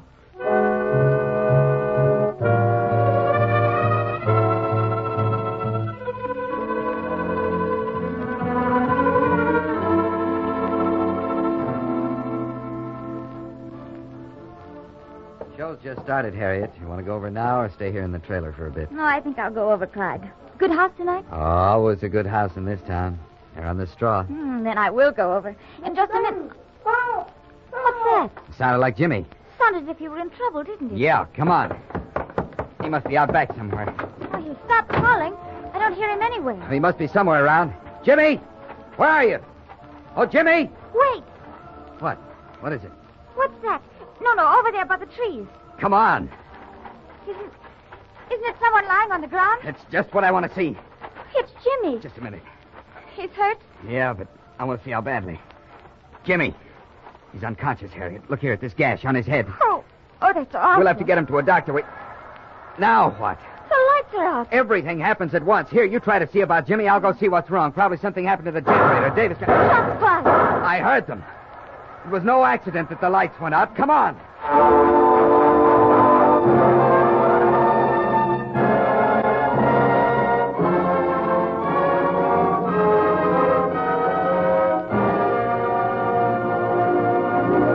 We continue our story in just a moment.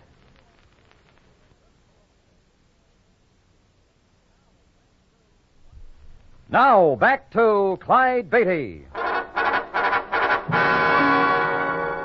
Clyde deposited Jimmy with the doctor, then hurried on into the big top. Inside, the crowd, alarmed by the failure of the lights, not quite sure whether it had heard shots or not, sat puzzled and half frightened. Clyde hurried to the stand, silenced the band, and raised his voice in reassurance. Will all of you keep your seats, please? There's nothing to get excited about. The lights will be on again in a minute. Here they are now. The show will continue in just one moment. Okay, Harris, get the band playing.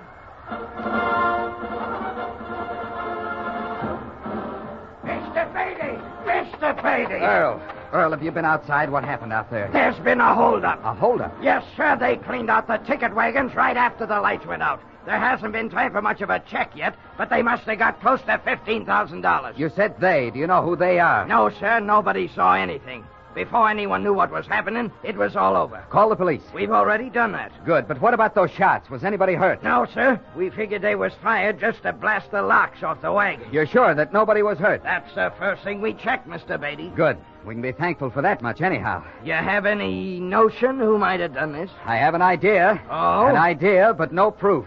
You keep things rolling in here, Earl. I have to have a talk with Jimmy Trotter. When I've finished, I may have that proof.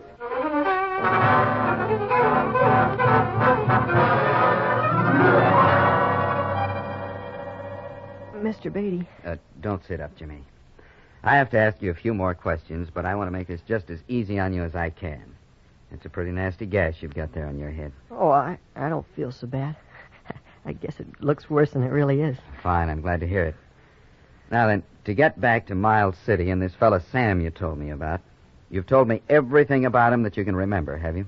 Yes, sir. He hated circuses, so. Oh, you've had a big load on your mind these last few weeks, Jimmy.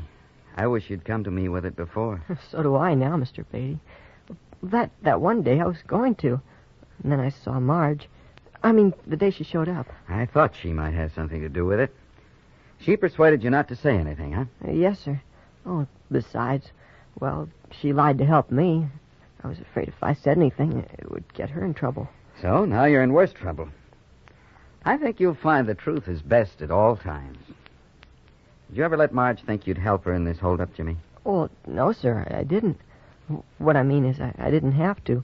She just sort of took it for granted. Oh? Well, she thought she had so much on me, I'd have to. Must have surprised her when she learned you wouldn't.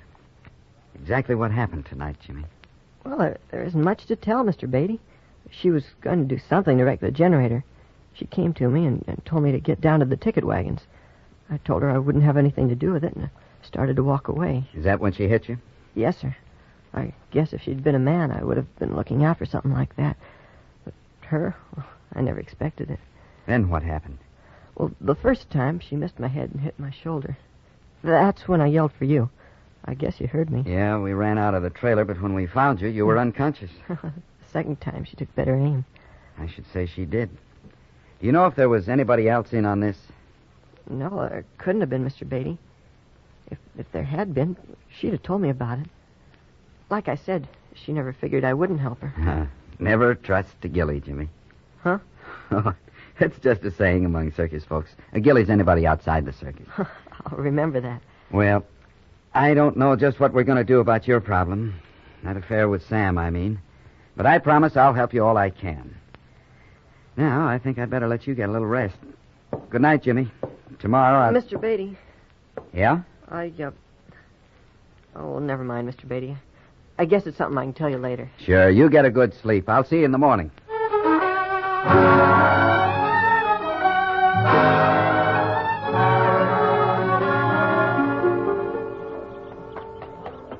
Mr. Beatty? Oh, good morning. You're, Inspector Barker, Police Department. Oh, yes, I met you last night, but so many things were happening all at once I didn't remember. I'd like to question the Trotter boy. Oh, yes. We're particularly interested in getting a good description of the girl in this case. Well, her name's Marjorie Elliott. Right. I can see the boy now, can I? Well, I haven't been in to see him yet this morning. My wife went over. I imagine he's well enough. Oh, here she is now. Hello, Harriet. Good morning. You've met Inspector Barker, haven't you? Oh, yes, of course. Good morning, Inspector. How are you? Fine, thank you. Your husband's told me you've been to see the boy. How is he? I don't know. What? I'm afraid I have an unpleasant surprise for you, Inspector. You too, Clyde. Jimmy isn't here. What? Why, that can't be true, Harriet. He has to be here. Did you look around the lot for him? All over the lot. No one's seen him at all, which means he must have left early. Most likely before dawn. Oh, this is too bad. That kid is up to something. But what? He started to tell me something last night, and then he stopped. Yeah, that's it. He was planning to leave even then. But why? That's what I'd like to know. If he's just running away, I'll be very disappointed.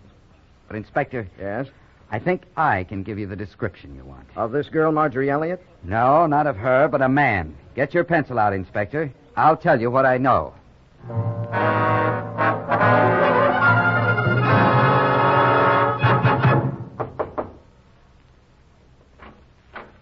Hello, Marge. Oh, no, you don't. I'm coming in here. You? Where did you come from? I've been riding the rods all the way to get here, Marge. I want that money. But And I want it now. I'm pretty mad about the way you hit me that night, Marge. You might have killed me. I guess you didn't care whether you did or not. So if you don't get that money and give it to me quick, maybe I won't care what I do. But how did you know this is where I'd be? That was easy, Marge. I just figured you'd go where you were sure I wouldn't. After what happened to Sam here that night, I knew you'd figure I'd never come back here again. But I fooled you, didn't I, Marge? I did come back. And I still want that money. I could kill you. You're almost dead. The money, Marge. Oh, no, you don't. Oh, let me go. You give me that money, or the only place you'll go is down to see the cops. You wouldn't dare. Wouldn't I? Why not? I'd tell them about Sam. I've already told Mr. Beatty. So what difference does it make? Told Mr. I'm not here to fool around, Marge. If you tell me where that money is, or the cops get it out of you. Well, which is it going to be? It's in that closet, in a little leather handbag. Good. You stand right there and don't try any funny business, or you'll be mighty sorry you did. This the closet? It's in the back, under that black coat. This it? That's it. All right, kid, drop that. Sam! Get your hands up. Sam, you're alive. I thought... Marge, you told me... Sam, watch out! He's throwing the bag! He's unconscious. You knocked him out. For the second time. And you told me I'd killed him. Lucky for you didn't, young man. Huh? Oh, who are you? Inspector Barker. I followed Sam out here. You're Jimmy Trotter, aren't you? Yes, sir, but... Well, you'd better get your things together, Jimmy. Mr. Beatty wants you back at the circus.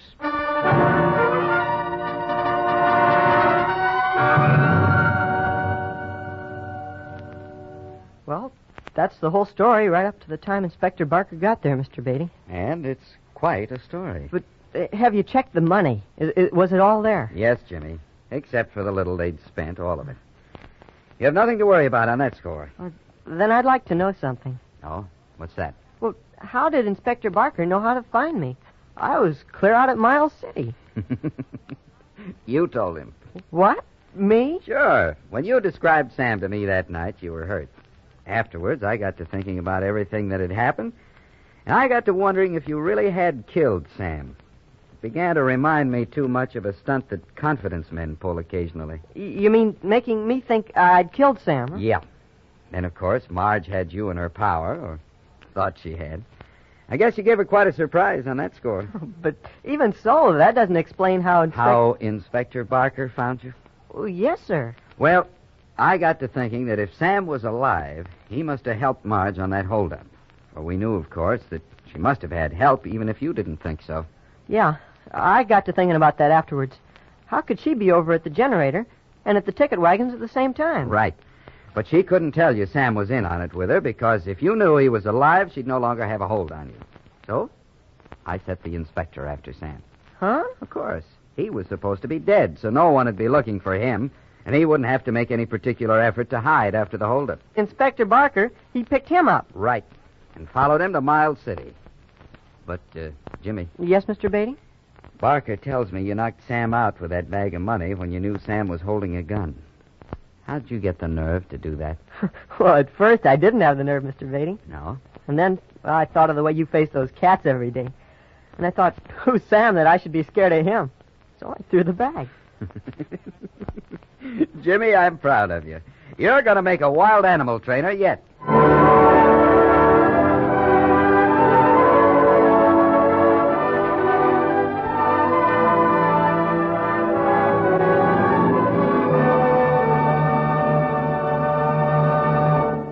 Clyde will return with a word about our next exciting story. But now, a message of interest to all of us.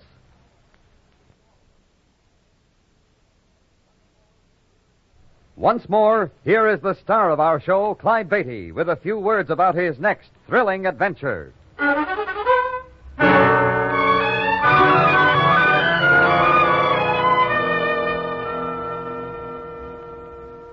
Harriet's and my favorite sport is deep-sea fishing. And going to various West Indian islands on several occasions to fish, we heard talk of zombies, said to be the walking dead. We even met American and European travelers who claimed they'd seen them. But our own experience with a zombie occurred on a visit to the island of St. Lucia in the British West Indies, where we were hunting the deadly snake called the fer de lance for exhibit with our wild animal show. How we met the zombie and the happenings of the strange and dangerous hours that followed is the story I want to tell you next week.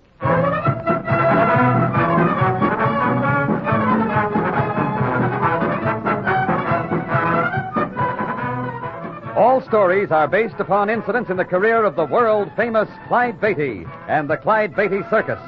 The Clyde Beatty Show is produced by Shirley Thomas. Never Trust a Gilly was written by Gibson Scott Fox.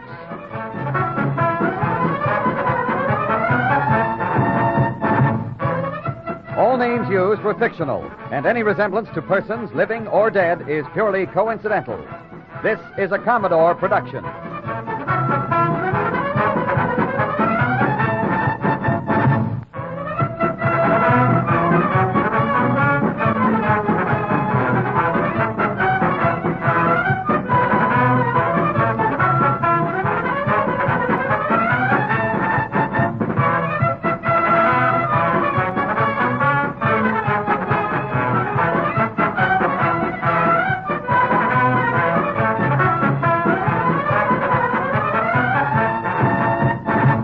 Old.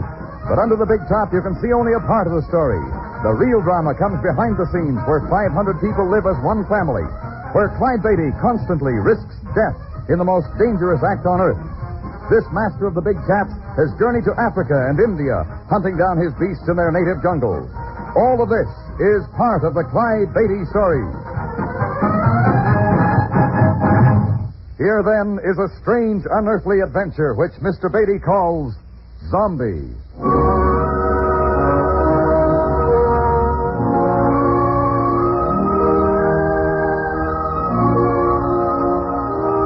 My wife Harriet and I, in West Indian ports pursuing our favorite sport of deep-sea fishing, had heard talk of zombies. But it wasn't until we visited St. Lucia in the British West Indies to hunt the 7-foot venomous killer snake, the Fer de Lance, for exhibition with our wild animal circus that one morning. All right, now let's see. Ho there, boys. Ho. Now, let's check the things over, Harriet. Bat nets, snake hooks. Strap here on the pack horse, Clyde. Okay. And the anti-venom kit. Got it right here. You better let me carry it, honey. You'll have your hands full with Mr. Misery. He's going along with us, isn't he? Mr. Amson's bringing him down from the plantation house when he comes. But the way those two have been getting along, Clyde, Mr. Misery's likely to prefer to ride with him. You may be right. Look, they're coming from the house now. Oh, Clyde, look how Mr. Misery studies Mr. Amson's face. As if he understood every word. And the Capuchin monkey's supposed to hate human beings. Well, now, Mr. Misery, we should all have a jolly good early morning horseback ride, what?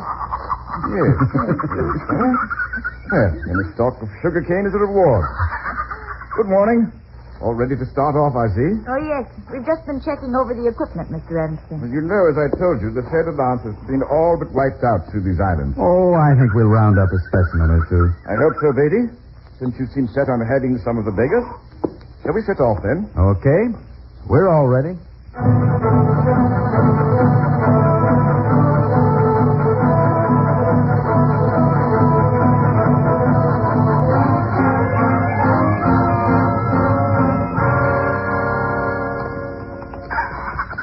I'm afraid, Mr. Anderson, Mr. Misery would really rather ride on your horse with you.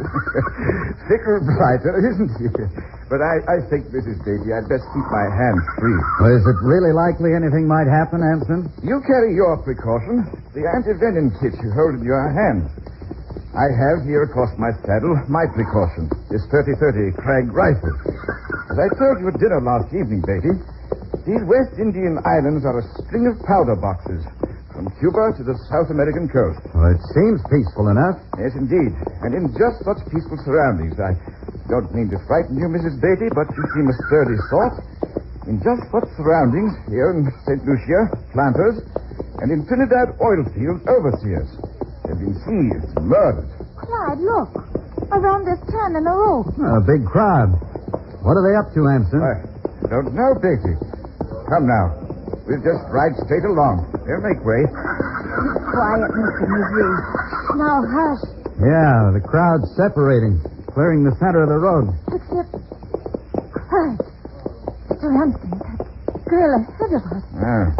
She won't budge at any rate. Clyde, look at her. Her eyes empty As if she were dead. Quite. That is a girl named Martha Brown. Or was, as some would have it. What? Mr. Amston? Yes, you see, many say that Martha Brown is a zombie, a risen member of the colony of the dead. Well, come along. We must ride round her.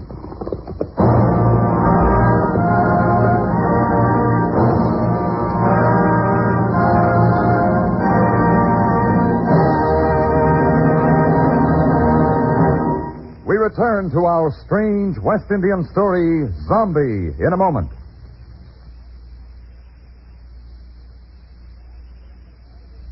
Back to Clyde Beatty and our story, Zombie. We passed the girl, Martha Brown, gazing with vacant, sightless eyes, standing unheeding in the middle of the road.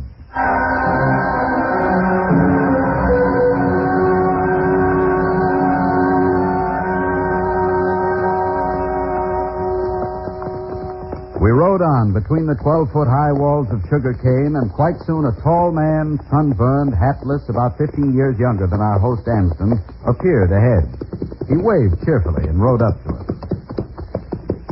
Top of the morning, I say. Out for the breeze so early, are we? Morning.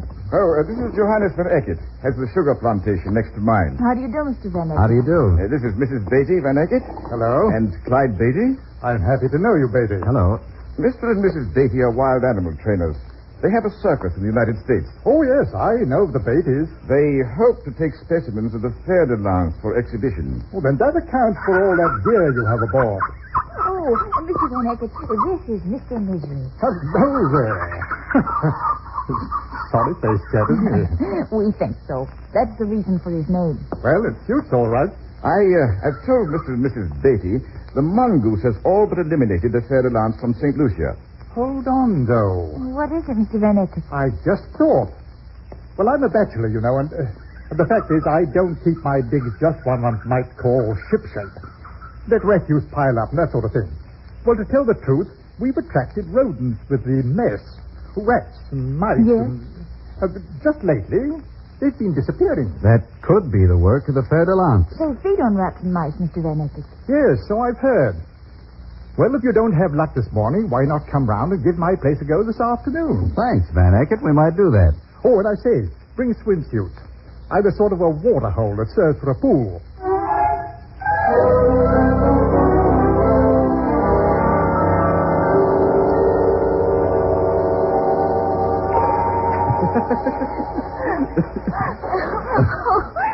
Clyde. Clyde, don't touch me anymore. I'm not full of water. Don't be a sissy, honey. Had enough, you two? I'm through. How about you, Harriet? Yes, quick, before my husband drowns me. Here you are, Mrs. Beatty. I'll give you a hand up. Oh, thanks. Thanks, Mr. Van Eckert. Oh, the sun feels good. I'm sorry, Beatty, we failed to turn up your fer de lance. I'm beginning to believe there really aren't any on St. Lucia. We've hunted my place over thoroughly enough this afternoon. And we combed the cane fields this morning. You know, it's too bad Amsden decided not to come along with you to my place. Yeah, it is. Yeah, and I'm sorry Mr. Misery's missing. Oh, well, he simply refuses to be separated from Mr. Amsden. What precisely did Amsden say, Bertie? That is, if you don't mind. He said, convey my apologies to Mynheer Van Eckert. Mynheer, eh? Oh, that was the barb. You see, I'm an Afrikander. Born so, anyhow. Out in the Transvaal, South Africa. A South African Dutchman. A Boer, you see. So I haven't been back for years. I suppose Amsden doesn't consider me a proper Englishman. Well, that seems a little stiff-necked of him. Well, it doesn't seem like Mr. Amsden at all. Then, of course, there's the business of Mrs. Amsden. You've not met her? No, we haven't. She's over in Martinique.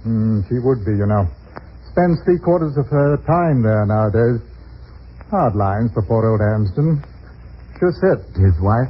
Josette Amsden. She's a Martinique. 15 or 16 years Amsden's junior, that sort of thing. Clyde. What is it, honey? Look for the stream that leads into the pool. On that low rock there. That's a fer de lance. Our equipment was 30 feet away on the brick floor of the gallery of Van Eckert's plantation house. We moved for it quietly. Cautiously, we made our way back.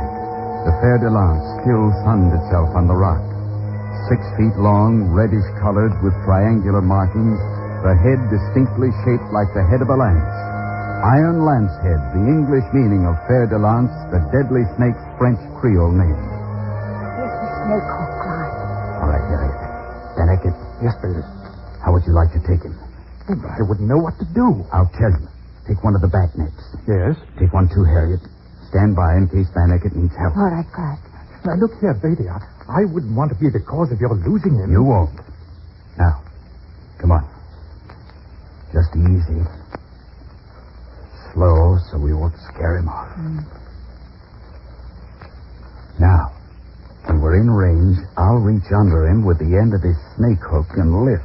The snake won't slip off? He'll coil himself around the hook at the end of his pole. They always do.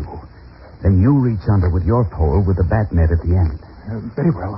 I understand. And I'll tip him into your net. Then you work that lever there along the side of your pole, closing the mouth of your net. And the fer de lance is bagged. That's all there'll be to it? That's all. Ready now? Yes. Yes, so far as I'm likely to be. Stand by, Harry. Yes, Clyde.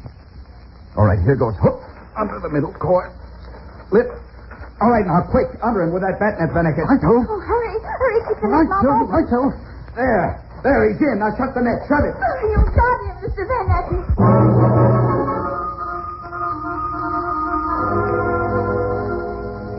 We might step out on the gallery to digest our dinners, Beatty, Mrs. Beatty. Rather cooler out there. Pleasant this time of evening. It was a lovely dinner, Mr. Amsden. Oh, it's kind of you, Mrs. Beatty, to compliment the dinner. but I fear my hospitality in the absence of Mrs. Amsden leaves something to be desired. No, on the contrary, Mr. Ensign. Oh, Josette will be back quite soon, of course. Something must have turned up unexpectedly over in Martinique and detained her. Ah, now we can sit down. Now that you have your fer de lance, perhaps you'll be leaving St. Lucia, Beatty. Oh, pretty soon, I suppose. I say, Beatty, don't you have to feed that snake out there in its box? We'll round up some live frogs for it in the morning. Meantime, it'll be safe enough. The snake box is securely fastened. Yes, yes. And our poor inquisitive Mr. Misery chained up. Mr. Amsden, Yes? those drums. Ah, the voodoo drums. Have you and your husband seen a voodoo ceremony? No, we never have. Suppose then we put on some mosquito boots, take a walk across through the cane. Matter of fact, I have a particular reason for looking in on the voodoo people.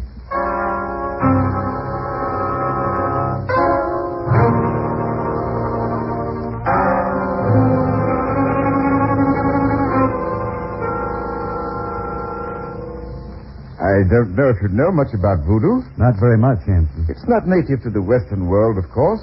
It came with the slaves out of Dahomey, chiefly, and adjacent to Ashanti along the Guinea coast of West Africa. I didn't think voodoo had spread as far south as here in the Windward Islands. Precisely, Beatty. I don't think I understand you. It had not. Until quite lately.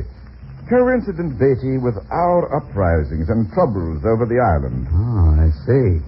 Yes, I see. You mean you think there's a connection, Mr. Amsden? Voodoo is a passionate, animistic religion, suited to stirring up simple peoples, and by capturing their credulity, holding them in sway. Yes, we found that in Africa. The witch doctors worked on the simple imaginations of the people to gain power. The power they had in some of the more primitive parts of Africa was really terrifying. You said back at the house you had a particular reason, Amsden, for looking in on the voodoo ceremony. Quite. There's a story given very wide credence hereabout that the white... Hold on a moment. Keep quiet. What's the matter? Something wrong? Shh. Don't move. Watch. Someone coming toward us from the direction of the drums. You can just make out his face in the moonlight. Indeed. You can indeed. No, he's turning away now, going off to the left. Why, it's only Mr. Van Ecken. But we ought to call him. Let him go. But I don't understand. I don't get it, Amsden. I had not finished my sentence when Van Ecken appeared. No. Well, what were you going to say? This. There's a story given very wide credence hereabouts that a white man is behind the unexpected appearance of voodoo, behind the recent troubles and uprisings. In short, that he's a power, lustful agitator of the subtlest and most dangerous kind. You think it's Van Ecken? I do, Beatty. I'm convinced of it.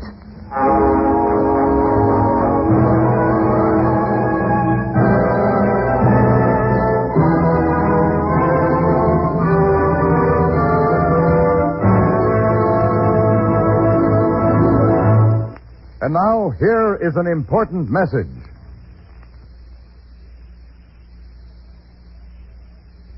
And now, back to the West Indian story, Zombie, tonight's thrilling Clyde Beatty drama. Harriet, Amsden, and I stood at the edge of the open-sided, roofed-over area called the Voodoo Tunnel, watched the slatternly, glassy-eyed dancers, watched their leaders sprinkle cornmeal in weaving patterns on the ground, listened to the vibration, the boom of the tree-trunk-hollowed, goatskin-headed, heels-of-hand-struck rada drums. Harriet and I didn't have much heart for what we saw. You want to go, honey? Yes. I can't believe that Mr. Van Ecken... Amsden, Harriet and I are ready to go now, if you are. As we came out of the cane into the cleared area below Amsden's sprawling plantation house, we nearly walked into someone standing in the pool of shadow spread by a flame tree. Clyde. I almost bumped in. A native girl. Clyde. Yes, transfixed, staring. Yes, it is Martha Brown.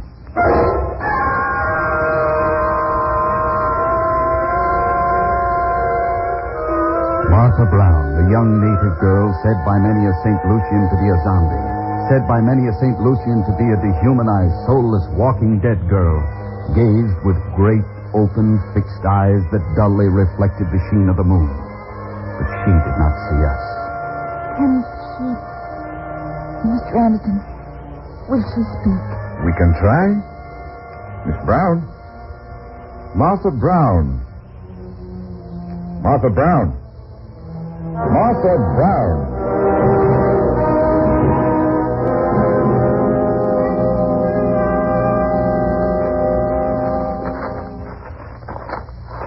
Well, she'll be all right down there in the bungalow now. Nothing we can do for her. She doesn't see or hear us. The doctor ought to see her in the morning. Yes, yes. Well, if you'll forgive me, I find I'm quite exhausted. I'm awfully tired too, Clyde. That makes three of us. Yeah? Suppose we turn in. Good night. Good night, Mr. Anderson. Cherie, so you come home at last. Josette. Certainly, Josette. You were expecting another woman, my husband? Mr. and Mrs. Beatty. This is my wife, Mrs. Anderson. How do you do? Hello. You remember, Josette, the Beattys were coming as our Of guests. course I remember. How do you do, Madame, Monsieur Beatty? I am enchanted.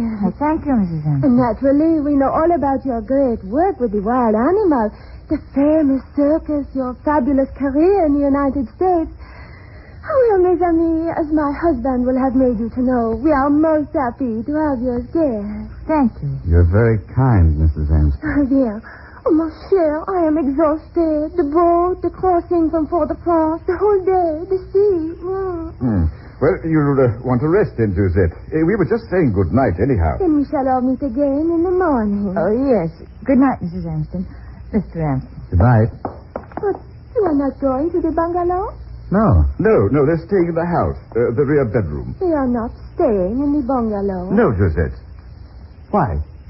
Nothing. Nothing.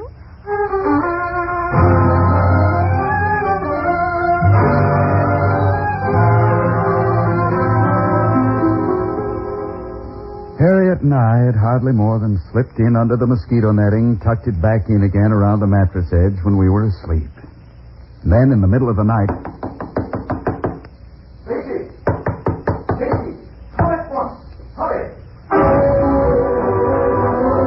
It was Anderson at the door.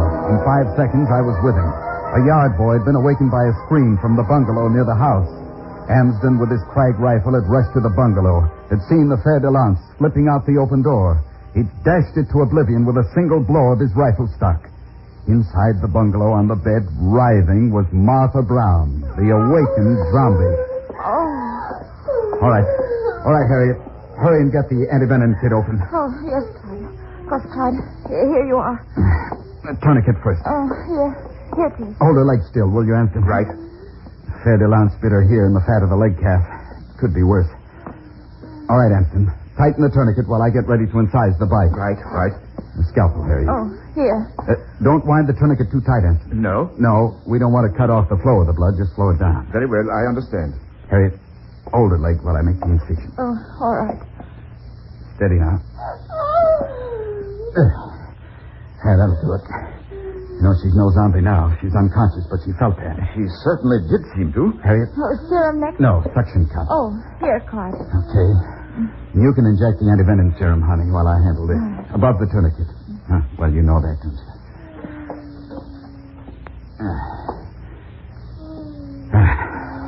Well, there's a chance we may be able to save her now. Good work, Beatty.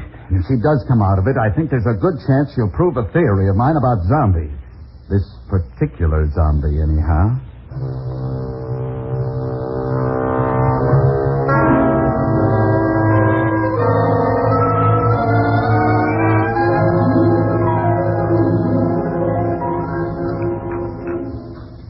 Harriet, if you've finished your coffee... Yes, Clyde?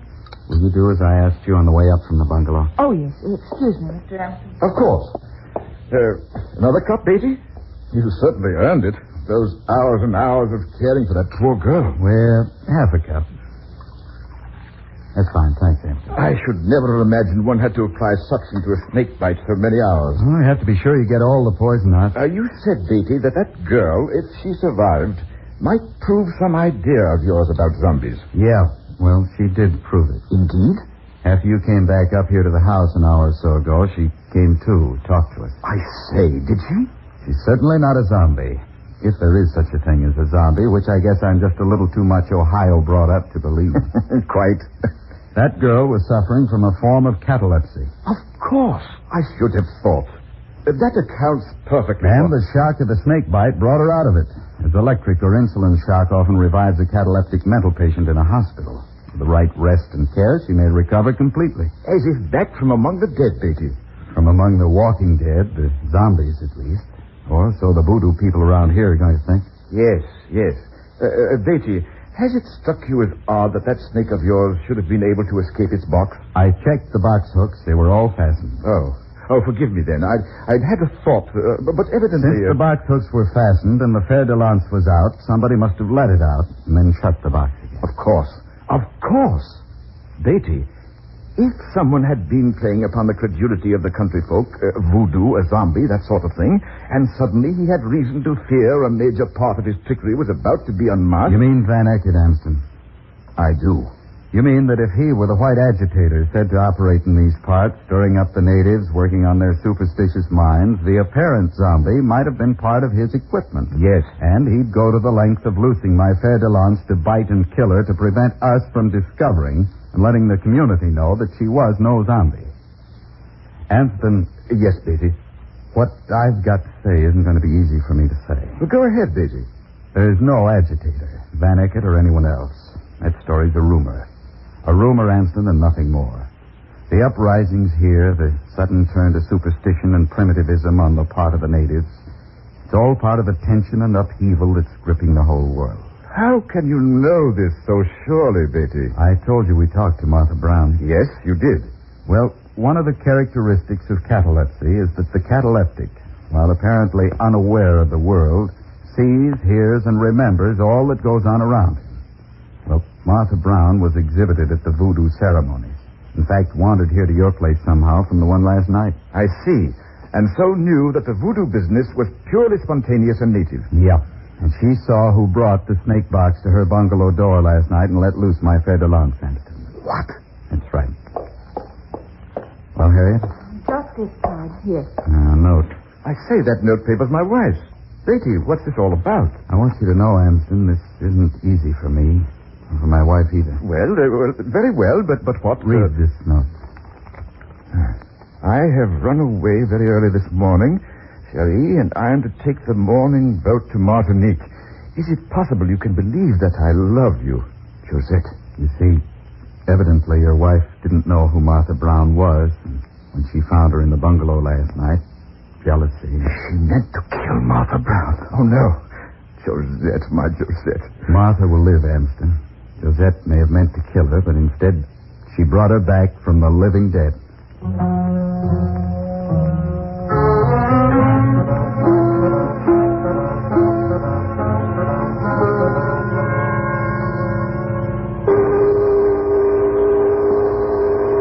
Well, it's ashore for Amston and me now. She's about to pull out. Goodbye, Van Eckert. Goodbye. Goodbye. Well, so long then, chap. And good hunting over there in Martinique. They've a jolly lot more fer de lance than we have here, thank heavens. Come along, Amston. In a moment. I'll wait for you ashore. Cheerio, Beatty. Mrs. Beatty. All the best. Goodbye. Bye.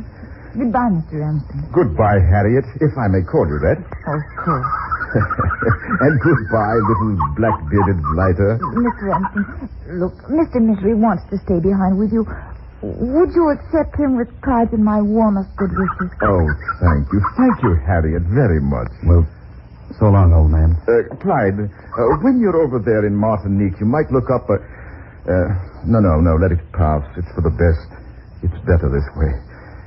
Goodbye, Clyde. Goodbye, Amston. Goodbye, Harriet. Goodbye. And goodbye, Mr. Misery. Well, here we go, honey. That shape on the horizon over there, that's Martinique. It's not far. No. And yet in another way, Clyde, thinking of Mr. Amston and his wife, British St. Lucia and French Martinique are a long way apart. A long way apart.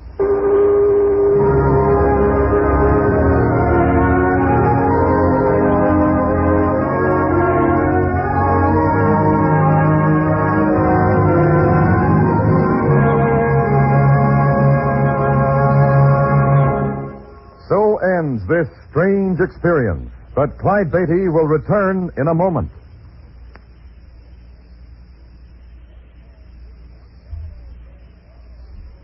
Once more, here is the star of our show, Clyde Beatty. Next week, I bring you the story of the amazing things that happened when I attempted to give a benefit performance for crippled children in opposition to the wishes of a political boss.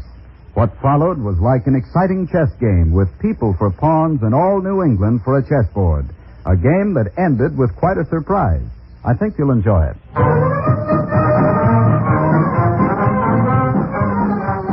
All stories are based upon incidents in the career of the world-famous Clyde Beatty and the Clyde Beatty Circus. The Clyde Beatty Show is produced by Shirley Thomas. Zombie was written by William Fifield. All names used were fictional, and any resemblance to persons living or dead is purely coincidental. This is a Commodore production.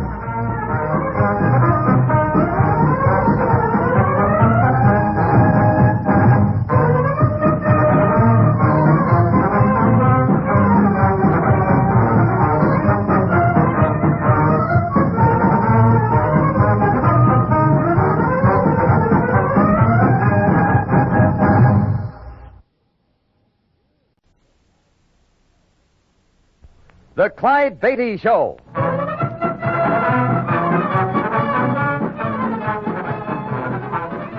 The world's greatest wild animal trainer, Clyde Beatty, with an exciting adventure from his brilliant career. The circus means thrills, excitement, snarling jungle beasts. The circus means fun for young folks and old.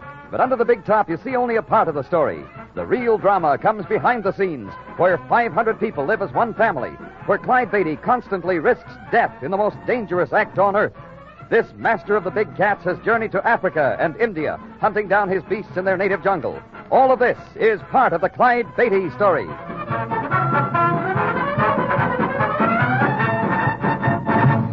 Here is an absorbing tale called For Children Only.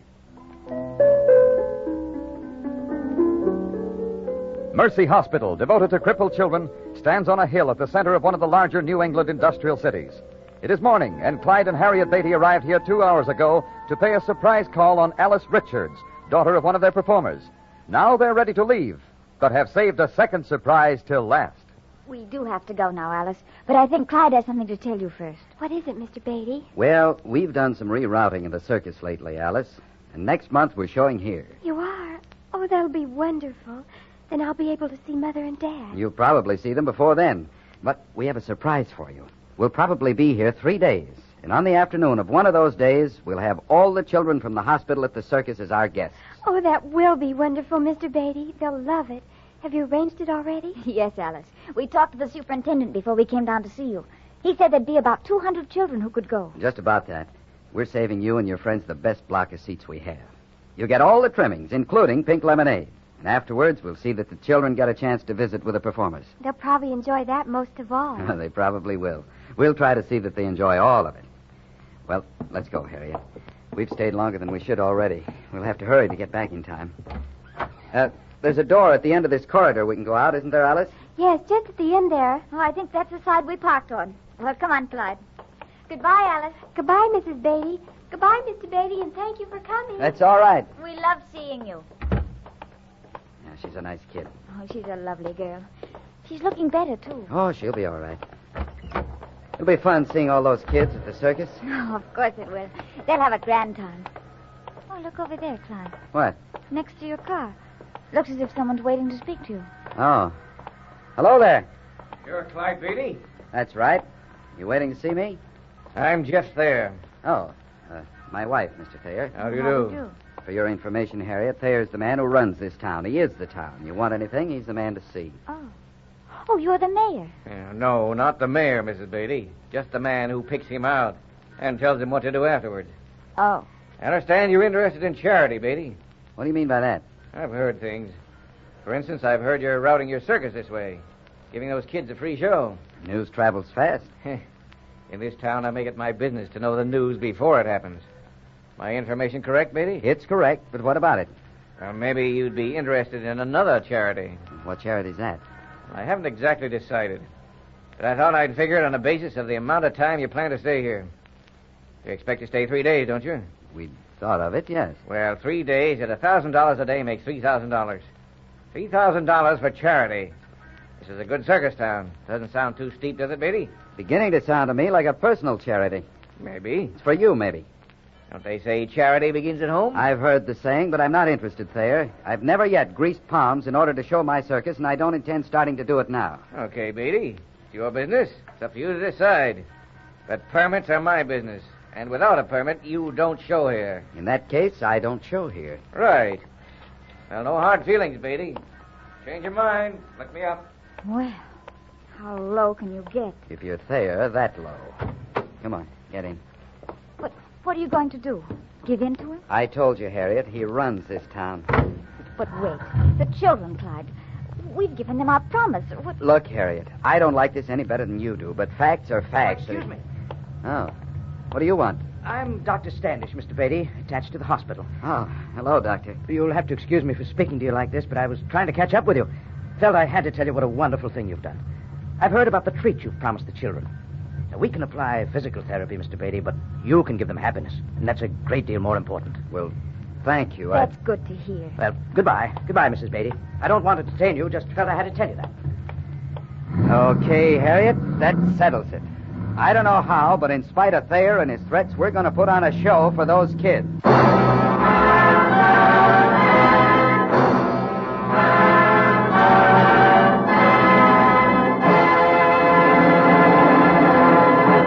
We pause for this message.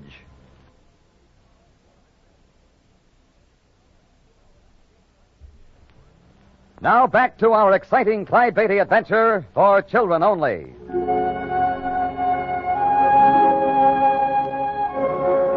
Clyde promised Harriet that he would do everything he could to make it possible for the crippled youngsters of Mercy Hospital to attend the circus. So now, a week later, he calls on Jeff Thayer in the latter's office. Hello, Beatty. Glad to see you. Sit down. No, thank you, Thayer. I haven't much time, and I'd rather stand. I've had to cut things fine to get away from the circus for this long, and I'd like to get right down to business. I've come to see you about a permit. You should have gone to the city hall. Your city hall. Right you are. You can have that permit any time you want it, Beatty. Any time, that is, if you decide on that little charitable gift. That's what I've come to talk about. Okay, talk. When I first started out with my circus, Thayer, I said I'd never pay graft money to anyone. So far, I never have. I mean to keep that record clear. And you're wasting your time. You might be persuaded on other grounds. What other grounds? Those crippled kids at Mercy Hospital, Thayer. I've promised them a free performance. They're looking forward to it. Do you want to be the one to disappoint them? Publicity. What? Don't hand me that hearts and flowers stuff, Beatty. You framed that stunt just for publicity. Now listen, Thayer. No, you look here. And look, there's today's paper. And here's your hospital story, all written up in great style. A story you couldn't buy, and for free. You're doing very well. It's too bad you can't deliver. I didn't give that story out, Thayer. You didn't have to. It was a smoother job this way. Now, this is what you had in mind, this beautiful publicity. Now, don't try to work on my sympathies. It won't go down. I'd like to know what makes a man like you tick, Thayer. Money. Same thing that makes you tick. Can't you believe in a disinterested act of charity? Now, can I? I've never seen one. Keep your eyes closed and you'll never see anything. Okay, Beatty. I'll call your bluff. What do you mean by that? You're so interested in those kids. You care so little about the publicity this story gave you that I'll cut that $3,000 exactly in two. Make out your check for $1,500 and the permit's yours. No. I thought not. I said no graft. Okay, no circus. Maybe I'll find another way. Maybe you will. Don't know what it could be, though. Right now, neither do I. But if there is another way, I'll find it, Thayer. And that's a promise.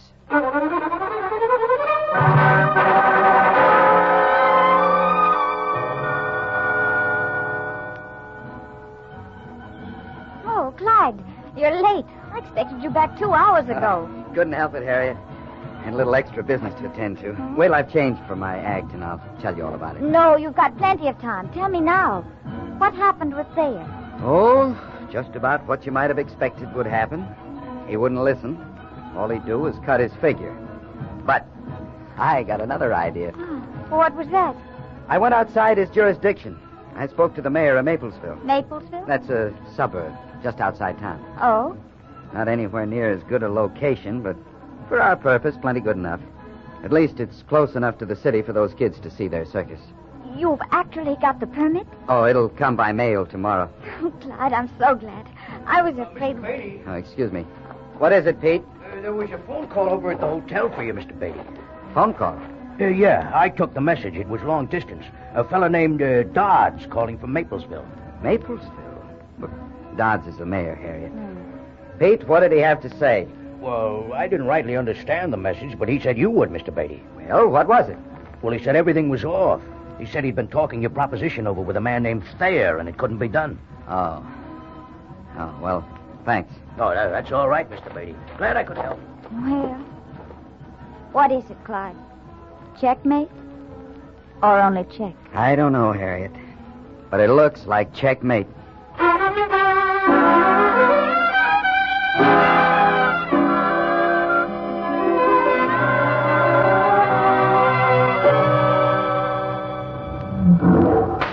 All right, Passion. Up there.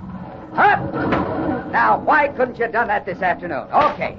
Down, boy. All through. Pete, open the runway. I'm sending Pasha out. Yes, sir, right away. Clyde! Will you in just a minute, Harriet? All right, Pasha. Out you go. Out. Come on. There you go. Coming, Harriet. Pasha tried to disobey me this afternoon. I had to teach him he couldn't get away with it. Is there something you want to see me about? Yes. I have a letter here, Clyde. Oh? Who from? It's from the hospital. From Alice. Oh. Oh, I won't read you all of it. But I thought you might be interested in hearing this. Mrs. Beatty, I particularly wanted to tell you how excited all the children are about the circus. You'd think it was the most wonderful thing they'd ever looked forward to in all their lives. Oh, yes. And I have to tell you about little Skippy Davis, one of the boys here. Dr. Standish told him if he could walk even just a step or two, he might be allowed to feed the elephants. And now he's out in the garden trying very hard. It would break your heart to see him.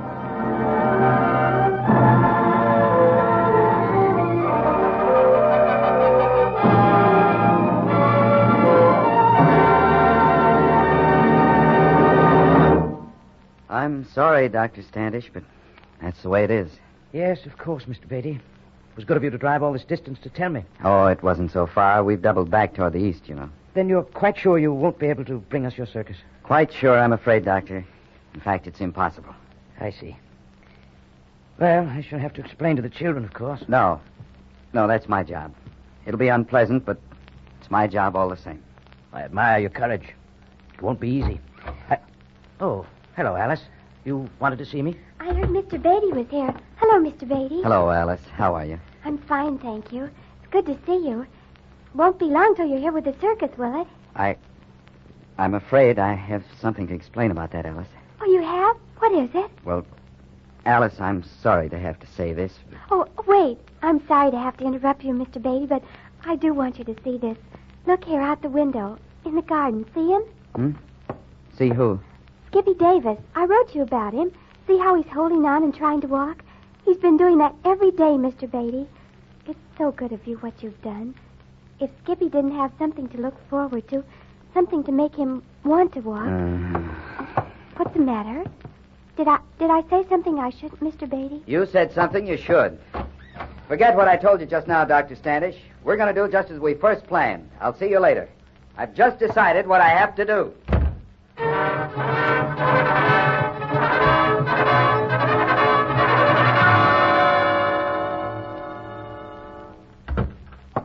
Well, you win, Thayer. I do? Just what are you talking about, Beatty? Here's my check. $1,500 made out to you. Oh, good. Thank you. Decided all that fine publicity about the kids at the hospital shouldn't be wasted, eh? No, it wasn't that at all. I didn't want to waste something else. Huh? What's that? Faith and hope. But I don't expect you to understand that, Thayer. Just see that I get that permit by tomorrow morning. After seeing a kid named Skippy Davis, I'm in no mood to be delayed.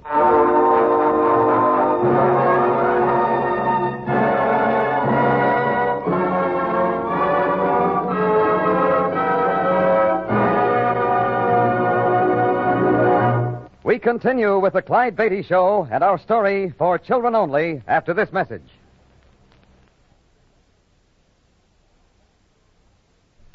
Now back to Clyde Beatty again.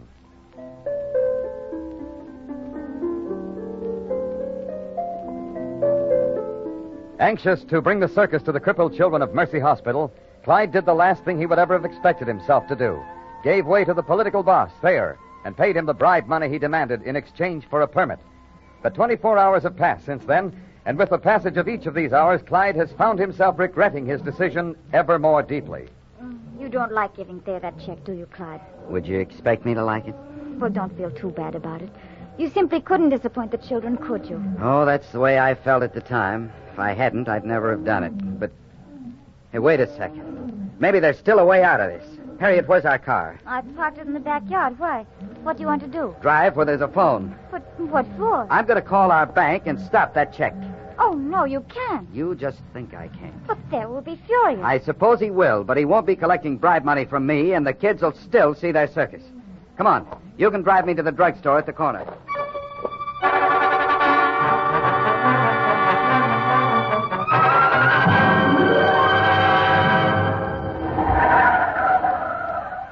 Beatty! I want to see you, Beatty. What was the idea of stopping that check? I had a change of heart there. You'd better have another. I'll make you so confounded much trouble. Will you? All right, I'll take the stop order off. The check can go through. Then I'll give the canceled check and the story to the newspapers. Or would you rather I wouldn't? You'll never get a permit to show in my city as long as I live. You're wrong. We're showing there tomorrow. What? You heard me. We're showing there tomorrow. Beatty, you try that and I'll... You'll what? Well, there's plenty I can do, and you know that as well as I do. I warn you, try anything like that, and I'll make it cost you. We'll see. I'm going now, but you'll see. And that's a warning, Beatty. Try anything like that, and you'll regret it. Goodbye. I heard all that. Sounds like you're in for it now, Clyde. You think so? I'm going to call our lot man. What for? If we're going to show there, we're going to have a lot, aren't we? Tell everybody to stay on their toes. When I get back, we may have to move fast.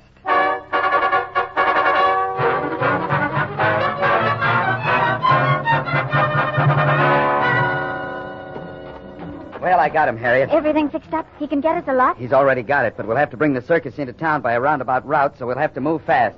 Pete! Oh, Pete! Yeah, Mr. Beatty. Get hold of Sandy. Tell him we'll have to knock down the tops just as fast as we can. We won't have a minute to waste. Oh, Jake, you and the first trucks get rolling. Take the back road into town. Okay, Mr. Beatty. Mary. Are the costumes loaded? Quick here. Okay, lock up the wardrobe. And Harriet, have you checked the animal cages? Yes, I have, sir. All right, come on, fellas. We got to make this fast. All right, boys, get those trucks rolling. We can't keep the kids waiting. Come on, boys, let's go. Get at it. Got to get everything set up before daylight. Get that canvas up. Come on, men. Come on.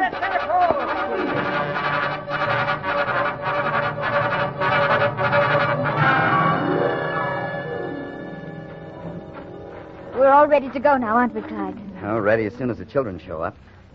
I wonder what's keeping Thayer. Think it's possible he doesn't know we're in town? It's possible. After all, we did come by a roundabout way, you know. But if he doesn't know it yet, he soon will. Wait, I think that might... No. Well, that's Dr. Standish coming now. Come on. Let's see how soon we can expect the children. Hello there, Doctor. Oh, hello there. Hello, Mrs. Beatty. Took us a little by surprise, Mr. Beatty. I thought we might. Didn't make you any trouble, did I? No, not at all, not a bit. The children were delighted. But here they come now. Those are their buses. You say you have men to help them into the tent? Why, yes, of course. The buses are here, Pete. Tell the boys to get over there and help the kids inside. Yes, sir, I'll do that. You can go in with them, Doctor. See that they're comfortable. Need anything extra? Just let me know. Well, thank you, I'll do that. You're not going in now? No, Clyde's expecting... Well, he's expecting still other visitors. Ones not so welcome as these. Oh, I see. I'll go in then. And again, thank you for all you've done, Mr. Beatty. It's quite all right. Well, no sign of our pal. No, not yet. There's the band.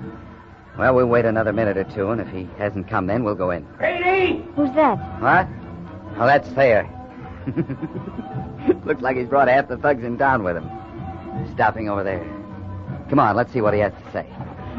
What he has to say? We could probably hear that if we were over in the next block. Probably could. Hello there, Thayer. Haven't come to see the circus, have you? You thought you'd put one over me by having your performance in the morning, didn't you? Well, it didn't work. And no one knows better than I do that you haven't got a permit. All right, boys, close up the shop for him. He's Just a moment, Thayer. Better call off your dogs. You may be making a bad mistake. What? You don't think I'd have done this if I didn't know what I was doing, do you? Now, just a minute, boys. All right, Beatty. Let's hear what you have to say. I don't need a permit. Oh, you don't. If you look at our ordinances, you'll find that any public performance where a charge is made... What public performance? What? This isn't a public performance. It's for those kids from the hospital and for no one else. Even you couldn't get in. Or maybe it'd make more sense if I said that you especially couldn't. Now, look here, Beatty. Just a minute. Furthermore, this is one performance for which we're making no charge. Only those youngsters are inside the big top besides the performers, and we're not charging them 1 cent. Not even for pink lemonade. So you take a look at that ordinance again, Thayer. Is this true? You're not selling tickets? Not a one. And no one but those kids are in there? No one except the doctors and attendants that came with them. What's the idea? You trying to show me up? Not at all. I made those kids a promise. I'm keeping it, that's all. Well, what do you plan to do about it, Thayer? I'm just thinking. You go right ahead. You seem to be inside the letter of the law. That's what I thought. As a matter of fact, I made sure of that, first of all. All right. Go ahead and give your performance. And I'll be seeing you afterwards. I think I'll still have a surprise in store for you, Beatty. I'll be here. Good. See that you are. All right, boys, forget it. Let's go. I'll settle this score later. Well, that's that. I didn't like the way you said that about seeing you after the show, Clyde. Neither did I. But that's 3 hours away. And I'm afraid I can't worry that far ahead. Come on, everything's clear now. Let's get back to the show.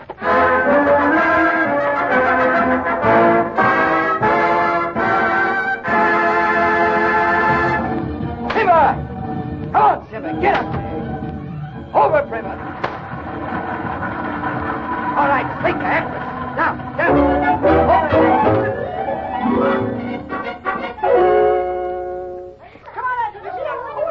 Well, how did you like it, Doctor? Oh, we had a wonderful time. We'll be forever indebted to you both, Mr. Beatty. And we thought your act was fine, Mrs. Beatty. Oh, thank you. And I don't know when the children have enjoyed themselves one half so much. But look at them, at their faces. You can see that for yourself. Yes, they did seem to have a good time. Clyde. What? Over there. There, he's waiting for you. I saw him. Let him wait. Oh, hello there, Alice. Did you have a good time, too? Oh, a wonderful time, Mr. Beatty. I've just been saying goodbye to Mother and Dad, but I have to come over and tell you how much we all appreciated it. I think I told Mr. Beatty the truth about this several weeks ago. I told him then that the hospital could only provide the children with physical therapy, but he could give them happiness. And today he certainly did. Well, goodbye, Mr. Beatty. Goodbye, Mrs. Beatty. I have to be going. Yes, and so must I. Goodbye, We'll Doctor. see you soon. Well, there we are. A good time was had by all. Now we pay for it. Hello there, Thayer. I've been expecting you. You've been standing over there like the skeleton at the feast. I imagine I have. How do you do, Mrs. Beatty?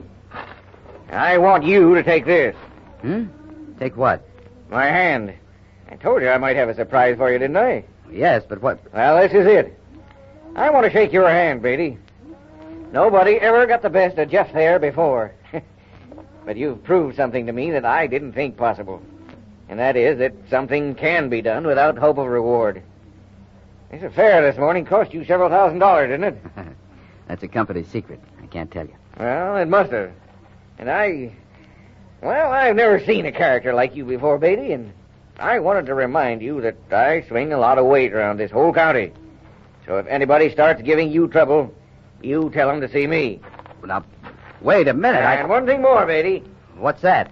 When you come back next year, don't be going to the city hall asking for any permit. Thayer says you don't need one, and I'm still boss of this town. So long. Goodbye, Miss Beatty. Well. That's what I like about life with a circus, Harriet. What's that? You meet so many interesting people.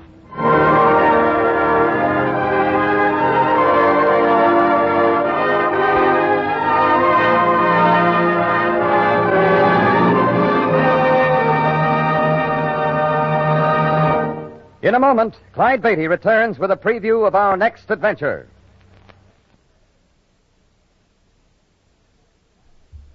Here is Clyde Beatty. When Harriet and I visited a small village in North Wales to see a performing bear we thought might fit into our circus, we had no idea we'd meet a human beast who needed taming. But that was what happened in the adventure I call The Bear. It's a strange story of the Welsh mountains, the black shaft of an abandoned coal mine, a devil in human form, and the bear. I'd like to tell it to you next time we meet.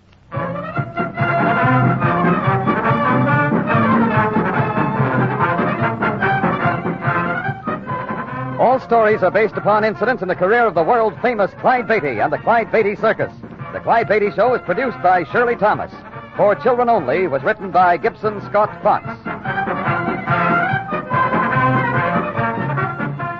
All names used were fictional, and any resemblance to persons living or dead is purely coincidental.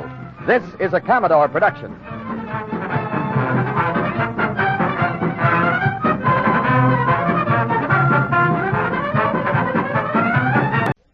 The Clyde Beatty Show.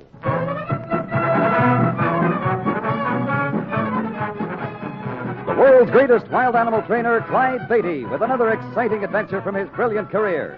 The circus means fun for both young and old, thrills, excitement, snarling jungle beasts. But under the big top, where Clyde Beatty constantly risks death in the most dangerous act on earth, you see only part of the story. Much of the real drama takes place behind the scenes of the circus, where 500 people live as one family, or in faraway places of the world, where this master of the big cats has journeyed, hunting down his beasts in their native jungle. All of this is part of the Clyde Beatty story.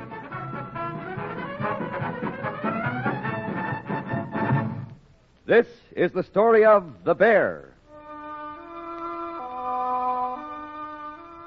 Juro had quite a reputation for agility, for cleverness, and for unexpected turns of spirited meanness. Juro was a 600-pound, 7-foot-tall brown bear, and he sounded like a possibility for the trained bear act I was planning to get together when I returned to the United States from a British Isles tour.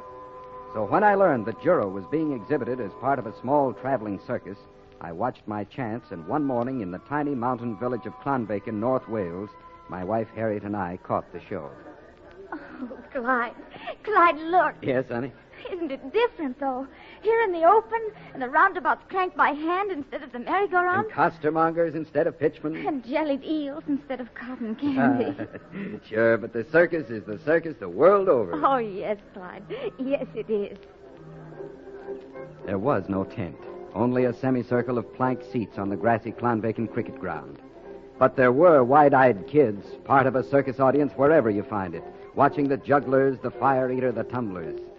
And then a strange, pale, yellow-haired young man slipped down onto the plank seat beside us. You be Mr. Clyde Beatty, sir, and you be Mrs. Beatty, mistress? Yes, that's right. And you come here, I think, to see Juro, the great and wonderful brown bear? That's a pretty reasonable guess. Deluck and well, mistress.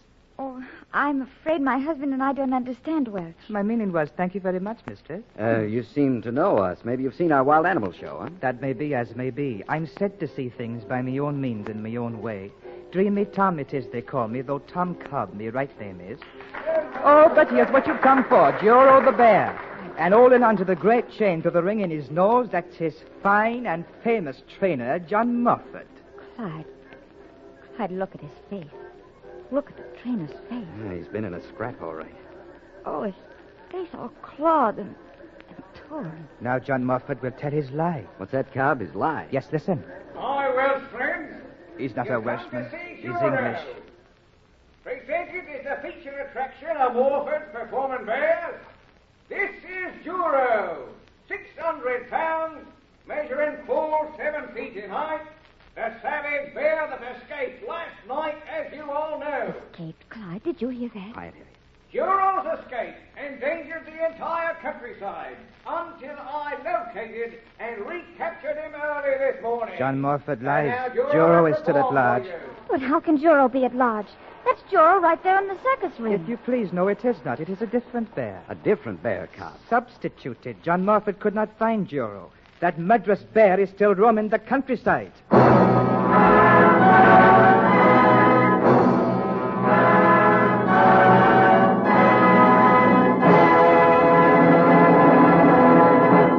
We return to our story, The Bear, in a moment. Here is Clyde Beatty. Tom Cobb sat down beside Harriet and me at the open-air Welsh circus to tell us that the bear Juro was still at large. Juro had escaped the night before, that was certain. And Cobb insisted that the trainer Morford had been unable to find him, and so had substituted another bear in order not to lose the day's circus business. Then Cobb told us we could find him at a pub called the Sun in Splendor, and left as unexpectedly as he'd come. Well, by this time, Harriet and I had grown pretty curious, so after the performance ended, we made our way up a crooked Welsh street toward the Sun in Splendor. Oh, there's the Sun in Splendor, Clyde. Where? There, see the sign? Oh, yes, end of the block. Clyde, do you think Tom Cobb was really telling us the truth? Well, I noticed a couple of things that seemed to support what he said. That bear we saw perform just now was no great shakes. No, I Yeah? noticed that. We'd heard that Juro was quite a performer. Yes, that's right. And something else. Did you notice, honey? Oh. Through the whole performance, the trainer, Morford, never once called the bear by name. Maybe that's the way he works, but it's certainly unusual. Oh, yes. Yes, it is, of course. But, Clyde, What, honey? to substitute another animal, to pretend to have caught Juro if he hadn't... Well, he might have done that in order not to lose the day's profits, as Tom Cobb said, but... Clyde, it would be criminal to let people think they were safe when anybody going up in the hills might be attacked and even killed by Juro. Sure would. Well, here we are, dear. There's the Sun in Splendor. Come on, let's go in.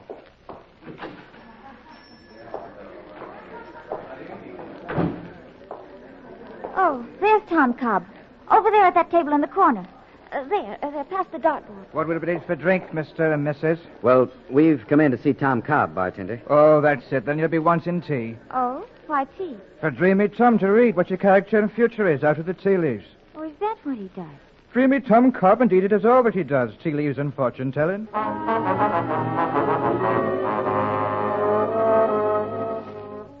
We crossed to the dimly lit corner table where Tom Cobb sat watching us approach, a half-mocking smile on his face, his fingertips drumming on the table surface.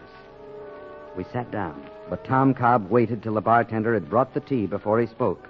And then, his head cocked impertinently on the side, he said, I'm glad to see you has come, Mr. and Mrs. Beatty. Thank you.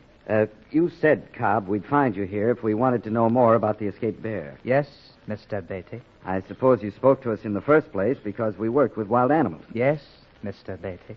Well, then, if the bear is still loose... Yes, Mr. Beatty, it is. Well, what do you want us to do? Recapture it, is that it? Yes, Mr. Beatty. Well, you'll have to give us more details, Cobb. If the bear's loose, it's a danger to the community. But so far, we've just got your word that it is.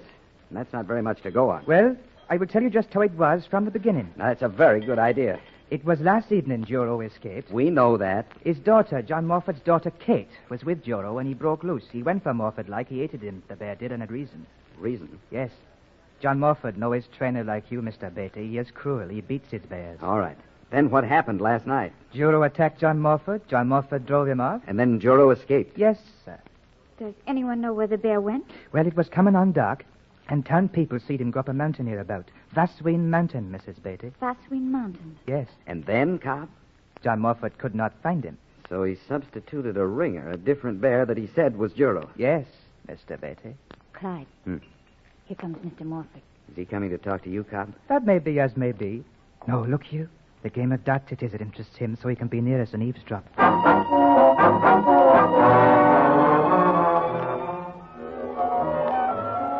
John Morford played alone at the dartboard a few feet away, throwing the darts, recovering them, walking back and forth in earshot of our table. But when we had finished our tea, Tom Cobb found a way of talking to us in spite of Morford. There is things has been seen in the bottom of teacups by dreamy Tom Cobb as would amaze you, Mr. and Mrs. If I may take your cup, please, Mrs. Beatty. So. Oh, of course, if you want to. Now, I hold it in my left hand, the cup, and rotate it round 3 times, so. Now, upside down into the saucer, letting the dregs drain and the leaves fall in their prophetic places. Look you now, Mrs. and Mr., the shapes in the tea leaves, just here, the glowering, horned face of the devil himself. What does the devil's head in the tea leaves mean, Mr. Cobb? An evil person is nearby? I see. You mean John Morford? Yes, mistress. And here is a chimney shaped to the cup. The meaning of the chimney is, do what you are about to do with caution. And here, this shape, which has the meaning, Your delay may cause trouble. Do not delay. And the shape which has that meaning in the prophecy of the tea leaves is a bear. Cobb, my wife and I are pretty practical people, you know. Is there anything that would make us believe what the tea leaves say? The meaning of the letters of the alphabet in the cup is that they be the initials of someone rarely important to the whole tea leaf reading. And in this teacup? Look you, the initials K.M. K.M. The M would be for Morford. Yes. And the K, isn't that for Kate? Kate Morford? Yes, he said Morford's daughter's name was Kate. That is so, Mr. and Mrs. Morford's daughter's name it is Kate. And here are her initials in the teacup, so plain as never could be missed. I see. Well, then, how much is the tea leaf reading, Cobb? It'd be 5 shillings, sir. I paid the 5-shilling fee for the benefit of John Morford, who was watching. Then Harriet and I left the sun in splendor. It was clear enough that Cobb hadn't been prophesying from the tea leaves, but giving information. And it was just as clear that Cobb's information led to Kate Morford. Harriet and I went back to the circus grounds and questioned the wiry, dark man who cranked the roundabout. Kate Morford? Do I know her? Lord lummy, do I know her? And she many's the day helping me crank this balmy roundabout for to give rides to the kiddies. Can you tell me where we can find her here on the circus grounds? Well, now, that's queer. Indeed, it is queer. Kate's not been around the old loving day. We're looking for Kate Morford, hotel keeper. She knows here. But she and her father are staying here at your hotel. Yes. Well, can you tell us when Kate Morford went out? 3:45 it was, to hunt the bear. She has not come back here. 4:45 this morning.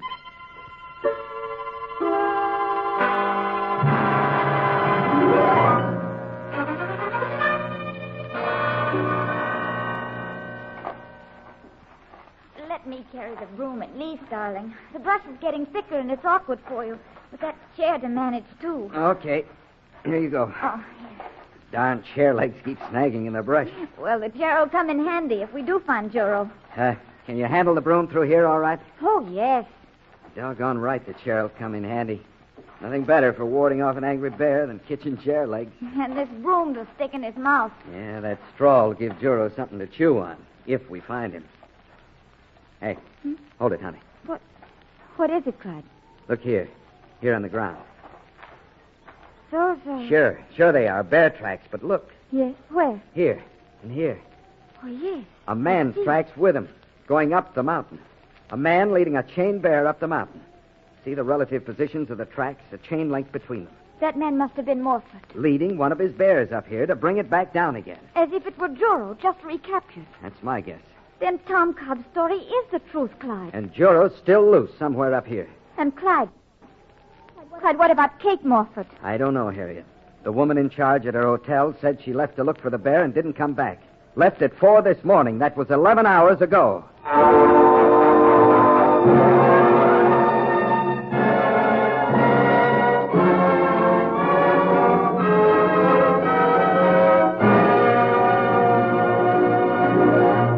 And now, here is an important message. Back to our thrilling Clyde Beatty drama.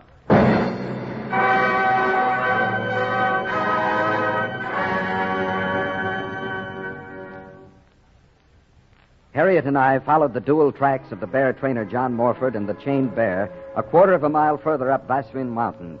Then, sure enough, the tracks turned and started back down again by the trail leading into the village. It was proof that the bear being exhibited was not Juro, that Juro was still at large. And then suddenly, 100 yards further up the mountain. Clyde, what do you suppose that is? Where, Harriet? There, all grown over at the front. But it's an opening. Look, into the mountain. Yeah, looks like the opening of an abandoned coal mine. Clyde. Yeah, Harriet? Clyde, I thought... Did you hear anything? I thought I heard something with the wind so loud. Clyde, it is Juro. Yes, and he's in the abandoned mine.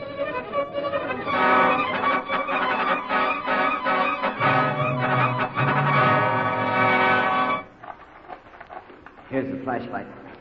Shine the light ahead of me as we go down the mine shaft. Oh, yes, Clyde. Clyde! What was that? Oh, just shale, honey. Loose shale along the walls of the shaft. You notice the breeze? Oh, yes, I do. It's fresh. No carbonic acid gas, no choke damp. This air is pure. But it seems to be blowing out toward us from down in the mine. That's right. There must be another shaft. Harriet, stop a minute. What, Clyde? Shine your flashlight off to the right. To the right? That's it. Yeah, another cutting, another shaft going off to the right. Clyde, this could be a whole maze, the whole mountainside honeycombed. And that's pretty likely. The mine was probably worked out before it was abandoned. Clyde, which branch shall we take? Shall we go straight on or to the shaft to the right? We'd better get Juro to help us decide. I'll call him. Juro!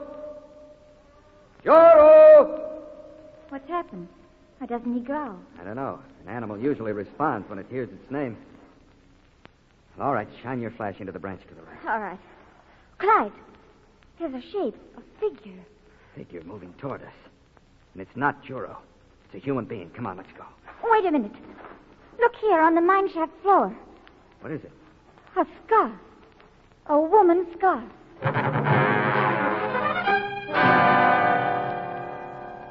All right now, Cobb.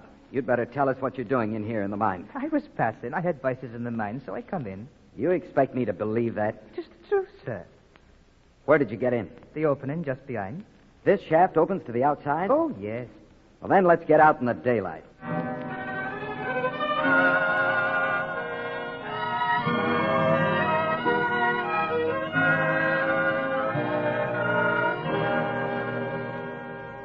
Now, Cobb? Yes, sir? What happened after Mrs. Beatty and I left the Sun in Splendor? John Morford come over to me. Well?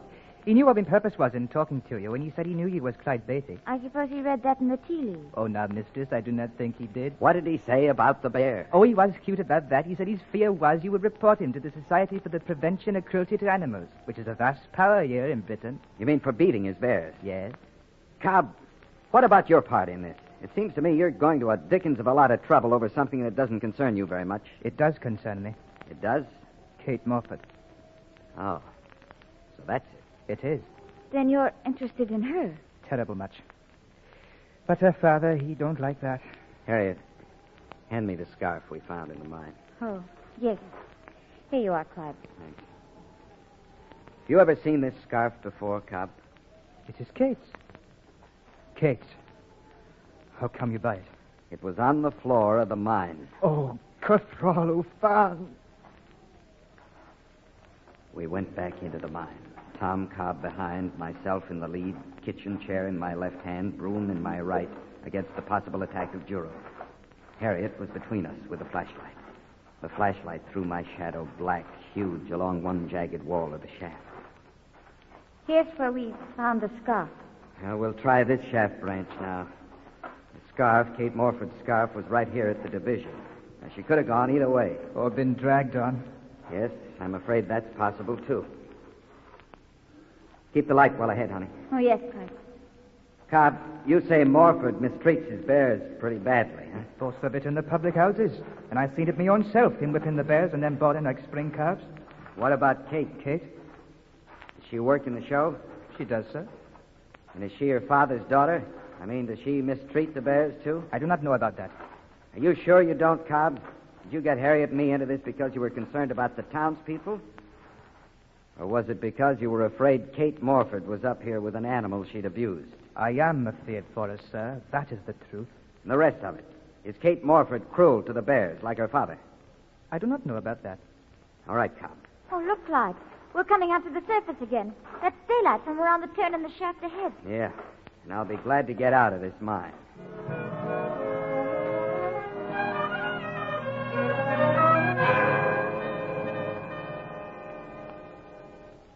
You were right a while ago, Harriet, when you said the whole mountainside was honeycombed. These shafts lead out of the mine in all directions. Don't you suppose we ought to go back down in the mine again and try to find... No. No, we won't need to. We won't? Look here. Juro's tracks. Harriet, a girl's tracks with him.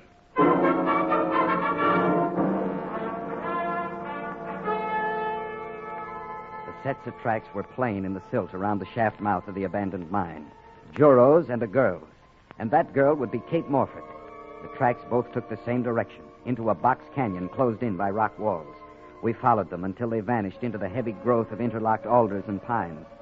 So the bear and the girl were in this box canyon. But it was strange. Except for the birds and insects and the wind in the tops of the trees, there wasn't a sound. And then suddenly we heard...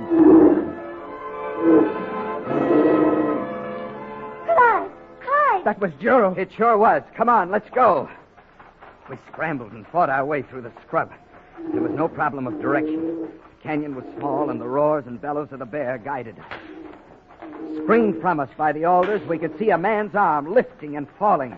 It was clear he was wielding a whip. Take this and this. So, teacher.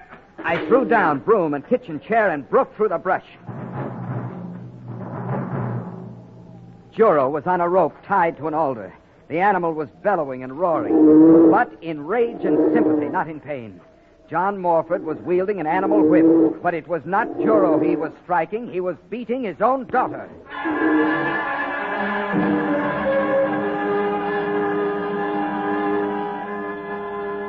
Now, look what you've done, Kate. Brought the great biggie. All right, Morford, drop that whip. Drop it before I knock it out of your hand. Knock it out of my hand, will you? I sure will. Oh, look out. He's going to hit you with a whip. Oh, no, he's not. Kate, back, you. Give me that whip.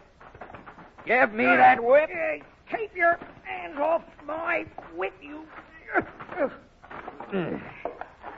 There. Now, I'll keep this, Morford. Oh, are you all right? Are you all right, Kate? Oh, what a terrible thing, Clyde. This poor girl. Well, you're a credit to the animal training profession, Morford. Beating animals is bad enough, but a man who beats his own daughter... I suppose, great Mr. Beatty, you'll report me to the Society for the Prevention of Cruelty to Animals. You're right, Morford, I will. I'll break up your bear act if it's the last thing I do. But there's a worse charge against you than bear beating. You'll be lucky if you don't serve a prison term for what you've just done to your daughter.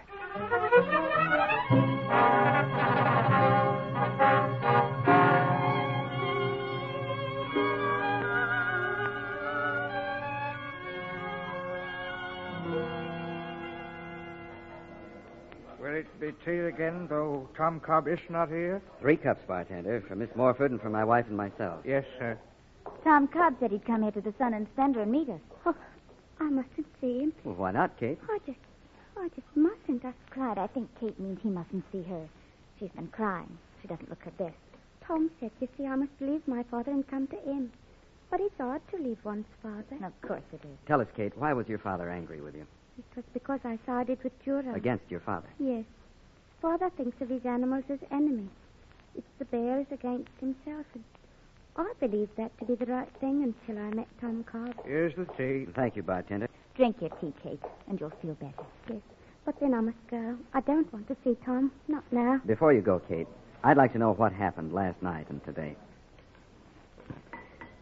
Juro escaped last evening. He attacked Father and Father beat him off. Then he got away. Yes, we know that. Juro went up Backwin Mountain and Father couldn't find him. So your father substituted another bear in Juro's place. Yes. But I went this morning to look for Juro and I found him. But I didn't bring him back. Why didn't you? I couldn't because of the whipping Father would give him when I brought him back.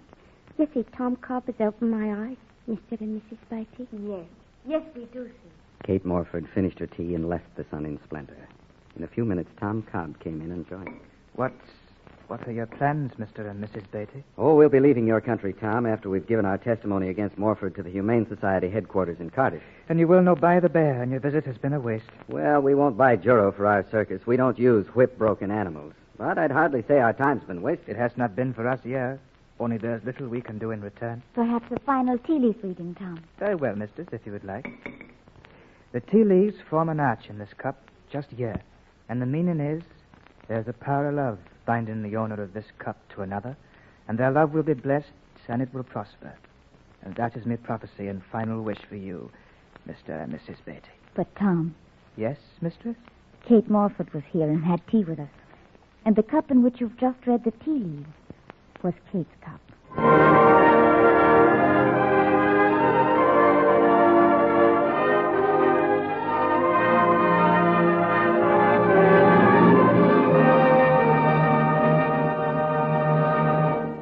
In a moment, Clyde Beatty will be back to tell us about our next story. But now...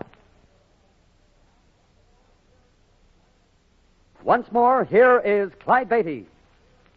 One of the more pleasant duties of a circus owner is traveling to far-off places in search of performers for the show. A few years ago, Harriet and I were in the Malay Peninsula preparing to return to America with a boatload of wild animals. Before leaving, we found we not only had our jungle performers aboard, but a fabulous troupe of Malay dancers as well. I'll tell you about it when next we meet in a dramatic tale entitled The Princess and the Tigress.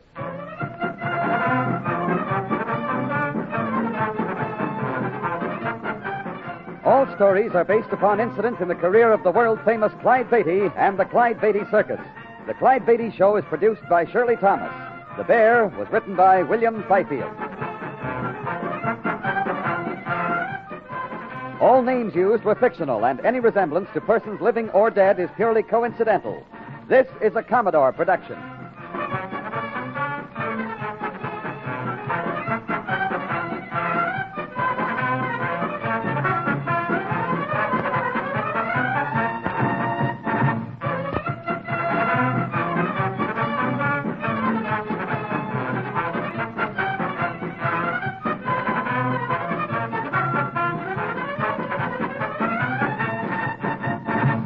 Clyde Beatty Show.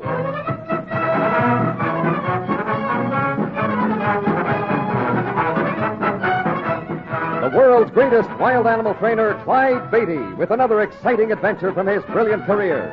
The circus means fun for both young and old. Thrills, excitement, snarling jungle beasts.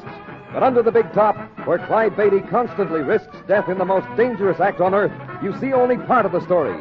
Much of the real drama takes place behind the scenes of the circus, or in faraway places of the world where this master of the big cats has journeyed, hunting down his beasts in their native jungle.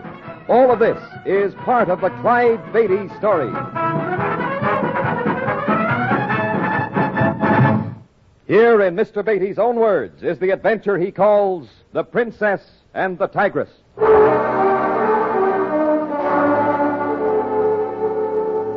As a circus owner, one of the duties I enjoy most is traveling to far-off places in search of performers for the show. You see, one indispensable element of any circus is glamour, and one wild man of Borneo is worth a double dozen more talented performers from big town USA. It was at a seacoast town in the Malay Peninsula that I found one of my most glamorous acts, or rather, they found me. I was jumping here and there about the dock to make sure none of my precious cargo was damaged. Wherever I went, I was confronted by a diminutive Malay who would place himself before me, bowing low. Clyde, don't you see the little fellow wants to speak with you? And don't you see that I'm very busy, dear? Ask him what he wants. Maybe he'll get out of your way. You ask him. I've got things to do. All right, I'll talk to him. You go on about your business. I say there, Mr. Beatty is busy. Can you tell me what you want? What fella me want on big name father, me make a low team so far she behind side.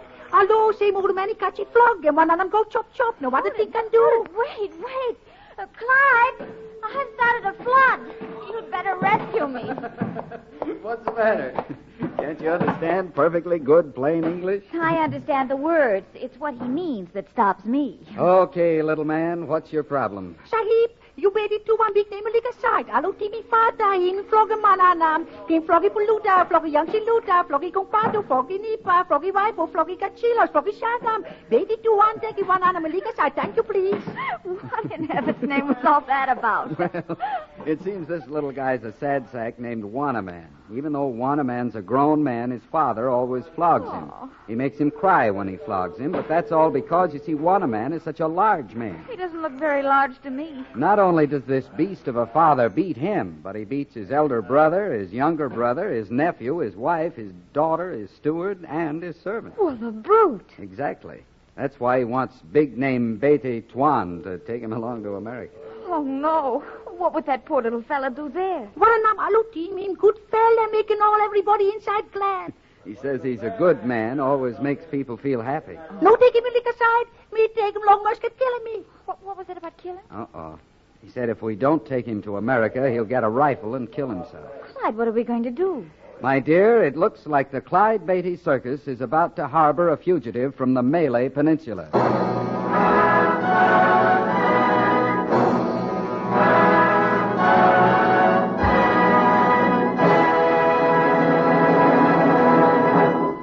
We return to Clyde Beatty in just a moment.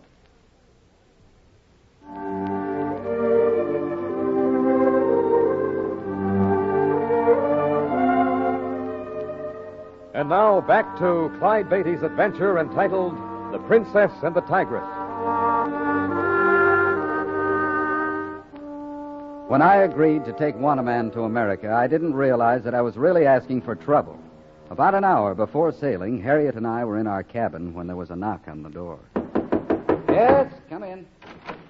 Oh, anything wrong, Purser? Yes, sir. It's about that Malay, Waterman, or whatever he calls himself. Wanaman. Well, what about him? Well, where'll I put him? Surely there's room for such a little man on this big boat. Oh, we can handle him, all right. It's the rest of them bothers me. Rest of them? What do you mean? Well, now, here's a list of their names.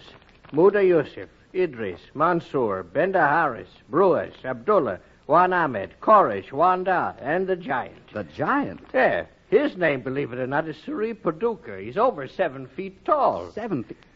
Look, are you trying to tell me that Wanaman didn't come alone? I'll say he didn't. There's 15 of them up on deck, and from the sound of the jabber, you'd think there was 50. Well, this is ridiculous. Come on, Harriet. Oh, yes, dear? We'd better see what's going on up there. What's wrong? It's them Malay. Never mind. You'll see. Come on, hurry. Up on deck, surrounded by a circle of amused sailors and deckhands, was a knot of wildly gesticulating natives. They were of assorted ages, sizes, and sexes, and were garbed in characteristic costume. Eventually, I was able to quiet the others enough so I could question Wanaman. Now then, Wanaman, do you mind telling me what this is all about? He's all a good fellow, then. Ready to want to take all you, me, and the land inside. Just a minute. I said I'd take you to America, not your whole family. Oh, no, all of them me. Idris Prince, she, Koresh, right, Jahim. All of them me, Wanaman. What did he say? He said they aren't all his family. That pretty little thing over there is Idris. She's a princess. The one that looks like a pirate claims he's a Raja. All of them are Wanaman's friends. All our friends, baby, to one. Look here, I can't take all of you to America.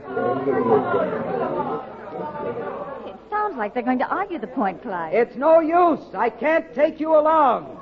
You fella, you stand fast. You look at walk about. Suppose you fella walk about me, tell you stand fast. What am I talking about? He's trying to clear the sailors and dockhands away. You're right. That's funny. Looks like they're getting ready to put on a show or something. Why, that's exactly what they're going to do. They're going to perform. Oh, fine. We've got a ship to get ready for sailing, and they're going to put on a show.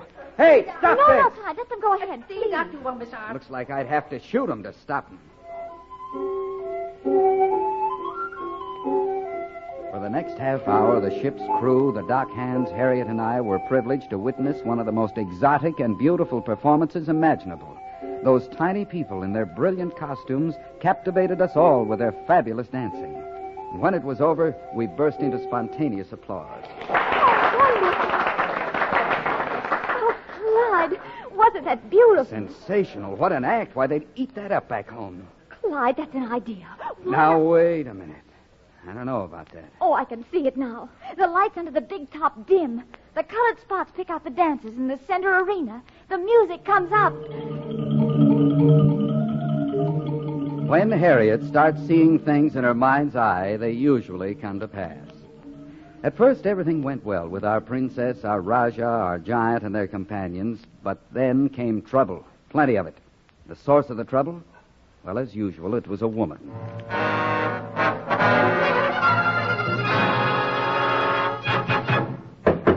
Come in. Oh. Well, Mr. Norman Carroll, how's the circus manager tonight?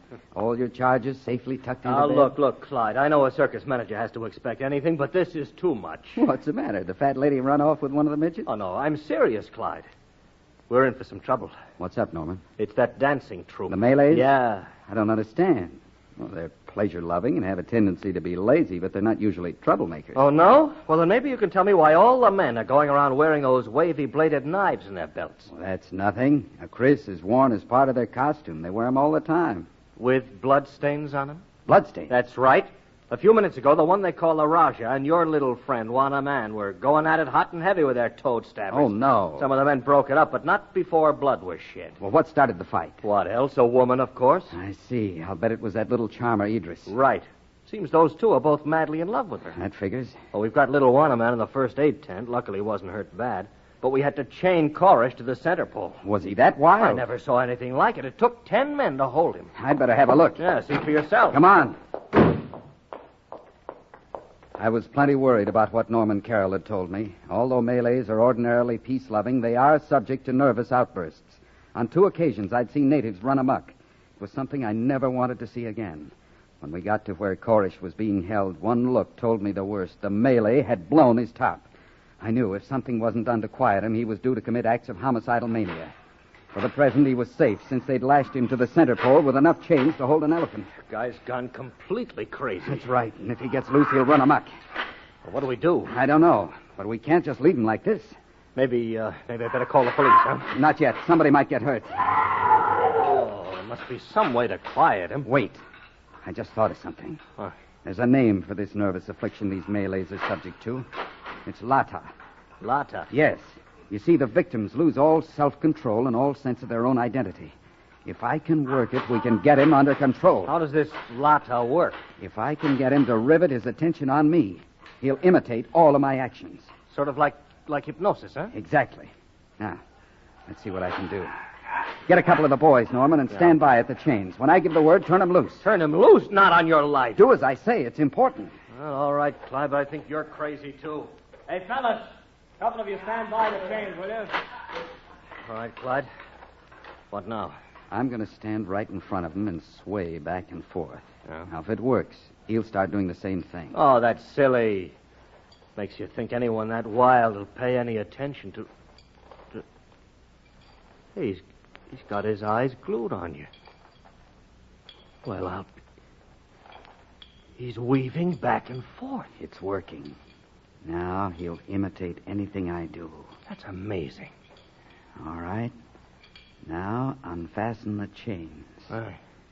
Easy. Don't distract him.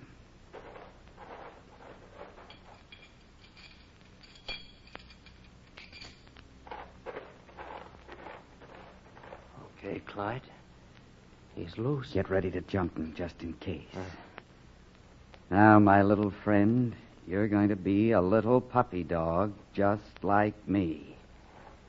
That's it. Down on all fours. Good. Now, curl up in a ball and go to sleep. There. That's the darndest thing I've ever seen. Quiet. I'm going to stay like this till he really goes to sleep. Don't move anybody.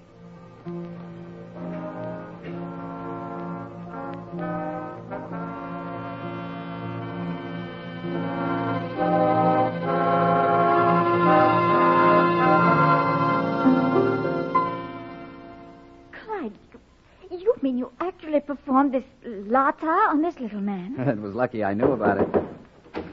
Well, we carried him to one of the wagons, locked him in, sleeping like a kitten. You mean like a puppy, don't you, Norman? Oh, have it your way.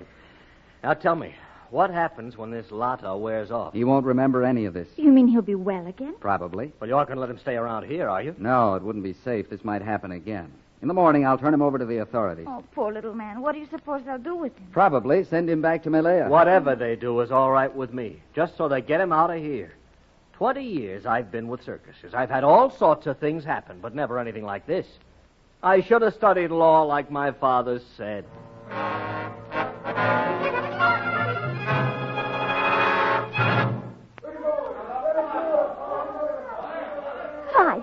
Clyde, wake up. Huh? Say, what's the idea? Listen, hear it? Let me sleep. Oh, Clyde. Clyde, something's happened. Wake up. Man can't even sleep, huh? Hey, it's the Malay. Something's wrong. Hand me my robe. Oh, here. Harriet, lock this door after me. Now, whatever happens, don't open it till I tell you. But, Clyde... Oh, dear, if that wild man has escaped... Oh, nothing but trouble. All right, Harriet! Harriet, open up! Oh, just a moment. Oh, what happened? Plenty. Koresh has escaped. Oh, no. Oh, yes. Is he around the ground? There's no trace of him, but that's not all. But has he hurt someone? Not that we know of. Oh, why are the other Malays so excited? Idris has disappeared. The princess? Yeah. The Malays were awakened by the sound of animal growls coming from her quarters. Growls? When they went to investigate, the princess was missing. What were the growls? Curled up on her bed was a tigress. Oh, it killed her. No, that's the strange part. There's no sign of a tragedy. I don't understand. The Malays do. They think she was changed into the tigress. Oh, that's fantastic. Of course it is. Such a thing is impossible. We know that, but the Malays don't. You see, around the neck of that sleek and tawny tigress was the gold necklace that the princess always wore.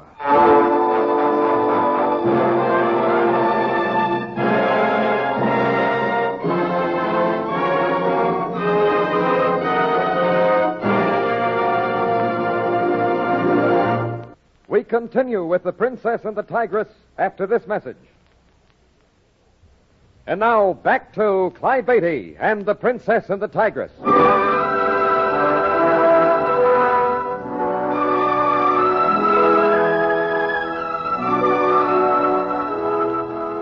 Clyde Beatty has brought a troupe of native dancers from the Malay Peninsula to perform with the circus in America. They're in winter quarters, and two of the Malays have fallen in love with Idris, a lovely young girl they call a princess. The rivals had a fight over her, and one of them went berserk. Now the Malay has escaped, and the lovely princess is missing. In her quarters, a sleek and tawny tigress has been discovered. Around her neck is the gold necklace the princess habitually wore. It is up to Clyde to find the princess and convince the Malays that she has not been turned into a tigress.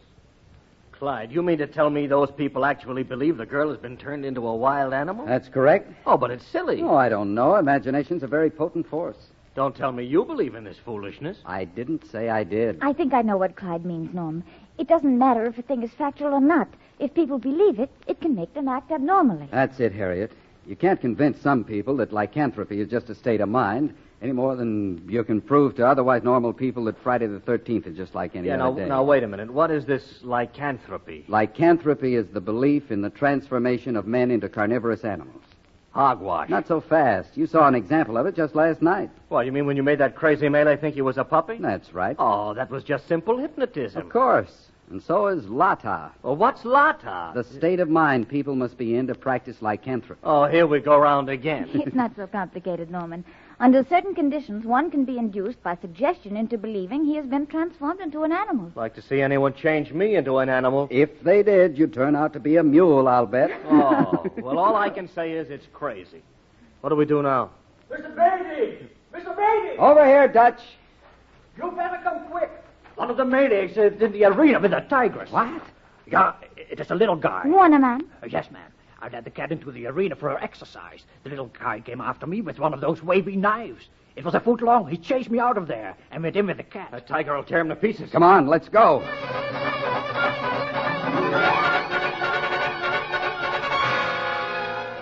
We dashed over to the exercise arena, fully expecting to find little Wannaman clawed to shreds. To our amazement, we found him standing in the center of the arena, talking softly to the tigress.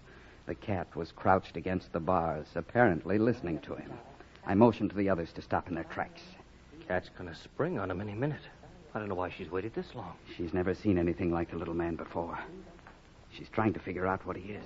What are you going to do, Clyde? I've got to get that boy to back out of there. If he moves suddenly, she'll jump him sure. Now, don't any of you move.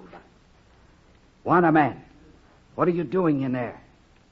Talkie, me princess, she Beatty to one. That's not a princess. It's a ferocious tigress. She'll kill you. Tigress no kill him, banana. Tigress Idris, she. Listen to me. You've got to get out of there. Tick name Beatty to one. No's a good fellow. Him floggy Idris lashy lash.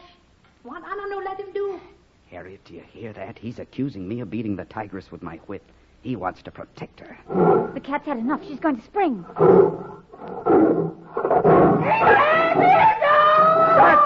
Dutch, open the cage door. I'm going in. I dashed in and ran to the tigress. Her jaws were sunk into Wannaman's leg. I had no weapon, so I kicked at the tawny head as hard as I could. Throw me a stick, a club, anything. Clyde, look out! Load a gun with blanks, Dutch. Toss it in. I've got one loaded. Here it comes.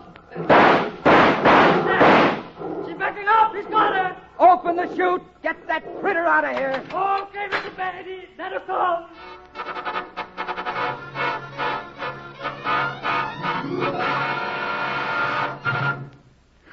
poor little fellow, Clyde. Pretty badly torn up. The doctor's afraid of hemorrhage. Where is he? First aid tent. He can be moved to a hospital by tomorrow, the doctor says. Oh, poor little man. It's a wonder he wasn't killed. As soon as he recovers and we locate the missing princess, I'm packing the lot of them back to where they came from. So, Fata, he can start to flog him again?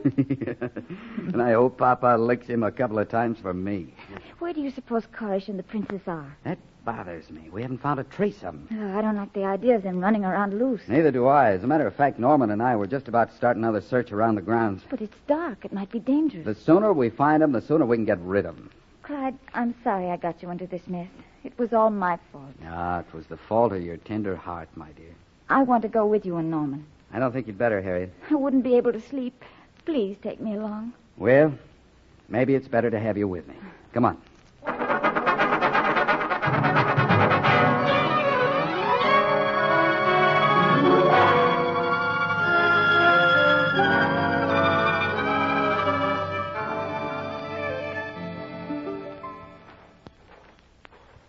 Oh, not a sign of them.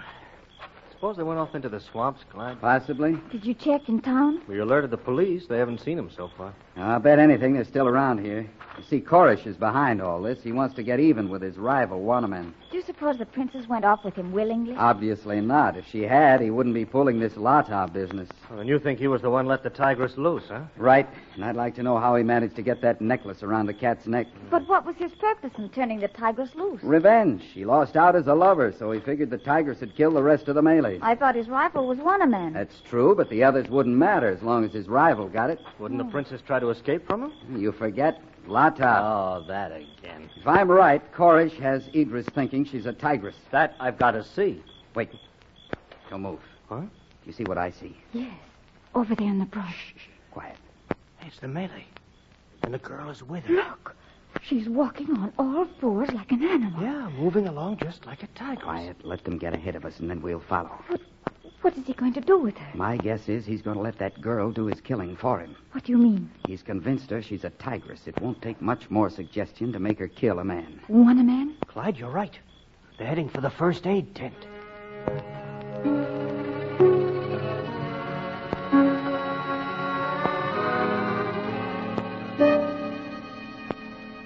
The three of us were fascinated by the drama that unfolded before us. Here we were witnessing one of the strange processes of the human mind.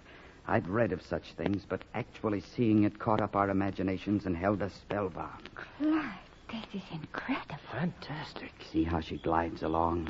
Every movement is absolutely feline. Hey, what's that glittering on her paws? I mean her hands. Careful, Norman. You'll be thinking she's a cat. I'll admit she's the closest thing to one I've ever seen. There is something glittering on her hands, Clyde. Of course. Those are claws. Claws? That Malay's done a good job. He's fitted her hands with metal claws. I'll bet they're razor sharp. They're getting close to that first aid tent. What do we do? Clyde, this is terrifying. When we move, it'll have to be fast. One slip and somebody's going to get hurt. I wish I had a gun. That wouldn't do much good. If that Malay flips his lid, not even a gun will stop him. Well, then what's our move? Both of you do exactly as I tell you. Harriet, slip back to the main building, get some men, have them bring ropes. All right. Get going, quietly. Now, Norman. Yeah? You and I are going to slip around the tent and get inside before those two get there. Can we make it in time? Yeah. They're sneaking up to the back. They'll probably crawl under the canvas. Let's go.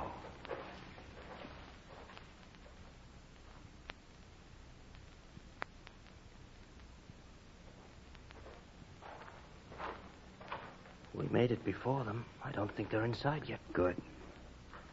Here they come. Now what? We'll wait here in the shadows. Judge the distance to the bed where Wanaman is. But measure carefully, because when we jump, we'd better not miss.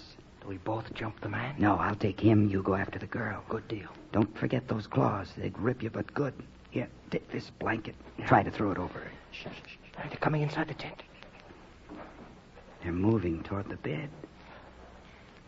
Clyde, tell me when. Now! There you go. In here, man! Hurry!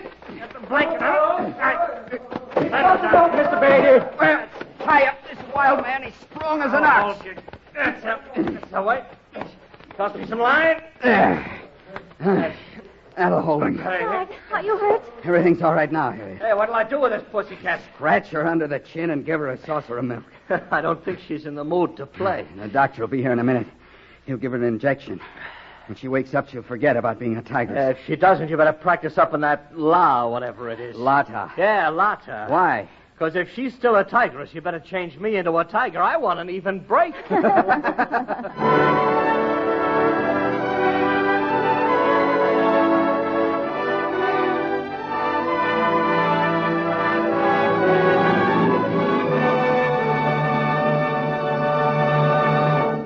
Clyde will be back with a word about our next exciting story. But now, a message of interest to all of us.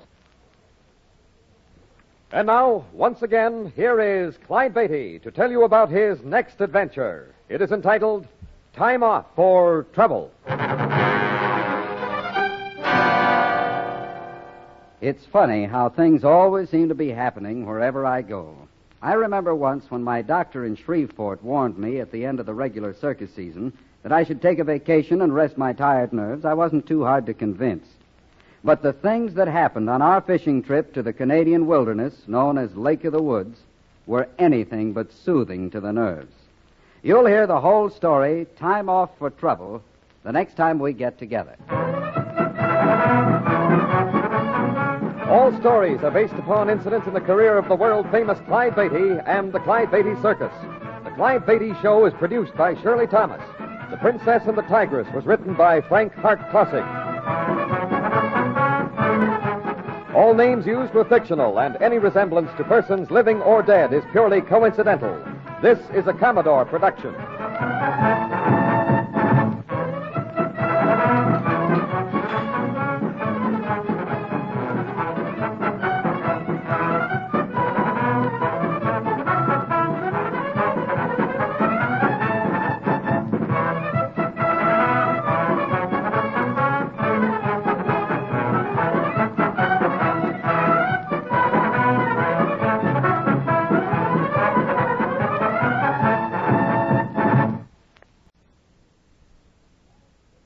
The Clyde Beatty Show.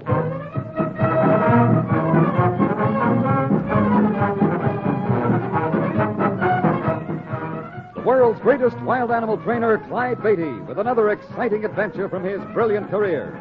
The circus means fun for both young and old, thrills, excitement, snarling jungle beasts. But under the big top, where Clyde Beatty constantly risks death in the most dangerous act on earth, you see only part of the story. Much of the real drama takes place behind the scenes of the circus, or in faraway places of the world where this master of the big cats has journeyed, hunting down his beasts in their native jungle. All of this is part of the Clyde Beatty story.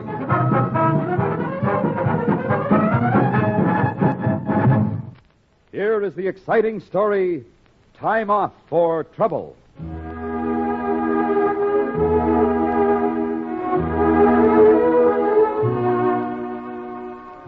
A few years ago, at the end of the regular circus season, we set up winter quarters in Shreveport, Louisiana.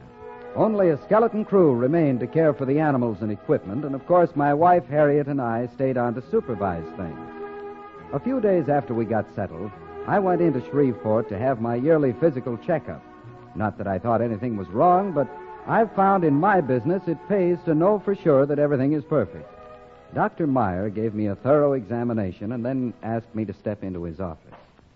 Just have a seat there, Beatty. I'll only take a moment. Take your time, Doc.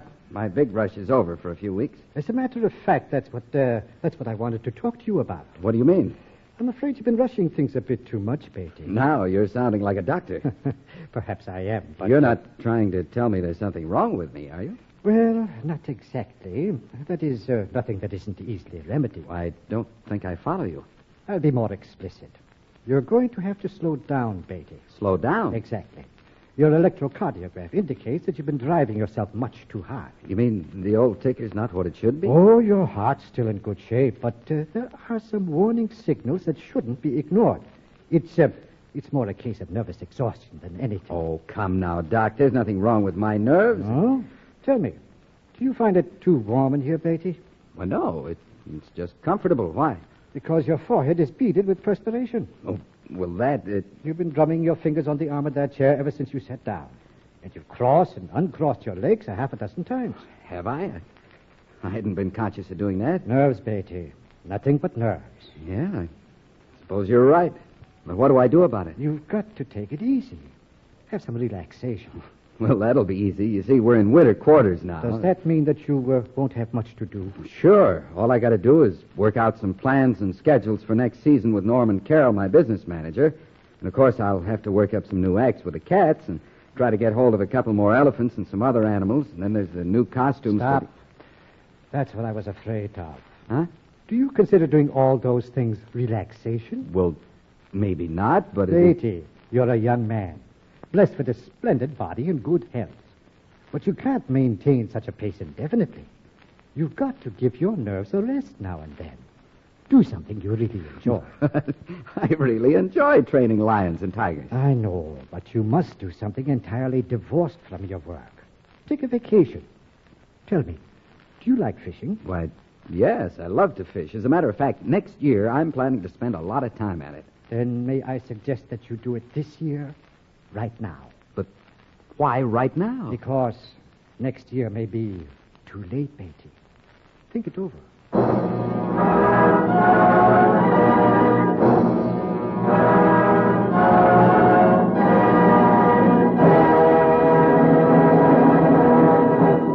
We pause briefly for this message.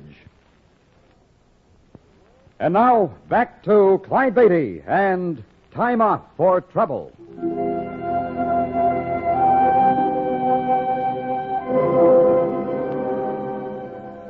Although I didn't fully agree with Dr. Meyer that a vacation was absolutely necessary, I knew that he had good reasons for insisting. So I hurried home to tell Harriet about it. Why, Clyde, I think it's a wonderful idea. Don't you, Scotty? I sure do. Boy, what wouldn't I give to be along? Landing a 30-pound muskie now and then. You make it sound so simple, Scotty. But what's holding you back? I'm going to fly my ship, and if you want to come along, we'd be glad to have you. We certainly would, Scotty. Where did you say you were going? Northern Minnesota, near the Canadian border. A little change wouldn't hurt you any either. You're a mess of nerves, Scotty. You've blinked your eyes twice in the last 5 minutes. Why, I'll bet your whatchamacallit has warning signals all over it. How about it, Scotty? We know you're a good equestrian director. But what kind of a fisherman are you? I don't know, but I've got a lot of work to do. That can wait. Just because you're in charge of the horses doesn't mean you have to work like one. Hey, get me. The doctor's got me doing it. What do you say, Scotty? You've tortured me enough. Well, when do we leave? I'll call the doc right now, and we'll take off day after tomorrow. How's that? Perfect. We'll leave all our problems behind and just enjoy ourselves. Lake of the Woods, here we come.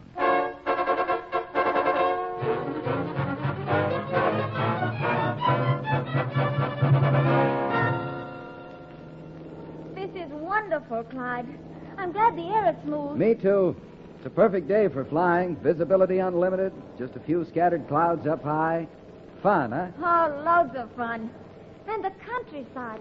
Oh, it's beautiful. But where are we now, anyway? Well, you see that river on our right there? Uh-huh, yes. That's this little crooked line on the map here. We're right about here. Oh, we're over Missouri, Scotty. Good. Let's keep right on going. Look way over to the west there on the horizon. Oh, what is it, Clyde? Kansas City. Ever been to the zoo there, Scotty? Clyde? Oops. Sorry, I forgot. Just can't keep your mind off animals, can you? Sure I can. Ever been to the library in KC, Scotty? Oh, many times. They've got a statue of a horse out in front. All right, you clown. Please, Harriet. Mustn't talk shop, remember? Oh, I give up. We must be making pretty good time, aren't we? Yeah, got a 12-mile tailwind. We're doing about 160 ground speed. You've about sold me on this flying business. It's great. Sure, this is the way to travel if you've got the chance. Clyde, the engine. What's wrong? I had to go and open my big jet. Just relax, everybody. I just ran one of the gas tanks dry. I'll switch to the other one. Oh, thank goodness. That's the sweetest music this side of heaven. Guy Lombardo or no Guy Lombardo. I'm sorry, I didn't mean to startle you. There really wasn't any danger, though. I just got so interested in the scenery, I forgot to switch over before it ran dry. I had visions of dropping in on some farmer for lunch. Yeah, I had visions of dropping, but I wasn't thinking about lunch. Speaking of lunch, we'll grab a bite and refuel at Des Moines, then push on for International Falls. And then, by trusty covered wagon to beautiful scenic Lake of the Woods, where the deer and the muskellunge play.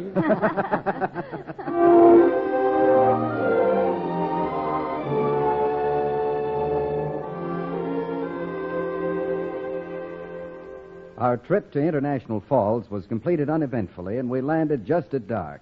The doctor's friend, Ken Rogers, was there to meet us, and before we knew it, we were in his flivver heading for Kramer's Landing.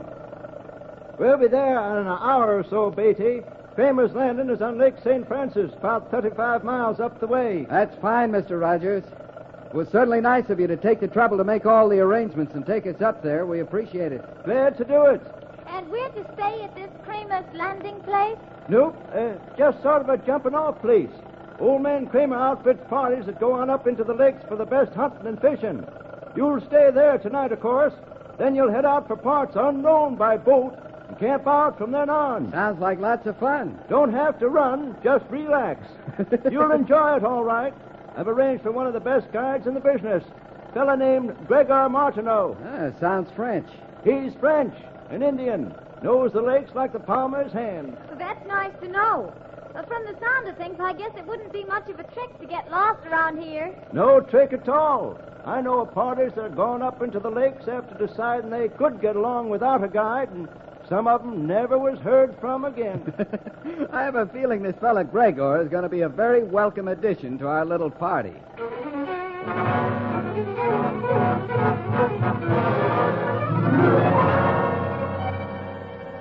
Kramer's Landing was little more than the name implied. A small boat dock extending into the lake a few yards, a general store patterned after the old Hudson's Bay trading posts, and a few small cabins. The next morning, we met Gregor, a man of some 40 years, dark and wiry, and not given to much conversation. He was impatient to get started, so we gathered together the few things we wanted to take and made our way to the dock. This fellow doesn't believe in wasting any time, does he? I guess not. But from here on, what he says goes. Did you notice? He never changes expression. Yeah, looks mad all the time. Quiet, he'll hear you. Well, here we are, Gregor. Boat all loaded. We go now. Okay. Come on, let's get aboard. Let me give you a hand, Harry. Oh, here, Clyde. We can both sit in this middle seat here. No. Men sit in middle. You sit in bow. I guess he doesn't want too much weight in the bow, Harriet. Looks like you're elected. Oh, all right. Easy. Well, we're all set, Clyde. Sort of a boatload, huh? Yeah. We ought to have plenty of supplies anyway. You okay, Harriet? What are we waiting for? Okay, Gregor, let's get underway. I start motor. We go.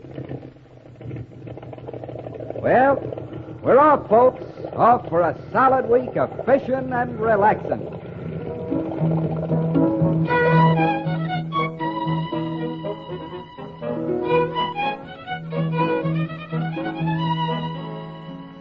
In a few hours, we were many miles from Kramer's Landing. It might have been 1,000 for all we knew, since there were no signs of civilization, no other people to be seen. About noon, after skirting countless islands and passing through the narrow channels which connected the many lakes, Gregor headed the boat toward a small rocky inlet. The dense forest came up to the very edge of the lake. It looked green and mysterious. We going to stop here, Gregor? We stop, make camp, then fish. Hot dog. That's what I've been waiting to hear. Oh, look, at the edge of the lake over there. Well, I'll be. A bull moose. Now, if we were hunting, we'd never see one. He doesn't seem to be the least bit afraid of us. He probably isn't. I understand they can be pretty rough customers, though. Well, looks like we've arrived someplace anyway. That suits me. Be good to get out and stretch our legs. Yeah. And then the fun begins. Leave me at them muskies.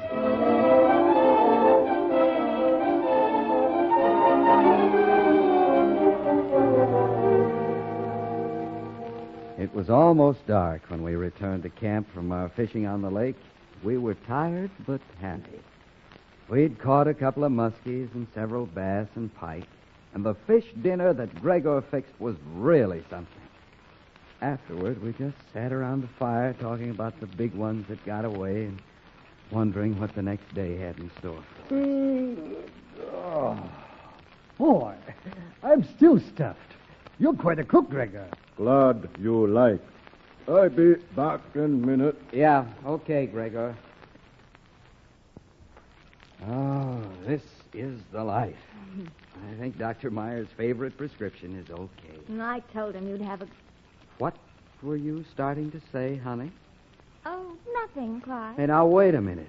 Were you in cahoots on this trip idea? Why, Clyde, whatever made you think that? My little fixer. So you put him up to all this, huh? Well, in a way. I remember now. You didn't seem very surprised when I told you what he suggested.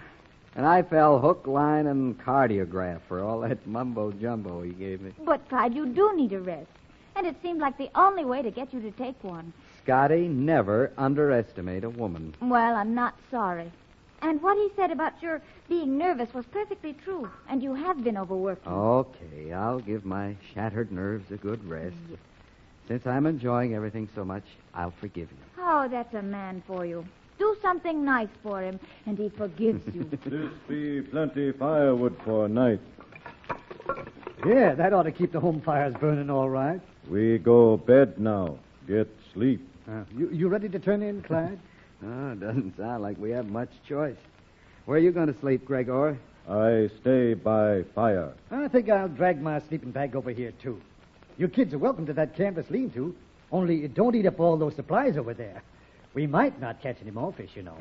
Don't worry. I won't be hungry for days. Oh, are you coming, Harriet? Oh, if I don't fall asleep before I get into my sleeping bag. See you in the morning, Gregor. Night, Scotty. Night. Good night.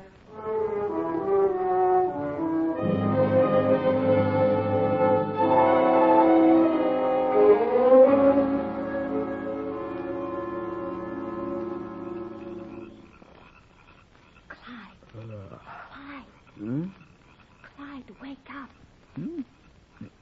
What's the matter, Harriet? Clyde, there's something moving around over there. Where? By the stack of supplies. See it? Yeah. We can't make out what it is, though. Must be... Clyde, it's coming this way. Let's get out of here. That's not a bad idea. We'd better warn Scotty and Gregor. Come on. Hey, Gregor, wake up. We got company. What's wrong? Why you run? Some animals rummaging around our supplies, Gregor. Oh, why you not scare him away? Because I want to know what it is first. Hey, where you going? I run him off. But, Gregor, wait. Clyde, he's running right toward whatever it is. Hey, What's all the excitement about? Oh, Scotty, there's an animal. Gregor! He's being attacked! Clyde, stop your gun! No time. Gregor's being killed.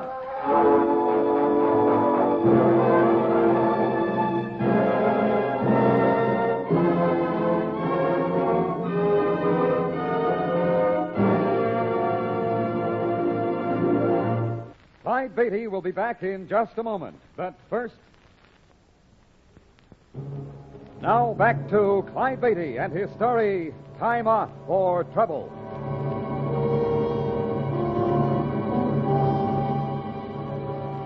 Clyde and Harriet Beatty, accompanied by Scotty McDonald, arrived at Lake of the Woods on the Canadian border, where they planned to spend several days fishing. They were turned over to Gregor, a French Indian guide, and after several hours of winding through the endless chain of lakes, stopped and made camp in the wilderness. Late that night, Clyde and Harriet awakened at the sounds of an animal moving around their supplies. They roused the others, and before they could stop him, Gregor ran toward the unknown animal to frighten it away. Then, grabbing a large stick of firewood, I ran toward the lean-to again. In the darkness, I was just able to make out a snarling, spitting puma intent on murder. Get out of here, you devil! Get! Finally, I landed a terrific blow which would have stunned an ox. The lion darted off into the forest. Are you all right? Yeah, I am. But I'm afraid Gregor's in bad shape. That puma got in some nasty swipes. Come on, Clyde. Let's move him inside your lean-to. Get that lantern, Harriet. Easy. Okay, Scotty. Come on. Poor devil. Here, put him down on these blankets. Okay.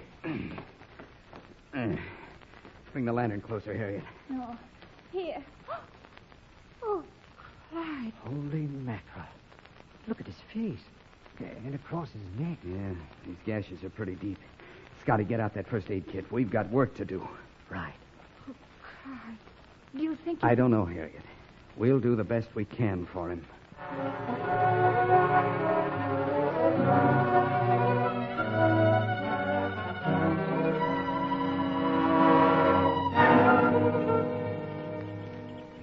It's starting to get light, Clyde. Good.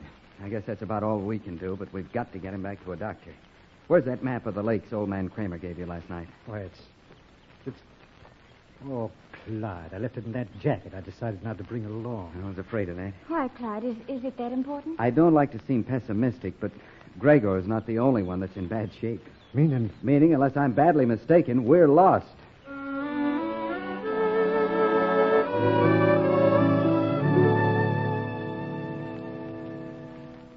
He ought to be all right there in those sleeping bags.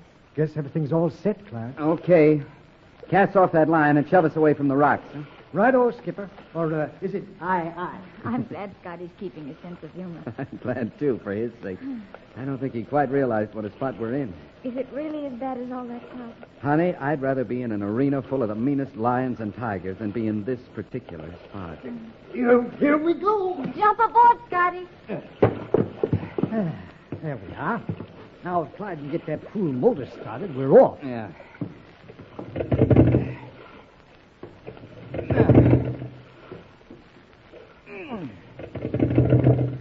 Good boy, Clyde. You still got that pocket compass? Yeah, I've got it. But we did so much zigzagging coming up here, all I know is the general direction. I'm afraid I won't be much help. These lakes and islands and shorelines all look alike to me. Well, Clyde, you've been accused of having a photographic memory. Let's see you prove it. I won't promise a thing, but here goes.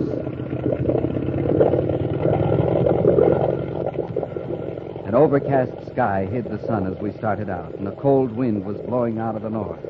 It was soon evident that Rogers hadn't exaggerated a bit. I had quite a job ahead trying to retrace our course of the day before. It was something like watching a movie film being run backwards and trying to make sense out of it. But so far, everything was all right. Due to past experience in the jungles, I had subconsciously made mental notes of many landmarks the day before, and I recognized them now. One thing really bothered me, however. That was whether or not our gas supply would last. Clyde, are you sure that little island to the left is the one we passed yesterday? Well, I can't be positive, but I think it is. It sure doesn't look familiar to me. It seems we've been going for hours now. Shouldn't we be getting fairly close? I figure we've still got another hour or so, but... What's the matter, Clyde? Well, am I seeing things, or is that another boat over there? Where? Over to the right, heading up toward where we came from. It is. It is! Hooray! Oh, thank heaven. If I can just intercept them, we'll soon find out where we are for sure. We swung around to the right and raced full speed toward the other boat. But it was soon apparent that it was faster than ours, and we couldn't get closer than a couple of 100 yards. I could just make out the figures of two men across the expanse of choppy water separating our boats. Clyde, they've seen us, but they're going on. They don't know we're in trouble. Wave your arms, Scotty. Get their attention. Okay. Can't you catch them? No, they're going too fast. Oh, they're waving back at us. Oh, they must think we're just being friendly. That's great. I should have saved the gas.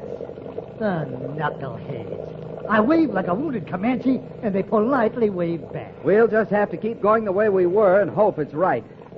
How's Gregor doing, Scotty? Just a second, I'll check. Holy smoke, Clyde.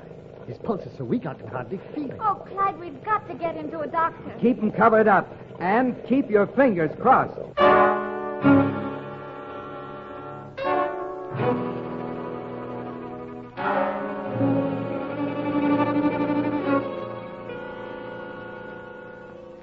Luck was with us in more ways than one. The inlet proved to be the right one, and we discovered there was a Minneapolis doctor at Kramer's Landing all set for a fishing trip.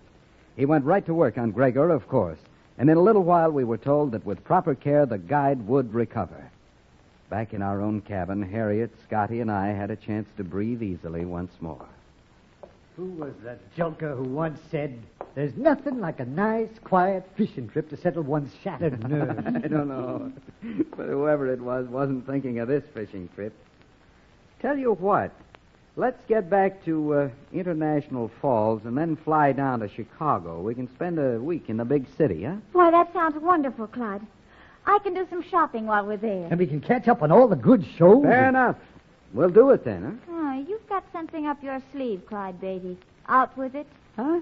What made you think of Chicago so suddenly? Why, nothing. I just thought of it. Come on, what's up?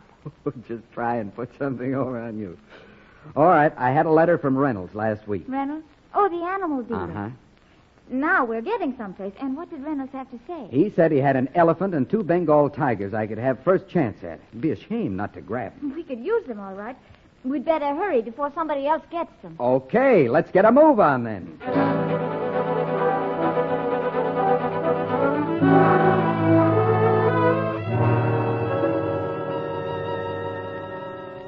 And so our vacation wasn't exactly what we'd planned originally, but we had fun and returned to Shreveport in fine spirits. The day after we got back, I went in to see Dr. Meyer, as he'd asked me to do. You don't have to say a word. I can tell just by looking at you that you had a wonderful vacation. Oh, we had a lot of fun, but... And the fishing, how was it? Well, we caught a few, all right. Modest, eh, Bertie? I'll bet you caught a boatload every day. Well, to tell you the truth... Isn't that country beautiful, though? Well, it certainly is. And but... Roger, did he take good care of you? Oh, yes, and we appreciated it, too. Well, but... you look like a different man, all right. I can tell you've done nothing but fish and relax the whole 2 weeks. I'll bet you can notice a difference in the way you feel, too. Never felt better, Doc. But... Of course not. Now, I want to give you some sound advice, Bertie. Some sound advice? Yes, and it's very simple, but very important. I want you to plan to do this exact thing every year. What do you say? I'll think it over, Doc. But just offhand, I'd say my nerves can't stand this sort of vacation every year.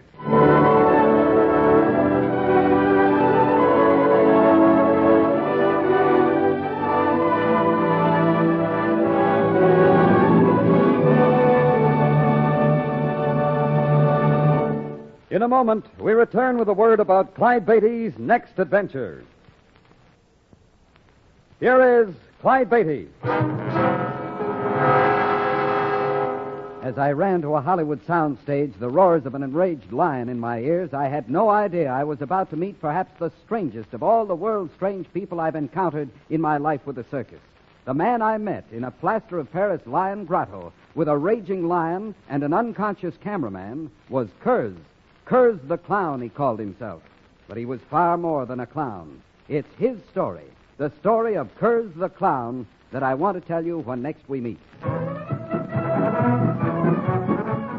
All stories are based upon incidents in the career of the world-famous Clyde Beatty and the Clyde Beatty Circus. The Clyde Beatty Show is produced by Shirley Thomas.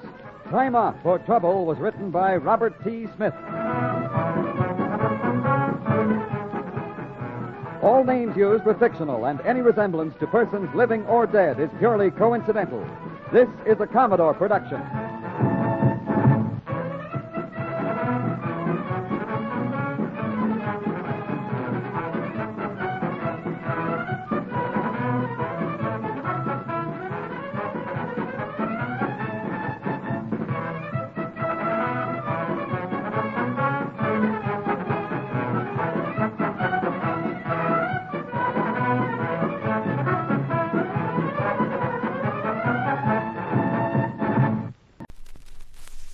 The Clyde Beatty Show.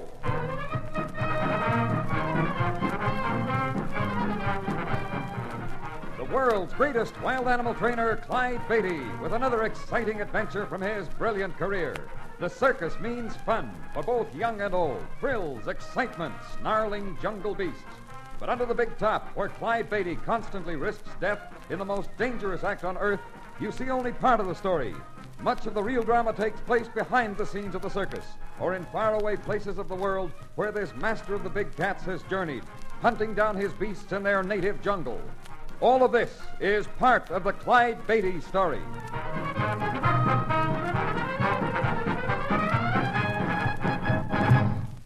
Here is Clyde's adventure with Kurtz the Clown.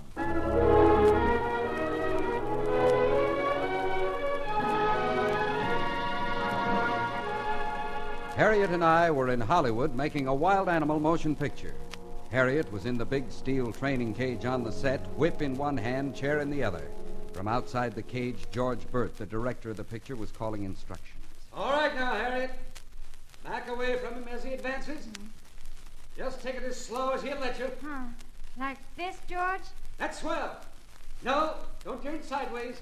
We want your full profile with the camera when we shoot the scene. And use your whip, Harriet. All right, George. Yeah, that's swell. That's the way we'll shoot it. Crouched 8 or 9 feet in front of Harriet was the thing at which she waved her chair and cracked her whip. It slowly advanced as she stepped backward. It snarled, roared. Back now! Back! Stay back! Back there! And then the thing began to talk. The thing was I. Keep going back, Harriet. Bear to your left. Get in range of the safety cage door. Oh, yes, Clyde. You'll need that door when they're shooting the scene and it's a real lion in here in the cage with you instead of your husband. Why, Clyde, I think you make a ferocious lion. You scare me to death. Do I, honey? Oh, no! Back! Back down, Clyde! Okay. That's very realistic. That's how we'll shoot the scene. That's enough. Then come on, Harriet. Let's get out of the cage. All right. Well, gee, that was swell. Thanks, Clyde, for pacing the scene out with us. The pleasure was mine. You know, it isn't often a man gets a chance to roar at his wife. No, I guess it isn't. You know, George, that was the way Clyde taught me to work the big cat. He'd take the role of the animal and back me across the cage. Well, an animal trainer has to memorize every inch of the cage so he can back across it without looking. You don't take time to look around when you're facing 20 or 30 lions and tigers. Well, this morning, anyway, when we shoot the scene, there'll only be one lion in there with Harriet. Sultan. Yeah. That's one tough cat. Yeah, but it's your best-looking lion, Clyde. It'll photograph swell. Sure. Well, I'll get over to the grotto and get Sultan into the portable cage so the grips can wheel him over here for the scene. Okay, Clyde. I started for the other end of the huge sound stage where the second unit of the company had been shooting process shots of Sultan in a plaster of Paris grotto. Halfway down the sound stage, I began to run. Yells of horror and screams for help had suddenly begun to come from Sultan's grotto.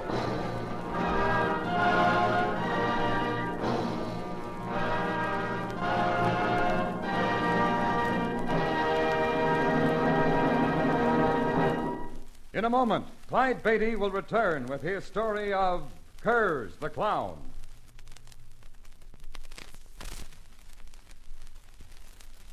Here again is Clyde Beatty. Yells and screams broke from Sultan's grotto. I ran, seeing grips, cameramen, gaffers, actors milling in confusion at the rim of the grotto, hearing Sultan's enraged roars blend with the human cries of fright and horror. Then, before I could reach the spot, a man in a ragged clown costume grasped a steel pole and calmly vanished into the lion grotto. Masterson, the assistant director, rushed to meet me. Mr. Beatty! Oh, thank heaven you're here. What's happened? One of the cameramen fell in a few seconds ago, and the lion attacked him, and then... And then the guy in the clown suit went to the rescue. I saw that part of it. He's one of the extras. Oh, Mr. Beatty. All right, take it easy, Masterson. Just help me push through the crowd. Yes. All right, let me through. Come on, let me through here. Yes, let Mr. Beatty get through. All of you. All of you. Let Mr. Beatty get through. It was a 12-foot drop from the overhanging ledge into the pit of the false stone grotto. Luckily, I brought my animal whip. I gripped the whip stock, slipped over the ledge, and dropped into the pit. But I had no need for the whip. As I regained balance on the uneven grotto floor, I saw the ragged, tall man in clown costume cut off the lion's charge expertly. And his manner, his handling of the steel pole told me he was in command of himself and of the lion. He called to me, still facing Sultan, without turning. If you will help the unconscious man... You can manage the lion? Jawohl, I manage. Good. Then I'll get the cameraman out of here. I went to the unconscious cameraman. Sultan hadn't mauled him. He'd fainted from fear. There was a grilled door in the grotto wall, and through it I dragged him to safety. Then I went back in. No doubt you will cage the animal now, Herr Beatty? I'll have his cage run up to the other end of the grotto tunnel, then open the door at this end and send him through. Good. Yeah. That is how to do it. It was as if the shabby clown and not myself were the lion trainer. But when Sultan had been run out through the grotto tunnel and caged, the clown would identify himself only as... I am Kurtz, the clown. But you must have worked wild animals before, the way you handled... I am Kurtz, the clown. You see? I am nothing but an extra in movies. You see my costume? I am Kurtz, the clown.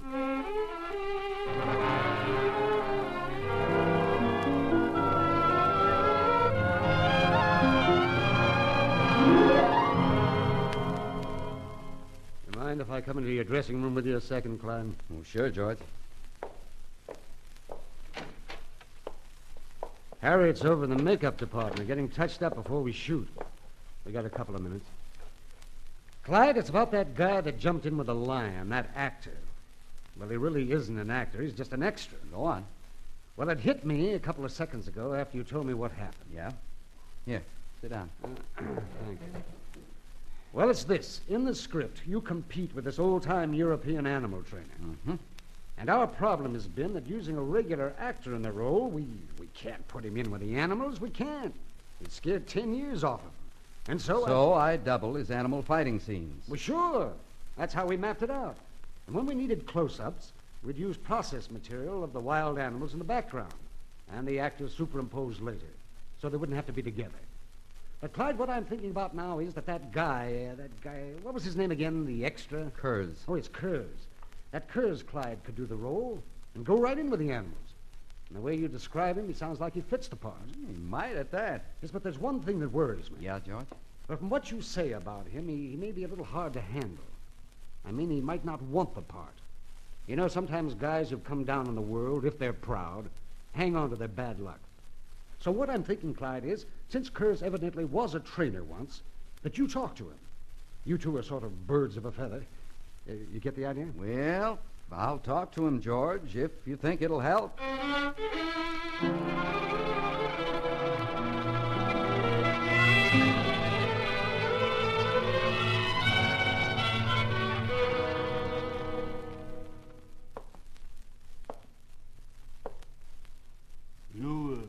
You wish to see me, Herr Beatty? Sit down, Kurtz. Thank you. Bert asked me to talk to you. He wants to offer you a part in the picture. Oh, I have a part in the picture, Herr Beatty? I'm an extra. A clown. Bert wants to give you a big part. I decline it. Well, that's up to you. But it's the part of a trainer, Kurtz. A wild animal trainer of the old school. Please to thank Herr Bert for me, but I do not The part of a wish trainer from one of the old pre-war European circuses. He tries to catch the spirit, what Hagenbeck, for instance, meant to animal training. What do they know of Hagenbeck in Hollywood? More than you might think. He was a great trainer. Sure he was. All of us curs that are training the big cats now grew up in Hagenbeck's shadow. I knew him in Vienna. I worked with him. Then you performed as a trainer in Vienna? Yeah. Well, Kurtz, think it over. I'm going to have the story department send you a copy of the script. You might decide you want to do the part after all.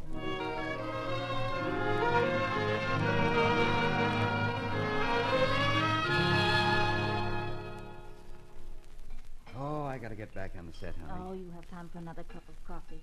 Here you are, dear. The waiter left a little in this container. Harriet, I'm beginning to get worried about Kurtz. Oh, you are, darling? But he's doing so well. Too well. This morning when you were in the still department having still shot of you. Yes? Well, the second unit was shooting the scene where the old-time trainer goes in the cage with the lions. Mm-hmm. I went over from our set and guess what was happening? Oh, I don't know, Clyde. Well, they'd paced off the scene in the cage, had the lighting all set, everything okay. Yes. And the lions had been let into the cage, and all that was left was to start the cameras rolling. And then Kurtz had run in through the safety cage and in with the lions. Mm-hmm. But Bert was half out of his mind. Kurtz was holding up everything. Oh, why? What was he doing? Fussing with his makeup. Oh, oh no, Clyde. Yep. He said that now that he was a movie star, he had to look right. Well, he finally got ready. Then he started to go into the cage without a chair. I told him he'd better darn well not. I should think so. I told him what the lions would do to him in there without a chair to shove him off. But he struck a pose right out of the shooting script and said, "In my day, we did not need a chair." Took Bert and me 5 minutes to unsell him on the idea. Well, Harriet, the second unit goes out on location this afternoon. Oh, that's right. I've checked the schedule. Kurtz goes with the unit on location. They're going to start shooting the outdoor stuff up in the mountains tomorrow. I stay here at the studios with the first unit till we finish the lion scenes, and then I go on. Oh, I thought we were going to drive to the mountains together. Honey, I'll feel a lot better if you go up with the unit today and keep an eye on Kurtz. Oh, what do you want me to do? Well, they'll shoot the fight between Kurtz and Himmy the first thing tomorrow morning. Yes. Now, Himmy can be pretty darn mean. And somebody like our director, Bert, for instance, isn't likely to realize a bear can be just about as dangerous as a lion. No, that's right. Well, let Bert know how many of the best animal trainers have been killed by bears, just so he'll be wary. Mm-hmm. Tell him how unpredictable a bear is, how it never gives warning before it attacks. Well, all right. And as far as Kurtz is concerned, now here's what I want you to do.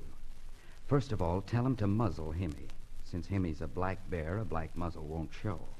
And then, honey, tomorrow morning, when they shoot the scene, I want you to...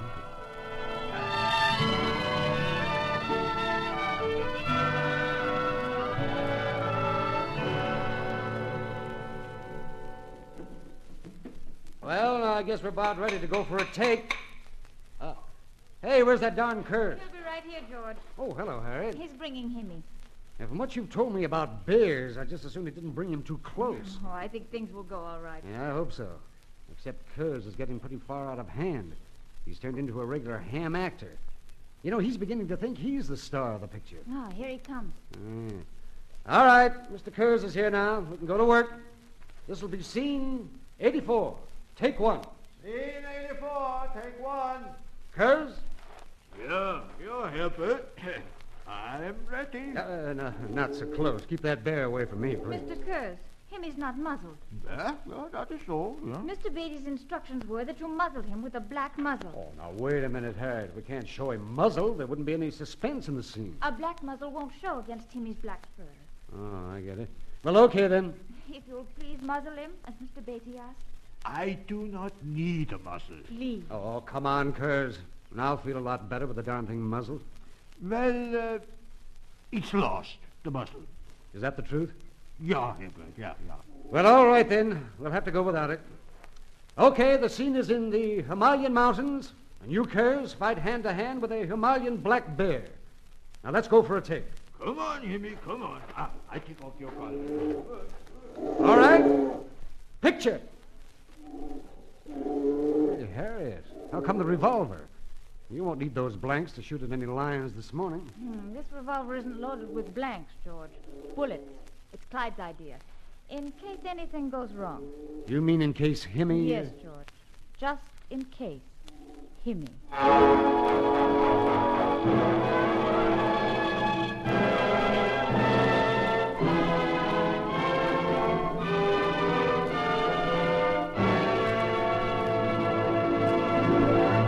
We pause for a message from our sponsor.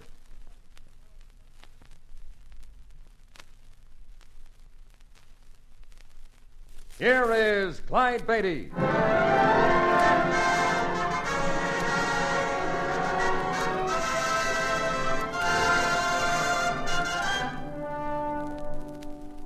Harriet, Kurtz, Bert, and the usual crew of workmen, technicians, and actors had gone on location in the California mountains. The second unit of the company filming a picture in which Harriet and I were appearing. I had remained at the studio in Hollywood completing scenes with the first unit of the company. About 11 in the morning, the day after the location unit left, we were getting ready to do a few final shots in the cat barn setup on one of the sound stages. And are you going into the cage now with the lion, Mr. Beatty? In a minute, Masterson. There's nothing to worry about. I'm not worried, Mr. Beatty. It's just that while Bert is out on location, I'm in charge All here. you've got to do is tend to your technical problems here on the outside. And I'll go into the cage. But excuse me, there's the set phone. Sure. Okay. Stage 7, first assistant. Yes, he's here. It's for you, Mr. Beatty. Thanks. It was Harriet phoning from the second unit on location. Kurtz had been mauled by Himmy during shooting, and in the confusion that followed, Himmy had escaped. We started immediately for the mountains. Oh, Mr. Beatty. Sorry, Masterson. I guess that was passing a little close to the edge of the road.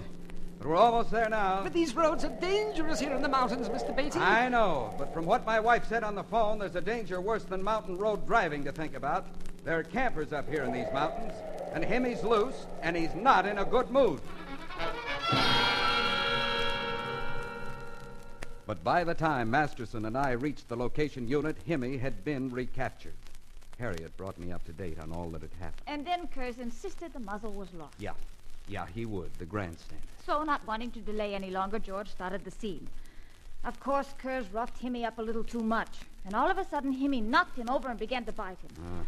And that was when Kurtz realized how far he'd gone. He began to beg me not to shoot. He said he couldn't let me shoot a valuable bear on his account. And all the time, the bear was mauling him, Clyde. Oh. It was tragic, pathetic. Kurtz made such a ridiculous figure, groaning as the bear bit him, and at the same time pleading with me not to interfere. I would have shot, but I was afraid of hitting Kurtz or one of the cameramen. Mm-hmm. Must have been a regular melee. Well, everybody ran in every direction. And then suddenly Himmy left Kurtz and dashed off into the brush. Well, how did you recapture him? Well, we formed a search party. One of the men sighted him in a dry wash. It wasn't far, so the men carried a cage up, and we drove him into it. Say, Clyde. Yeah, George? Clyde Kurtz is a little bit chewed up, and he's just got the one scene up here in location. How would you like to do it for him? Well, it's all right with me if it'll work from your standpoint. Well, we got film of him with Himmy this morning. So if we put on his costume and we shoot fairly long shots, it'll be all right. Okay, then. Good. We're going to the wardrobe tent and get ready. Right.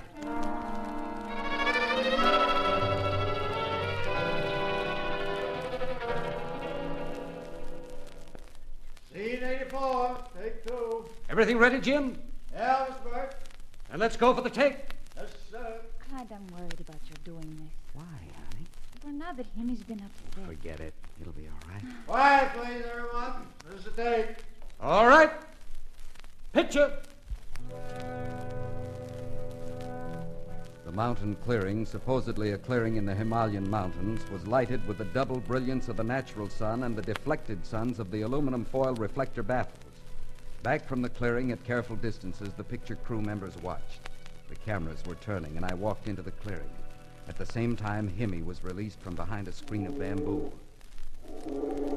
I played the scene in silence. Kurtz would later dub his voice into the soundtrack with the growls of Himmy. And then suddenly, Himmy charged me.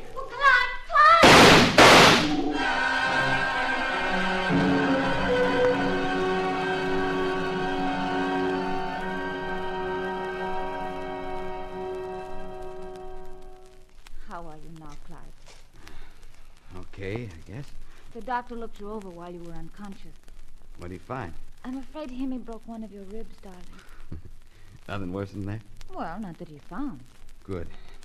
Well, I ought to be out of this place then by tomorrow. What is this, anyway? It was the equipment tent. They didn't bring a hospital tent up here on location, so they cleared this one out and put the beds in. Beds? Oh, there's the other one, on the other side of the screen. Oh, I see. Say, what about Himmy? I shot. I know. I heard just as I was passing out. When Himmy hugged you and I saw he was crushing you, I shot. My first shot missed, but the second one stunned him. Only stunned him? Yes. He'll be all right, Clyde. And now, honey? I'm going to let you rest. Try to sleep. All right. I'll look in on you later to see how you are. Oh, Harriet. Yes? It's hot in here. Would you pull out the screen as you go so the air can circulate? Of course. Harriet removed the screen from the makeshift hospital ward, and then I saw that the other bed in the tent with mine was occupied. The occupant was lying motionless and staring above him. Finally, he spoke. I've heard from here behind the screen what has happened here, Beatty. I am responsible. Oh, forget it, Kurtz. Right. Here, Beatty, the days of the old time, of the old style, are gone. We live on in the flesh, a few of us. But the spirit left us from the old times. It makes us fools here, Beatty. It makes us all clowns. Ah, well, the flesh also, it will soon be gone.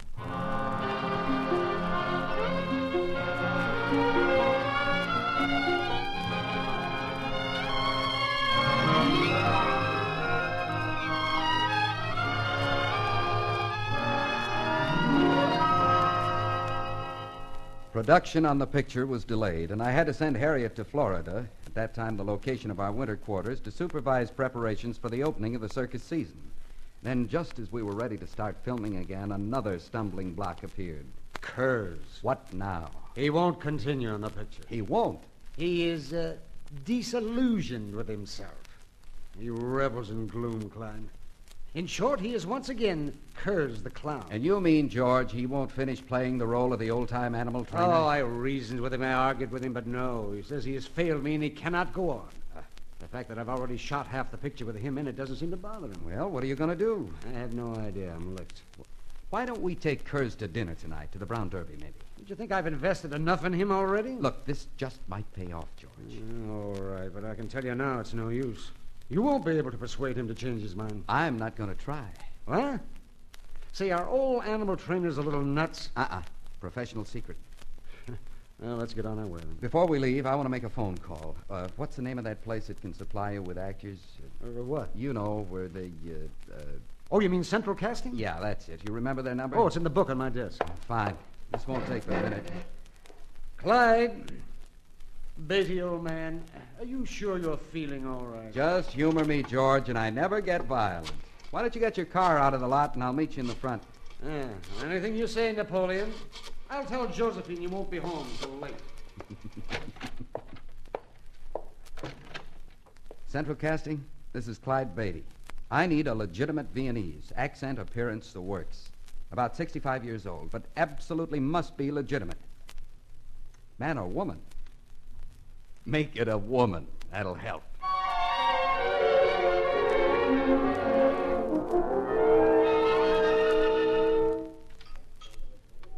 Well, then, Kurtz, if that's absolutely your final decision, well, we'll just have to let it stand.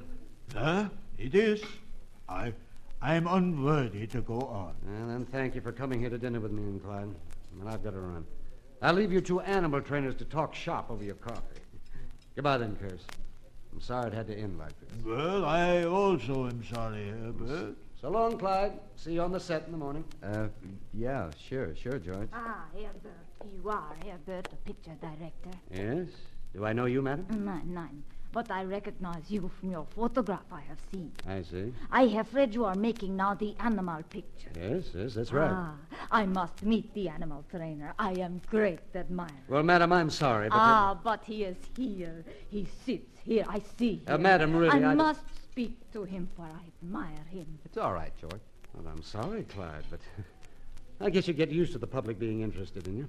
Who is this young man to whom you speak, Herbert? Well, why, it's Clyde Beatty. So, well, it is no matter. I come to speak to the great trainer. The great trainer. Herr Kurtz, I have seen you in Vienna. I admire you. Well, don't be, madam. You are kind. I have seen you in the old time. And I have to come here, Kurtz, so rudely, to tell you how happy we are to see you again in the movie you are making. Thank you, madam. Come on, George. These two have got things to talk about. Herbert. Huh? I will be on the set tomorrow morning, yeah? What's that? Oh, well, fine. Yes. I'll have to hand it to you, Clyde. You're a clever guy. Psychology, George. An animal trainer is just a man. And when a woman starts telling him how great he is, he forgets what sharp teeth those cats have.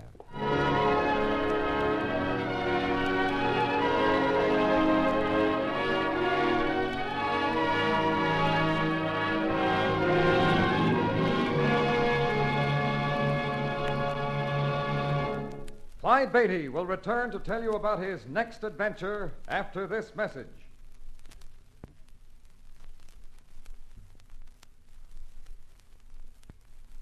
And now, here is Clyde Beatty. Superstition is usually harmless, but it can be a pretty serious thing when it gets out of hand. Our next story deals with our experiences one summer when some of the performers thought our show was being hounded by a jinx. And the things that happened one rainy night in Iowa almost made me agree. You'll hear the whole exciting story, Jinx of the Big Top, the next time we get together. All All stories are based upon incidents in the career of the world-famous Clyde Beatty and the Clyde Beatty Circus. The Clyde Beatty Show is produced by Shirley Thomas. Kurtz the Clown was written by William Fifield. All names used were fictional, and any resemblance to persons living or dead is purely coincidental. This is a Commodore production.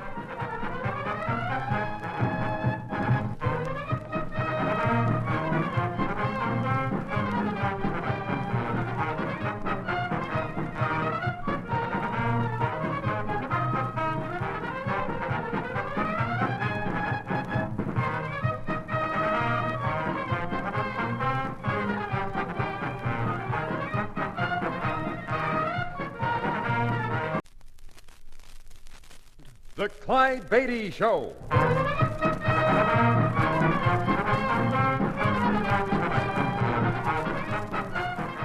The world's greatest wild animal trainer, Clyde Beatty, with another exciting adventure from his brilliant career. The circus means fun for both young and old, thrills, excitement, snarling jungle beasts. But under the big top, where Clyde Beatty constantly risks death in the most dangerous act on earth, you see only part of the story. Much of the real drama takes place behind the scenes of the circus, or in faraway places of the world where this master of the big cats has journeyed, hunting down his beasts in their native jungle. All of this is part of the Clyde Beatty story. This is an experience entitled Jinx of the Big Top.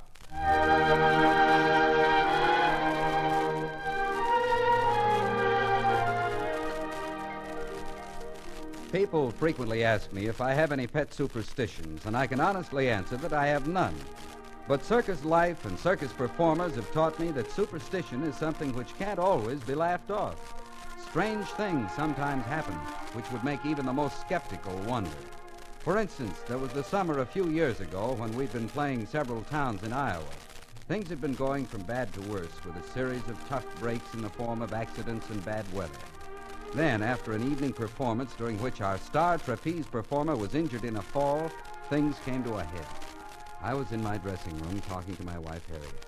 Clyde, don't let it upset you so. It was just an accident. Sure, I know. And it's the 7th accident we've had in the past 2 weeks. But why? Nobody's to blame for any of them. You even had one yourself last week, remember? Sure, I remember. I got off luckier than any of the others, just a few scratches. Scratches, you called them. With 15 stitches in your leg? Well, that's better than getting a broken back like Darcy tonight, or having a foot smashed by an elephant like Wilson, or... Oh, Clyde, don't keep reminding yourself of those things. Tomorrow's another day. They'll have the lot torn down and loaded on the train in a couple of hours. What you need is a good rest, dear. Things will look better in the morning. I hope you're right, but these accidents aren't the only thing that's bothering me. This weather's the worst I've seen in years, Harriet. Well, we can't do much about it, I'm afraid. That's just it. We can't seem to do anything about anything. I'll admit it, frankly, it's getting me down. I don't blame you, dear. But worrying won't help. I know, but I can't help it. Some of the performers give me looks like I was responsible for everything. The morale is getting pretty low. Oh, they'll snap out of it, Clyde. Come in. Oh, hello, Hank. Mr. Beatty, I'm afraid there's trouble brewing over in the menagerie tent. Don't tell me some of the animals are loose. Oh, no, sir, but some of the performers are meeting over there. And unless you can talk them out of it, a bunch of them are going to quit. What? Quit? Hank, what are you talking about? Why would they quit? Well, they're scared, Mr. Beatty. They think the show is jinxed.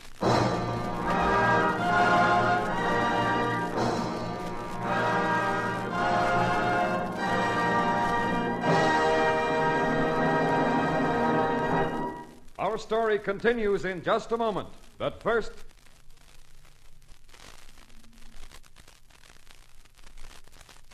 And now, here is Clyde Beatty and Jinx of the Big Top. The thing I dreaded became reality when Hank told me some of the performers were going to quit because they thought the show was jinxed.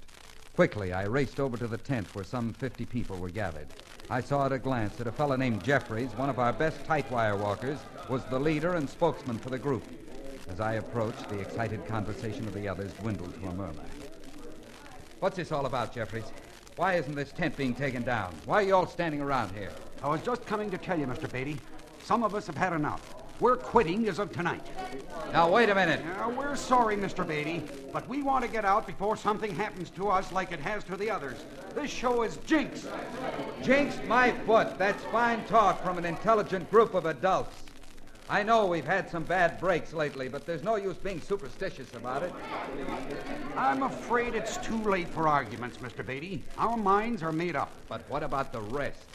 You can't just walk out in the middle of your contracts and leave the others high and dry. We can't go on without all of you. We don't like to do it, but it can't be helped. If the rest had good sense, they'd get out now, too. Get out and do what? They couldn't get on with another circus. It's too late in the season. Well, might as well get out now as later. You can't keep going with the kind of houses we've had in the past couple of weeks. You got to have better weather than this to break even. Now, wait a minute. Does this circus owe a single one of you a thin dime? Well, does it? Now, don't get me wrong, Mr. Beatty. I wasn't saying you haven't always paid good wages and on time. But with this Jinx following your show, you can't last much longer. Why not let me worry about that? You'll all have jobs and you'll all be paid as long as you're a part of this circus. But we've got to stick together and get out of this situation. Don't you see? It's the only way. We'd like to stick, Mr. Beatty, but when a circus is jinxed, there's no use asking for trouble. I tell you, this circus isn't jinxed. Now listen, all of you. Stick it out with the rest of us. If anything more happens that you could blame on a jinx, then I'll call the whole thing off, too. Is that a deal? Good. Fine. Thanks to each of you. And now let's get this lot torn down and loaded on the train. We're heading for Shenandoah at 1:30 this morning.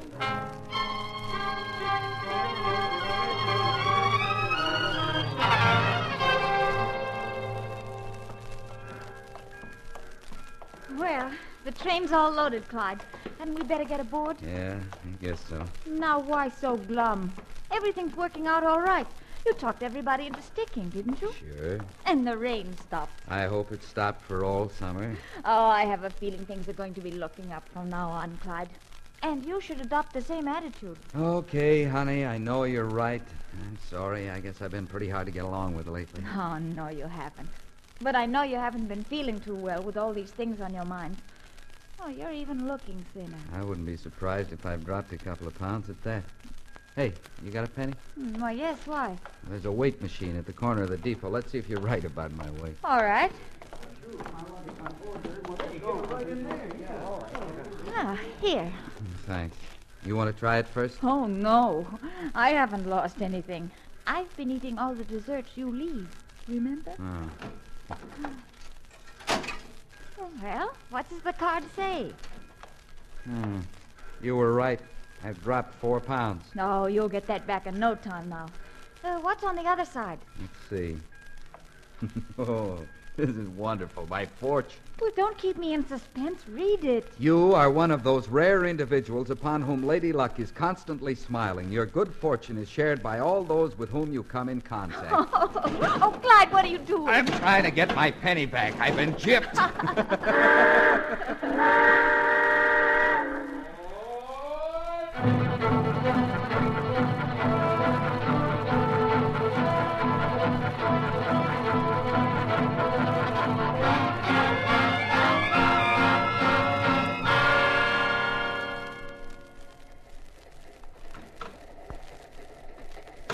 Oh, I thought you'd be asleep by now, honey. Oh, I tried to, but I've been restless. Where have you been? Oh, I was up with our accountant going over some facts and figures. Not exactly a cheerful pastime. Oh, I suppose you noticed it's raining again. Raining is right. It's practically a cloudburst. I suppose we'll be setting up again in a sea of mud. Oh, now we're still quite away from Shenandoah. It may not have rained there at all. I hope you're right. What was the town we just passed through? Oh, that was Creston, I think. Remember when we played there a couple of years ago? Creston? How could I ever forget? Oh, that's right. It was at the afternoon performance in Creston that Congo knocked you down and pulled you around the arena, wasn't it? Yeah, by the seat of the pants yet.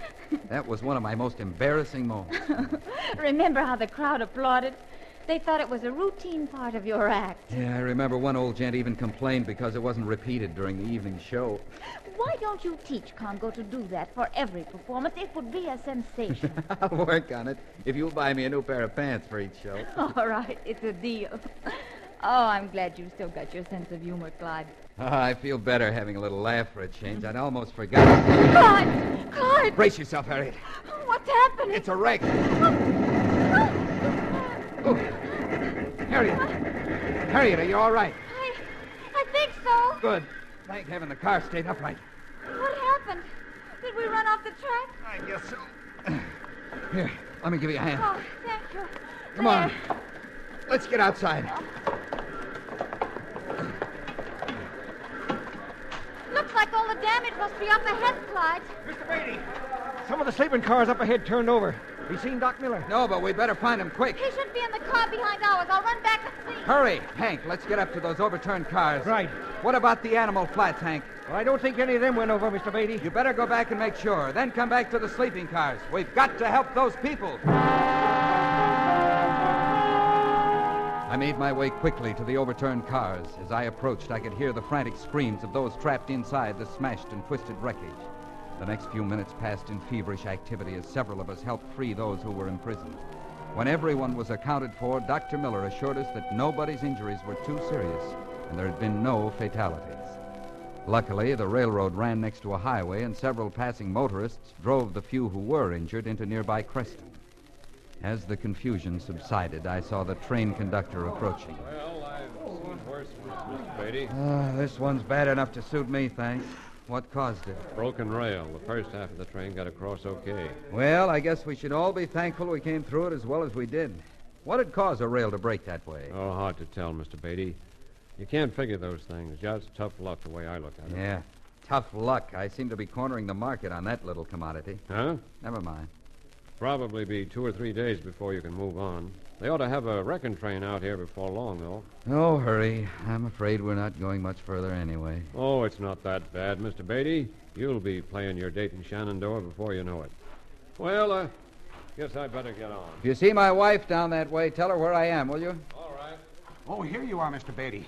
Hello, Jeffries. I've been looking for you. And I've been expecting you. Go ahead, say it. Your Jinx wrecked our train, so now you and the others are free to go. You agreed to that, didn't you? Sure. I said if any more accidents happened, you could all pull out. Well, we've had a beaut here, so you win. Well, it ain't the way we wanted it, Mr. Beatty. It's just, well, once you're jinxed like this, no use fighting it. Yeah. I'm almost beginning to wonder if you aren't right at that. Well, I won't try to hold anybody. I'll cancel out the rest of our dates. Well, maybe next year things will go better. Sure. I can hardly wait. Oh, Clyde. Yes, Harriet? Oh, I thought you'd gone back to our car. Hello, Mr. Jeffries. Mrs. Beatty. Oh, am I interrupting something? Oh, no. Everything's all settled. Well, I'd better get back. I'll see you later. What's the matter, Clyde? Is he still talking about a Jinx following us? Yeah, but we don't have to worry about it following us anymore. What do you mean? Because it looks like we're not going anywhere. This seems to be our last big show. Quite a closing, huh? I'm sorry, Clyde. Thanks, honey. I still don't believe in jinxes, but I guess this just wasn't our year. Oh, well, at least we can be sure of one thing. What's that? We've had all the bad luck possible, including a train wreck. From now on, things ought to be looking up. Mr. Beatty! Mr. Beatty! Who's that? My tank. Mr. Beatty, the last animal flat. Well, what about the last animal flat, Hank? One of the single cages was jarred off. What? Did you find it? Yes, and the door was busted open. Nero's out. Nero? Oh, Clyde, that lion's a killer.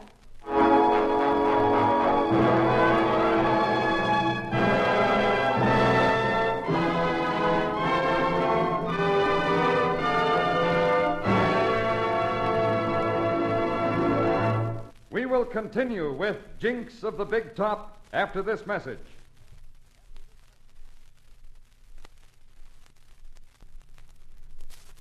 And now, back to Clyde Beatty and Jinx of the Big Top. After a series of unexplained accidents, coupled with a run of bad weather, the Clyde Beatty Circus was faced with a crisis. Some of the more superstitious performers were convinced the show was jinxed, and they threatened to quit. Clyde talked them into sticking, assuring them that if any more accidents happened, he wouldn't try to hold them. Then, just outside the town of Creston, Iowa, while speeding toward Shenandoah for their next engagement, The train was wrecked, and after the injured were cared for, Clyde's assistant brought more bad news. An animal cage has smashed open, and the ferocious lion Nero has escaped. Oh, Clyde, this is awful. Nero loose. What do we do, Mr. Beatty? That's just it. What can we do? It's a cinch we couldn't find him while it's still dark. It won't be dawn for nearly an hour, Clyde. I know, but we're helpless until we can see something. Hank, you stand by here and be ready to go when I get back. Harriet, you'd better stay here, too. Where are you going? I'll have to catch a ride into Creston. We've got to get word around town and to the farms around here that there's a lion roaming loose. Come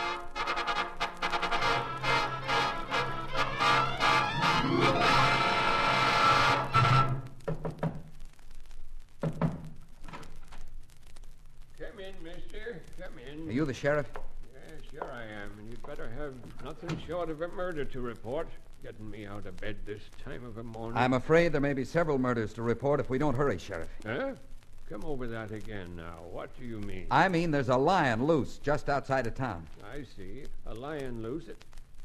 Wait a minute. Are you dreaming or am I? Look, Sheriff, I'm Clyde Beatty. I have a circus. We passed through town about an hour ago. Our train was wrecked 3 or 4 miles west of here. One of my big cats was sprung loose from his cage. Holy mackerel, you don't say. Can you arrange to have the word spread so people will be on the lookout for him? Oh, sure. I can do that all right, but we better get some men with rifles and go shoot the critter. I'm hoping that won't be necessary, Sheriff. By the time I get back to the train, it'll be light enough to go after him. I think I can get him back without having to shoot. Well, I don't know. If you'll just have the telephone operators call the farms around here and notify the people to be careful, I think everything will be all right. And after they call the farms, they better get the word around town here. Yeah, I'll get him started. Great guns, a lion roaming the countryside. Oh, he's liable to kill anything in sight, ain't he? That all depends. But he's a plenty rough customer. Well, I'll explain things to the telephone girls. Anything else we can do? You might pick out a few men who are good with a rifle and have them standing by just in case they might be needed later. It seems to me that'd be the easiest way to start with. Sure, it'd be easier, all right, but lions are mighty hard to get these days, and I don't want him shot unless it's absolutely necessary. All right, it's your show, Beatty, but you better know what you're doing. I know what you mean. Thanks for the help, Sheriff. I've got to get back to the train and start after him now. I'll see you later.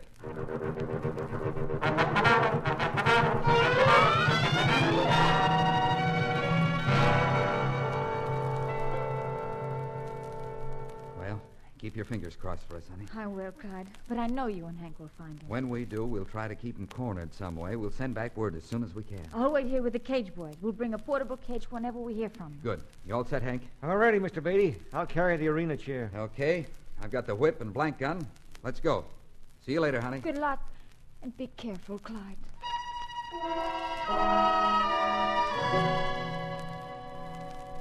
Hank and I started after the big cat, and I was thankful now that it had rained earlier, for that gave us an easy trail to follow. The prints of Nero's huge paws led directly into a field of waist-high corn. He hasn't had time to get too far yet, Mr. Beatty. No, he couldn't go very fast in this mud. Looks like he's headed for the creek over there. He won't try to cross it, though. That'll make our job a little simpler anyway. But we better hurry.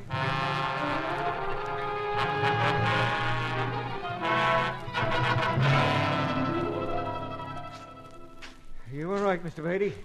He turned. Now he's going along parallel to the creek. He must be getting close by now. Not close enough, Hank.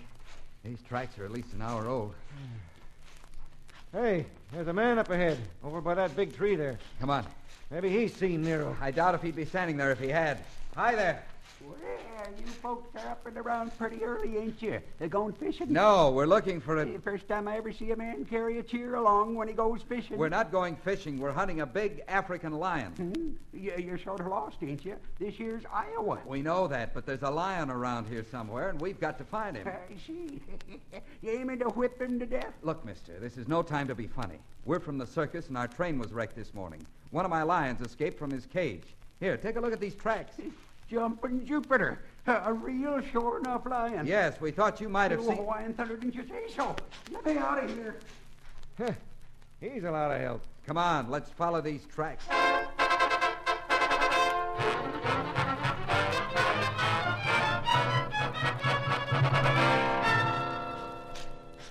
Come on, Hank. We gotta move faster. That cat's made a beeline right for this farm, Mr. Beatty. So I see. I just hope he's done what I think. What's that? If there's any stock in that barn, he's probably in there gorging himself. Maybe we can get the door shut and keep him there until they can bring a cage over from the train. Well, that's where his tracks lead, all right. See? Yeah. Hank, run down and get that barn door shut before he decides to come out. I'll hurry to the house and see if they've got a phone I can use. Right. We'll get him, okay. I could see a light burning in the kitchen and guessed that a country breakfast was in progress. I hurried to the back door. Well, hello? Good morning, ma'am. Do you have a phone I could use? Yes, we got one, but it's on order. Has been for a week. Oh, then you weren't told about the lion that escaped from our circus train. A lion? What was that? I haven't time to explain now, but our train was wrecked and one of the lions got loose. We've tracked him here to your farm. What? Now, it's all right. He's gone into your barn, and my assistant's got him locked in by this time. There's nothing to worry about. But my husband's in the barn doing the milking. Oh, no. He'll be killed.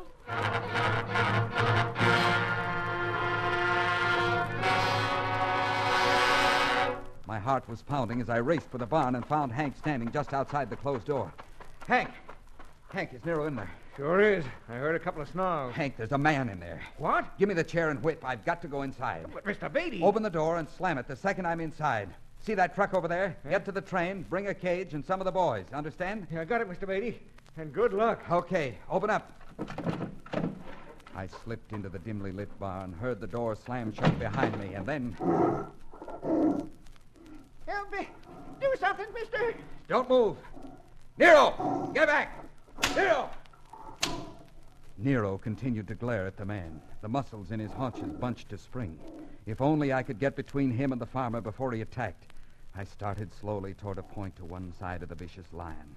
Then I saw something which gave me reason to hope. A ladder at the farmer's back led directly up to an opening in the haymow. Maybe. Cautiously, I circled around a feed bin in the center of the barn. I'll try to get between you and the lion. When I do, climb up that ladder and don't waste any time. Don't worry. I won't. Nero now turned to watch me as I approached from the side, murderous hate showing in his narrowed eyes.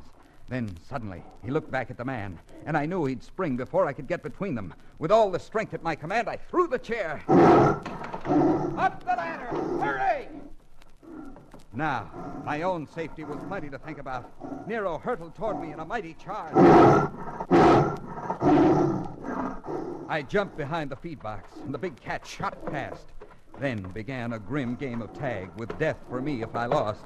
Around and around the feed box, Nero chased me, and I was barely able to keep out of reach of his murderous claws. I watched for an opportunity. And at last it came. Nero lost his footing for an instant, and in a split second I raced to the ladder and up to safety as I heard him crash into the wall below. You all right, feller? Yeah, I'm okay. And happy to join you. I was coming down here to milk, and I heard an awful commotion. Run in, and there was Bossy dead. How did that there lion get in here anyways? That, my friend, is a long story.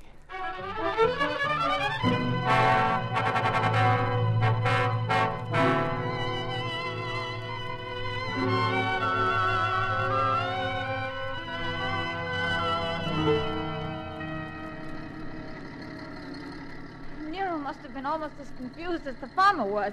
He ran in the cage without any trouble, almost as soon as we pushed it in the door. I'm glad he decided not to be stubborn. I don't think I'd have relished trying to chase him into it. Well, he's safe enough now with the other truck. Yeah. And the farmer was darn reasonable about the old cow. Only cost me $50. So you gave him an extra 25 just on general principles. I'm glad it was only a cow that was killed. So am I. For a minute there, I wasn't so sure. But now I've got to face something that's almost as bad as Nero. I don't understand. The gang.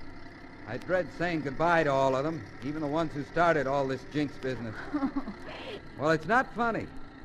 As a matter of fact, Hey, what's happened? Doesn't look like there's anybody around the train. Oh, there's Hank standing outside the diner.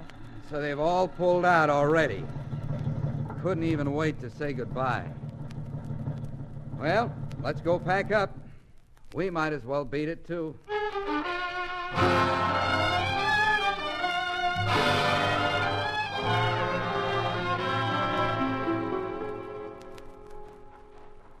Glad you're back, Mr. Beatty. Hi, Miss Beatty. Well, at least you haven't pulled out, Hank. Thanks. Thanks for what? Nobody's pulled out. This train's as deserted as a cemetery. Well, I know, but... It's okay, Hank. You don't have to sympathize. Miss Beatty, you haven't told him? No, I really haven't had a chance. What's this all about? Well, I thought you knew. We're playing Creston for a couple of days until we can get rolling again. What? That's right, Clyde. Everybody got together and decided they didn't want to just sit around and wait while the train was being fixed. But I don't get it. I thought everybody wanted to get away from this circus. They all thought it was Jinx. Well, here comes the man who convinced the others they were wrong. He can explain it, Mr. Beatty. Jeffries. But he was the leader of the whole bunch. Hey, Mr. Beatty, better get your stuff on the truck and into the lot. We got a show to do in 3 hours. So I hear. But what about your Jinx? After this accident, I thought you'd be more convinced than ever. Oh, I still think we had a Jinx, Mr. Beatty, but it's gone away. We're okay now. I suppose this accident was a stroke of good luck, then. Yeah, it sure was. After you went looking for that lion, we found out this is a pretty lucky circus after all. And what made you decide that? Well, the conductor got a message from the railroad company. The rain washed out a trestle bridge just a couple of miles up the line. If we hadn't hit a broken rail first, well, we might all be dead now. Well, I should have told you, Clyde. But it's a nice surprise, isn't it? Surprise is no word for it. I'm overcome. So you see, Mr. Beatty, our luck has changed. We're all going to forget the Jinx and put on the best circus in the world. How does that sound to you, Mr. Beatty? Well, it sounds great. No more bad luck. What was that? Oh, Clyde. I was powdering my nose and dropped my mirror. Oh, no.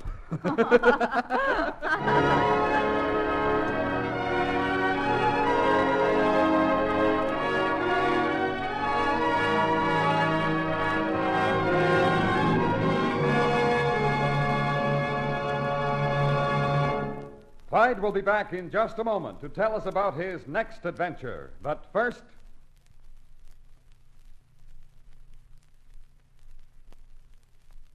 And now, here is Clyde Beatty. When most people think of a plantation, they visualize an old mansion surrounded by cotton fields in the deep south. But when I think of a plantation, my mind goes back a few years, and I remember a strange, exciting experience in Guatemala on a banana plantation. We'd gone there to try to capture the only animal of its kind that I've ever heard of, half tiger, half leopard. You'll know when we get together next time why the natives named it the ghost cat of Guatemala. All stories are based upon incidents in the career of the world-famous Clyde Beatty and the Clyde Beatty Circus. The Clyde Beatty Show was produced by Shirley Thomas. Jinx of the Big Top was written by Robert T. Smith. All names used were fictional, and any resemblance to persons living or dead is purely coincidental. This is a Commodore production.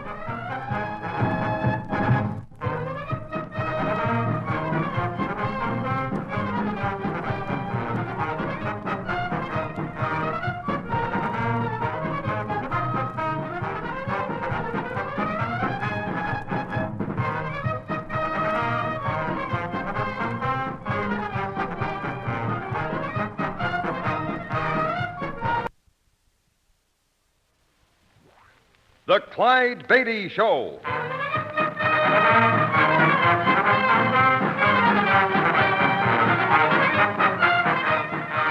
The world's greatest wild animal trainer, Clyde Beatty, with another exciting adventure from his brilliant career. The circus means fun for both young and old. Thrills, excitement, snarling jungle beasts. But under the big top, where Clyde Beatty constantly risks death in the most dangerous act on earth, you see only part of the story.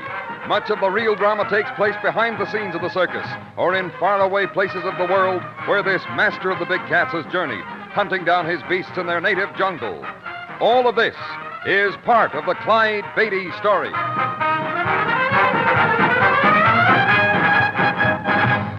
Here is an adventure entitled Ghost Cat of Guatemala.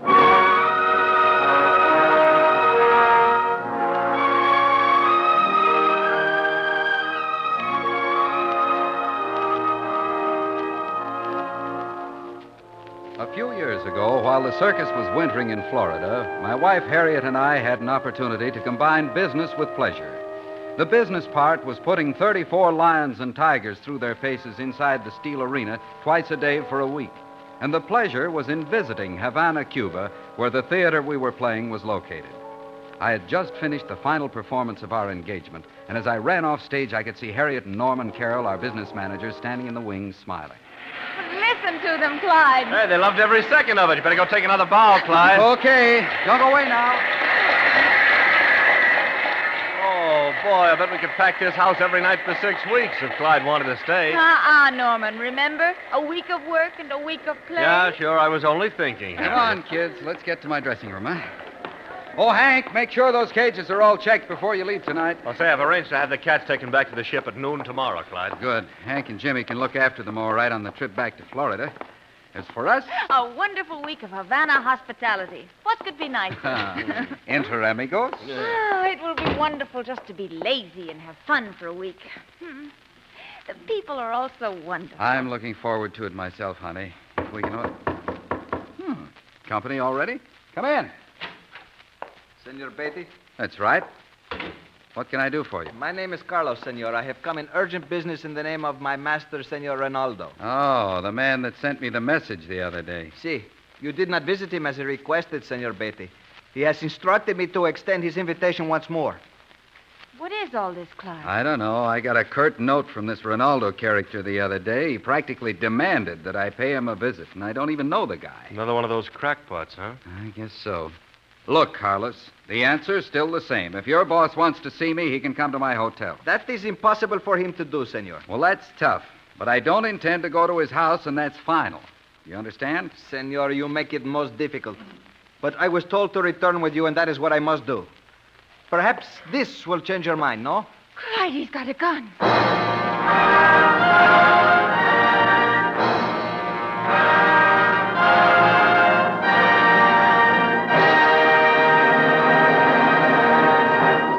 We return to Clyde Beatty in just a moment. And now, back to Clyde Beatty's adventure, Ghost Cat of Guatemala.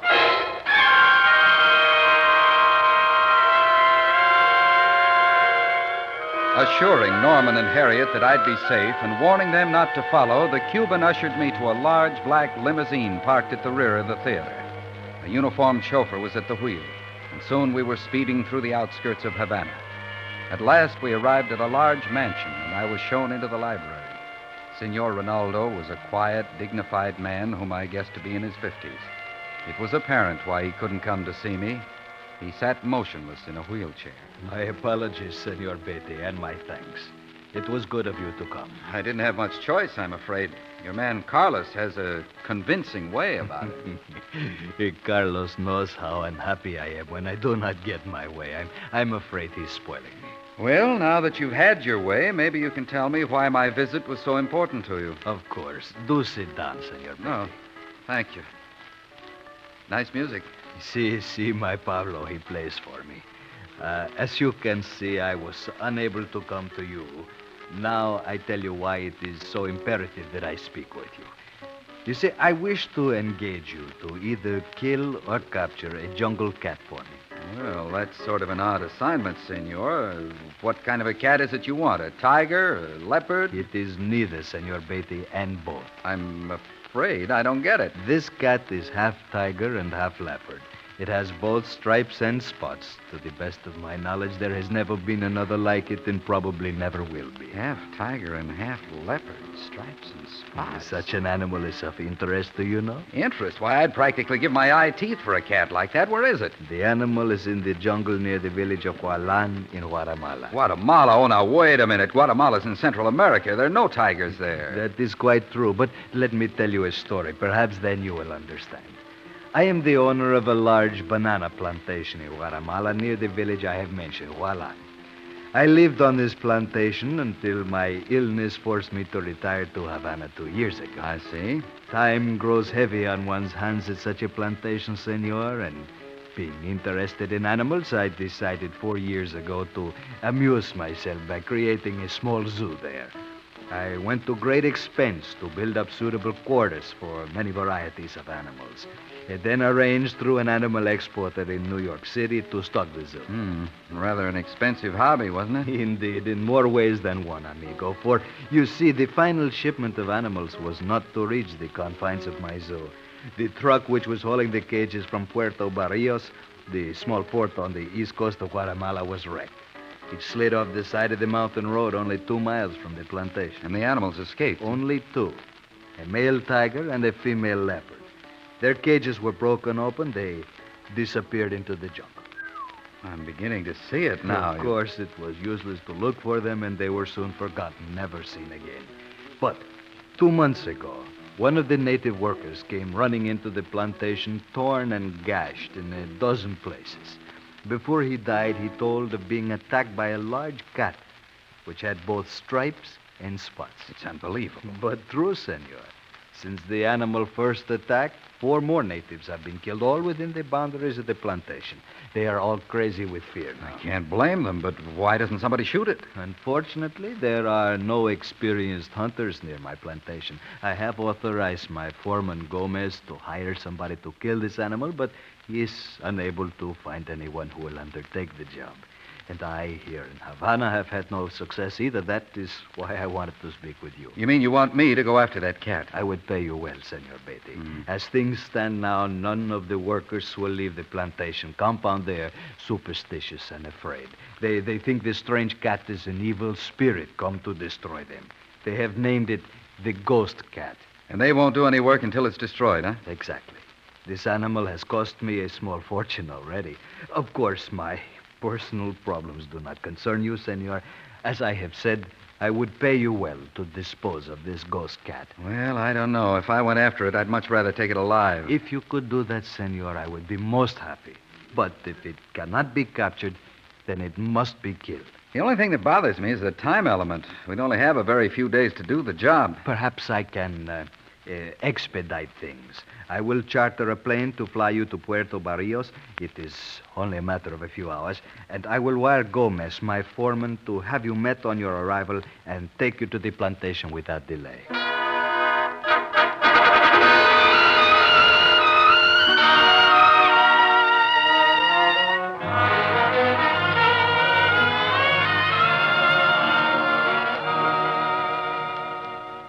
When I returned to the hotel, I told the strange story of the ghost cat to Harriet and Norman. Their relief at seeing my safe return changed to amazement as they heard about this killer in the striped, spotted coat, and they were as eager to go after it as I was. Early the following morning, we took off in the plane which Senor Rinaldo had chartered and arrived at Puerto Barrios about noon. Gomez, the plantation foreman, met us at the little airport. I must apologize for the roughness of the road, amigos. These are little used, as you can see. Not many cars in Guatemala, eh, Gomez? Oh, see, it is a poor country compared to Los Estados Unidos. It's certainly beautiful enough. Everything is so green. Si, senor. Getting close to the plantation? We're only about an hour's drive from it now, senor. Good. That'll give us time to scout around a bit before dark. Si, if you wish. But let me caution you, Senor Beatty. The ghost cat has struck in many places. It's not wise to go far from the plantation buildings. We'll watch it. We've brought our rifles, you know. You intend to kill this cat as soon as possible? No, we're going to try to capture it, take it alive. Oh, muy bueno.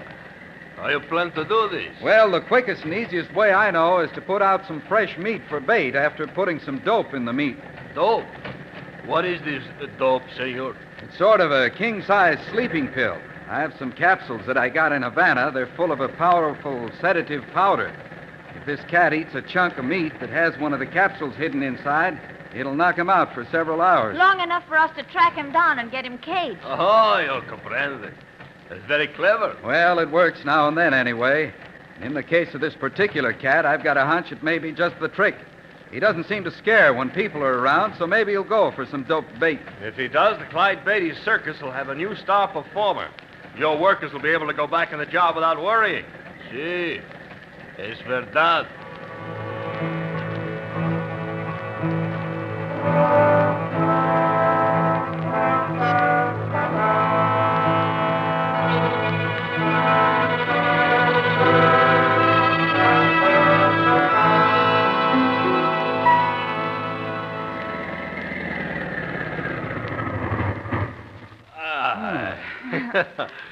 Welcome to the plantation Rinaldo, amigos. Thank you, Senor Gomez. Oh, it looks wonderful. That is my house across the way. And this will be your bungalow. Oh. I hope it will be comfortable. Looks fine, Gomez. Roberto! Venga, pronto. Roberto here will serve you, senor. It is for you to command. Thanks. I don't think we'll need to bother him much. Take the bags, Roberto. A la cabana. You will wish to change, no? We'll wait till later, Gomez. First, I'd like to talk to some of the workers, find out where this ghost cat's been seen. Then we'll look around for likely places to leave the bait. Oh, you are not one to waste the time, senor? We may not have enough time as it is. By the way, while we're talking to the workers, could you have fresh meat cut up into 5-pound chunks? We'll want to fix some and take it along. Si, senor. I will have it done. Good. Come on, Harriet, Norman. Let's go.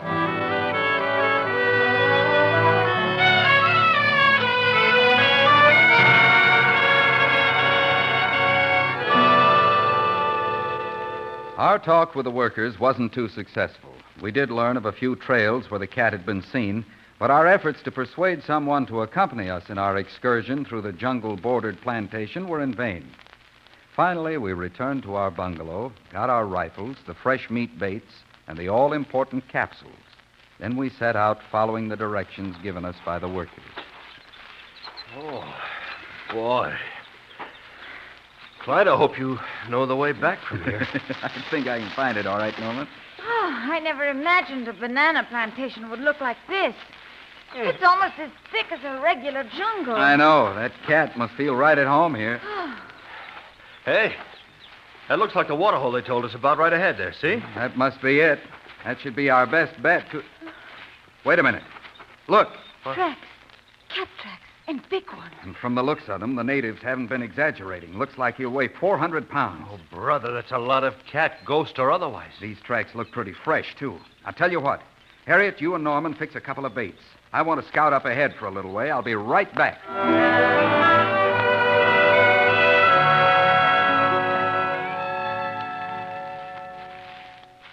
I skirted the water hole and followed the trail for 100 yards or so. The big tracks were clearly visible in the damp earth, even though the light was dim under the trees and jungle vines. I stopped, deciding not to follow any further, when I whirled in my tracks at the sound which came from behind me. Then I saw the ghost cat standing not more than 20 feet from me and realized he had doubled back and was now trailing me.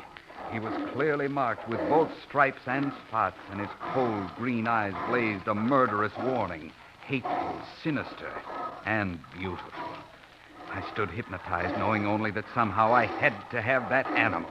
And then, like a shot from a cannon, he charged straight toward me, 400 pounds of fury.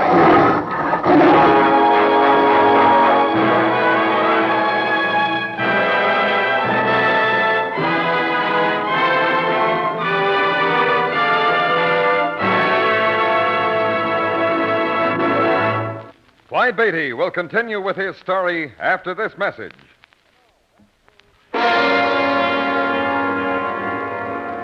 And now, back to Clyde Beatty and Ghost Cat of Guatemala.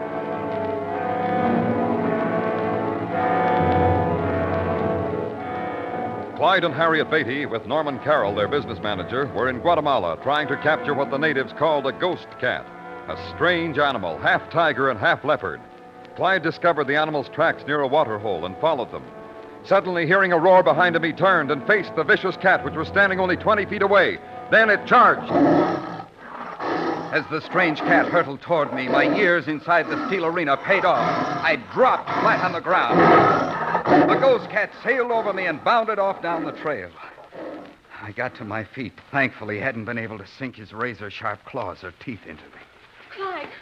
Clyde, are you all right? I'm all right, honey. We heard the roars. Did you see this ghost cat? Yeah. I saw him all right, and he's well named. Hey, you act like you'd never seen a jungle cat before. I've never seen one like this before, that's a cinch. Oh, I wish I'd been with you. I'd love to see that animal. I have a feeling we haven't seen the last of him. His eyes. If you could have seen his eyes. Oh, what about them, Clyde? This'll probably sound silly, and I don't exactly know how to put it, but you remember the popular theory that animal trainers can make a lion or tiger back down by looking them in the eye, sort of hypnotize Oh, that's so much hoo. You've told me that yourself, Clyde. I know. That's why I know it sounds silly for me to even mention it. But that cat I just saw practically had me hypnotized. I just wonder If what, Clyde? if the natives who've been killed were affected the same way, held spellbound by those eyes, unable to move until it was too late to escape. Now, Clyde, isn't that a little far-fetched? I don't know. I wonder.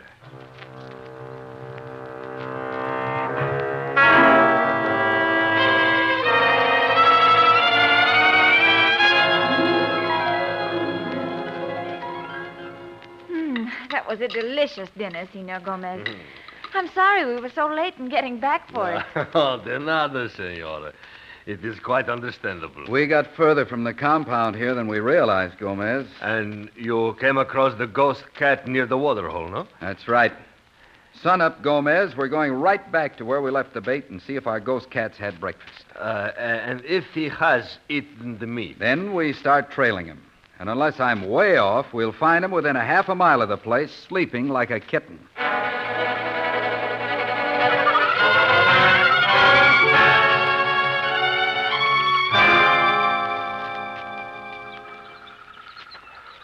Can you still see his tracks, Clyde? Yeah. He's still going strong. I don't understand it. Oh, we must have gone 2 or 3 miles from that waterhole, Clyde. Thought you said he'd be pretty close. I did. That's what I can't figure out.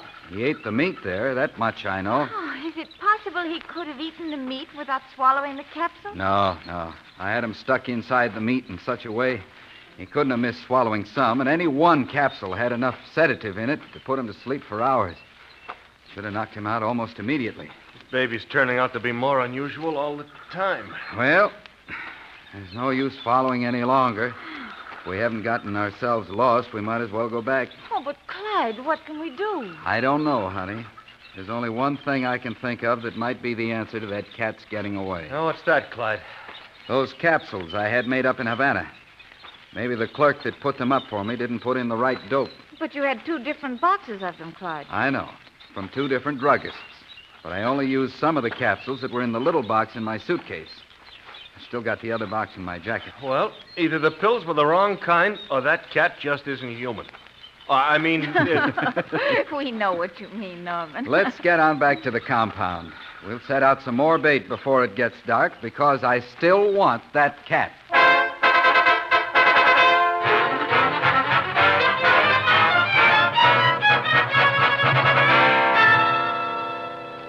Did you find the box in my suitcase, honey? Oh, yes. This is the one, isn't it? Oh, yeah. Thanks. Now, let's have a look at one of these that's left. What you need is a chemist to analyze the things. Well, I'll be. What's the matter, Clyde? We don't need a chemist. We need a detective. Look at this one I took apart. The capsule's completely empty. But how? I'd like to know the answer to that myself. No wonder that big cat didn't get knocked out. There was nothing inside these things to do it. Oh, how about the ones in your jacket? Are they all right? I'm checking on that right now. Sure. These are chock full of powder. Well, maybe the drugstore you went to in Havana was just a gyp joint. Maybe. And then again, maybe not. You think someone might have tampered with those capsules? It's possible. Well, yeah, I suppose it is. But everybody around here knows we came to get rid of their ghost cat for them. Why would they want to interfere? That's another question I can't answer. By the way, where's Roberto? Oh, he was around just a few minutes ago when we came in. Why? Oh, I just wondered. Nothing important. Well, so what do we do now? We set out some more bait at that water hole. Only this time it'll have something more potent than air inside.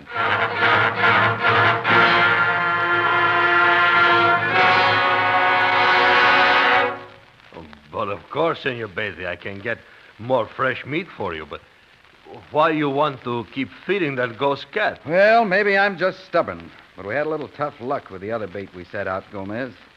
Tough luck? Yeah. The dope capsules we put inside the meat weren't quite powerful enough. Ah. But I've got some more that should do the job this time. I see. Well, I will have the meat for you immediately, senor. If you do not mind, I will send Roberto for it. That'll be fine, Gomez. We want to set it out and get back here before dark, so tell him to hurry. Si, amigo, as you wish.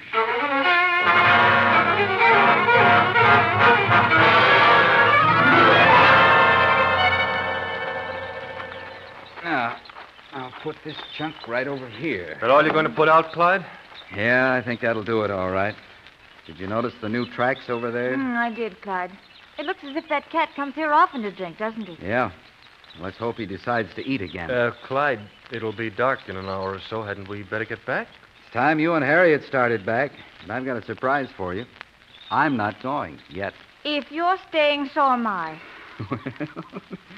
Norman, I want somebody to go back and make sure everything's okay at the compound. Looks like you're elected, pal. Well, of course, if you think I should, I will. You better get started right away. You wouldn't want to get caught on the trail after dark, would you? You can bet your sweet life I wouldn't. I'll see you later.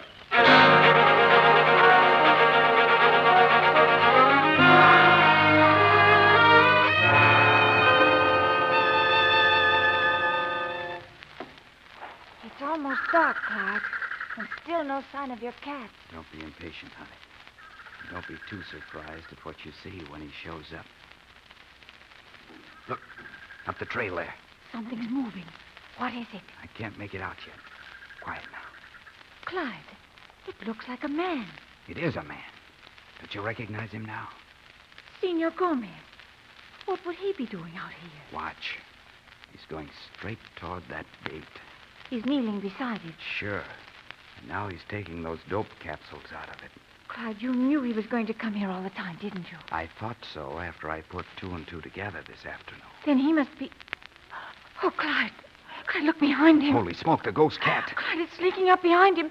It's going to attack. Gomez! Gomez, get out of there! Oh, Clyde, he'll be killed. Not while I've got a rifle. Come on, Harriet, that did it. He's been hurt, Clyde. Let's see. Oh, he's all right. He wasn't touched by the cat. I think he's only fainted. Come on. Come on. Snap out of it, Gomez. Snap out of it. Oh, You're okay. Senor, the ghost cat. He was right behind. Now, take it easy. Oh, the ghost cat. There's your ghost cat, dead as last week's headlines. Oh, senor, you have saved my life. Skip it. Come on, let's get back to the compound. You've got some explaining to do, Gomez.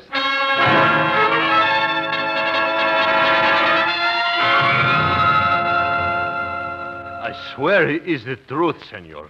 I did not mean for any harm to come to somebody, but, well, it is to my advantage for the ghost cat to remain alive and free. Go on. This wasn't your own idea, was it? No, senor. Who was behind all this, Gomez? Oh, no. I cannot tell you that, senor, would only lead to great trouble. Look, Gomez, you're in plenty of trouble already. And if you're smart, you'll tell the whole story. I've got an idea that Senor Ronaldo may make it pretty rough on you otherwise. Oh, see, probably you are right. That's better. Go on. Well, I was approached about a month ago by a wealthy planter from Zacapa. He long wanted this plantation. And he promised that I would be well rewarded if he was able to buy it. I thought so. And this schemer figured as long as that cat was alive to scare the natives, his chances got better. Oh, see, he knew that if the workers refused to bring in the crop, Senor Ronaldo would soon be forced to sell. Then we planned to kill the ghost cat and get the natives to return to their work. Oh, what an awful plan, Clyde. Yeah. And it almost worked, too. Oh, it's a shame you had to kill that animal. If only we could have captured it and taken it back with us. Well, maybe it's just as well, honey. What? Remember the old expression, there ain't no such animal? Well, yes, but... Honey, I'll bet 2 to 1 that most people wouldn't have believed it if they'd seen it.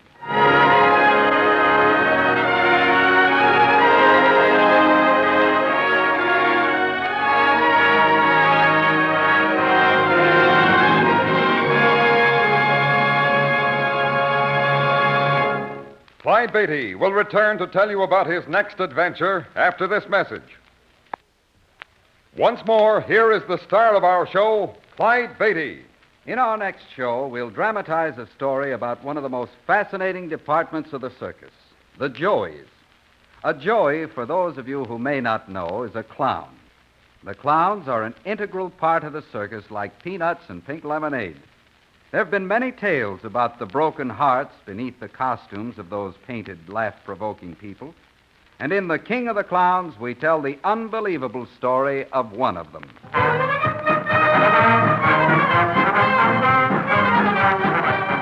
All stories are based upon incidents in the career of the world-famous Clyde Beatty and the Clyde Beatty Circus.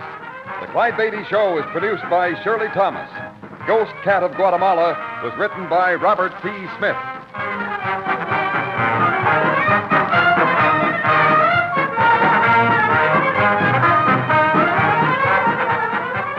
All names used are fictional, and any resemblance to persons living or dead is purely coincidental.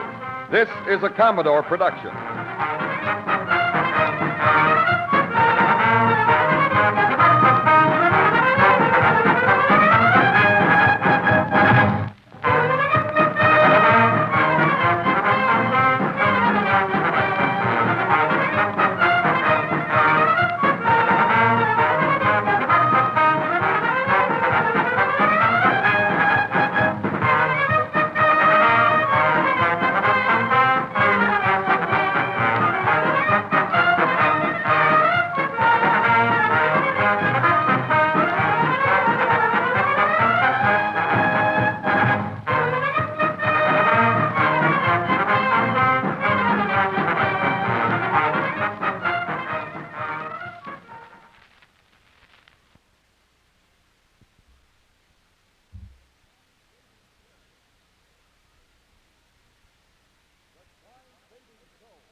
The Clyde Beatty Show.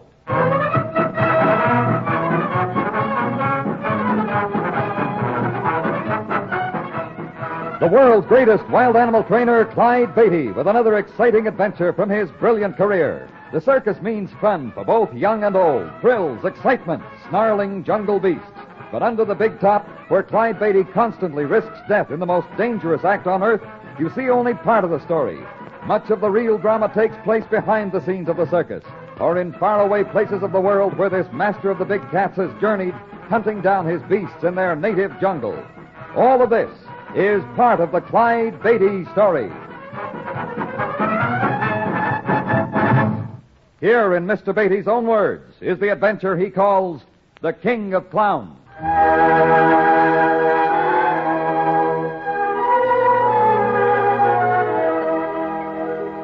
The problems of circus people are like those of any group living a community life, except that they live so closely, their problems are intensified. And as a circus owner, I'm constantly being called upon to act as judge, counselor, and even father confessor. A case in point occurred one evening after the closing performance in one of the larger cities on our tour. I was stretched on a rub-down table, getting the kinks knocked out of my tired muscles, when there was a knock on the door. Yes, who is it? Bob Chase. Can I see you a minute, Clyde? Can't it wait? Well... All right, come on in. The only moment of relaxation I get is during my rub-down, and that's usually the time my dressing room turns into Grand Central Station. Take it easy. You know I wouldn't bother you if it wasn't important. I'm not so sure. Oh, okay. Hand me my robe, please. Well, Bob, what's the beef? I'm your lot superintendent. If there's nothing in my contract says I can be abused by a flock of temperamental clowns. Oh, are those prima donnas kicking up a fuss again? Anyone that thinks clowns are always happy-go-lucky guys should take a peek in that Joey tent right now. Well, couldn't you settle the thing? I tried, but they insisted their case be brought before a higher court. That means you. It's a wonder anyone can eat around here without me holding the fort for them. Well, come on. Let's go see what's got our pagliachos all riled up.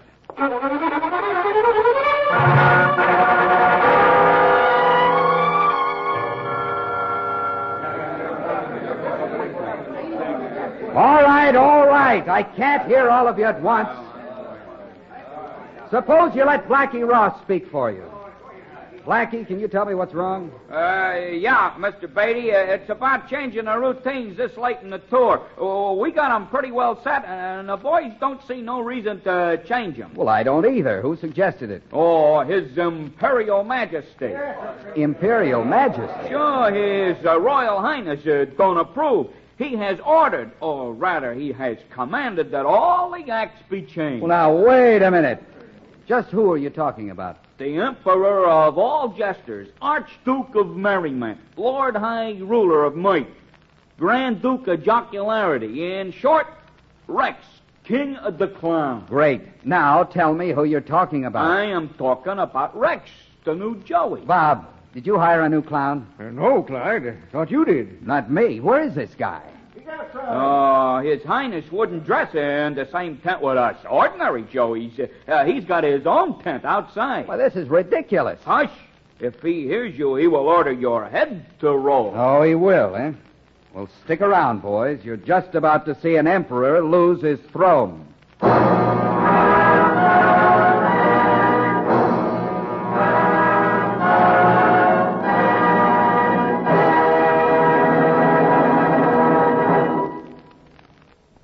And now, back to Clyde Beatty's adventure entitled The King of Clowns. I rushed into the small tent pitched behind the clown's quarters and then stopped dead in my tracks. I stared open-mouthed at the spectacle before me. Enthroned upon a raised dais was the most fantastic-looking monarch imaginable. The dais was a moth-eaten blanket thrown over an old trunk. What is the meaning of this intrusion? With an air of outraged majesty, the specter upon the throne pointed a bony finger in my direction. His Majesty was clothed in patched and tattered splendor. His crown was fashioned of tin cans soldered into a circle and cut into uneven points by a tin shear. How dare you enter the presence without due formality? My apologies, sire. It was not my intention to break in upon your reverie. However... Speak, man, or by gad your head will roll. Look, Grandpa, come off it. I'm Clyde Beatty, the owner of this show. Clyde Beatty? Oh, yes, you're the new Prime Minister. Good. What? We were about to summon you. There has been unrest within the court. We fear for our life. Now, wait a minute. Certain of our subjects have given voice in contradiction to our command. They are like rats gnawing from within. They make plots and counterplots. They would dethrone us. I even destroy you. Okay, I'll buy your act. But take off that silly get-up and can the chatter. Then it is your advice that we disguise our person as one of the common herd? That we go about among our subjects as one of them? An admirable suggestion. In that way, we can become informed of the plots against our person. Look, old fella, I've had all kinds of pitches thrown at me for a job with my show. This one takes the prize. I'll tell the circus manager to sign you on.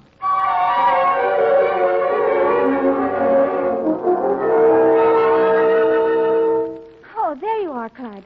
I've been looking all over for you. Hi, Harriet. Bob and I have had to quiet an outburst of temperament in the Joey tent. I'm not so sure we've been successful either.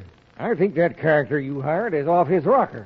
He's just a harmless old coot, and I think his act is very funny. Do you boys mind telling me what's going on? Oh, I signed on a new clown. He calls himself Rex. Makes himself up in tattered robes. I tell you, he actually thinks he's a king. Oh, nonsense. It's just an act. It's a good one, too. He convinced me that he belongs in the show. Well, I don't like it. And neither do the Joeys. That old boy's going to give us trouble. You wait and see. Bob, you're a worrier. Well, I'm through worrying for tonight. I'm going to bed. Night, Harry. Oh, good night, Bob. Clyde, are you sure about this old man? Bob doesn't act very reassuring. What can an old guy like that do? Oh, I'm tired. Go on, honey. Let's call it a day.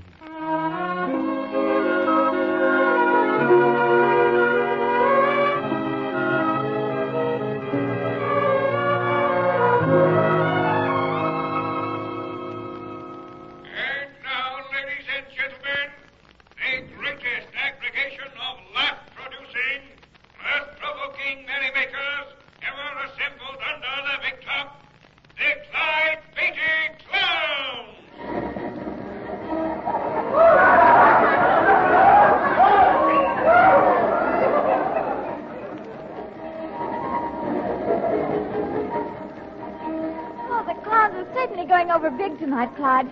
I've never seen an audience in a gayer mood. Yeah, even I feel extra good. Oh, here comes Blackie Ross. We'll have to congratulate him. Oh, Blackie, would you come here a moment? Oh, hi, Mr. Beatty and Mrs. Beatty. Did you get your act? Oh, we certainly did. You and the boys were sensational. It was great, Blackie. Really great. You can thank yourself for that, Mr. Beatty. That new act you signed on did the trick. You mean the old man, Rex? Yes, ma'am. I've been in the business a good many years, and I've never seen a better performance by any clown. Oh, except yours, Blackie. Thank you. No, I tell you, that old man's down at the heels royalty routine is one of the finest bits of satire I've seen. Is the old boy getting along with the other Joeys? Well, it's a funny thing, Mr. Beatty. Usually when a clown takes off his grease paint, he's just like anyone else. But this Rex, he stays in character all the time. Perhaps he's done his act so long he can't make the switch. Could be. Matter of fact, I've seen old Blackie here go into his act at the least provocation. Here comes His Majesty now. Brother, look at that regal pose. Oh, he looks angry. Yeah, and he's heading this way. It appears we're going to be the subject of his regal laugh. Idiots! Why do they laugh? Why do they make mock of one born to rule? It is in appreciation of your Majesty's great... Nonsense! It is a conspiracy. A plot. Why is everyone against me? Why am I persecuted? You are my prime minister. Do something about it. Do something about it before it's too late. There, you see what I mean? I don't think he's acting. Of course he's acting. He's a clown, and he loves it. Well, all I can say is, if he isn't acting, it's the saddest thing I've ever seen.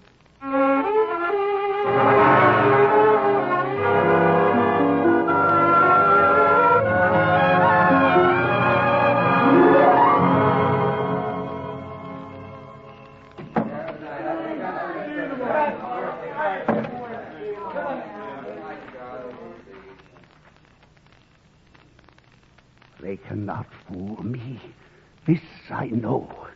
Behind those closed doors they plot and plan and plot for what? For my blood. The heart's blood coursing through these royal veins and arteries. They think I do not know they are but phantasms, nightmarish characters of my dreams. When I sleep, they disappear, as such creatures should in the face of reality.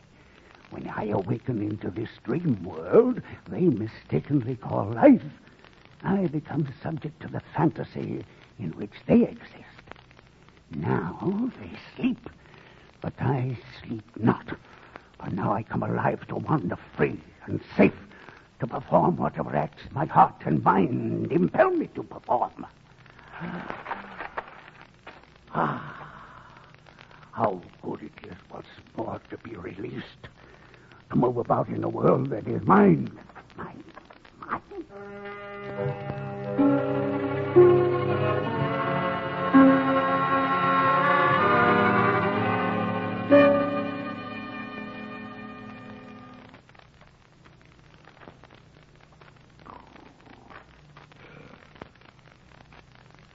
Sleep on, keeper of the beasts, while I do what I must do.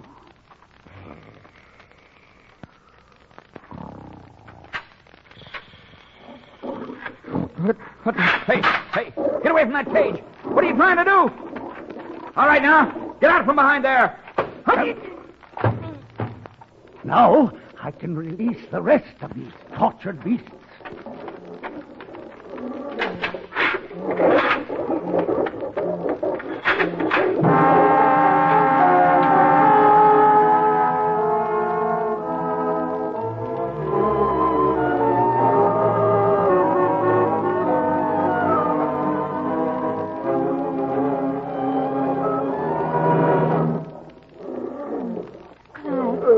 Clyde. What? What's the matter, Harry? Clyde, listen. Hey, that's the animals. They're roaring up a storm. What's happened? It sounds like the whole shooting match is loose. Clyde. Those cats are fighting and not in their cages. Where are those darn boots? Toss me my pants. Oh, here. I gotta get out there.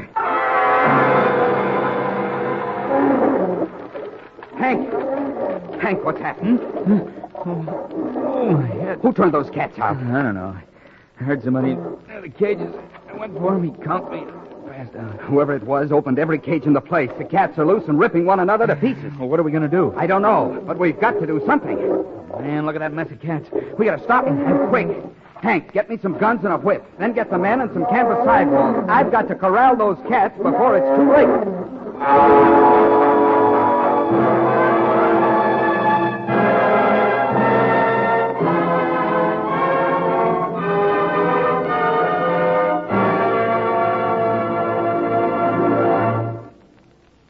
And now, back to Clyde Beatty and the King of Clowns. While Hank, the cage boy, went to get men and equipment to round up the frantically fighting cats, I wondered what depraved person could have released them. I was certain it had been done purposely, since all the cages had been opened at one time. Here's a whip and a couple of guns, Mr. Beatty. This one's loaded with blanks, the other with live ammunition. I don't think I'll need the live stuff. The cats are still fighting under the big top. If I can keep them in there, we might be able to round them up. What are you going to do? I'll keep them occupied. When I go out there, get the men to form a V with those side walls. Yeah? I'll keep the cats in a bunch, have the men advance until they're in a corner. Then bring on the cages, okay? Yeah, okay, Mr. Beatty. Here I go. Here you are. Hey! Hey! All right, you men. Lift that can right. Easy. Now, not too fast. Wait till he's got him in a bunch. Down, Roger. Okay. Okay, move in. I think this is awful. It'll be all right, Bob. Wheel them cages around to the opening. Pronto. That canvas wall will never hold those cats if they charge. I know, but they won't charge. To them, that canvas looks solid. Well, thank goodness. If those cages are in line, open the chute. I'm going to drive them in. Okay, Mr. Beatty. Let them talk. There. Go there. Back there.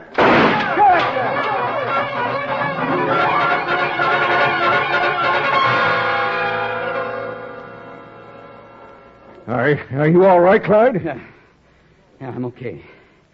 But I'll tell you this, Bob. We sure were lucky. Oh, you better come and lie down, Clyde. That was a terrible ordeal. I just don't get it. I don't get it. How could anyone have done a thing like that? No, it's dreadful. Everyone in the troop was in danger. Could those animals have broken loose by themselves, Clyde? No. Impossible. Anyway, Hank heard somebody fooling around the cages. He tried to stop him, but whoever it was bashed him over the head. No, this was done deliberately. But why? He'd have to be crazy to do such a thing. I know. And if he's crazy enough to do it once, he might try again.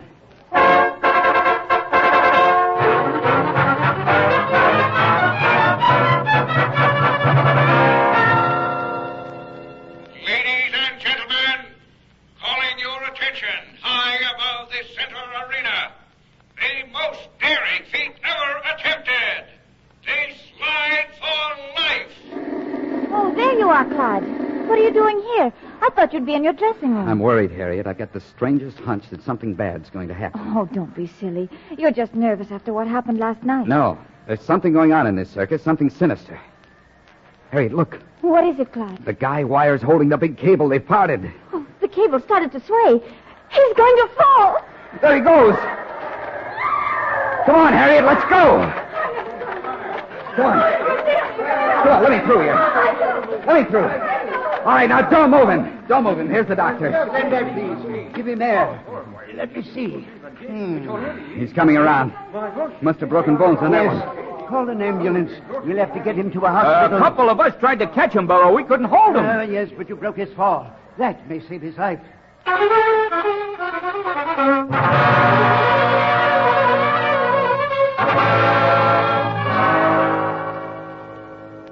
Clyde, we're in trouble.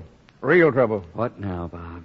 Well, the entire troop's up in the air. Performers, the pollers, razorbacks, everybody. It's just a series of accidents. Clyde, do you think someone is trying to wreck the show? It's possible, but who? That's what's driving me crazy. Come in. Save me! Save me! They're after me!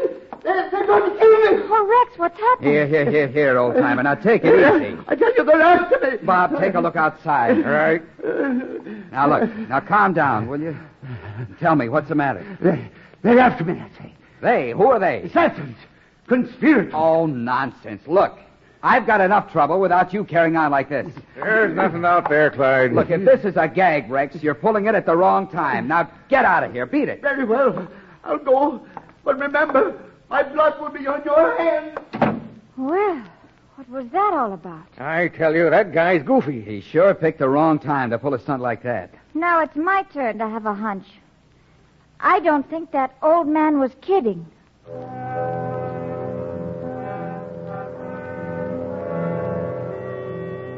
Things went from bad to worse. Every day something happened, little things, some of them insignificant enough to be laughed off.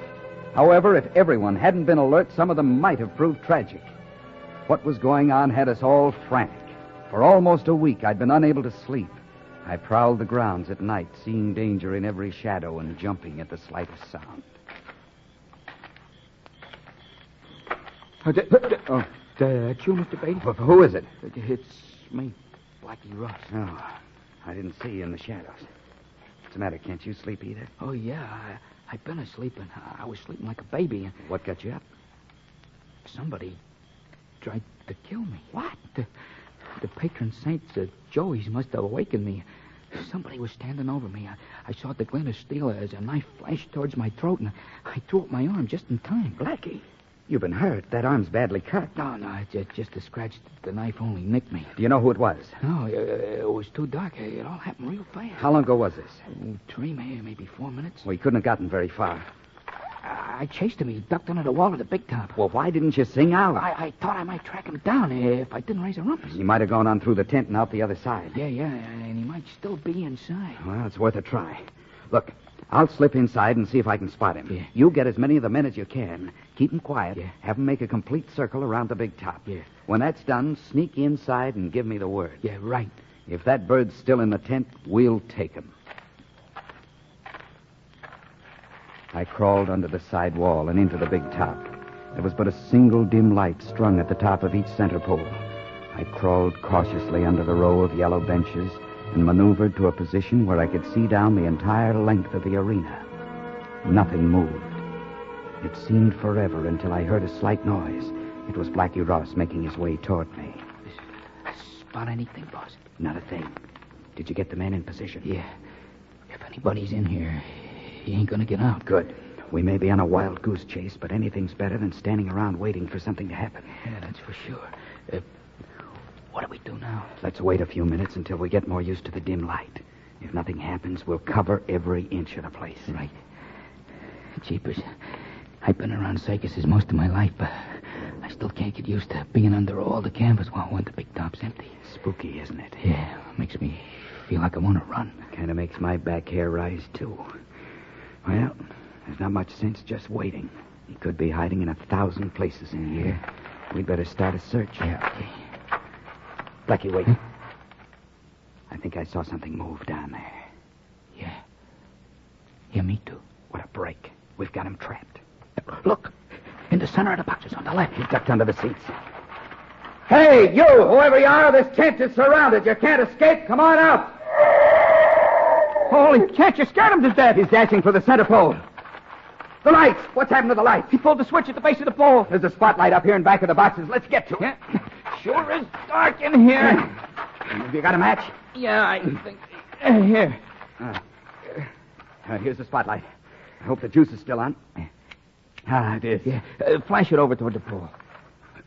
Well, he isn't there. Well, he couldn't have made it outside. That shot came from up in the air. He must have climbed the pole. I'll focus the light on the base of the pole and let the beam travel upward. There he is. Halfway up. Yeah, what? It's Rex. The clown. I don't understand. Yeah, I do. The old boy's just plain nuts. Watch it. That shot was too close for comfort. Don't worry. He can't shoot straight from that position. Keep the light on him. I'm going over there to see if I can talk him down. It's something out of a nightmare. Hey, Grandpa! Come on down. You ain't got a chance. I'm the king. The emperor. Save me. Save me. I directed the beam of light to the very top of the arena. From some untapped source, the old man had marshaled enough strength to climb to the very heights of the big top. And there he perched. Men poured into the arena from outside and gathered in a tight circle around the center arena. No one thought to turn on the main lights. Rex stood on a cross brace, holding onto a guy rope to keep his balance. In his hand, I trained the beam of light on him. With his free hand, he swept his tattered robe across his shoulder in a regal gesture and gazed down at the knot of men below him. Come, march, knaves, deep to your foul hands shall snuff the flame of light from one ordained to rule. Never! You are but the evil apparitions of a dream, and now the dream ends! I stood fascinated. The tragic figure tottered on its precarious perch. The hand on the guy rope slipped from its hold. For a moment, Rex, king of clowns, stood grabbing wildly for something to grasp. And then he plunged over and down.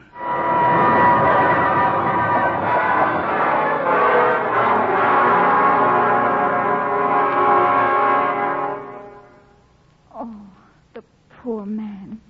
The poor man. Believe me, Mrs. Beatty, it's better this way. He was insane, wasn't he, Doctor? Oh, yes, violent. He suffered from extreme paranoia. Then he really did think he was a king. He wasn't acting. He wasn't acting. You see, this unfortunate person was at a stage in his illness where the line of demarcation between reality and illusion had virtually disappeared. Oh, you mean he couldn't tell fact from fantasy? That's correct. Life to him was simply a dream, and his dreams were reality. Strange. So much of show business is based on fantasy and illusion. I wonder. Clyde, don't tell me you think people in show business have to be crazy. No, my dear. But believe me, sometimes it helps.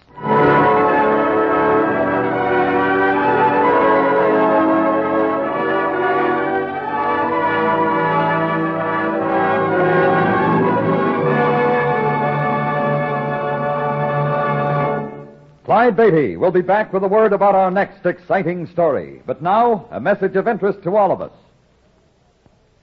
Once more, here is the star of our show, Clyde Beatty.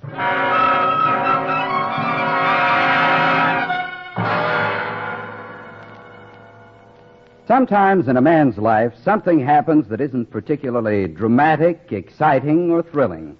Nevertheless, it will remain in his memory as something important, truly worthwhile.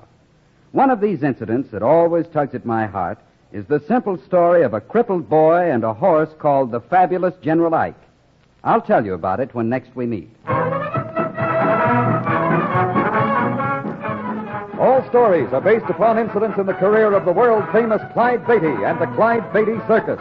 The Clyde Beatty Show is produced by Shirley Thomas. The King of Clowns was written by Frank Hart Tossing. All names used were fictional, and any resemblance to persons living or dead is purely coincidental. This is a Commodore production.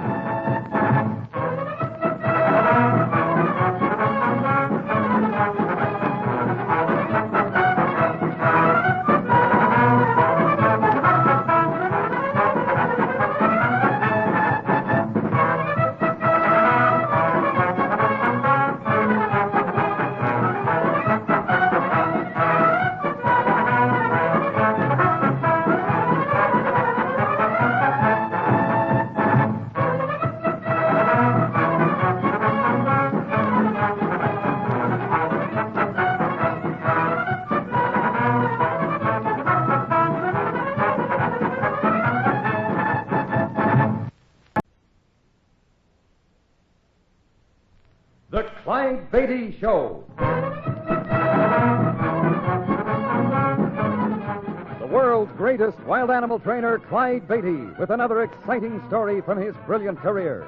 This master of the big cats captures ferocious jungle beasts and trains them to perform under the big top in the circus, where there are always thrills, action, and danger. Hundreds of dramatic behind-the-scenes adventures are all part of the Clyde Beatty story. Here is the story of the Fabulous General Ike.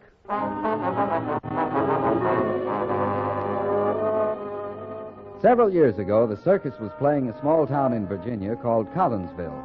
My wife, Harriet, and I were taking a stroll before the matinee, and we were passing the storage shed of a small brewery outside of town. Suddenly, Harriet snatched at my sleeve and halted dead in her tracks. Clyde, look. What is it? What's the matter? In that shed on that stack of barrels. I don't see anything. Hey, it's a kid. He's balanced on the top. He's going to fall. Oh, that crazy kid. Boy, come down from there. Sorry, mister. He's not all right. If those barrels start to roll, he'll kill himself. Leave it to a boy to find a dangerous place to play. Listen, son, stay perfectly still. Don't move. Oh, I won't fall. Those barrels could roll any minute. You'd better come down. Okay, but... Watch it. Easy there. Clyde, jump! Thank heaven he just missed you. Look, more of the barrels are rolling. That boy, he'll be killed. He's fallen in among them. I'll try to get to him. No, Clyde, don't go in there. That barrel's heading right for the boy. I can't reach him in time. Clyde, what happened? The last one that fell, it rolled right over him.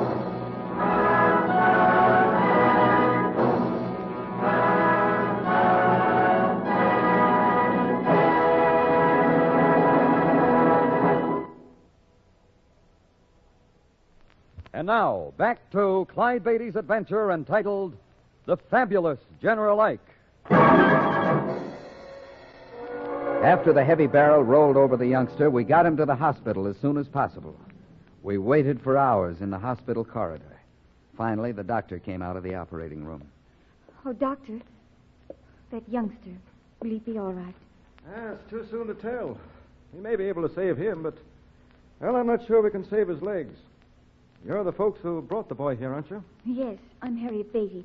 This is my husband, Clyde. How do you do, sir? Hello. It was fortunate you were near. If the boy hadn't been brought right in, there'd be no chance for him at all. Tell me, Doctor, who is the boy? Name's Johnny Hart. Father's a groom on one of the horse breeding farms nearby. He has no mother or any other family. Oh, I don't suppose they have much money. Nope. Whenever Johnny's father gets any cash, he goes on a drinking spree. Poor little kid. Yes, he's had a rough time, being the son of the village drunkard. Look, Doctor, we'd like that boy to have all the care he needs. We'll pay the bills. That's very generous. You may be sure we'll do everything possible for the boy. Thank you, sir.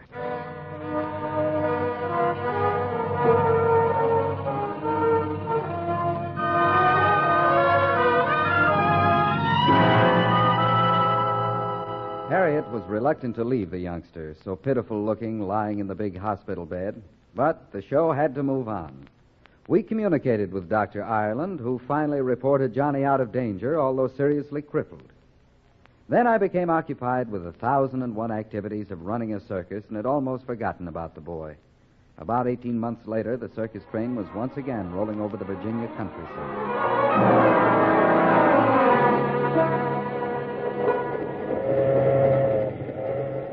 Honey, what are you looking so pensive about? What did you say, dear? Fine. I've been talking to myself. Sorry. I was just thinking how long I've been looking forward to our stand at Collinsville. It's a nice little town. Why, Clyde Beatty, don't tell me you've forgotten. Wait a minute. Collinsville, sure. Well, that's where Johnny Hart lives. I sure hope the little fellow is all right by now. You've been worrying about him all these months, haven't you? Oh, yes, Clyde. There's something about that boy. Well, I don't know quite how to put it. You're a sentimentalist, Harriet. Is that bad? No, in this unfeeling world, that's not bad.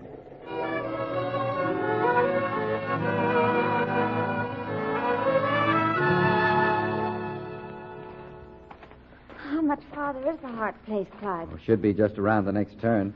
Oh, I hope you're right. My feet are killing me. Coming out here was your idea? No, I don't mind the walk. I just want to see Johnny. That must be the place. Oh, Clyde, it's just a shack. It is kind of run down. What a horrible place to raise a child. From what I hear about old man Hart, you can't expect him to live in a white-pillared manor house.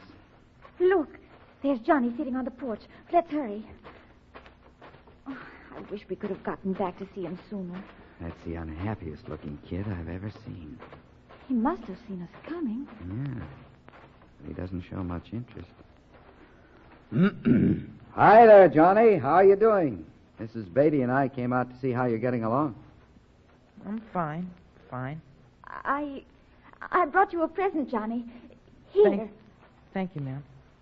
You do remember us, don't you? Sure, I remember you. We've come to ask you to be our special guest at the circus this afternoon. The circus? Really? Yes. We'll have lunch in the tent with all the performers. And you'll have the best seat in the house for the show. Oh, gee, that'd be swell, only... Only what? Don't you want to go? Sure, but I can't walk. My legs. Oh, don't you worry about that. We'll hitch up a couple of horses and come for you in a real circus wagon. Well, wouldn't you like that? Sure, but Pop wouldn't let me go. Never mind. I'll fix it with your father. I don't think you'll let me, but... Gee, it'd be swell. Now, you just leave it to me. We'll be back for you in a couple of hours with the finest horses you've ever seen.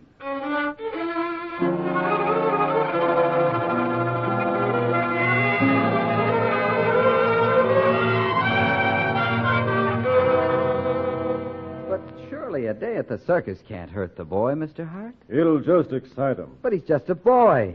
It's not doing him any good to sit around the house all the time. Look here, Beatty. I got plenty of trouble with that crippled kid and all. Why don't you leave well enough be? I don't mean to interfere. The boy's a cripple. He'll always be a cripple. It ain't no good his getting interested in outside things. What do you expect him to be interested in? His condition? You trying to tell me how to raise my kid, mister? Certainly not. Then suppose you skedaddle and leave me to my work. That boy needs something more than 4 broken-down walls to look at. And I'm telling you he's better off as is. Now get. Now, just a minute. I said get, Why, mister. you... Why, you must be Mr. Hart. More busybody. There's such a resemblance. You must be little Johnny's dad. You might call him that. Mr. Hart, I want to tell you that your boy's one of the brightest and handsomest I've ever seen. Why, this guy is... Johnny thinks his dad is just about the best in the whole world. Well, ma'am, I try to do for him. 'Tain't easy, though, especially with his ma gone and all. Oh, I think you've done a grand job. I'm sure it's been difficult for you, home after a hard day's work and having to tend to the boy. I'll bet you'd welcome a day or two off from your duties. You deserve a bit of time to yourself. Now you mention it, ma'am. I ain't had a evening in town with the boys in more'n a year. Oh, that's not right and proper. A man who works as hard as you needs a bit of relaxation. Now, don't you worry about a thing. Mr. Beatty and I will take your Johnny with us this afternoon. We'll keep him overnight and bring him back to your place in the morning. Well, sure it ain't gonna discommode you none, ma'am? Oh, certainly not. Guess it'll be all right, then. Well, I'll be... Oh, come along, Clyde. We don't want to keep Mr. Hart from his work. Clyde Beatty, won't you ever learn never to underestimate the power of a woman?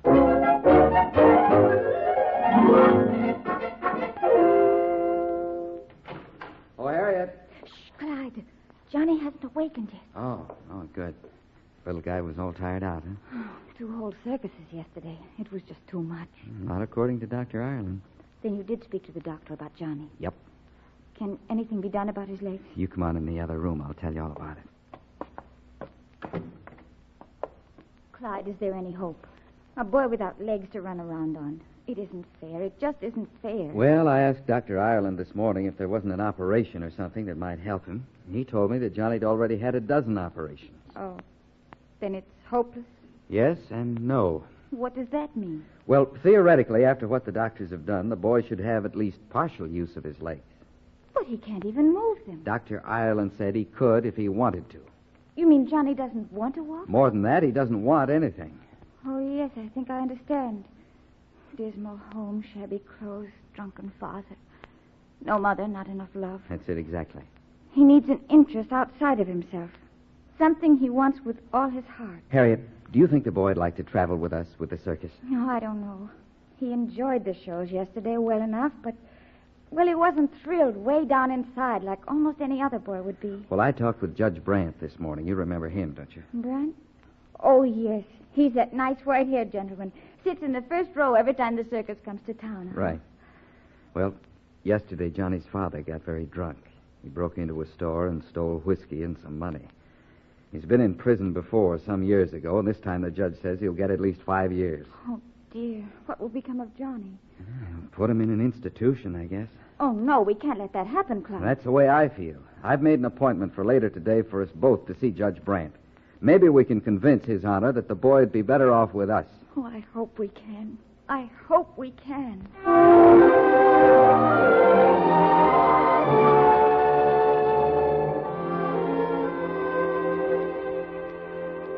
And so you see, Johnny, Judge Brandt is going to allow you to stay with us and travel with a circus. Yes, sir. Do you think you'd like that? Yes, sir. I guess I will, sir. You'll find that circus folks are very nice, Johnny. They'll all be your friends, and they'll try to help you in every way. That'll be nice, Mr. Beatty. Well, we'd better start introducing you to some of the folks you'll be traveling with. Climb up on my shoulders. Here we go. There's a man over here I especially want you to meet. Oh, Pappy. Pappy James. Would you come here a minute? Hi, Mr. Beatty. Say, that's quite a jockey you're toting there. He's plenty heavy, too. Should be riding a real horse instead of my shoulders. I want you to meet Johnny Hart. Johnny, this is Pappy James, the best horse trainer in the world. Howdy, son. Pappy trains all those high school horses you saw on the show. High school horses? Yeah, that means they're trained to do tricks. Oh. Gee, Mr. James, it must be fun to work with horses. It's plenty fun, but it takes a heap of patience. Johnny's not very interested in horses, Pappy, but, well, maybe he'd like to see that new colt. I see. Well, over here. There he is. Oh, boy.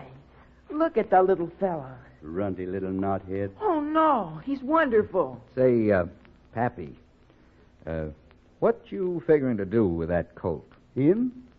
Why, he's not much good, is he? Not much. Oh, no. No, he sure ain't. I don't suppose you plan to keep him around here, do you? Heck, no. Man, he's just making a darn nuisance of himself. Eats his head off and don't do a lick of work. Reckon we'll just have to get rid of him somehow. Get rid of him? What do you mean? Well, we could always sell him to the glue works. No, you couldn't do that. Well, isn't there something you could make of him, Pappy? I doubt it. All the critter thinks about is eating and playing. Bet you could teach him tricks. You know, like those high school horses. What about it, Pappy? Possible. But I wouldn't want to try it. Bet even I could do it. Think you could, Pappy? Well, it'd take hours and hours of work every single day, including Sunday. I wouldn't mind. Well, I'll be glad to have that colt off my hands, but whoever takes him over has got to take mighty good care of him. I'd take good care of him, Mr. James, honest. Well, you see, son, that there horse is still a baby, and he's just been separated from his mammy. I'll know what to do for him, Mr. James. I'll know just what to do for a little horse that doesn't have a mother.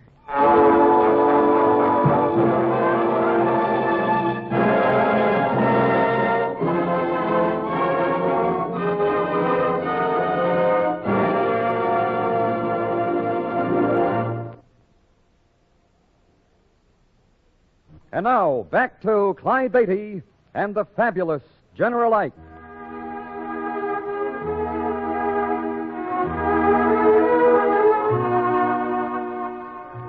At last, we had succeeded in finding an outside interest for Johnny Hart, the care and training of a young colt.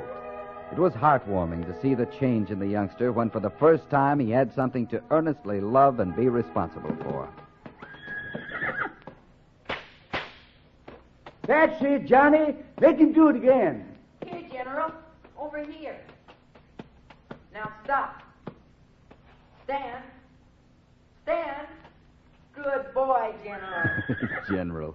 What a name for that sawed-off little horse. Well, Johnny has two heroes, you and General Eisenhower. It wouldn't do to have two Clyde Beattys in the show. That's the only reason he didn't name the colt for you. I don't know if I should be jealous of the General or not. Oh, there's plenty of room in that boy's heart for both of you. Old Pappy James seems to be doing all right in that department, too. Johnny idolizes him. And Pappy says the boy has a natural talent for handling animals. You know, someday that boy's going to be a star. Oh, he will, Clyde. I know he will. If only we could get those poor little legs to work properly. As the weeks passed, the crippled boy and his horse became more and more a part of the circus family. The General grew fat and sleek. His coat had a shine like a new dime from constant grooming by his young master. And Johnny was growing stronger.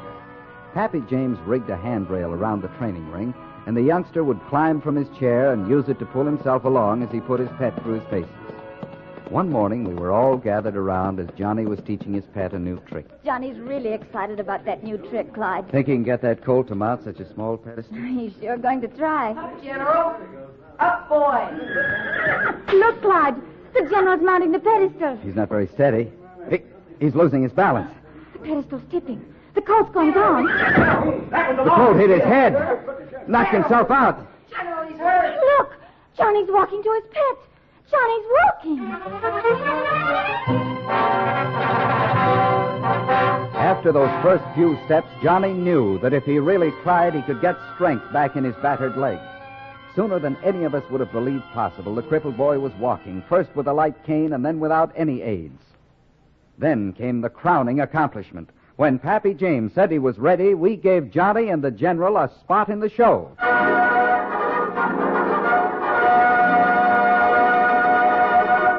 Ladies and gentlemen, calling your attention to the center arena, presenting for the first time the world's youngest horse trainer, Master Johnny Hart, and his fabulous high school colt, General Ike.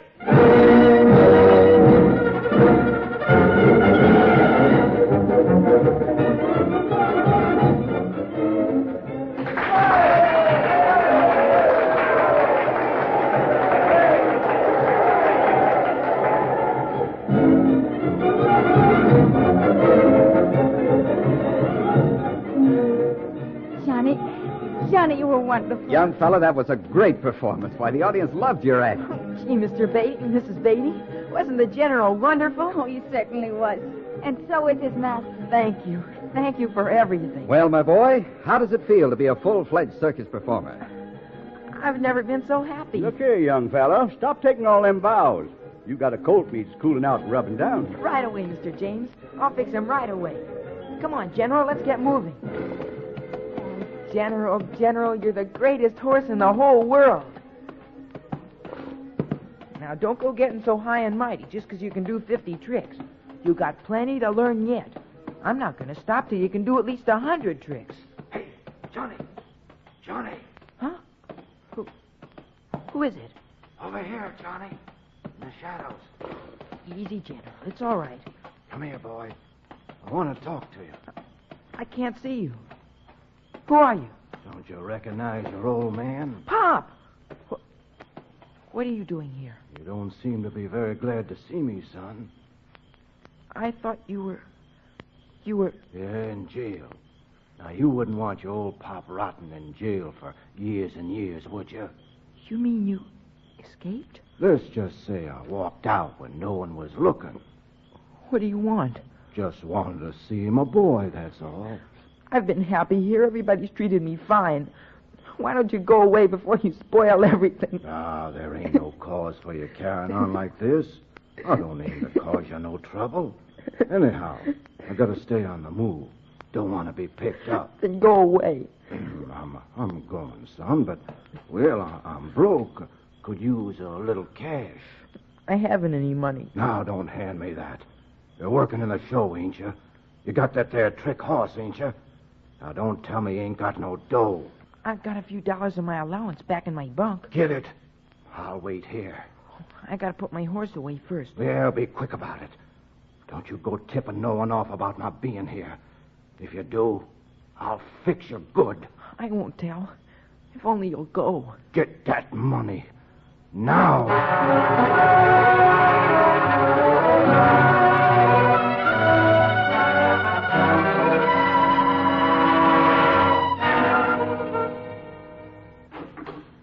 Sorry to bother you, Mr. Beatty. Something wrong, Pappy? Yeah, I'm afraid so. Sick horse? No, I was just checking the stock before turning in, and one of the horses is missing. Not Johnny's coat. Yes, ma'am. The general ain't in his stall. Well, could he have broken out? Well, he's a smart little horse, but he couldn't have unsnapped the chain I put on his stall door. Oh, this is terrible. Well, did you try to track him? Yeah, he was led away by a man. Stolen, huh? That's it. Me and the boys have scoured the vicinity. The horse is plumb gone. Johnny, I thought you were asleep. What horse is gone, Mr. James? What horse? Now, take it easy, son. It looks like the general has taken a notion to do a bit of wandering. My horse is gone. He took it. There, Johnny. It's going to be all right. He stole my horse. He stole the general. Who are you talking about, Johnny? My pop. Your father? He was here after the show. He wanted money. Clyde, I thought that man was in jail. He was, but he ran away. He made me give him money. He said he'd go away, but he took my horse. Now, don't worry. He can't have gotten far. I'll find him, and when I do... Come on, Pappy, let's go.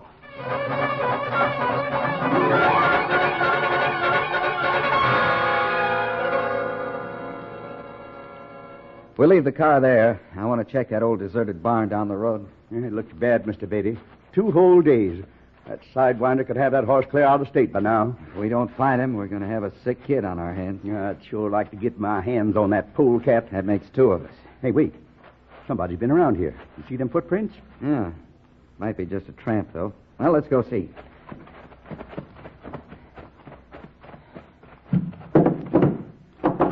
Yeah. The barn door's hooked on the inside. Somebody's in there. The wood's rotten. Let's break it down. Hey, there's somebody sprawled on the floor. And I think it's the end of our search. Hey, you! Wake up! Drunk. Dead drunk. It's Johnny's father, all right. Come on, you. Come on. Wake up. What's the matter? What's going on? On your feet, mister. Let me alone. I want to... You better tell us what you did with that horse, or you'll sleep longer than you want to. What horse?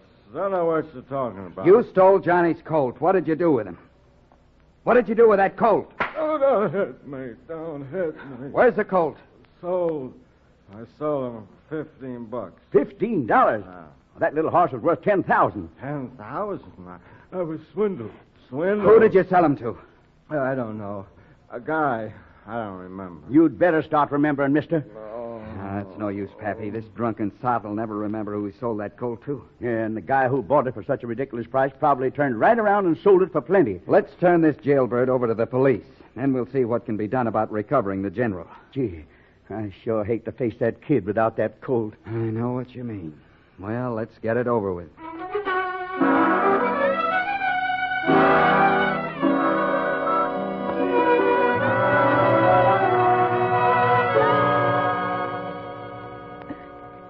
He was such a good little horse, Mr. Beatty. Oh, there are other horses, Johnny. Better and smarter horses. You'll see. No, sir. There'll never be another like the General. Look, son, sometimes life gets kind of rough. Things happen, and there doesn't seem to be a reason for them. You've lost your colt. It's a rough deal. Everybody in this entire circus has been out looking for him. Maybe they'll find him, maybe they won't. Whatever happens, you've got to be a man about it. Yes, sir. Only, I hope he's being treated all right. I hope they don't whip him or hitch him to a plow or something. Don't worry about the general. If he's half as smart as you think, no one will put anything over on him. Oh, Clyde, there you are. Pappy James has just come in. He wants to see you about something very important before it's time for his act to go on. Excuse me, Johnny. I'd better go see what Pappy wants. You don't want to just sit back here, do you, Johnny? Not while there's a show going on inside. I'm all right, ma'am. If you don't mind, I think I'll stay here. You're thinking about the general, aren't you? Yes, ma'am. This is the spot in the show where we're supposed to go on. You're a real trooper, Johnny. Maybe if you go on in, you can show the others that you are, too. All right, Mrs. Beatty, if you think I should. Say, isn't Pappy James motioning to you? Yeah. I wonder what he wants. Listen. Ladies and gentlemen, calling your attention to the center arena, presenting the world's youngest horse trainer, Master Johnny Hart. Listen, Johnny, listen. And the greatest of all high school colts, the one and only, the fabulous General Ike. They found my horse. They found the general. Yes, Johnny. They're bringing him in the arena. Now, you better get on in there, trooper, before you miss your cue.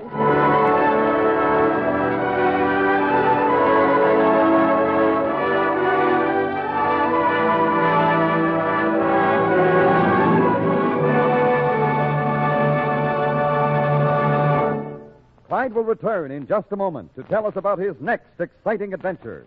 But first...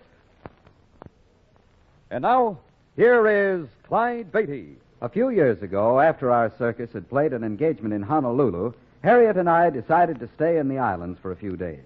Our Hawaiian vacation started with a trip through the islands aboard a cabin cruiser and almost ended in disaster. You'll hear the whole exciting story, Danger in the Deep, when next we meet. All stories are based upon incidents in the career of the world-famous Clyde Beatty and the Clyde Beatty Circus.